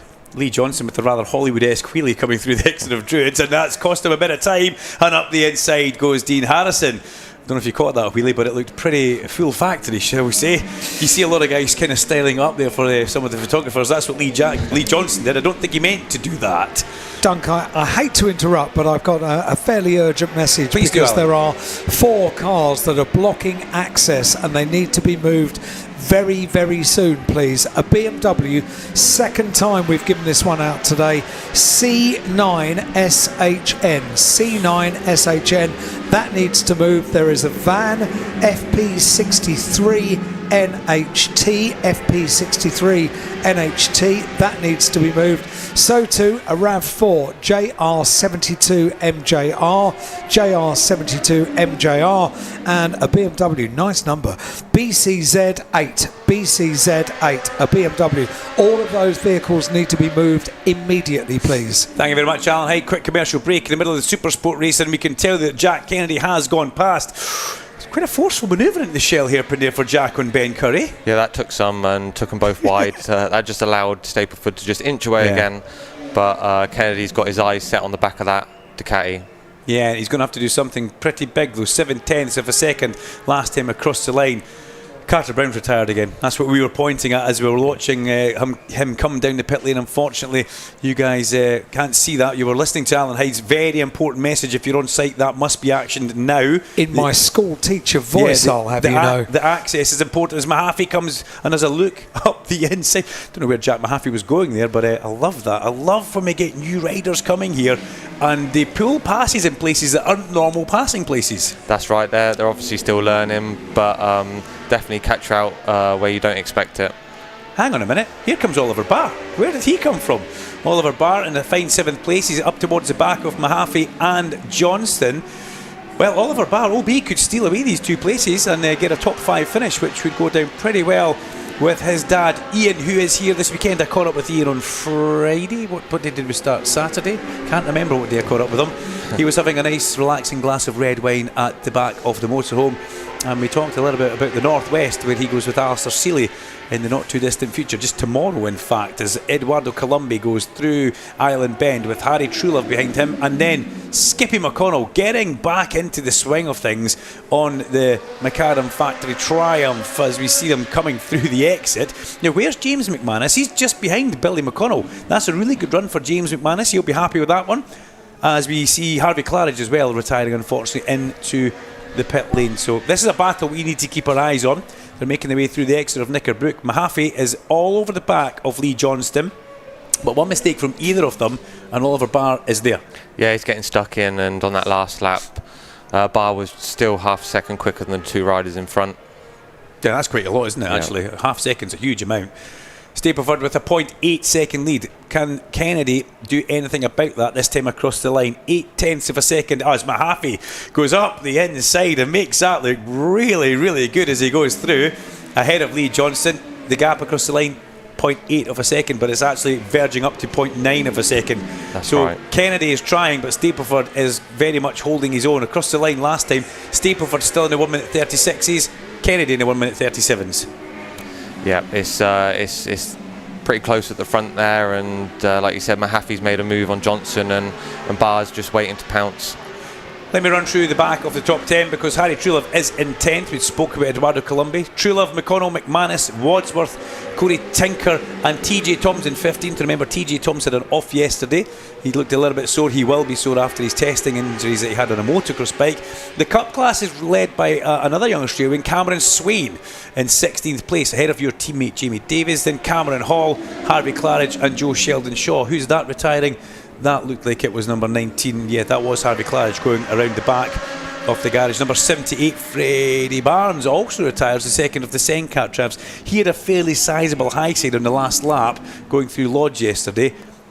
I would imagine he'll be a bit sore after that. Yeah, that's right, and you never know, with a big crash like that, it could have just nipped any of the electrical wires, and as you can see, you can end up having to retire. Yeah, you've been there before as well, haven't you? Yeah, too many unfortunately, you do a crash in qualifying. I remember Rhys Irwin doing it as well, crash in qualifying, you go to the race and things go wrong. Just the way it happens. As Kennedy still very much giving 100% here to try and catch up with Luke Stapleford. It was 0.8 of a second across the line last lap. We're about to start lap 13. Across the line they go. The gap goes to 0.8 of a second. Now, if you're if you're Luke Stapleford, you see that 0.8 of a second, 3 laps in the bounce. I said this in a previous race. You know that you're managing the race very well. That's right. It's a good gap, but it's not a comfortable gap. Don't think it's not at all. One mistake and that can come straight down to nothing. And Oliver Barr starting to be a little bit racy on the back of Lee Johnston. Although Jack Mahaffey has got through, he hasn't managed to pull away, and here comes Oliver Barr in a big slipstream battle with the General Lee Johnston, but decides not to go through. OB just being a little bit, you know what, showing a slightly different OB Oliver Barr as he goes up the inside. That was stunning. He clatters, unfortunately, into the side of Jack Mahaffey. It was a good pass on Lee Johnston, but unfortunately it collected Jack Mahaffey. He's still up, but I did see a wave from Oliver. I think there's going to be a penalty coming for that one. I would think so. 2 for 1, but it wasn't quite as clean as he had hoped. Yeah, I think that would go down to there's a thing in rugby where you can get done for unnecessary roughness, and I think that's probably what we just saw there. Yeah, race direction. We can see Stuart Higgs, Eddie Robertson, Claire Neat having a watch of that. It's a good overtake actually from Oliver Barr. He comes from a long way back up the inside, and yeah, unfortunately Mahaffey was there. So now they need to see where does the blame lie and what does the punishment entitle as the Astro JGR garage.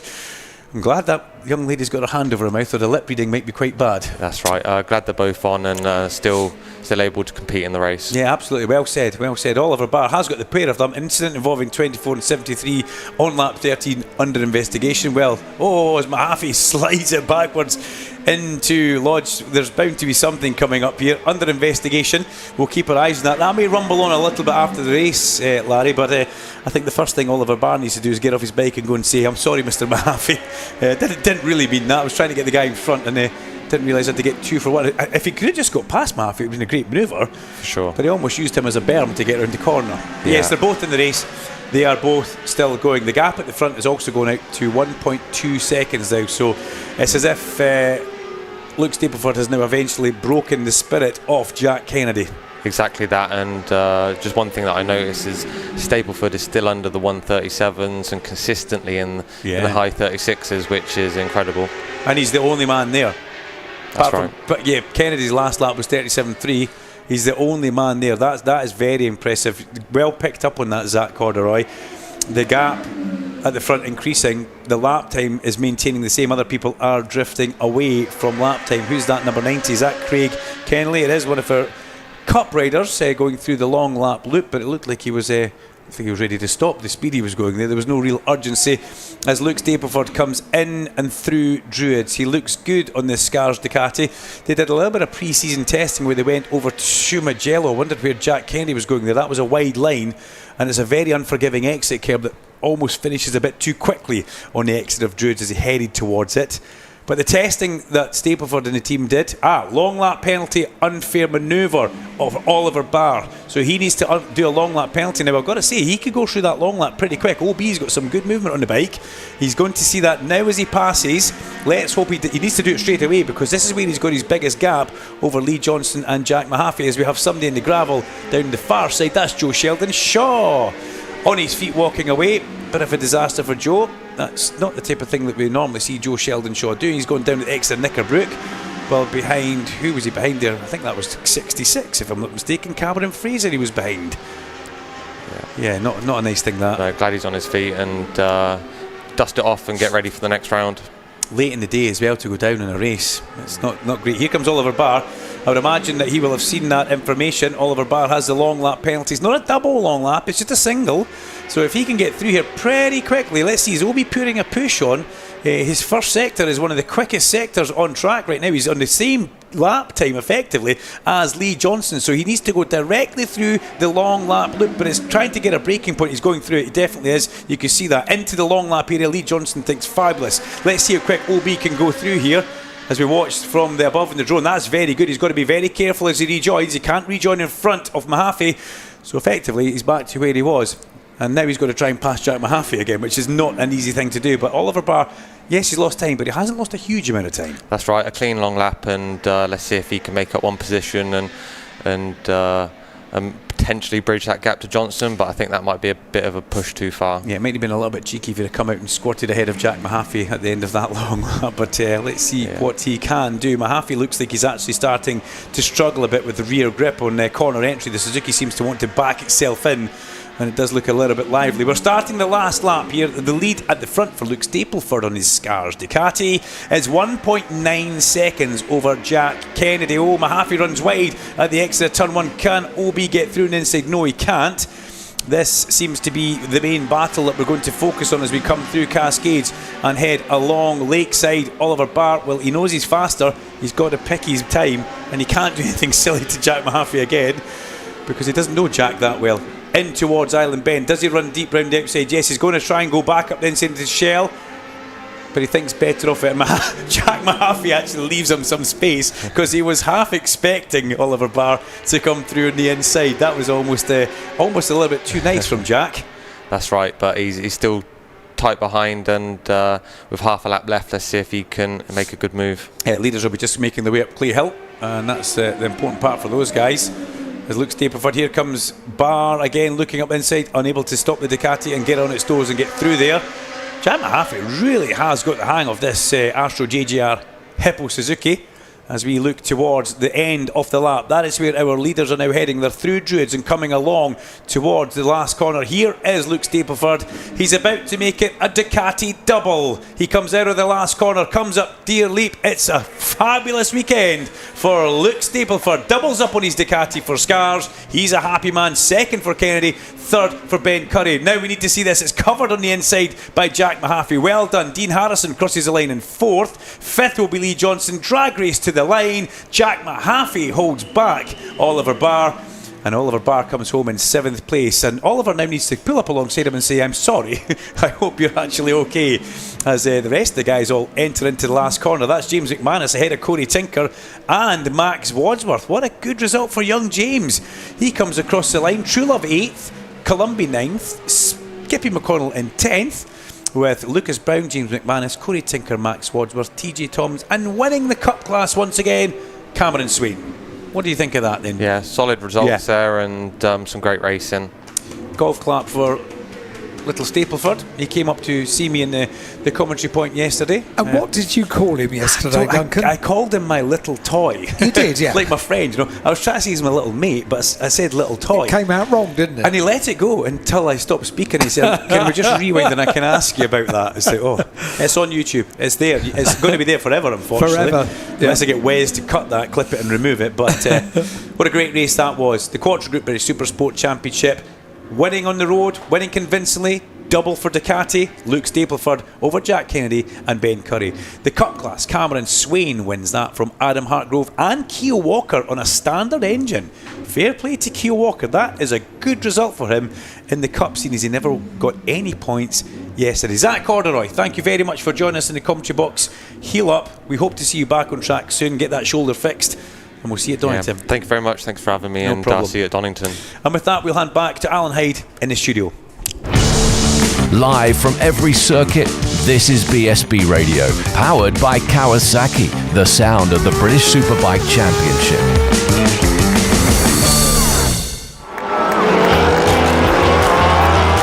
On race weekends, every second counts, and so does the right bike insurance. Carol Nash is one of the UK's leading motorbike insurance providers, and we're proud to be the exclusive insurance partner of British Superbike. So, whether you ride a classic, a custom-built model or a high-performance superbike, we'll get you a tailored quote in minutes. For over 40 years we've been protecting bikes, and with 2 levels of cover to choose from, we've got your back. Don't miss out. Search Carol Nash. The Ninja 125 and the Z125 have made a welcome return to the Kawasaki lineup for 2026, meaning there's never been a better time to learn to ride. If you're thinking of starting your biking journey this year, Kawasaki Rider Training Services provides professional training every step of the way. With schools located across the UK, visit learntoridewithkawasaki.co.uk to find your nearest venue and start discovering the benefits two wheels can bring. The 2026 Zin British Superbike Championship in association with Pirelli. 18 plus, Zin is not risk-free and contains nicotine which is addictive, only for use by adults who would otherwise continue to smoke or use other nicotine products.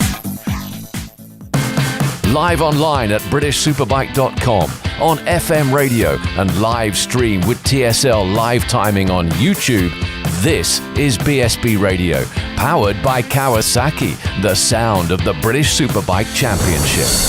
British Superbikes are coming up next here on BSB Radio, powered by Kawasaki, live from Alton Park on 94.9 FM. Before that, rider interviews and podium, all coming up with Larry Carter.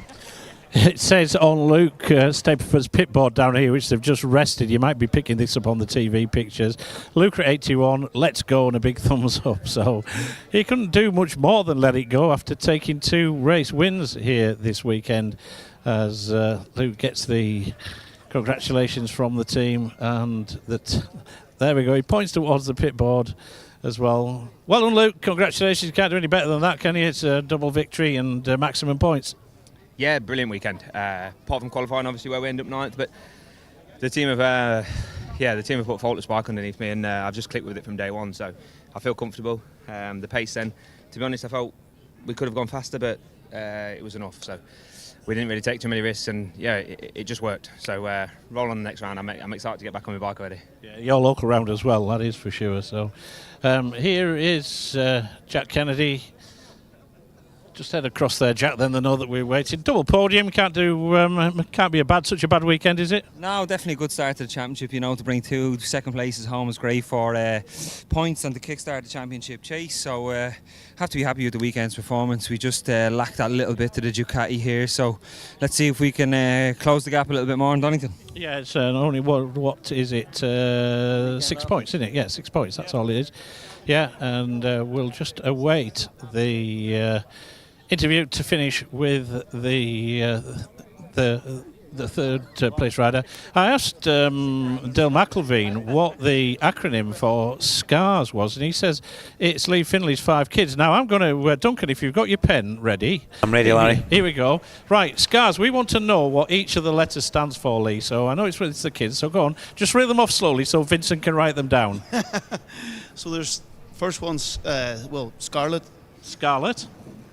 Kane. Archie. Reggie. Saul. And Saul. There we go. We got them all. Right, okay, so Scarlet, it's no longer Kane, Archie, Reggie and Saul. Yeah, so it's no longer the Scars Racing Ducati. It's Scarlet, Kane, Archie, Reggie and Saul Racing. So there you go. You better run for your own back, lad. Sorry about that one.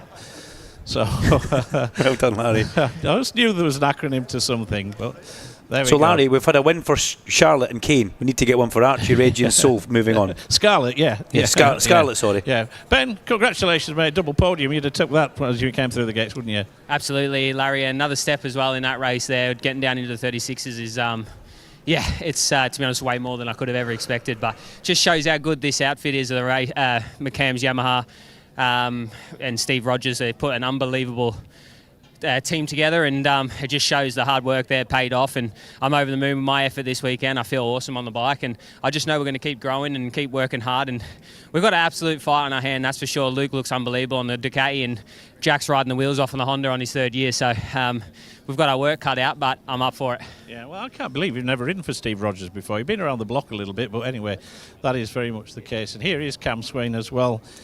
Well, Cam, that's 2 out of 2. That's a job done as far as the Cup class is concerned. Same again at Donington?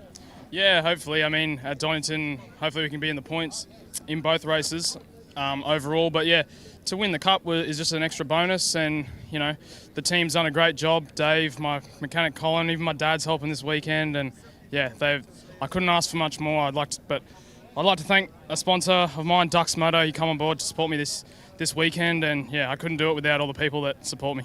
Done a cracking job, mate. Well done. Well, we are just waiting for the riders to make their way across here to the podium, and then we will then go with the podium presentation as far as the rest is concerned. But I hope you made a note of that acronym as far as I have that, Larry. the case is concerned. Just take it 2 seconds. I've just got a tiny little bit of business to do here. The spelling is somewhat questionable, Alan, but did you write down Scarlett, I did, Kane, no.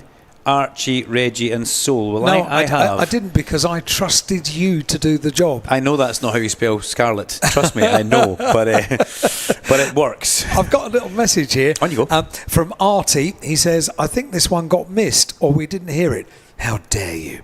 We didn't miss it, but you didn't hear it, Artie, so I'll do it again. Can you give Catherine a shout out for driving me and my brother to 3 circuits in 3 days and ending the weekend here at Alton Park? So well done, Catherine, and thank you, Duncan, for backing me up on that one. Superbikes are going out on circuit. You've got to have somebody back you up, haven't you, Heidi? Because you must be a lonely existence up there in the studio. You're not wrong. Right, with your permission, boys, we've got to go with the round 2 of the podium presentation for the Quattro Group British Supersport Championship, and onto the podium. It's exactly as it was yesterday for McCann's Yamaha, and for Australia, 3rd position for Ben Curry. Well done, Ben. 2nd position for Ireland and Honda Racing, it's Jack Kennedy. And taking victory for the 2nd time this weekend, it's maximum points for Scars Racing Ducati and the race winner, Luke Stapleford. And Lee Finlay will collect the team award on behalf of the Scars Racing Ducati squad. And then we'll ask our good friend John Murphy, the managing director of Quattro Plant, to make the podium presentation to the 3rd place rider. That is Ben Curry. Ben, who picks his 2nd podium trophy up of the weekend. And John, who's been sponsor of this championship for a number of years, he knows all the riders personally as well. 2nd position then, a rider that he's presented many trophies to, Jack Kennedy. Jack gets the 2nd position trophy to take back with him to the outskirts of Dublin later on, and he gets a hug as well for his trouble. And the Aussie, the Irishman, but it's the Englishman that tops the podium as well, taking the victory for the 2nd time this weekend, the race winner, Luke Stapleford. And he takes the championship lead to Donington Park with him, his local track, in a couple of weeks' time. And then we'll ask Lee Finlay, one of the team owners, to get the team award. The race team winners, Scars Racing Ducati. They get the team award as well. Up you go, John. That's it. Well done. Thanks, John, for making the podium presentation. And that is the top 3 then in the Quattro Group British Supersport Championship. A win for Luke Stapleford, 2nd Jack Kennedy, and 3rd Ben Curry. We're already on the hoof because Superbike's making their way around. Back to you in the studio. They certainly are. If I can take it, I'll quickly do the grid, then maximise Larry's time, okay? Pole position for Bradley Ray in this 18-lap British Superbike Championship in association with Pirelli. Race number 3 with Leon Haslam and Kyle Ryde on the front row of the grid. Scott Redding, Storm Stacey and Joe Talbot are on row 2, with Ryan Vickers, Rory Skinner and Max Cook, row 3. The 4th row is Glenn Irwin, Christian Idden and Lee Jackson. In the 5th row, Jason O'Halloran, Fraser Rogers and Danny Kent. Charlie Nesbitt goes on the 6th row alongside Josh Brooks and Andrew Irwin. Charlie Spud will be desperate for a finish. He's had 2 DNFs so far at the start of his tag career for Tag Honda. Row 7, Eli McKelchick, Eugene McManus and Luke Hedger, with Richard Kerr, Peter Hickman and Rhys Irwin on the 8th and final row. Now, Larry, if you do get down there, a certain Kelvin Fletcher's also on the front row of the grid, and Alan Hyde's good friends with him. There you go, but you didn't know that. My claim to face, I've actually raced against him, believe it or not, in Rallycross once upon a time. And I bet you beat him. So that is very much the case. So, yeah, are we okay to go with the grid interviews? Yes, please, Larry. Yeah, let's go and have a chat then. Wonderful. I just bumped into Aaron and Connor Hislop just down here on the grid. It's great. Steve Hislop's 2 sons, and great to see that they're here at Alton Park supporting me. Well, Brad Ray's down here on pole position. This is a little bit more familiar territory, isn't it, Brad, on pole position? Hopefully you can get away at the front and do what you used to do, and that's get away and clear off and win. Yeah, it'll be nice. Obviously, starting pole makes life a little bit easier. But yeah, we just haven't got the top speed. But we'll give it our best shot. We'll try and get off at the front and hold our own for as long as possible. Yeah, but Max the points out, that's what it's all about this weekend. Well, Leon Hassan will be feeling pretty confident, given that he's had a couple of second positions already. Just Steve Moore just dialing in a little bit more speed into that Ducati, hopefully. Let's just move around here and see if I can just jump in with the pocket rocket, avoiding everything else. Obviously still 1 or 2 tweaks just going on, Leon. Again, a little bit cooler this time. You said earlier on that the longer race might suit you. Is that going to be the case? Hopefully, that's the plan.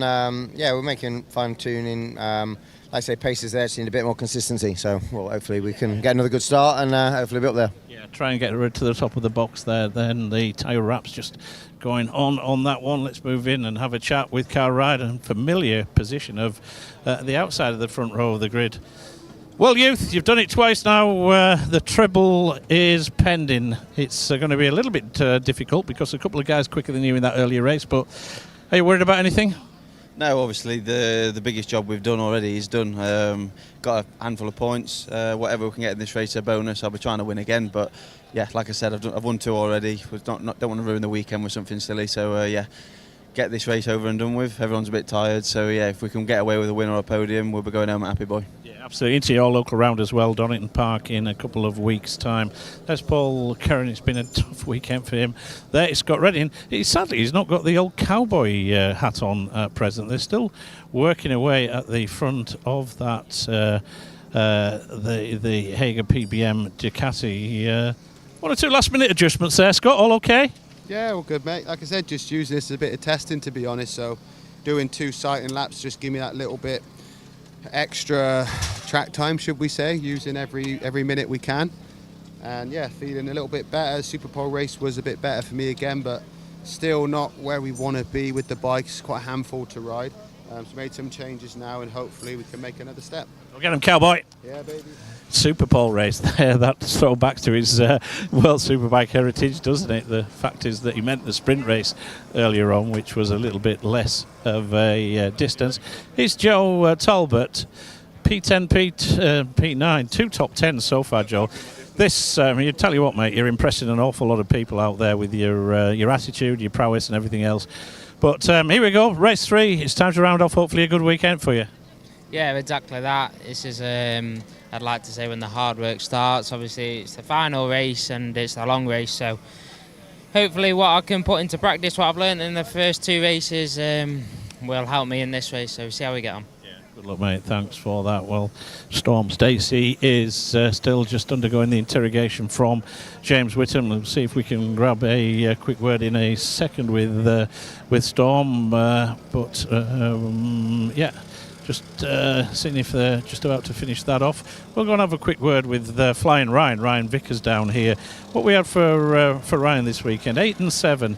It's Roger Marshall, the multiple British champion, in his corner again. Well, it's not been a bad weekend on your return to the British Superbike Championship, Ryan. 8th and 7th position. It's all about just getting this first round out under your belt and seeing where you go from here, really. Yeah, not bad, but not great.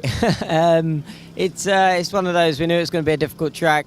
To be honest, we've done a fantastic job in the sprint race, considering where we was at. You know, the pace is good. We did the fastest ever Honda lap, and you know, doing a 33.6 is not bad. And last lap was a 33.9. So, you know, we get some problems as the race goes on, and we're just trying to prolong that as long as we can. So yeah, the guys have been doing a great job this weekend. So let's see if we can make one final little step and bring home the best result in the last race. Thanks, Ryan. Great to see you reunited with Roger as well, Roger Marshall, who is one of the... and just to confirm that Michael Laverty, yes, he's got a new team jacket on there down here. Well done, Choo Choo. Just keeping our eye on you down there. Here's Storm Stacey just having a chat to the team down here. Well, driver, how's this one going to go? 4th and 5th. It's going the wrong way, mate. It should be going up the leaderboard, not down it. How's this one going to pan out? Well, we've had a 4th, we've had a 5th. Even if we finish 6th, that is not a bad weekend for the first weekend on our new Ducati. Feeling comfortable on it straight away. There's still a lot of little teething issues we've got at the minute, but seems like everyone does as well. But yeah, it's only going to get better and better. The bike's tailored to me, and it's just going to get stronger. Yeah. Keep it going, driver, and we hope to see you up there on the podium. Good luck with that one.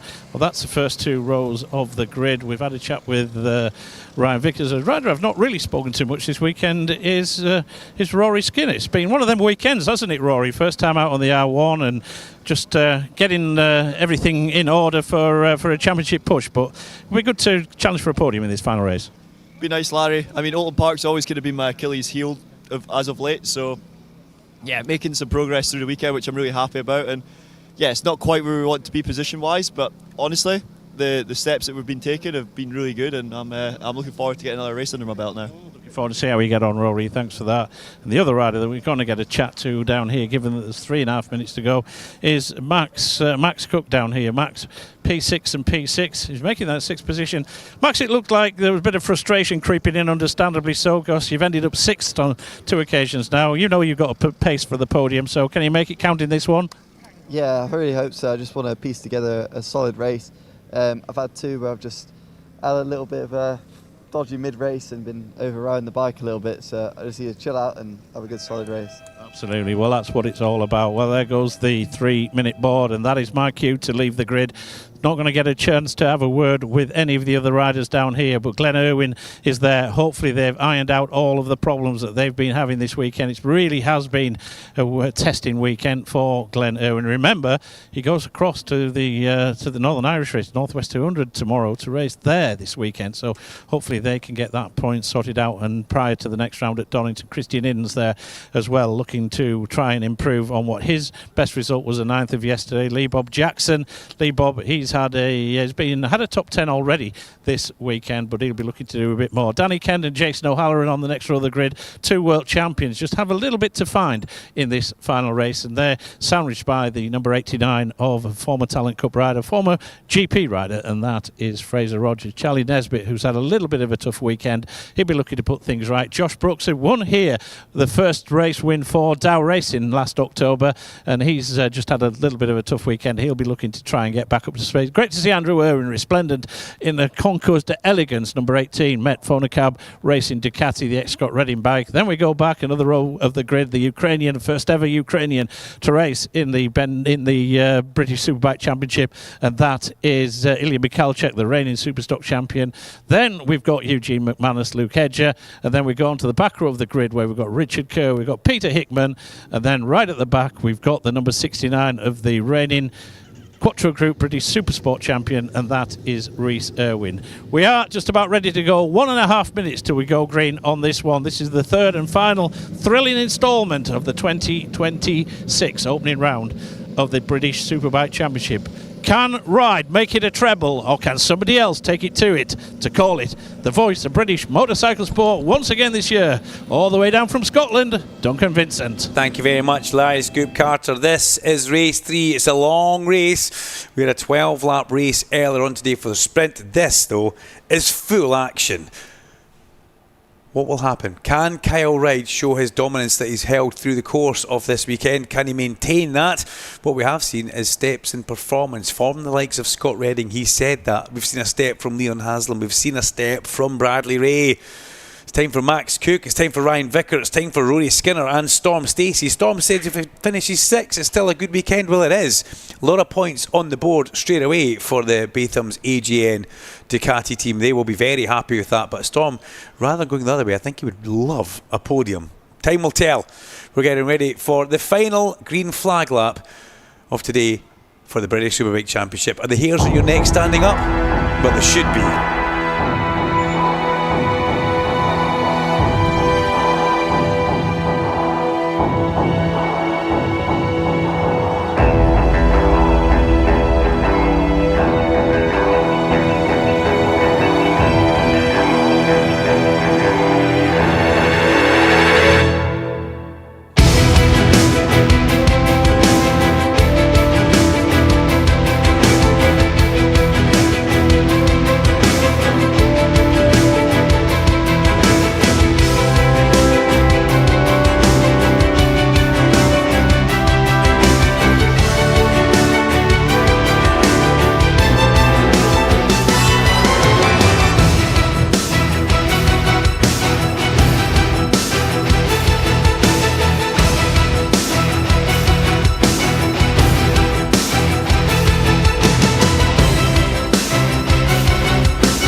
the official tyre of British Superbike's live tyre update.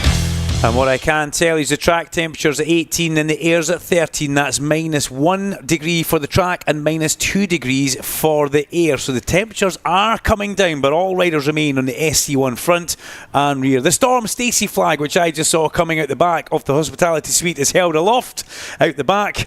And I do like that. I wonder if that's fresh from the merch shop today. Brilliant. Well done, guys. Great to see so many fans here having fun. We have riders arriving on the grid and we're getting ready to go for the final Superbike race of the weekend. Race number 3, an 18-lap race. Buckle up, everybody. This will be fast. We wait for the lights to be on the gantry, which they are, and it's go down towards Old Hall Corner. It's a good start for Bradley Ray. It's a good start from the second row of the grid for Scott Redding. He will come ahead of Kyle Wright, as will Leon Haslam. Kyle just has a little bit of work to do. He's behind Scott. He's actually behind Storm Stacey as well. A few others running off the edge of the track as they go around the top of Old Hall. But as they come down through the avenue in towards Dentons and Cascades, it is everybody getting through in one piece as they head along Lakeside and head towards Island Bend. Bradley Ray leads from Leon Haslam, from Scott Redding, from, if I'm not mistaken, it is Kyle Ryde in 4th place. Then Storm Stacey as they come in towards Shell for the first time of asking. Bit of a high line entry point for Scott Redding, but he manages to get back through. Everybody else pinches it back through the apex and away they go. It's good to hear from Rory Skinner on the grid, and no jump starts pops up on my screen. So everybody are behaving and obeying the rules.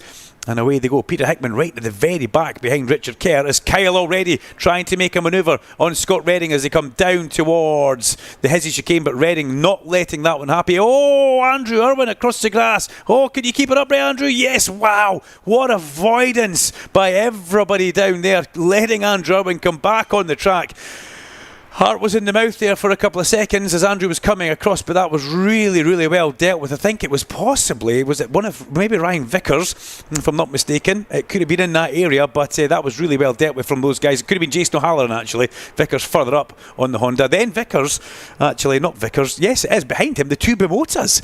So Max Cook and Joe Talbot together on track, unable to do anything about each other just at this point in the track, but wanting to use each other as a bit of a gauge as Kyle now goes through on the inside of Scott Redding as they go in towards Old Hall Corner. Old Hall Corner, the great passing place that Kyle Wright likes to utilise in all of his Superbike races. Down the bottom of Cascade, Storm Stacey still in there. Let's watch the Andrew Irwin incident here.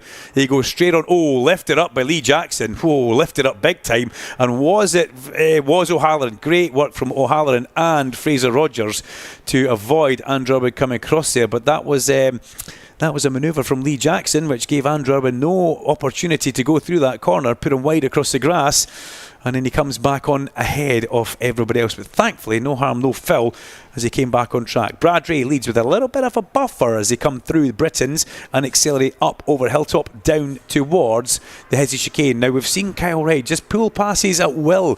He'll catch people and just go straight past them and not waste any time. Was that Joe Talbot now ahead of Max Cook? I think it actually is, yeah. And it was like that across the line as well. Joe Talbot ahead of Max Cook as they make their way up Clay Hill.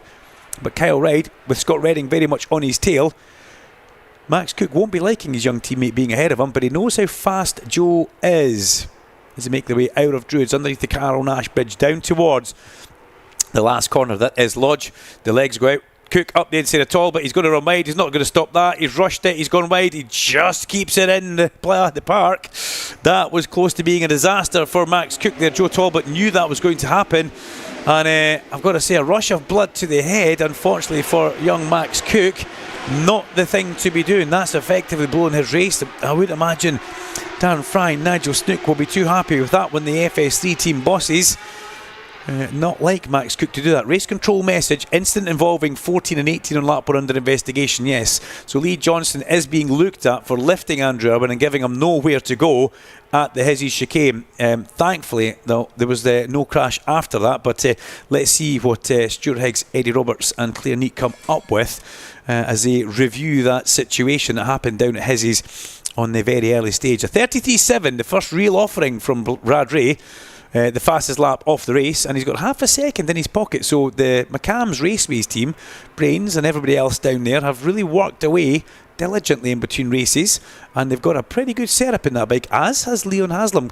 Kyle Wright's not got the same kind of jump. He's not been able to just pass people at will that we have seen, but he's also maybe conscious that this is a longer race and he wants to maintain his tyre towards the end. He said yesterday in his 18-lap race that was everything. I have absolutely nothing left. If somebody came past me, I wouldn't be able to defend or do anything about it. So maybe he's trying to just maintain it earlier, so he's got some tyre towards the end. Rory Skinner's coming up towards the back of Joe Talbot on the Bimota. We could see that working its way through Druids. The Cheshire Moulding TAS Yamaha very much in the mix of things behind the lovely Bimota of Joe Talbot, front row Joe. Then it's Christian Idden. But we look to this, we actually see a gap. Oh, down has gone Rhys Irwin, last corner. Unfortunately, the rookie has gone down off the Mastermark Hawk Honda. He picks the bike up and he's not happy about that one. I'm not going to say a rookie error because Rhys is the Super Sport champion, but we see a replay of him just going in there. That was probably what Max Cook would have done if he'd have been maybe 2 miles per hour faster at that point. But great shame for Rhys Irwin on the Mastermark Hawk Honda. We'll probably see him coming back into the pit lane. He'll get to start from there, I would imagine, and come back in. Ryder is okay. But what we're seeing here is Kyle Reid coming under increasing pressure from Scott Redding, something that we didn't really expect to see happening. But Redding Power very much with his eyebrows are fixed firmly on the back of that bike. His eyes are fixed firmly on the back of that bike, and the eyebrows will be up because he'll be thinking, we've made progress here. This is good. The work that the team are getting. And we saw this last year with Scott as well. It's almost if a few times he needed an extra day. He needs a Tuesday, race day, and that bike will very much be on song. But so many times we've seen him drag good results out of a bike that's been difficult for him through the weekend, but the Hagar PBM team have worked away very hard to make better. And that's what we're seeing right now. Storm Stacey on the back of Scott Redding will be enjoying this, and Rory Skinner looking up the inside of Joe Talbot in towards the final corner. Does he come alongside him? It's a late manoeuvre from Rory. The camera pans away and we wait to see Rory Skinner does come through and does get ahead of Joe Talbot as he now cross the line. The Cheshire Moulding TS Yamaha ahead of Talbot. That puts Skinner into 7th, Talbot down to 8th place. It's still Bradley Ray who leads the way on the McCamm's Raceways Yamaha. And remember, McCamm's very much involved in this event. This is the McCamm's Race of the North, and they would like nothing more than to see a McCamm's victory. But Leon Haslam pulls alongside, just rolls the throttle a little bit there so he doesn't go past. But the Ducati certainly looked like it had the heels on the Yamaha going in towards that area on the track, which is Island Bend. 1, 2, 3, 4, 5 all together. The 5th bike being Storm Stacey. And Ryan Vickers has actually got a good bit of speed in this race. Ryan Vickers currently in 6th place, ahead of Rory Skinner, Joe Talbot, Christian Idden, Glenn Irwin in there as well. So Glenn looking a bit better, but I can't remember if you spoke to Glenn on the grid, Larry. I do remember race number 2. Glenn was already playing his chances down, but I can't remember if you spoke to Glenn on that grid walk. Something you could maybe remind us if you did or didn't. Glenn's now ahead of Christian Idden, so whatever was wrong earlier on does seem to have cleared itself, and Glenn looking a lot more racy and back to his normal self as they come in towards Druids. Lap 5 of 18. Kyle Reid coming under increasing pressure, which is the first time I think I've said that all weekend, from Scott Redding on the Hagar PBM Ducati. Redding looking up the inside. Here comes Redding, power up the inside of Kyle Reid. Brilliant stuff. Scott Redding so controlled as you would expect, and he will be liking this. He must be feeling good on that bike to pull that manoeuvre on Kyle Reid and hold it in towards Old Hall. Many a time we see somebody getting past into that last corner, but then getting the run through it and passing back into Old Hall. But Redding was able to pass on the brakes and then execute the drive out of that corner, and that's exactly what the guys at PBM will want to see. And also, I paused there because Scott almost ran out the exit curb and rode, and that's exactly what the sponsor, Bruce, who is here from Hagar, he was here yesterday, he'll be loving this one, seeing his charge back towards the sharp end in 2026 on the brand spanking new Ducati. And look at the speed that Scott Redding's got. I know that Alan Hyde will be liking this one. He had a bit of an interview session with Scott Redding. Come on, Scott Heidi. had a power nap. He had a power nap, yeah, 15 minutes. That's all he needs. What, during your interview? Don't blame him. No, just before. He was late. Right. What did he say in the interview? Because things are working on this bike right now. We said 4th place, 5th place, 4th place, and now it's at least a podium. Scott Redding has got his arms out. Let's see this one. He's got the pumped up chest. Scott Redding will be up for the fight. It's Brad Ray who leads away from Leon Haslam, and now Scott Redding in 3rd place. He's moved ahead of Kyle Ryde. Then we've got Storm Stacey, who's still very much in the mix in the back of Kyle Ryde as we go through Druids. So incredibly fast through there. Then Ryan Vickers. Vickers coming under attack from Perth's finest, Rory Skinner, and Glenn Irwin up the inside of Joe Talbot. Lovely stuff. Glenn, can you stop it? Yes, you can. That is an experienced campaigner on a superbike going past the youngster. Joe Talbot learning every lap he spins on that Bimota. And you also need to remember that Joe Talbot is an injured warrior. He had a huge crash here in pre-event testing with a technical issue going in towards turn 1, and it really was a bit of a frightening one. He was battered and bruised, but he's back. There was maybe discussions that he might not race, but Skinner all over the back of Ryan Vickers.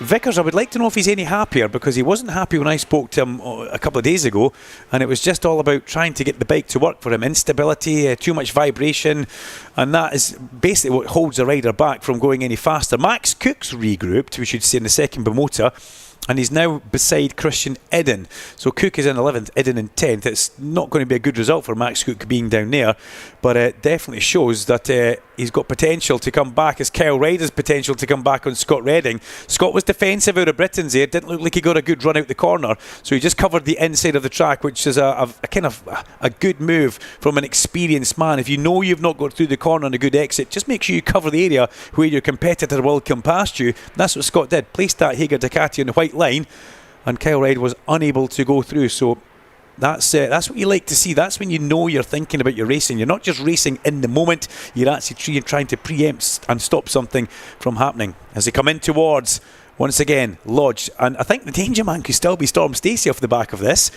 4th or 5th. He said if we get a 6th it's fine, but he's 5th right now, and he's a comfortable 5th on that Batham's AGN Ducati, sponsored by the Batham's brothers, Daniel Batham, but also pushing the 0-0 alcohol free option, which I did like to see on Storm's chest, and it's on the bike and in the garage. As they make their way down through the bottom of Cascades, it looks like Ray and Haslam seem very, very comfortable at this point on the track, and Redding just needs a lap or two just to kind of regroup. He hasn't lost too much ground, but he has got Kyle beside him again, and it looked like Scott was a lot faster. Up Peter Hickman into the pit lane. That'll be a retirement for Peter Hickman. Well, that's probably going to get ridden straight into the back of the lorry and then head off to the northwest. And Eugene McManus, I was expecting that as well. I'm not surprised that Eugene has pulled in arm pump surgery only just a couple of days ago. 15 staples in the arm. That's not really what you want to be doing on a superbike, but it's valuable knowledge for the young rookie, and that's exactly what he needs to do. Glenn Irwin has got himself up towards the back of the Vickers and Skinner battle as well. That's quite good. He's very much in the mix now. I think this is going to be a happier Glenn Irwin. He's getting some good data. He didn't actually finish the previous race. If you were listening, I think we noticed it. He actually pulled in a little bit earlier towards the end, maybe to give the team a little bit more time to work on that bike. But right now he's behind Rory Skinner as they come through, and Glenn Irwin is a Rory Skinner fan. He thinks Rory's one of the most talented guys out there. As Skinner pulls out from Vickers, he needs to go past. He'll hear that Ducati behind him, but Vickers strong on the brakes, and he makes the apex as well. Ryan Vickers sideways towards the apex, but here comes Rory Skinner. Has the Yamaha got the punch? No, it doesn't. Well, yes, it does. Skinner sides through on the braking phase in towards turn number 1. A really, really strong move from Rory Skinner to pass the Honda UK Fireblade off Ryan Vickers. That was a lovely move from Rory, and Glenn Irwin watches on, ready to pounce on Vickers if he can, as Haslam again has a little bit of a look at the leader going in towards Island Bend. Bradley with a bit of movement on the bike going through the heart of Island Bend, and was at lap 9 of 18, effectively half distance. That's not what you want. Andrew Irwin's in the pit lane. He's pointing down the side of the bike at something. Let's use the binoculars and see what it is. Has he lost a foot peg? No, he's lost a knee slider. Knee slider gets pushed on, and Andrew Irwin will head back out onto circuit. He's not gone in the garage, so he hasn't retired. He stopped on the apron. He gets a new knee slider on, and away he goes back onto track. And you may think, well, why bother? Well, he needs the track time. He needs to get more data in the bank on that Ducati. But he was pointing to his knee. So that's obviously come off someplace. Whether there was a little bit of touch with Lee Jackson, was there anything coming back on that? It's still under investigation. I haven't seen anything on that. Number 1's got an intermittent transponder, Kyle Ryde. Not that that's going to stop his position in the race, but it makes it quite difficult for the timekeepers. As Rory Skinner's now pulled away from who is behind him. Well, it's Glenn Irwin now. He's got ahead of Ryan Vickers as well. And then Max Cook next on the road with Joe Talbot slipping back a bit, which is understandable. I think I kind of said that to Larry Carter. This is going to be a struggle. It's a long race, and I'm already feeling a little bit worse for wear as Christian Eden has a look towards the inside of Hall Bends, but thinks better of it on Joe Talbot as Joe gets the bike in, through and out of the corner. And he'll just be watching that pitboard, enjoying the laps ticking off, looking forward to a checkered flag, one would imagine, for that rookie in the Superbike. Yes, we know he's done one event, but he is a rookie because he's never done a full year. Leon Haslam hits the front, going in towards Island Bend. Haslam leads on the Moto Rapido Ducati. He's ahead of the McCams Yamaha. And look at that, the Hager PBM Ducati right in the mix as well. Well, Alan Hyde did a chat show with Scott Redding and he said he was going to get on the podium. He's very much in the mix now. He gets a good run through Britons and up over Hilltop, as does Kyle Ryde. And oh dear, that looks like another possible retirement for Luke Hedger on the Whitecliff CDH Honda. He's down in the pit lane on the apron having a chat with the team. They're just seeing what they can do to that. That may be another retirement for Luke Hedger. Great shame. So the 4 at the front have become 4 because Storm Stacey has just drifted off the back on the Batham's AGN Ducati. He's still very much there, but there's maybe about 10 bike lengths, maybe less than that, between them as this big powerhouse at the front. Ducati, Yamaha, Ducati, Ducati. Then a gap back to another Ducati of Storm Stacey. A long gap back to Rory Skinner's Yamaha, then Glenn Irwin on the second of the Nitrous Competition Ducatis as he makes his way up through Deer Leap in towards Old Hall. You heard Alan Hyde in the studio. That was Kyle Ryde making a manoeuvre and going through on Scott Redding, but Scott did not want to give that one up. Scott kept on the outside and he made Kyle work for that, putting so much trust into Kyle Ryde and hoping that that stuck through there, and it very much did. But yes, you okay over there, Heidi? I think that got your attention. Not bad, thanks. Everything's just a little bit higher in the rev range. It's all a bit much, isn't it? Well, it's good. It's the BSB. It's what we come to expect.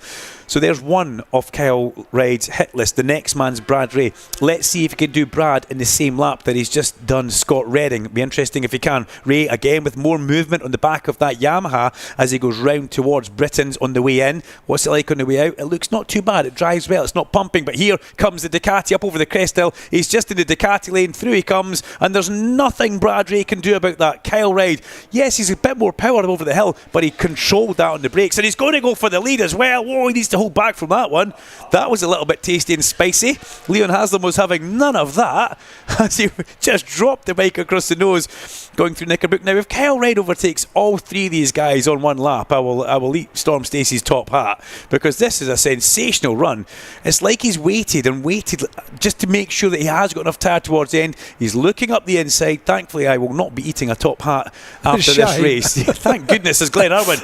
Beautiful move on Rory Skinner, runs a bit wide. Rory could have gone underneath Glenn there, but Rory is a clever man. He doesn't get on with Oulton Park. There's no point forcing it. Ryde hits the front into turn 1. Kyle Ryde takes the lead going in towards turn number 1. And the Nitrous Competition Ducati leads the race. This is where he has been so dominant. Leon Haslam runs a little bit wide through the heart of Cascades to try and get a run. Now Scott Redding needs to get past Bradley Ray. I never thought I'd say that Bradley Ray's kind of a cork in the bottle, but for Redding he kind of is. He's kind of holding up. The Ducati seem to run different round the circuit, like they can maybe take different lines and they've got different power characteristics. But then you put a Yamaha in the mix of that, and Redding starting to use a little bit too much tyre as well. We talked about Bradley Ray moving. We can now see Scott Redding moving as well. Remember, Kyle Ryde is your championship leader at this point with 36 points. He is the man of very much the moment with 2 victories. Could he make it 3 out of 3 for the debut on this Ducati for the Nitrous team? That would be something just a little bit special. That's Andrew Irwin. Remember, Andrew stopped to get a knee slider replaced. Nothing worse than when your knee slider does come off and you don't realise it until you go to the next corner. You put your knee in, it pulls you off the motorcycle because your leathers all stick to the ground. It's really not a nice feeling at all. As they come through Druids, Kyle with that lovely style as he goes up over the exit point. That's a short curb and they use every single inch of it. And this overtaking has kind of brought Storm Stacey back into the mix. The overtakes that Kyle's done has made them all concertina back up. And right onto the back now of Scott Redding is Storm Stacey as they pass 1, 2, 3, 4, 5 in towards turn 1. Then we get Glenn Irwin, Roddy Skinner, Joe Talbot, Ryan Vickers. Is that Joe Talbot? It's actually Max Cook, Ryan Vickers. I thought that. The blue helmet's Max Cook. 2/3 distance now complete. I still haven't seen anything about that incident with Andrew Irwin as we watch the overtake that we didn't see earlier on. I did call it, but we're seeing a replay on the big screen. If you're around the venue, you'll see that happening, where Kyle took the lead going in towards Old Hall Corner. So 6 laps of this race left to go as we catch them at the exit of the Shell Hairpin. The good news is Kyle hasn't managed to do a disappearing act. He's still very much under pressure from Leon Haslam, the pocket rocket, with Bradley Ray in tow, Scott Redding and Storm Stacey. The only thing is, it looks like he's stretching them. Last time round, 1:33.7 for Kyle, a 33.9 for Leon. Into the 34s for Brad Ray, for Scott Redding, for Storm Stacey. So Kyle is stretching them out and he's making the guys now do personal best first sectors on that lap. Kyle's dropped in a personal best second sector. So the pace is increasing. He thinks he's got more in the locker. He said earlier on to Larry Carter, previously yesterday it was, that he didn't have any more, but it looks like he actually does have a little bit more in this race, and I think he's managed himself very well. What's up with Storm Stacey? He's just lost a whole lot of pace and position on the track there. He's dropped right off the back from Scott Redding, and the Batham's AGN Ducati may well be in a little bit of trouble. He still comes through, still crosses the line, but I wonder what happened to Storm Stacey. I couldn't see anything. Bike sounds fine, but he's now edging backwards massively towards the incoming Glen Irwin. We see Joe Talbot trying to go past Christian Idden, but is unable to. Christian Idden's actually just gone ahead of Joe Talbot. Joe was trying to repay the favour. And then it's Danny Kent. Danny Kent's been a bit of a shadow of his former self this weekend. He's been not able to get back to how quick Danny Kent can go in that Yamaha.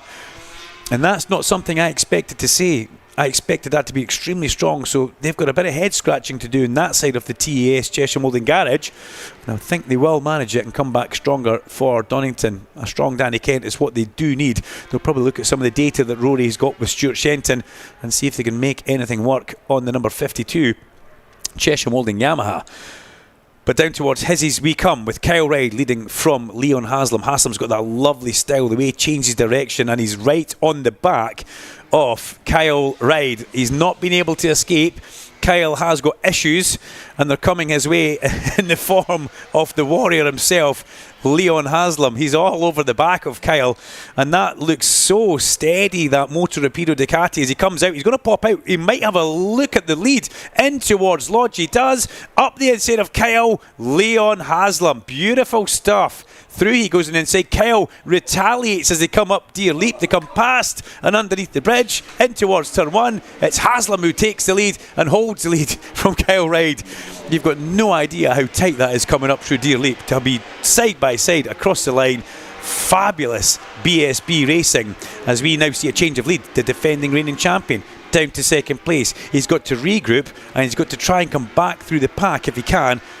And we're on lap 15 of 18 through the pack. Well, he's only got one position to make, and it looks like he actually just rolled the throttle in towards Island Bend. And look at the lines that Kyle can take, though. Alan, you'll notice this. He's turning so tight everywhere, much tighter than anywhere else. I've just been looking at the lap times for Storm Stacey. He was 2 seconds down on his best lap on the lap where he dropped right back, and now he's circulating about a second slower than his best lap. So there is something up for Storm, isn't there? Yes, there is something up for Storm. The team don't look too concerned. I can see Michael Rutter.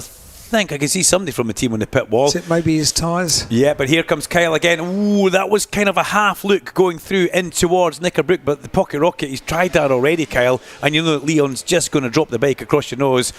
and that's not going to be very pretty at all as we come in towards Druids. And what this has done is brought Scott Redding back in towards it. And yes, maybe it is a tyre on Storm's bike. Maybe he has been just a little bit ruthless, and Glenn Irwin's now very much in the mix. Glenn Irwin's going to go past as Kyle Ryde retakes the lead going into Lodge. I think Glenn Irwin will also go past Storm Stacey at the exact same corner. But here we go, crossing the line. Ryde, Haslam, Ray, Redding. Does it get any better? Welcome back to the British Superbike Championship. This is superb, just brilliant. Alan, the hairs on my neck are actually standing up here. Rightly this is so. Fabulous racing. Watch them go round here. 33.2 the best lap, but we've just seen 34.3, so that's the drop. That's what we've been seeing. Kyle Ryde with a 134.3, Haslam 134.4, 34.3 for Ray, 34.9 for Redding, and Glenn Irwin 33 as well. So Glenn Irwin 33.9 for Redding and Irwin. That's quite impressive. They're sub 34s still at this late in the race. And Scott Redding said that he goes really well on Warren tyres on this Ducati. Fraser Rogers entered the pit lane. The Tag Honda, unfortunately, a DNF for Fraser, who had been having quite a good weekend. But thankfully his teammate Charles Spardes is still up and running in 16th place. Let's have a little look further back in the pack and give the guys a bit of a mention, as it looks like Kyle is starting to pull away. Let's hold that deep in the pack look, because we've just had a purple middle sector from Kyle Ryde. Now that's pretty impressive, Alan, because that's now what? We're 16 laps deep, and he's just done the fastest of anybody through that sector. He seems to be just able to hold back in all the races, just able to hold something for the end of the race. Wow, that's impressive. Lap 16. I've got Sam Laffins in the commentary box nodding away as well. We got told you'd gone home. We'll come back to that in a minute as we see Glenn Irwin ahead of Storm Stacey. You know what? I think Storm is in tyre trouble. You're right, Alan. He was backing that one in for a full 100 yards towards the corner, and it doesn't look like he's got any corner entry grip, and that would tell me that the back tyre has started to go. 33.0 for Kyle Ryde. 133.0 for Kyle Ryde. Wow, that's a quick lap for that man. He's managed to pull the pin. 0.6 of a second was the lead over the line last time round. Not quite lap record, that's 32.8. But we did see a fastest ever lap from Kyle around this place yesterday. And look at the gap that he has managed to put in. If you're out there at the circuit watching, you will see the gap has extended on this lap. If you're tuning in and listening for the radio, I could tell you it looks like it's about 10 bike lengths in the space of no time whatsoever. 0.6 of a second across the line, but it looks like it's almost a little bit more than that as they come through Britons and make their way up over Hilltop, down once again towards Hizzies, named after the late great Steve Hislop. Kyle throws the leg out, gets the bike back to a beautiful apex, picks it up, goes back to the left hand side, bit of squirt of power, then you're into Knickerbrook. You've got to be gentle on the throttle as you come out of here, because the track does drop away from you, but you've got to ride it hard up the hill through Clay Hill in towards Druids. As they make their way over the crest of that hill, the whole thing looks like it goes light.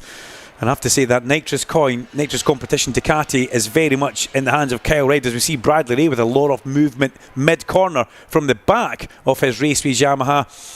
And there we go, in towards Lodge. That's the better part of a lap of this beautiful Oulton Park circuit here in Cheshire, as we go on towards lap 17 of 18. The last lap, in fact, lap 18 of 18. The last lap board gets illuminated on the start gantry, and it's up to 0.8 of a second. Kyle Ryde has, in the last lap and a half, made this race his own. He almost caught the curb at the top of Denton's going through the avenue there. That was so incredibly close.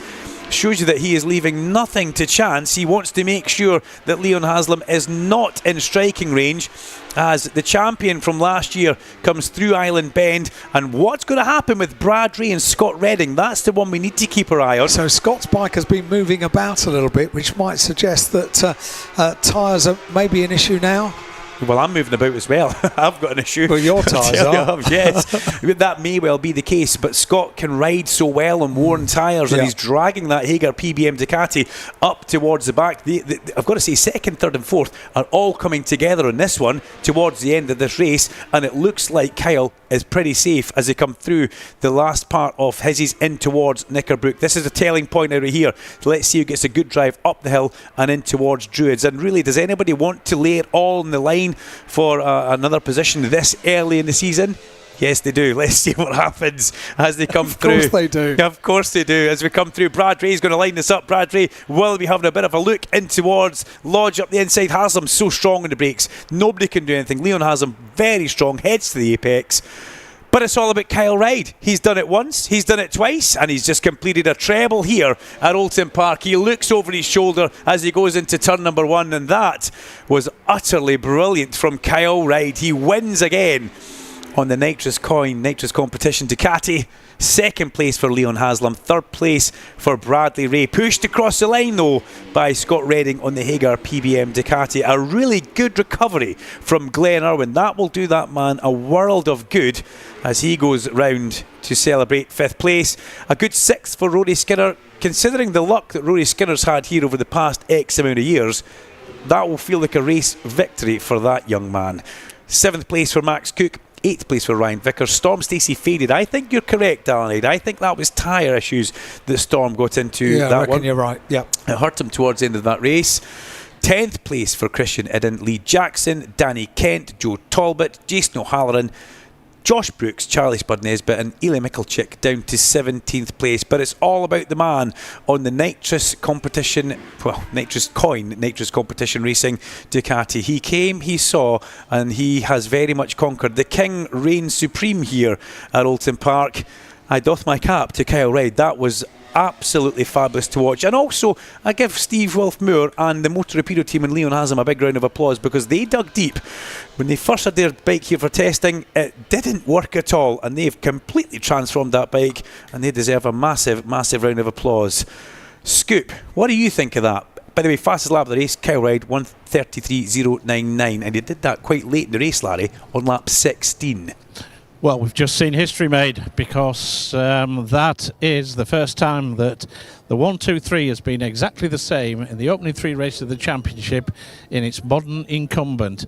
He doesn't create history by becoming a treble winner because back in 2022 a certain Glenn Irwin aboard a Honda did the treble at Silverstone in the opening race of the season. And Glenn wasn't champion that year because the champion was Brad Ray. And where did he stand in the championship after the opening round? 5th position. So that just gives you a little bit of perspective to work with. It's by no means going to be a straightforward conclusion. That's a great stat, actually, Larry, isn't it? Yeah. So there you go. Old Scoop's coming out with an old outstatted you again, Alan. Very interesting. So, yeah, but wonderful. He controlled that race, did Cal, and I'm pretty sure that when I get round to talking to him, he'll kind of say, yeah, we were just preserving the tyre and just making sure that we had what it took at the end of the race. And there he was to take maximum points in all 3 races this weekend, much to the delight of the team. Incidentally, I did see prior to the second race, I meant to mention that a number of the Ducati teams had converged on Glenn Irwin's garage. I saw Steve Wolf-Moore there, I saw Ray Stringer there, and they were all just trying to help sort out whatever the problem was with Glenn Irwin's bike. So that's just a little bit of camaraderie in the paddock. The fact is that all the other teams, or most of the teams, just all got together and tried to sort out the problem that Glenn Irwin was having with that bike. But a great superb ride for Glenn to get his championship season up and running. It's been a little bit of a stalled start, but here is Kyle Ryde. He's not out of fuel, is he? He's not out of fuel, he's pushing the bike in now. So, not too sure. You're out of fuel? Well, if he has done, there won't be any of the 1 litre left to sample it, as it were. So, but there is the top 3 as we've had all weekend. And Steve Rogers just has a chat to Brad Ray. Leon Haslam does likewise with his team. And Kyle's dad, Sean, embraces him. And the rest of the team move into Paul Curran there.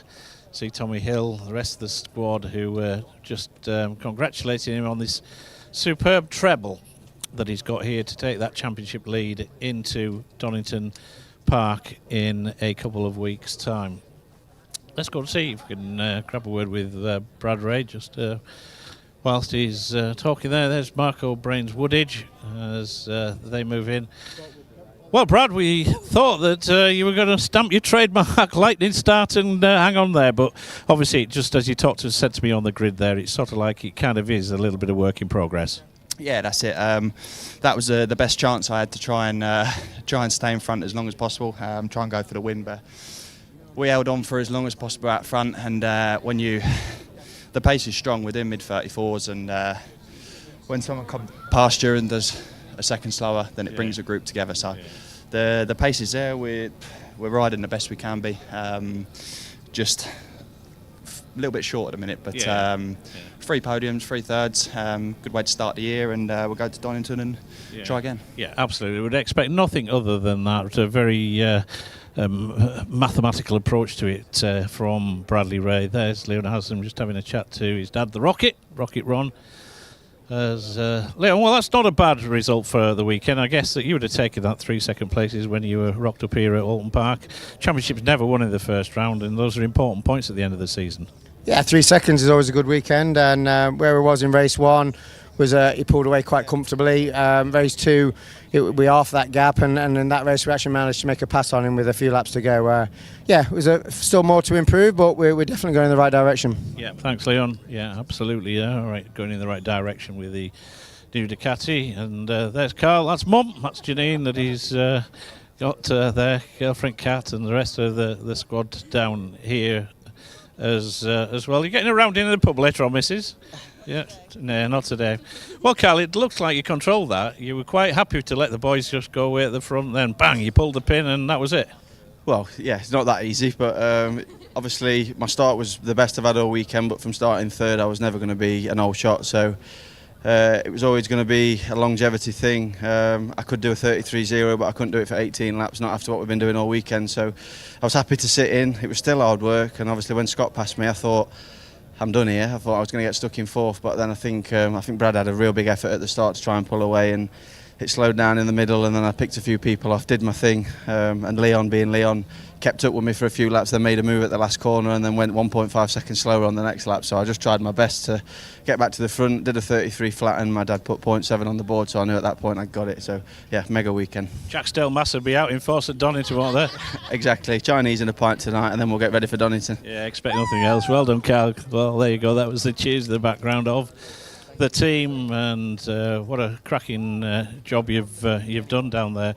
I was just saying to Steve Stewart Hicks down here, Stewart, I was just number crunching. It's not the first time we've seen a treble at the start of a British Superbike Championship season, when we had Glenn Irwin do the treble for Honda at Silverstone in 2022. He ended up in 5th in the... Brad Ray, who won the championship that year, ended up leaving the championship in 5th that particular day, so it's not, the writing's not on the wall just yet. No, I don't think anyone should be sitting there saying, "Oh, it's all the script is written." This is BSB, and it rarely follows any form of prediction. You know, I mean, the words I used one stage in the race, the top 4. It's a race of champions. When you have a championship that is able to have 4 previous champions out there, I don't care what the result is. It's just watching people at their best. I mean, that was incredible racecraft. I mean, Leon doing the move into Lodge, and then the counter move from Carl, and then Leon getting him again into Old Hall. 3 overtakes in 800 metres. I mean, that's what this championship is about. So, no, it's building. I mean, we know Carl's going to be strong at Donington. Half of the East Midlands is going to be there to watch him, and that's going to make a fantastic atmosphere. Having a home hero racing when they're on form is great, and that's going to be really exciting. So, yeah, it's building. I mean, it's been so far. One race to go still, but it's been a really nice opening round so far, and for many reasons. Really pleased, and thank you to everybody who's come. Yeah, absolutely. It's been great so far. I'll get this last race out of the way, and I'm pretty sure that we will have a great weekend. Well, we'll just wait for the riders to finish off with their TV interviews. You can see Leon Haslam is there. See if we can just grab a word with... did I see Paul Curran kicking around? In fact, we're just about finishing off with the TV podium as well, so we can grab a quick word with the riders, and then we'll go with the podium here. Just let the TV finish off with their bits and pieces. In fact, Tommy Hill's just joined the TV crew, and he will just be summarising what is going on down there. There's Steve Rogers just having a chat with Stuart Higgs. And I did see Jonathan Palmer, actually. JP is kicking about as well, the boss man who we converted. We're proud to say we converted him. He's a Formula 1 driver, was Jonathan Palmer. He's a very, very successful car racer over the years, a very successful businessman. And when his company acquired the circuits and formed Motorsport Vision, and I remember having a couple of conversations with Jonathan saying, like, you know, we're the bike club, you're not going to get rid of us too easy. And we converted him to be one of the biggest bike fans there is out there, and he puts his heart and soul into the British Superbike Championship to make sure that it is as best as it possibly can be. And whereas it's a constant evolution, effectively, of the British Superbike Championship, then it's in very safe hands in the auspices of Motorsport Vision and the spectacle that we do put out there. Well, we're going to go with the podium very, very soon, but just whilst we get a moment of quiet, then, as we said earlier on, we'd like to just say a big thank you to each and every one of you coming along to Alton Park this weekend. We realise that you've got a lot of choices where you spend the leisure pound these days, and it has to go a lot further. So on behalf of Motorsport Vision and the British Superbike Championship, thanks for choosing to spend your day, your weekend, or however long you've been here at Alton Park with us. And also, whilst we have got quiet out on the track, a special mention to the Port West Race Safe marshals and medics around the track, who've done such a wonderful job as ever.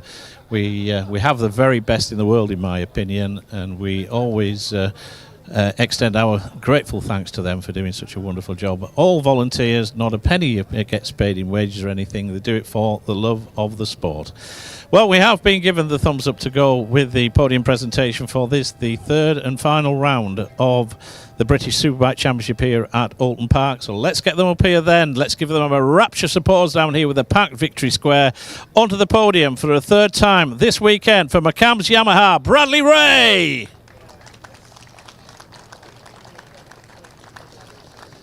Second position for Motor Rapido Racing on the Ducati, it is Leon Haslam.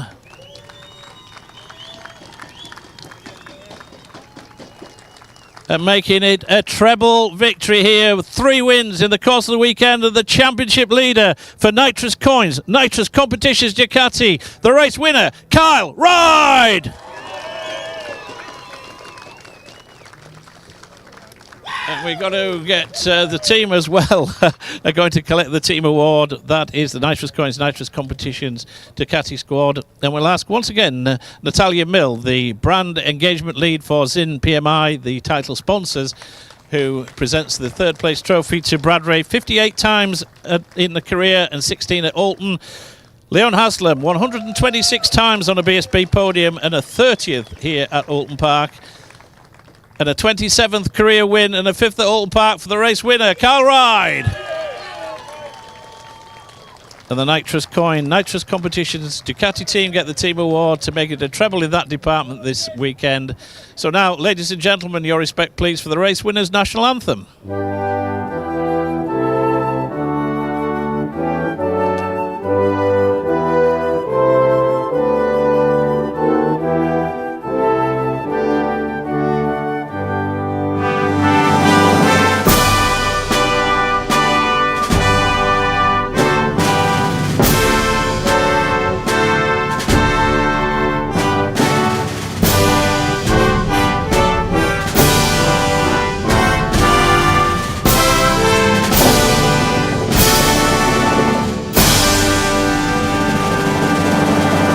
Kyle Ride goes big, he goes treble here at the opening round at Alton Park, and I'll tell you what folks, if you don't want to get wet, take a step back, because the Baglietti Prosecco is about to emerge into the crowd. And there again, well, we might as well drench a few team members whilst we're on as well. But there we go, the kids, they've got the phones out, they absolutely love it. The Prosecco out into the crowd once again. Well, wonderful scenes down here at Alton Park. You're always very welcome to join us here behind the podium at most of the rounds of the British Superbike Championship. And thanks once again for making it a wonderful situation here. Right, we are got one race left. We're going to go and shuffle the paperwork because already they're starting to assemble out on the grid. It's the second helping of the Pirelli National Sportbike Championship. And with that, we can hand back to the studio. Thank you very much. I'll take this because Sir Al's been a busy, busy little boy. And bikes are slowly making their way out the pit lane, Larry. I don't know, I think you will have time to get to that grid. Pit lane closes in 1 minute 50 seconds, I believe. I'll quickly do a bit of the grid. If you get there, Larry, just feel free to interrupt me. And we'll see exactly as it is, because it's Harley McCabe on pole position for Rossi Banham and Alfie Davidson ahead of this 12-lap race, the second race of the day for the Pirelli British Sportbike Championship. Cam Dawson's on the second row alongside his teammate Escher Durham and Zach Shelton. Aidan Davey has Rhys Stevenson and Charlie Atkins for company. Remember, Charlie Atkins stopped at turn number 1 in race number 1. On the Simceris Kawasaki, his teammate Ed Best is on the fourth row alongside Ted Wilkinson and Ollie Walker. Lewis Smart has Harrison McKay and Brodie Goth for company on row 5. And row number 6 is Peter Willis, Daniel Goodman and Lennon Docherty, the Doc. The 7th row is Callum Beach, Kieran Kent and Jacob Stevenson. At row number 8, Taylor Rose, Josh Froggatt and Finnan Huerty. Row number 9, Carl Harris, Finn Smart-Whedon and Luca Allen, with Sam Green, Joe Ellis and Charlie Barnes on the 10th row. Anthony Johnson, Aaron Robinson and Joshua Proudfoot make up row number 11, but the 12th row is Hayden Clinton, Zach Weston and Craig Dance. Enrico Belcito, Brandon Neen and Jack Knights are on row 13, Brandon Keane, sorry. And on the 14th row is Max Chambers all alone on bike number 53 in 40th position. Sam Cox does join us once again in the commentary box for this race, and as we can see, some of the bikes on our internal TV feed slowly making their way back round and onto the grid. A lot of bikes still just leaving the actual pit lane fashionably late. Sam Cox, is that something that you were always into? I think your timekeeping They need to be quick, Dunk. There's only 9 seconds left. Yeah, I think that's the last bit gone. That's somebody trying to beat Lee Johnson there. That's what they are trying to do, Larry. And where about are you just now? Yeah, we're on the grid. Yeah, the riders have just assembled and the 3-minute board already gone. So with your permission, I'll just grab a very quick word with the pole position setter down here. It's Harley McCabe, who's again, his dad John Boy is down there as well. The rest of the team, good luck on that one. Harley, just very quickly, good luck. You've already been on the podium. Try and top of the podium this time. Get the top step. Yeah, hopefully, mate. I mean, can't start in a better place, can I? Yeah, well, he's just having a look around. Yeah, there's got to be a lot chasing you there, Harley. Here's Rossi Banham down here. This is a little bit more like it, Rossi. We get to have a chat now and get a decent start. You never know, podium's on the cards. Yeah, you never know. Just going to give it my all and see what happens. Yeah, good luck, mate. We wish you well with that one. And the race 1 winner is down here, Alfie Davidson. A little bit of work to do, Alfie, but at least you can see the inside to turn 1. Yeah, that's a bonus. Just hopefully try to do the same again. Get away with them at the start. Well, there you go. 2 minutes till we go green with this final race of what's been a wonderful weekend so far. Let's have another cracking race here for the Pirelli British Sportbike Championship. Freudian slip. I called it a national championship a little earlier and demoted it once again. But this is the Pirelli British Sportbike Championship, and we had a cracker earlier on this afternoon, and once again I think we're set for another one. Do you have the buzzer ready, Alan, for that one? Listen, I've been buzzed once already today. Yes, pending. That means it's loading. Batteries have run out, haven't they? No. Great to see Larry. Fabulous. That Larry.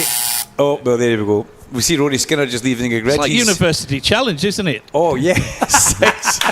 Yes, it is.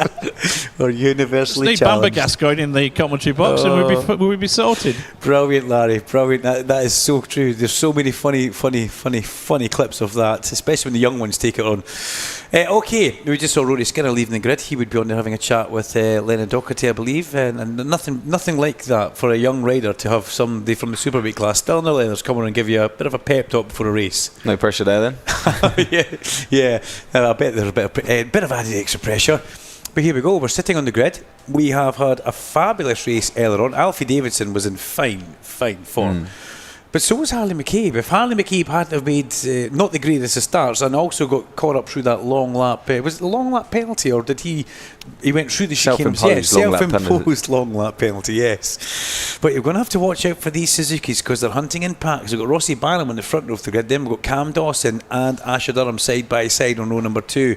And I have to say, Cam Dawson looked pretty impressive in that race number 1.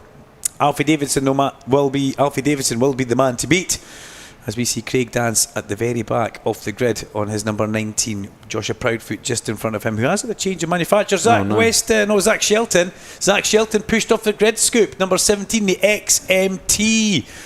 Triumph getting pushed off the grid for Zach Shelton. You'll be down there, you'll be able to see that happening as he makes his way in towards the area where you are almost standing now. I wonder what caused that. That's a strange one. Well, I think they've got it going again, Dunk, so hopefully will he be able to join at the back of this? Or will it be a pit lane start? I think he might just get away with it. Whether or not he just stalled the bike, I'm not too sure. Well, the Daytona comes down, he's getting waved out. He didn't have a board that says, normally there's a board there that says back, row, or start, or there's some sort of information. But he's gone out there, so he may actually get to take... Well, we saw Charlie Cunningham do that earlier on. You missed, Sam Cox, the most entertaining Moto4 race.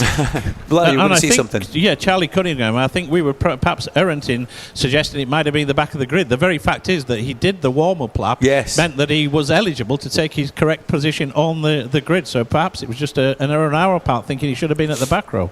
Yeah, we got a little bit too excited there, Larry, didn't we? Sorry about that. So the grid making their way around for this warm-up lap after that fabulous Superbike race that we have just seen. This next race is a 12-lap Pirelli British Sportbike Championship race that elevates itself from national status up towards British Championship. We follow basically what happens in the world scene, and when World Sportsbike was announced, we made ours British. But the thing is, the world have gone a little bit strange and let Kawasaki's and I think Honda CBR's in there, so it's a little bit of a strange one. We've stayed true to the ways of the Sportbike class and formula, and we love what we have here. A nice spread of mixture and manufacturers, from Suzuki's to Kawasaki's to Aprilia's to Yamaha's to CF Motos. We even had Colby's last year. Did I miss anybody out, Sam Cox? No, that sounds... I think you got them all there, but I'm learning this class as well, so I'm still getting a grip with all of the different... yeah, call me what you like. But, call you Al, okay, I'll call you Al. Have you got a... I mean, Alfie Davidson must be your hot tip. What do you think about this one? Do you think Cam Dawson I've been can looking raise forward to this one since race one, because there was, although it seemed like there was a bit of a boring race where it just sort of maintained position, he was right on him. Dawson was right on him the whole race, and like we say, Harley McCabe was gave himself a couple of harder positions to gain after giving yourself a long lap penalty. But yeah, I'd like to see what he can do with a bit of clear track in front of him. Can the two boys actually stay with him? Because he was like 0.4 quicker on his fastest lap, so he definitely had some pace in that Aprilia. But it'd be interesting to see. Suzuki Aprilia in the front row of the grid. Harley McCabe on the Fibertech MLav Aprilia, and yeah, Zach Shelton is getting to take his grid stops. So Larry, we need to just check ourselves on that one. Apologise to everybody. Hit that buzzer at the end of the race, Alan. We got a little bit wrong with that one. Here we go. We're under starters orders. Red lights about to go on for one last time today at Alton Park. Here we go. Red lights on. Red lights off. Away we go, and it's a good start from the middle of the front row from Rossi Banham. Rossi Banham will lead in towards turn number one as everybody else tries to funnel in for position. There's a few legs coming off from a SimCity's bike as we go through, but everybody does tend to get through in one piece, which is great. The 40 bikes all through for the first time of asking. And down the avenue into Denton's we go. Aidan Davey chopping across the back of one of the SimCity's bikes here on his CF Moto, but managing to maintain position as we come along the avenues. That Harley McCabe already trying to go to the front, and he does, and that looked like Cam Dawson was following him through in towards the bottom of Island Bend, and it has. This is an impressive run. Dawson with a good start. Aidan Davey a little bit wide through the middle of the Shell hairpin. He just got run up that Daytona style banking and managed to get back through to the apex. But it was a good start from Harley McCabe. It was a good start from Cam Dawson as well. McCabe wasted no time in trying to get himself into the sharp end. That was Charlie Barnes side by side through the Britain chicane. Do you fancy that, Sam?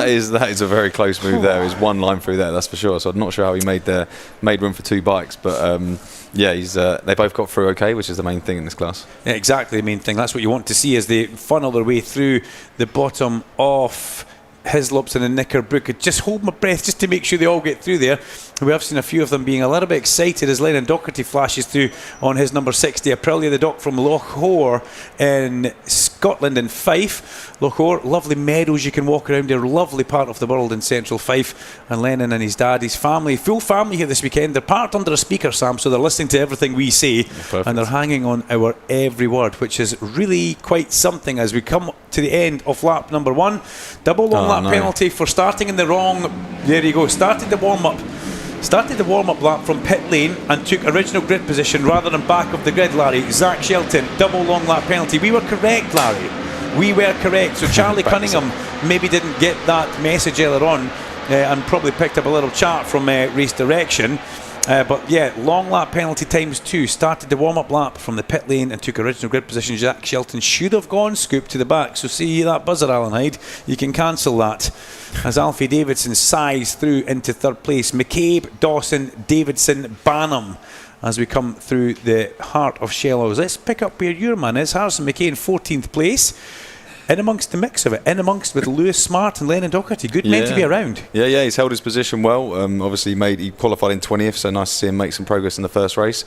But he's held his position well. He's right on the back of that group now, right up to the top 10. So let's see how he can make progress. But I think Davidson's got some work to do here because he's a little bit off the back of these two, and if they start getting their head down, it might be quite hard to bridge the gap. But it's already looking like it's coming down on the TV screens. Yeah, it does look good. Davidson looks very, very good and very calm and fast in every aspect of this track, whether it's high speed, low speed, braking, change of direction. That Aprilia looks very good. Cam Dawson on the Powerslide Suzuki. Teammate Asher Durham sitting there just behind Rossi Banham. And we wait to see the long lap penalty start to be taken by Zach Shelton. Where is Zach right now is the question that we need to ask. Zach Shelton, I wonder if he's already gone through his 12th place. So from 3rd down to 12th, I don't think that he's taken one of those long lap penalties yet. He won't have seen it.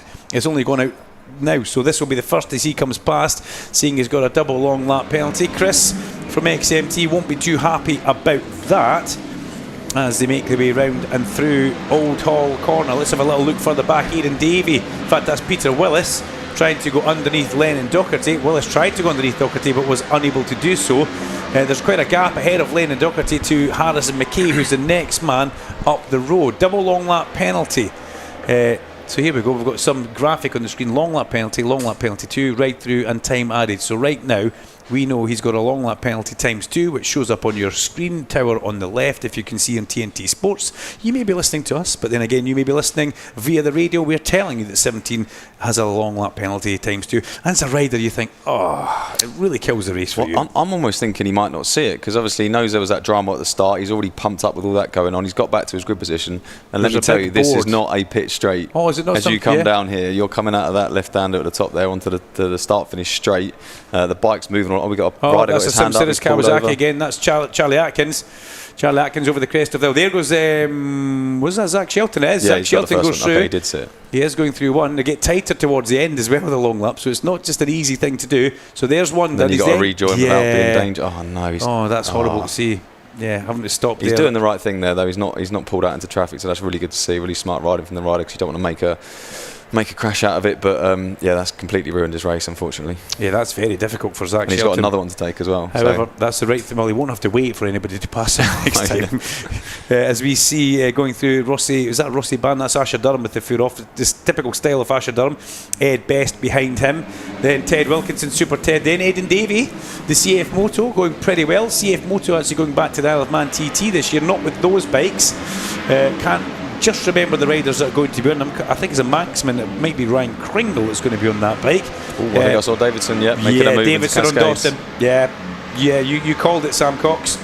He just lined him up out of Old Hall. He just got to run on him down into there, and he just slipped through, and he's now into second. And McCabe's not getting away at the front, and I think Davidson has the fastest lap at the moment. So if he can get his head down, get onto the back of McCabe, we're going to have a big old race here with looks like potentially 4 bikes. I mean, do you look at the data on Harrison McKay's bike and see what he's doing out there? I mean, what is the corner speed like on one of these bikes compared to where you are with the Superstock bike? Well, it's quite interesting you say, because on the Sector 3, the times between these bikes and even the stock Thal bikes is pretty similar in terms of sector times. Sounds like the boss is leaving. Yeah, there goes someone. JP Palmer. heading home after a good Superbike race, but yeah, sorry I interrupted you there. Yeah, no, it's surprising. Like in this little section, especially when you got a lot of corners one after the other, these bikes do carry a lot of speed. As you can imagine, they're a lot lighter than stock Thal, so they can flick through this sort of section a lot quicker. So yeah, it's pretty comparable in those sort of sections. But I mean, around the back, they can really carry and rail their corner speed. So it's they are quick bikes for what they are. As we watch Cam Dawson on the GSX 8R, that's the name of that Suzuki, and when it arrived in the hands of Taylor Morton, dropped the Fox, but yeah, very, very impressive. It looked gorgeous, the Powerslide Suzuki that they put together, as they all fan out behind Ed Best, Asher Durham, Ted Wilkinson and Aidan Davey. They all fan out, but they all stay in the same place. The Suzuki was the last of the manufacturers to come to the grid, and really they have come with a whole heap of speed and form, and through into the lead goes Alfie Davidson. He just sides underneath the Aprilia, Fibertech Aprilia of Harley McCabe. Harley tried to cut that one back, but can't do so. Harley running the tribute Owen Jenner helmet this weekend, which I'm a huge fan of, and it's almost a tribute to Shane Richardson as well. And I think it was a half and half helmet, wasn't it? He's got half is totally dedicated to one and half to the other. And I have to actually say, as Charlie Atkins is down in the pit lane below us here, we can see the SimCity's team feverishly working away, trying to see if there's a fix to that bike for them. I think it was also really warming for the heart to see Jack Mahaffey in the Supersport race going so well on that Astro JGR Hippo Suzuki that did us a whole world of good. It's been a pretty emotional weekend. There was some things for Owen Jenner at the start. There was a tree planted and a little memorial on the track for Shane as well. So it's good to see these guys. The memories very much live on, and these riders, they're living the memories with them, carrying tribute helmets. As Harley McCabe pops out from the slipstream, Harley McCabe goes through on Alfie Davidson. I don't think Alfie Davidson would have been expecting that, as Charlie Atkins has rejoined the track on his SimCity's Kawasaki. Yeah, no, it was really good to see that Harley McCabe going up the inside there, because Davison, he'd been punching in a couple of fights. He's only won in the 41 so far. Actually, there's Banham's also got a 41 in there as well, but he was definitely a man on the move after his bad start. He was working his way through, and it was almost is he going to break away now? But actually, Harley's bitten right back at him. But again, this is a four-way fight for the lead, because Banham's not out of this yet. Just watching an interesting conversation between the marshals and an XMT team member there. Not sure what was going on, but there was it looked quite interesting, put it that way. There's through come the leaders. Harley McCabe back to the sharp end. Alfie Davidson about to put a manoeuvre into turn one. No. And Cam Dawson just looks on with Rossi Banham in that fine fourth place. Just watching what he does. Last year Rossi was on the Yamaha and it was good, but it wasn't Suzuki good. And we're seeing the change of manufacturers, definitely a tick in the box for Rossi Banham. But having said that, the other Yamahas were going pretty quickly. Jacob Stevenson was going pretty quickly, but was that in this class or was it a separate class? I have to come back to that one. But the Yamahas do still very much have the pace. It depends what people want to use. We've seen lots of people jumping about using different bikes. But the Yamaha, Ash Barnes was another campaigner who stayed on the Yamaha for a bit before he disappeared. That's Jacob Stevenson coming in just now. That's why I couldn't see him on the screen. So where's he gone? Unfortunately, he's in the pit lane underneath us with Kev just having a bit of a look in towards the bike, and he's parked right where Charlie Atkins was. So that's a bit of a disaster.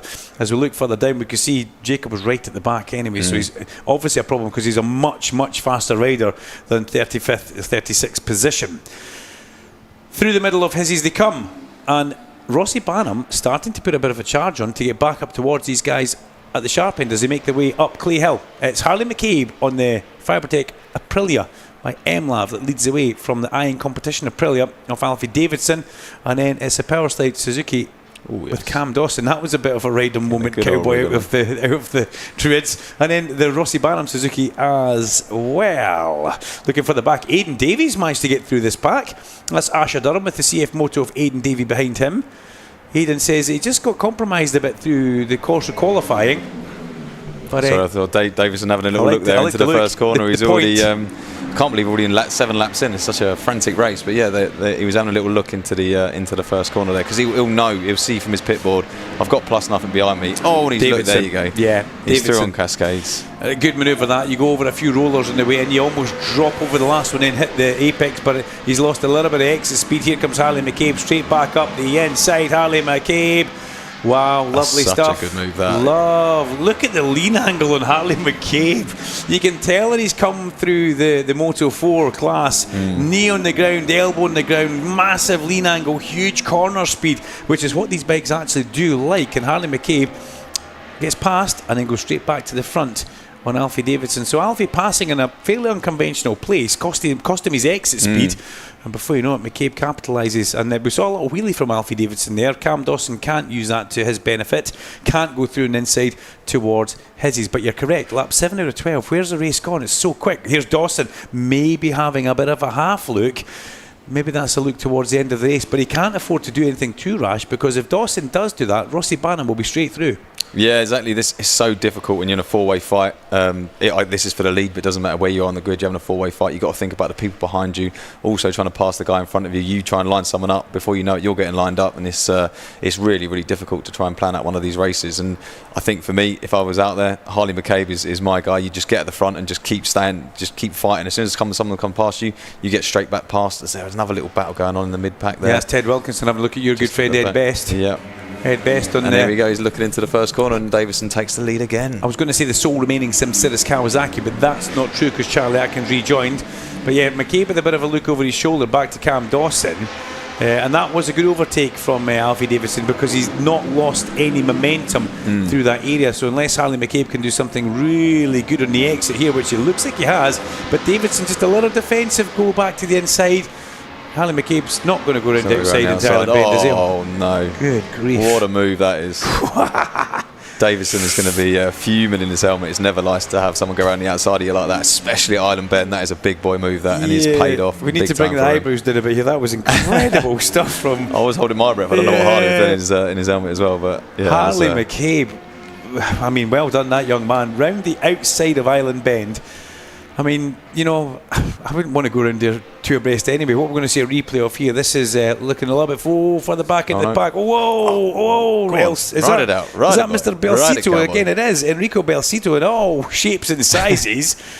Yeah, that was a little bit of a wild rodeo there. And look what happened there through the middle of the Hislop chicane and into Knickerbrook. Cam Dawson had a bit of a look at the back of Alfie Davidson. Alfie had to almost change his line and check himself up. Just lost a little bit of time back to Harley McCabe. So Harley's got not a huge gap, but that's... Well, it's almost disappeared again as they go through Druids, but there was a gap there. But the speed of Alfie Davidson is very impressive. Will he again go through? And where I think his favourite overtaking place is into turn one. He's saving it for us, I think. It's right in front of the commentary room. It's really nice to see every lap. Let's see if he does it again this lap. Yeah, there he comes. He's in the slipstream. He's pulling out now. He's having a look. Yeah. Harley's wise to it this lap, and he shuts the door. But yeah, he's enjoying that. Is he going to try and get past him down into Cascades? I love Davidson's riding here. He's just fighting Harley all the way. Sometimes would sit there, but I think he knows he's got Dawson behind him, so he's got to get through as quick as he can. Yeah, you can't give Cam Dawson an inch because he will take a mile. He's that type of rider, that type of guy. I'm sure Bannon's waiting, going, give me an inch, boys. I'll be in there as well. I mean, they're all the same, aren't every racer's the same. As Alfie Davidson again covers the inside line there because he knows that Harley McCabe's a threat. Surely not then into Shell from there, Harley, and he almost goes back across the track into Cam Dawson. So Cam Dawson not really used to riding with Harley McCabe. That's another thing. Harley's come through Moto 4 or Moto 3 as it was. He did a year in this, but Cam Dawson didn't really ride with Harley last year. So this is new territory for Cam Dawson, for Alfie Davidson, Rossi Bannon, but also for Harley McCabe. He's not used to racing against these guys, so this is brilliant stuff to see as they come down towards Hizzies. They get the right hand apex, they get back to the left hand apex, a bit of squirt of power before you go towards the exit, and then you're into Knickerbrook. This is where you start to build all the way up Clay Hill using a bit of the exit curb, and McCabe looks the strongest out of the 3 or 4 of them as they make their way up and in towards Druids. I love the style that Harley's got. And that Fibertech Aprilia suits his style as they go through. It looks planted. There's not a lot of chatter from the front end. Take that back. Yes, Alan Hyde. That's the commentator's curse there. And Cam Dawson's getting a face for this. He won't be liking this because he'd rather be ahead of this because he knows what he's dealing with when he gets with Alfie Davidson. But I love having Harley McCabe right in the mix of this. Dad John Boy will be absolutely loving it. In up the inside of Alfie Davidson. Whoa. He had a look. From a long way back. From a very long way back. And then we look further back to see the next row going in. Harrison McKay's in the middle of a battle as well. But yeah, my man's he's just got into 11th, so he did promise me the top 10, and I said, well, if you can, fair play to you, but don't put any pressure on yourself, as more guys are going in for 4 wide into there almost. About 4 of them, don't look that way, Sam. You'll give yourself a fright. It's the Pirelli British Sportbike Championship as they come through Island Bend, knees on the ground, trying not to drag everything else on the ground. I wonder if Suzuki will have lifted any parts of Cam Dawson's bike up to try and stop it dragging on the ground. Is that something you would do? Or that you wouldn't want to lift the whole bike because that would make a horrible change. Yeah, you definitely won't want to change any kind of geometry or suspension just to try and save a fare, and I think probably what they'll do is try and pull it in or just move a bracket or something just to kind of give him a little bit more lean. But at the same time, if you're looking at the data and you're at max lean, you don't really want him lean anymore. You say to him, look, you're already bottomed out there. If the next you hear thing that scraping, that's enough. If you keep going, you're going to roll off the edge of the tyre and you'll be down. So let's not lean it too far. But he really likes that left right into the bottom of Knickerbrook. He keeps having a little look there, and I think that Suzuki's just working better between the two corners. We're talking about Cam Dawson there. Definitely looks very sporty in the middle of his. Here comes Harley McCabe round the outside in towards Druids up the inside. Yeah, the double intake Steady. of breath from us there. I think I even heard Alan Hayden taking a breath. He's not even on microphone right now, but Harley McCabe I can be. Yeah, well, I think you probably are. I can imagine. He screamed in the middle of a race towards the end of the day yesterday when he almost fell off his seat. Only He was because I like- fell off my seat, He was yeah. that excited. And I did find out the issue with Storm Stacey. We'll cover that up at the end of this race as the leaders once again come across as Charlie Atkins is back in the pit lane for the Simceris Kawasaki. That's a great shame. 1, 2, 3, 4 through turn number 1. Then we get this, and it's Asher Durham, Aidan Davey up the inside of Ed Best. So Aidan Davey goes ahead of Ed Best, Ted Wilkinson in there, and is that Rhys Stevenson as well. It's a very busy track, and wait till you see the next gaggle coming through, which they've got Carl Harris. They kind of fan out as they go past our window, which makes it look even worse. It's a fast entry point down there. Yeah, it's a really late an apex on that one as well, so that kind of leads into allowing those. You see it in every race we got it. You see people being able to get up the inside there because the racing line is really wide, sweeping, getting a late apex and getting a good drive down into Cascades. But in a race, it leaves the door open for someone to just come in and go, thank you very much, I love the inside line, and takes the position. So, I mean, that's what we want to see though, isn't it? We got 4 bikes going into one corner. Absolutely. F1, are you watching? Hello. That's fighting talk. But it's true. It's very true. Davidson's deep into his. Let's see if that can make anything happen. Dawson again with that wide look. If anything, Dawson's maybe just covering himself from Rossi Barham doing a manoeuvre on him there. But, you know, he's not close enough to Harley McCabe. Harley's now got a good run through. He's coming up Clay Hill. He was closer last lap going in towards Druids.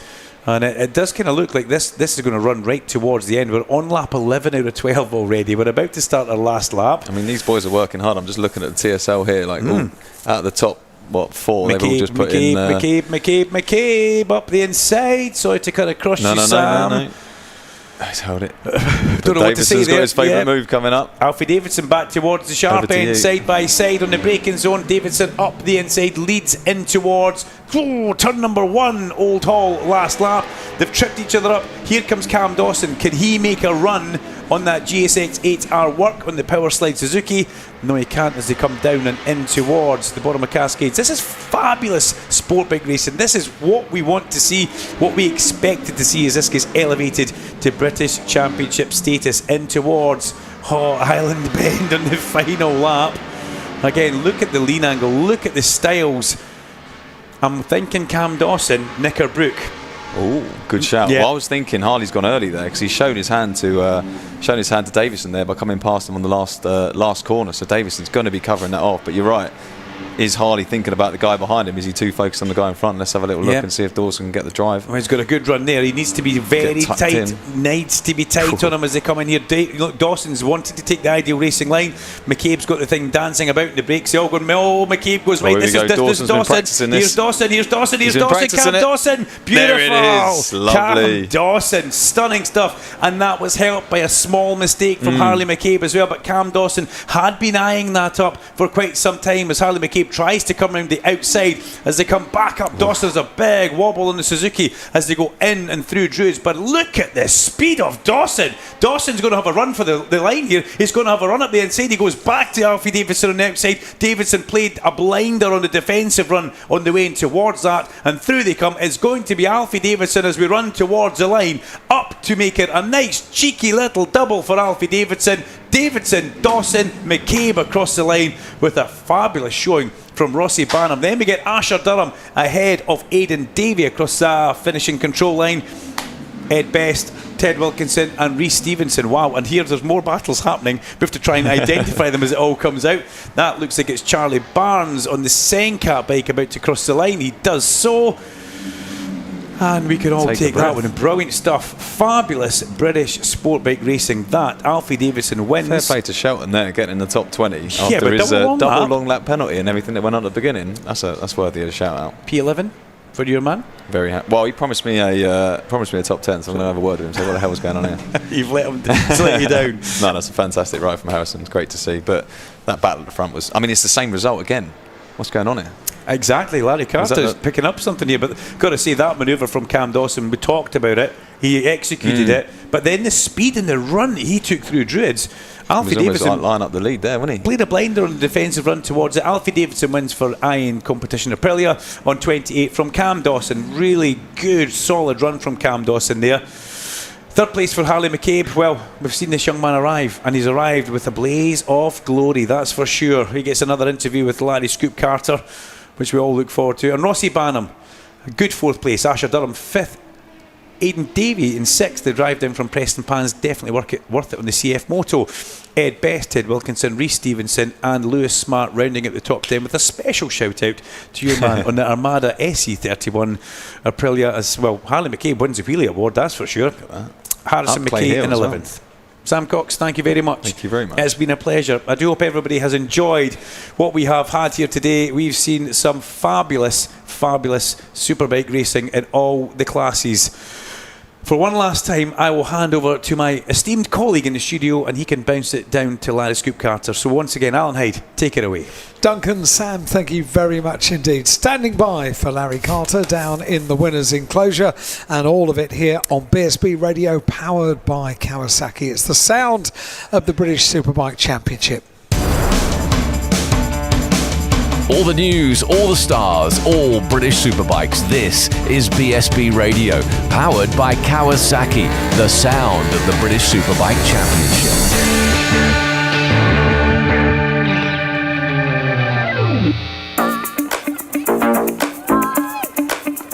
Whether it's weekend tours or continent exploring, adventure comes for free with Kawasaki this summer. Purchase a 2025 model year Versys 650 or Versys 1100 and you can receive a free touring kit upgrade that includes a set of panniers and inner bags, tank pad and handguards. Plus, the machines are available on low-rate finance through Kawasaki K Options.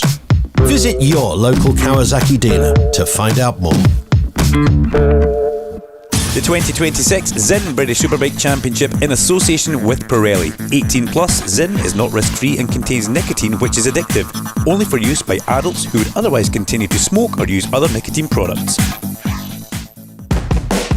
R&G, the world leader in damage protection products for motorcycles, is back as an official sponsor to the British Superbike Championship for the 12th year. Alongside offering a full suite of R&G products, R&G's official technical centre is the one-stop shop for essential race products such as Easy Grip, Renthal sprockets, DID chains, Motul fluids, Alpine Stars protection and so much more. Located in the paddock at every round, visit the R&G Technical Centre today for the latest essentials at the best prices. This is the sound of British Superbikes online and on FM radio. This is BSB Radio, powered by Kawasaki, the sound of the British Superbike Championship. What a way to finish the opening meeting of the year. Alfie Davidson, Cameron Dawson and Harley McCabe about to appear on the podium with Larry Carter. Indeed, there will be very, very soon as we've rounded off what's been a wonderful weekend of racing. We had lots of repeat results. I think it's a little bit unusual in that sense, but it's not detracted from the quality of racing whatsoever. So, yeah, we'll get this final podium underway. You can see Cam Dawson just putting the outer suit on for whatever reason, whether or not he's just not got. I think it's to do with some commercial obligations. Is that right, Dave? Yeah, I've got that. Yeah, got that one. Put the old sponsors underneath the cord. It's better than duct tape, isn't it, mate? So just waiting for the race winner Alfie Davidson to finish off with Shane Byrne, and if we can get a chance to have a quick word, we'll have a quick word with Cam Dawson down here. A reasonable weekend's work, Cam. Happy enough with that? Yeah, honestly, I thought I could win that one. I just didn't have the edge on them, to be honest. But yeah, look, to come out with second, I obviously wanted to win for one this weekend, but I guess I think he'll be happy with 2 second places. Yeah, I'm sure he's pretty happy up wherever he is at present. Well, there is Harley McCabe. What a wonderful tribute helmet he's got, as you said, half Owen Jenner, half Shane Richardson. Good weekend, Harley. I thought you were going to win that at one point. No, I thought I was going to win it too. I'm pretty gutted, to be fair. Close, though. Yeah, it was a good weekend's work, isn't it? And I'll tell you what, mate, after a couple of years in the doldrums, it's done you good to get back up there and a couple more trophies on the mantelpiece. Yeah, it's all right. Add them to my collection. Just No first yet, but it'll come. Yeah, it's all right, isn't it? It's all right, lads. Yeah, well done, Dad, for remortgaging the house again. That'll do. A couple more trophies, as Alfie Davis says there. Congratulations, Alfie. That's a double. That's important points. Yeah, I was happy with that for sure. Yeah, they've got a perfect weekend, a pole and 2 race wins. I couldn't have asked for it any better. Yeah, and you put a smile on an old man's face as well. Ian Newton down there. I've never seen him look so happy until he has to write the bonus checks out. Well, we are just about ready to go then with this final podium of this opening round of the British Superbike Championship here at Oulton Park. The weather's held off and we've had some cracking racing. Let's go then. We'll get them up here then in the second round of the Pirelli British Sport Bike Championship, and onto the podium for the second time this weekend for Fibertech Aprilia Michael Avedy Racing, Harley McCabe. Well done, Harley. Second position for Powerslide Suzuki, Cameron Dawson. Great to see Cam back on the podium as well. And after his victory earlier on today, he's made it a double for iron competition racing on the Aprilia. The race winner, the local lad, Alfie Davidson. And once again, we'll ask the iron competition team to collect the team award. And Harley Stevens, the legend that is Harley Stevens, one of the PR managers for the Pirelli account, will present the third place trophy to his namesake, Harley McCabe. He gets a word of advice from Harley Stevens as well.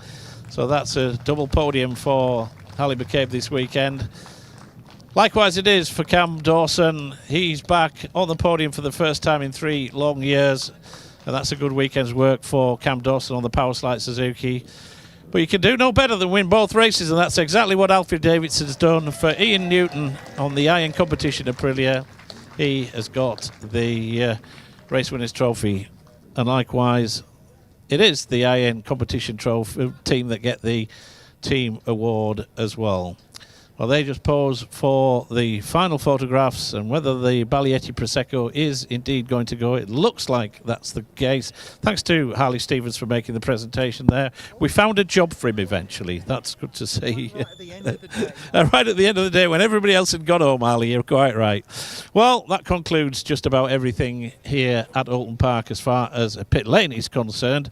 All it remains to say is thanks to each and every one of you good people for coming along and supporting the British Superbike Championship here this weekend. Thanks to the Port West Race Safe Marshals as well for doing a wonderful sterling job. Our sincere thanks to them.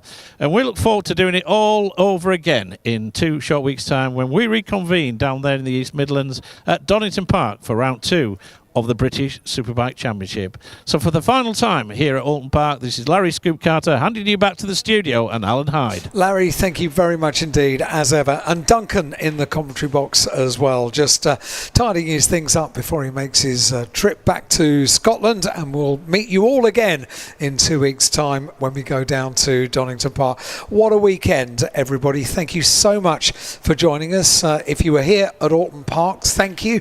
And we hope you had a very enjoyable weekend. If you joined us online as well, either at BritishSuperbike.com or at TSL-timing.com or on the BSB official channel on YouTube.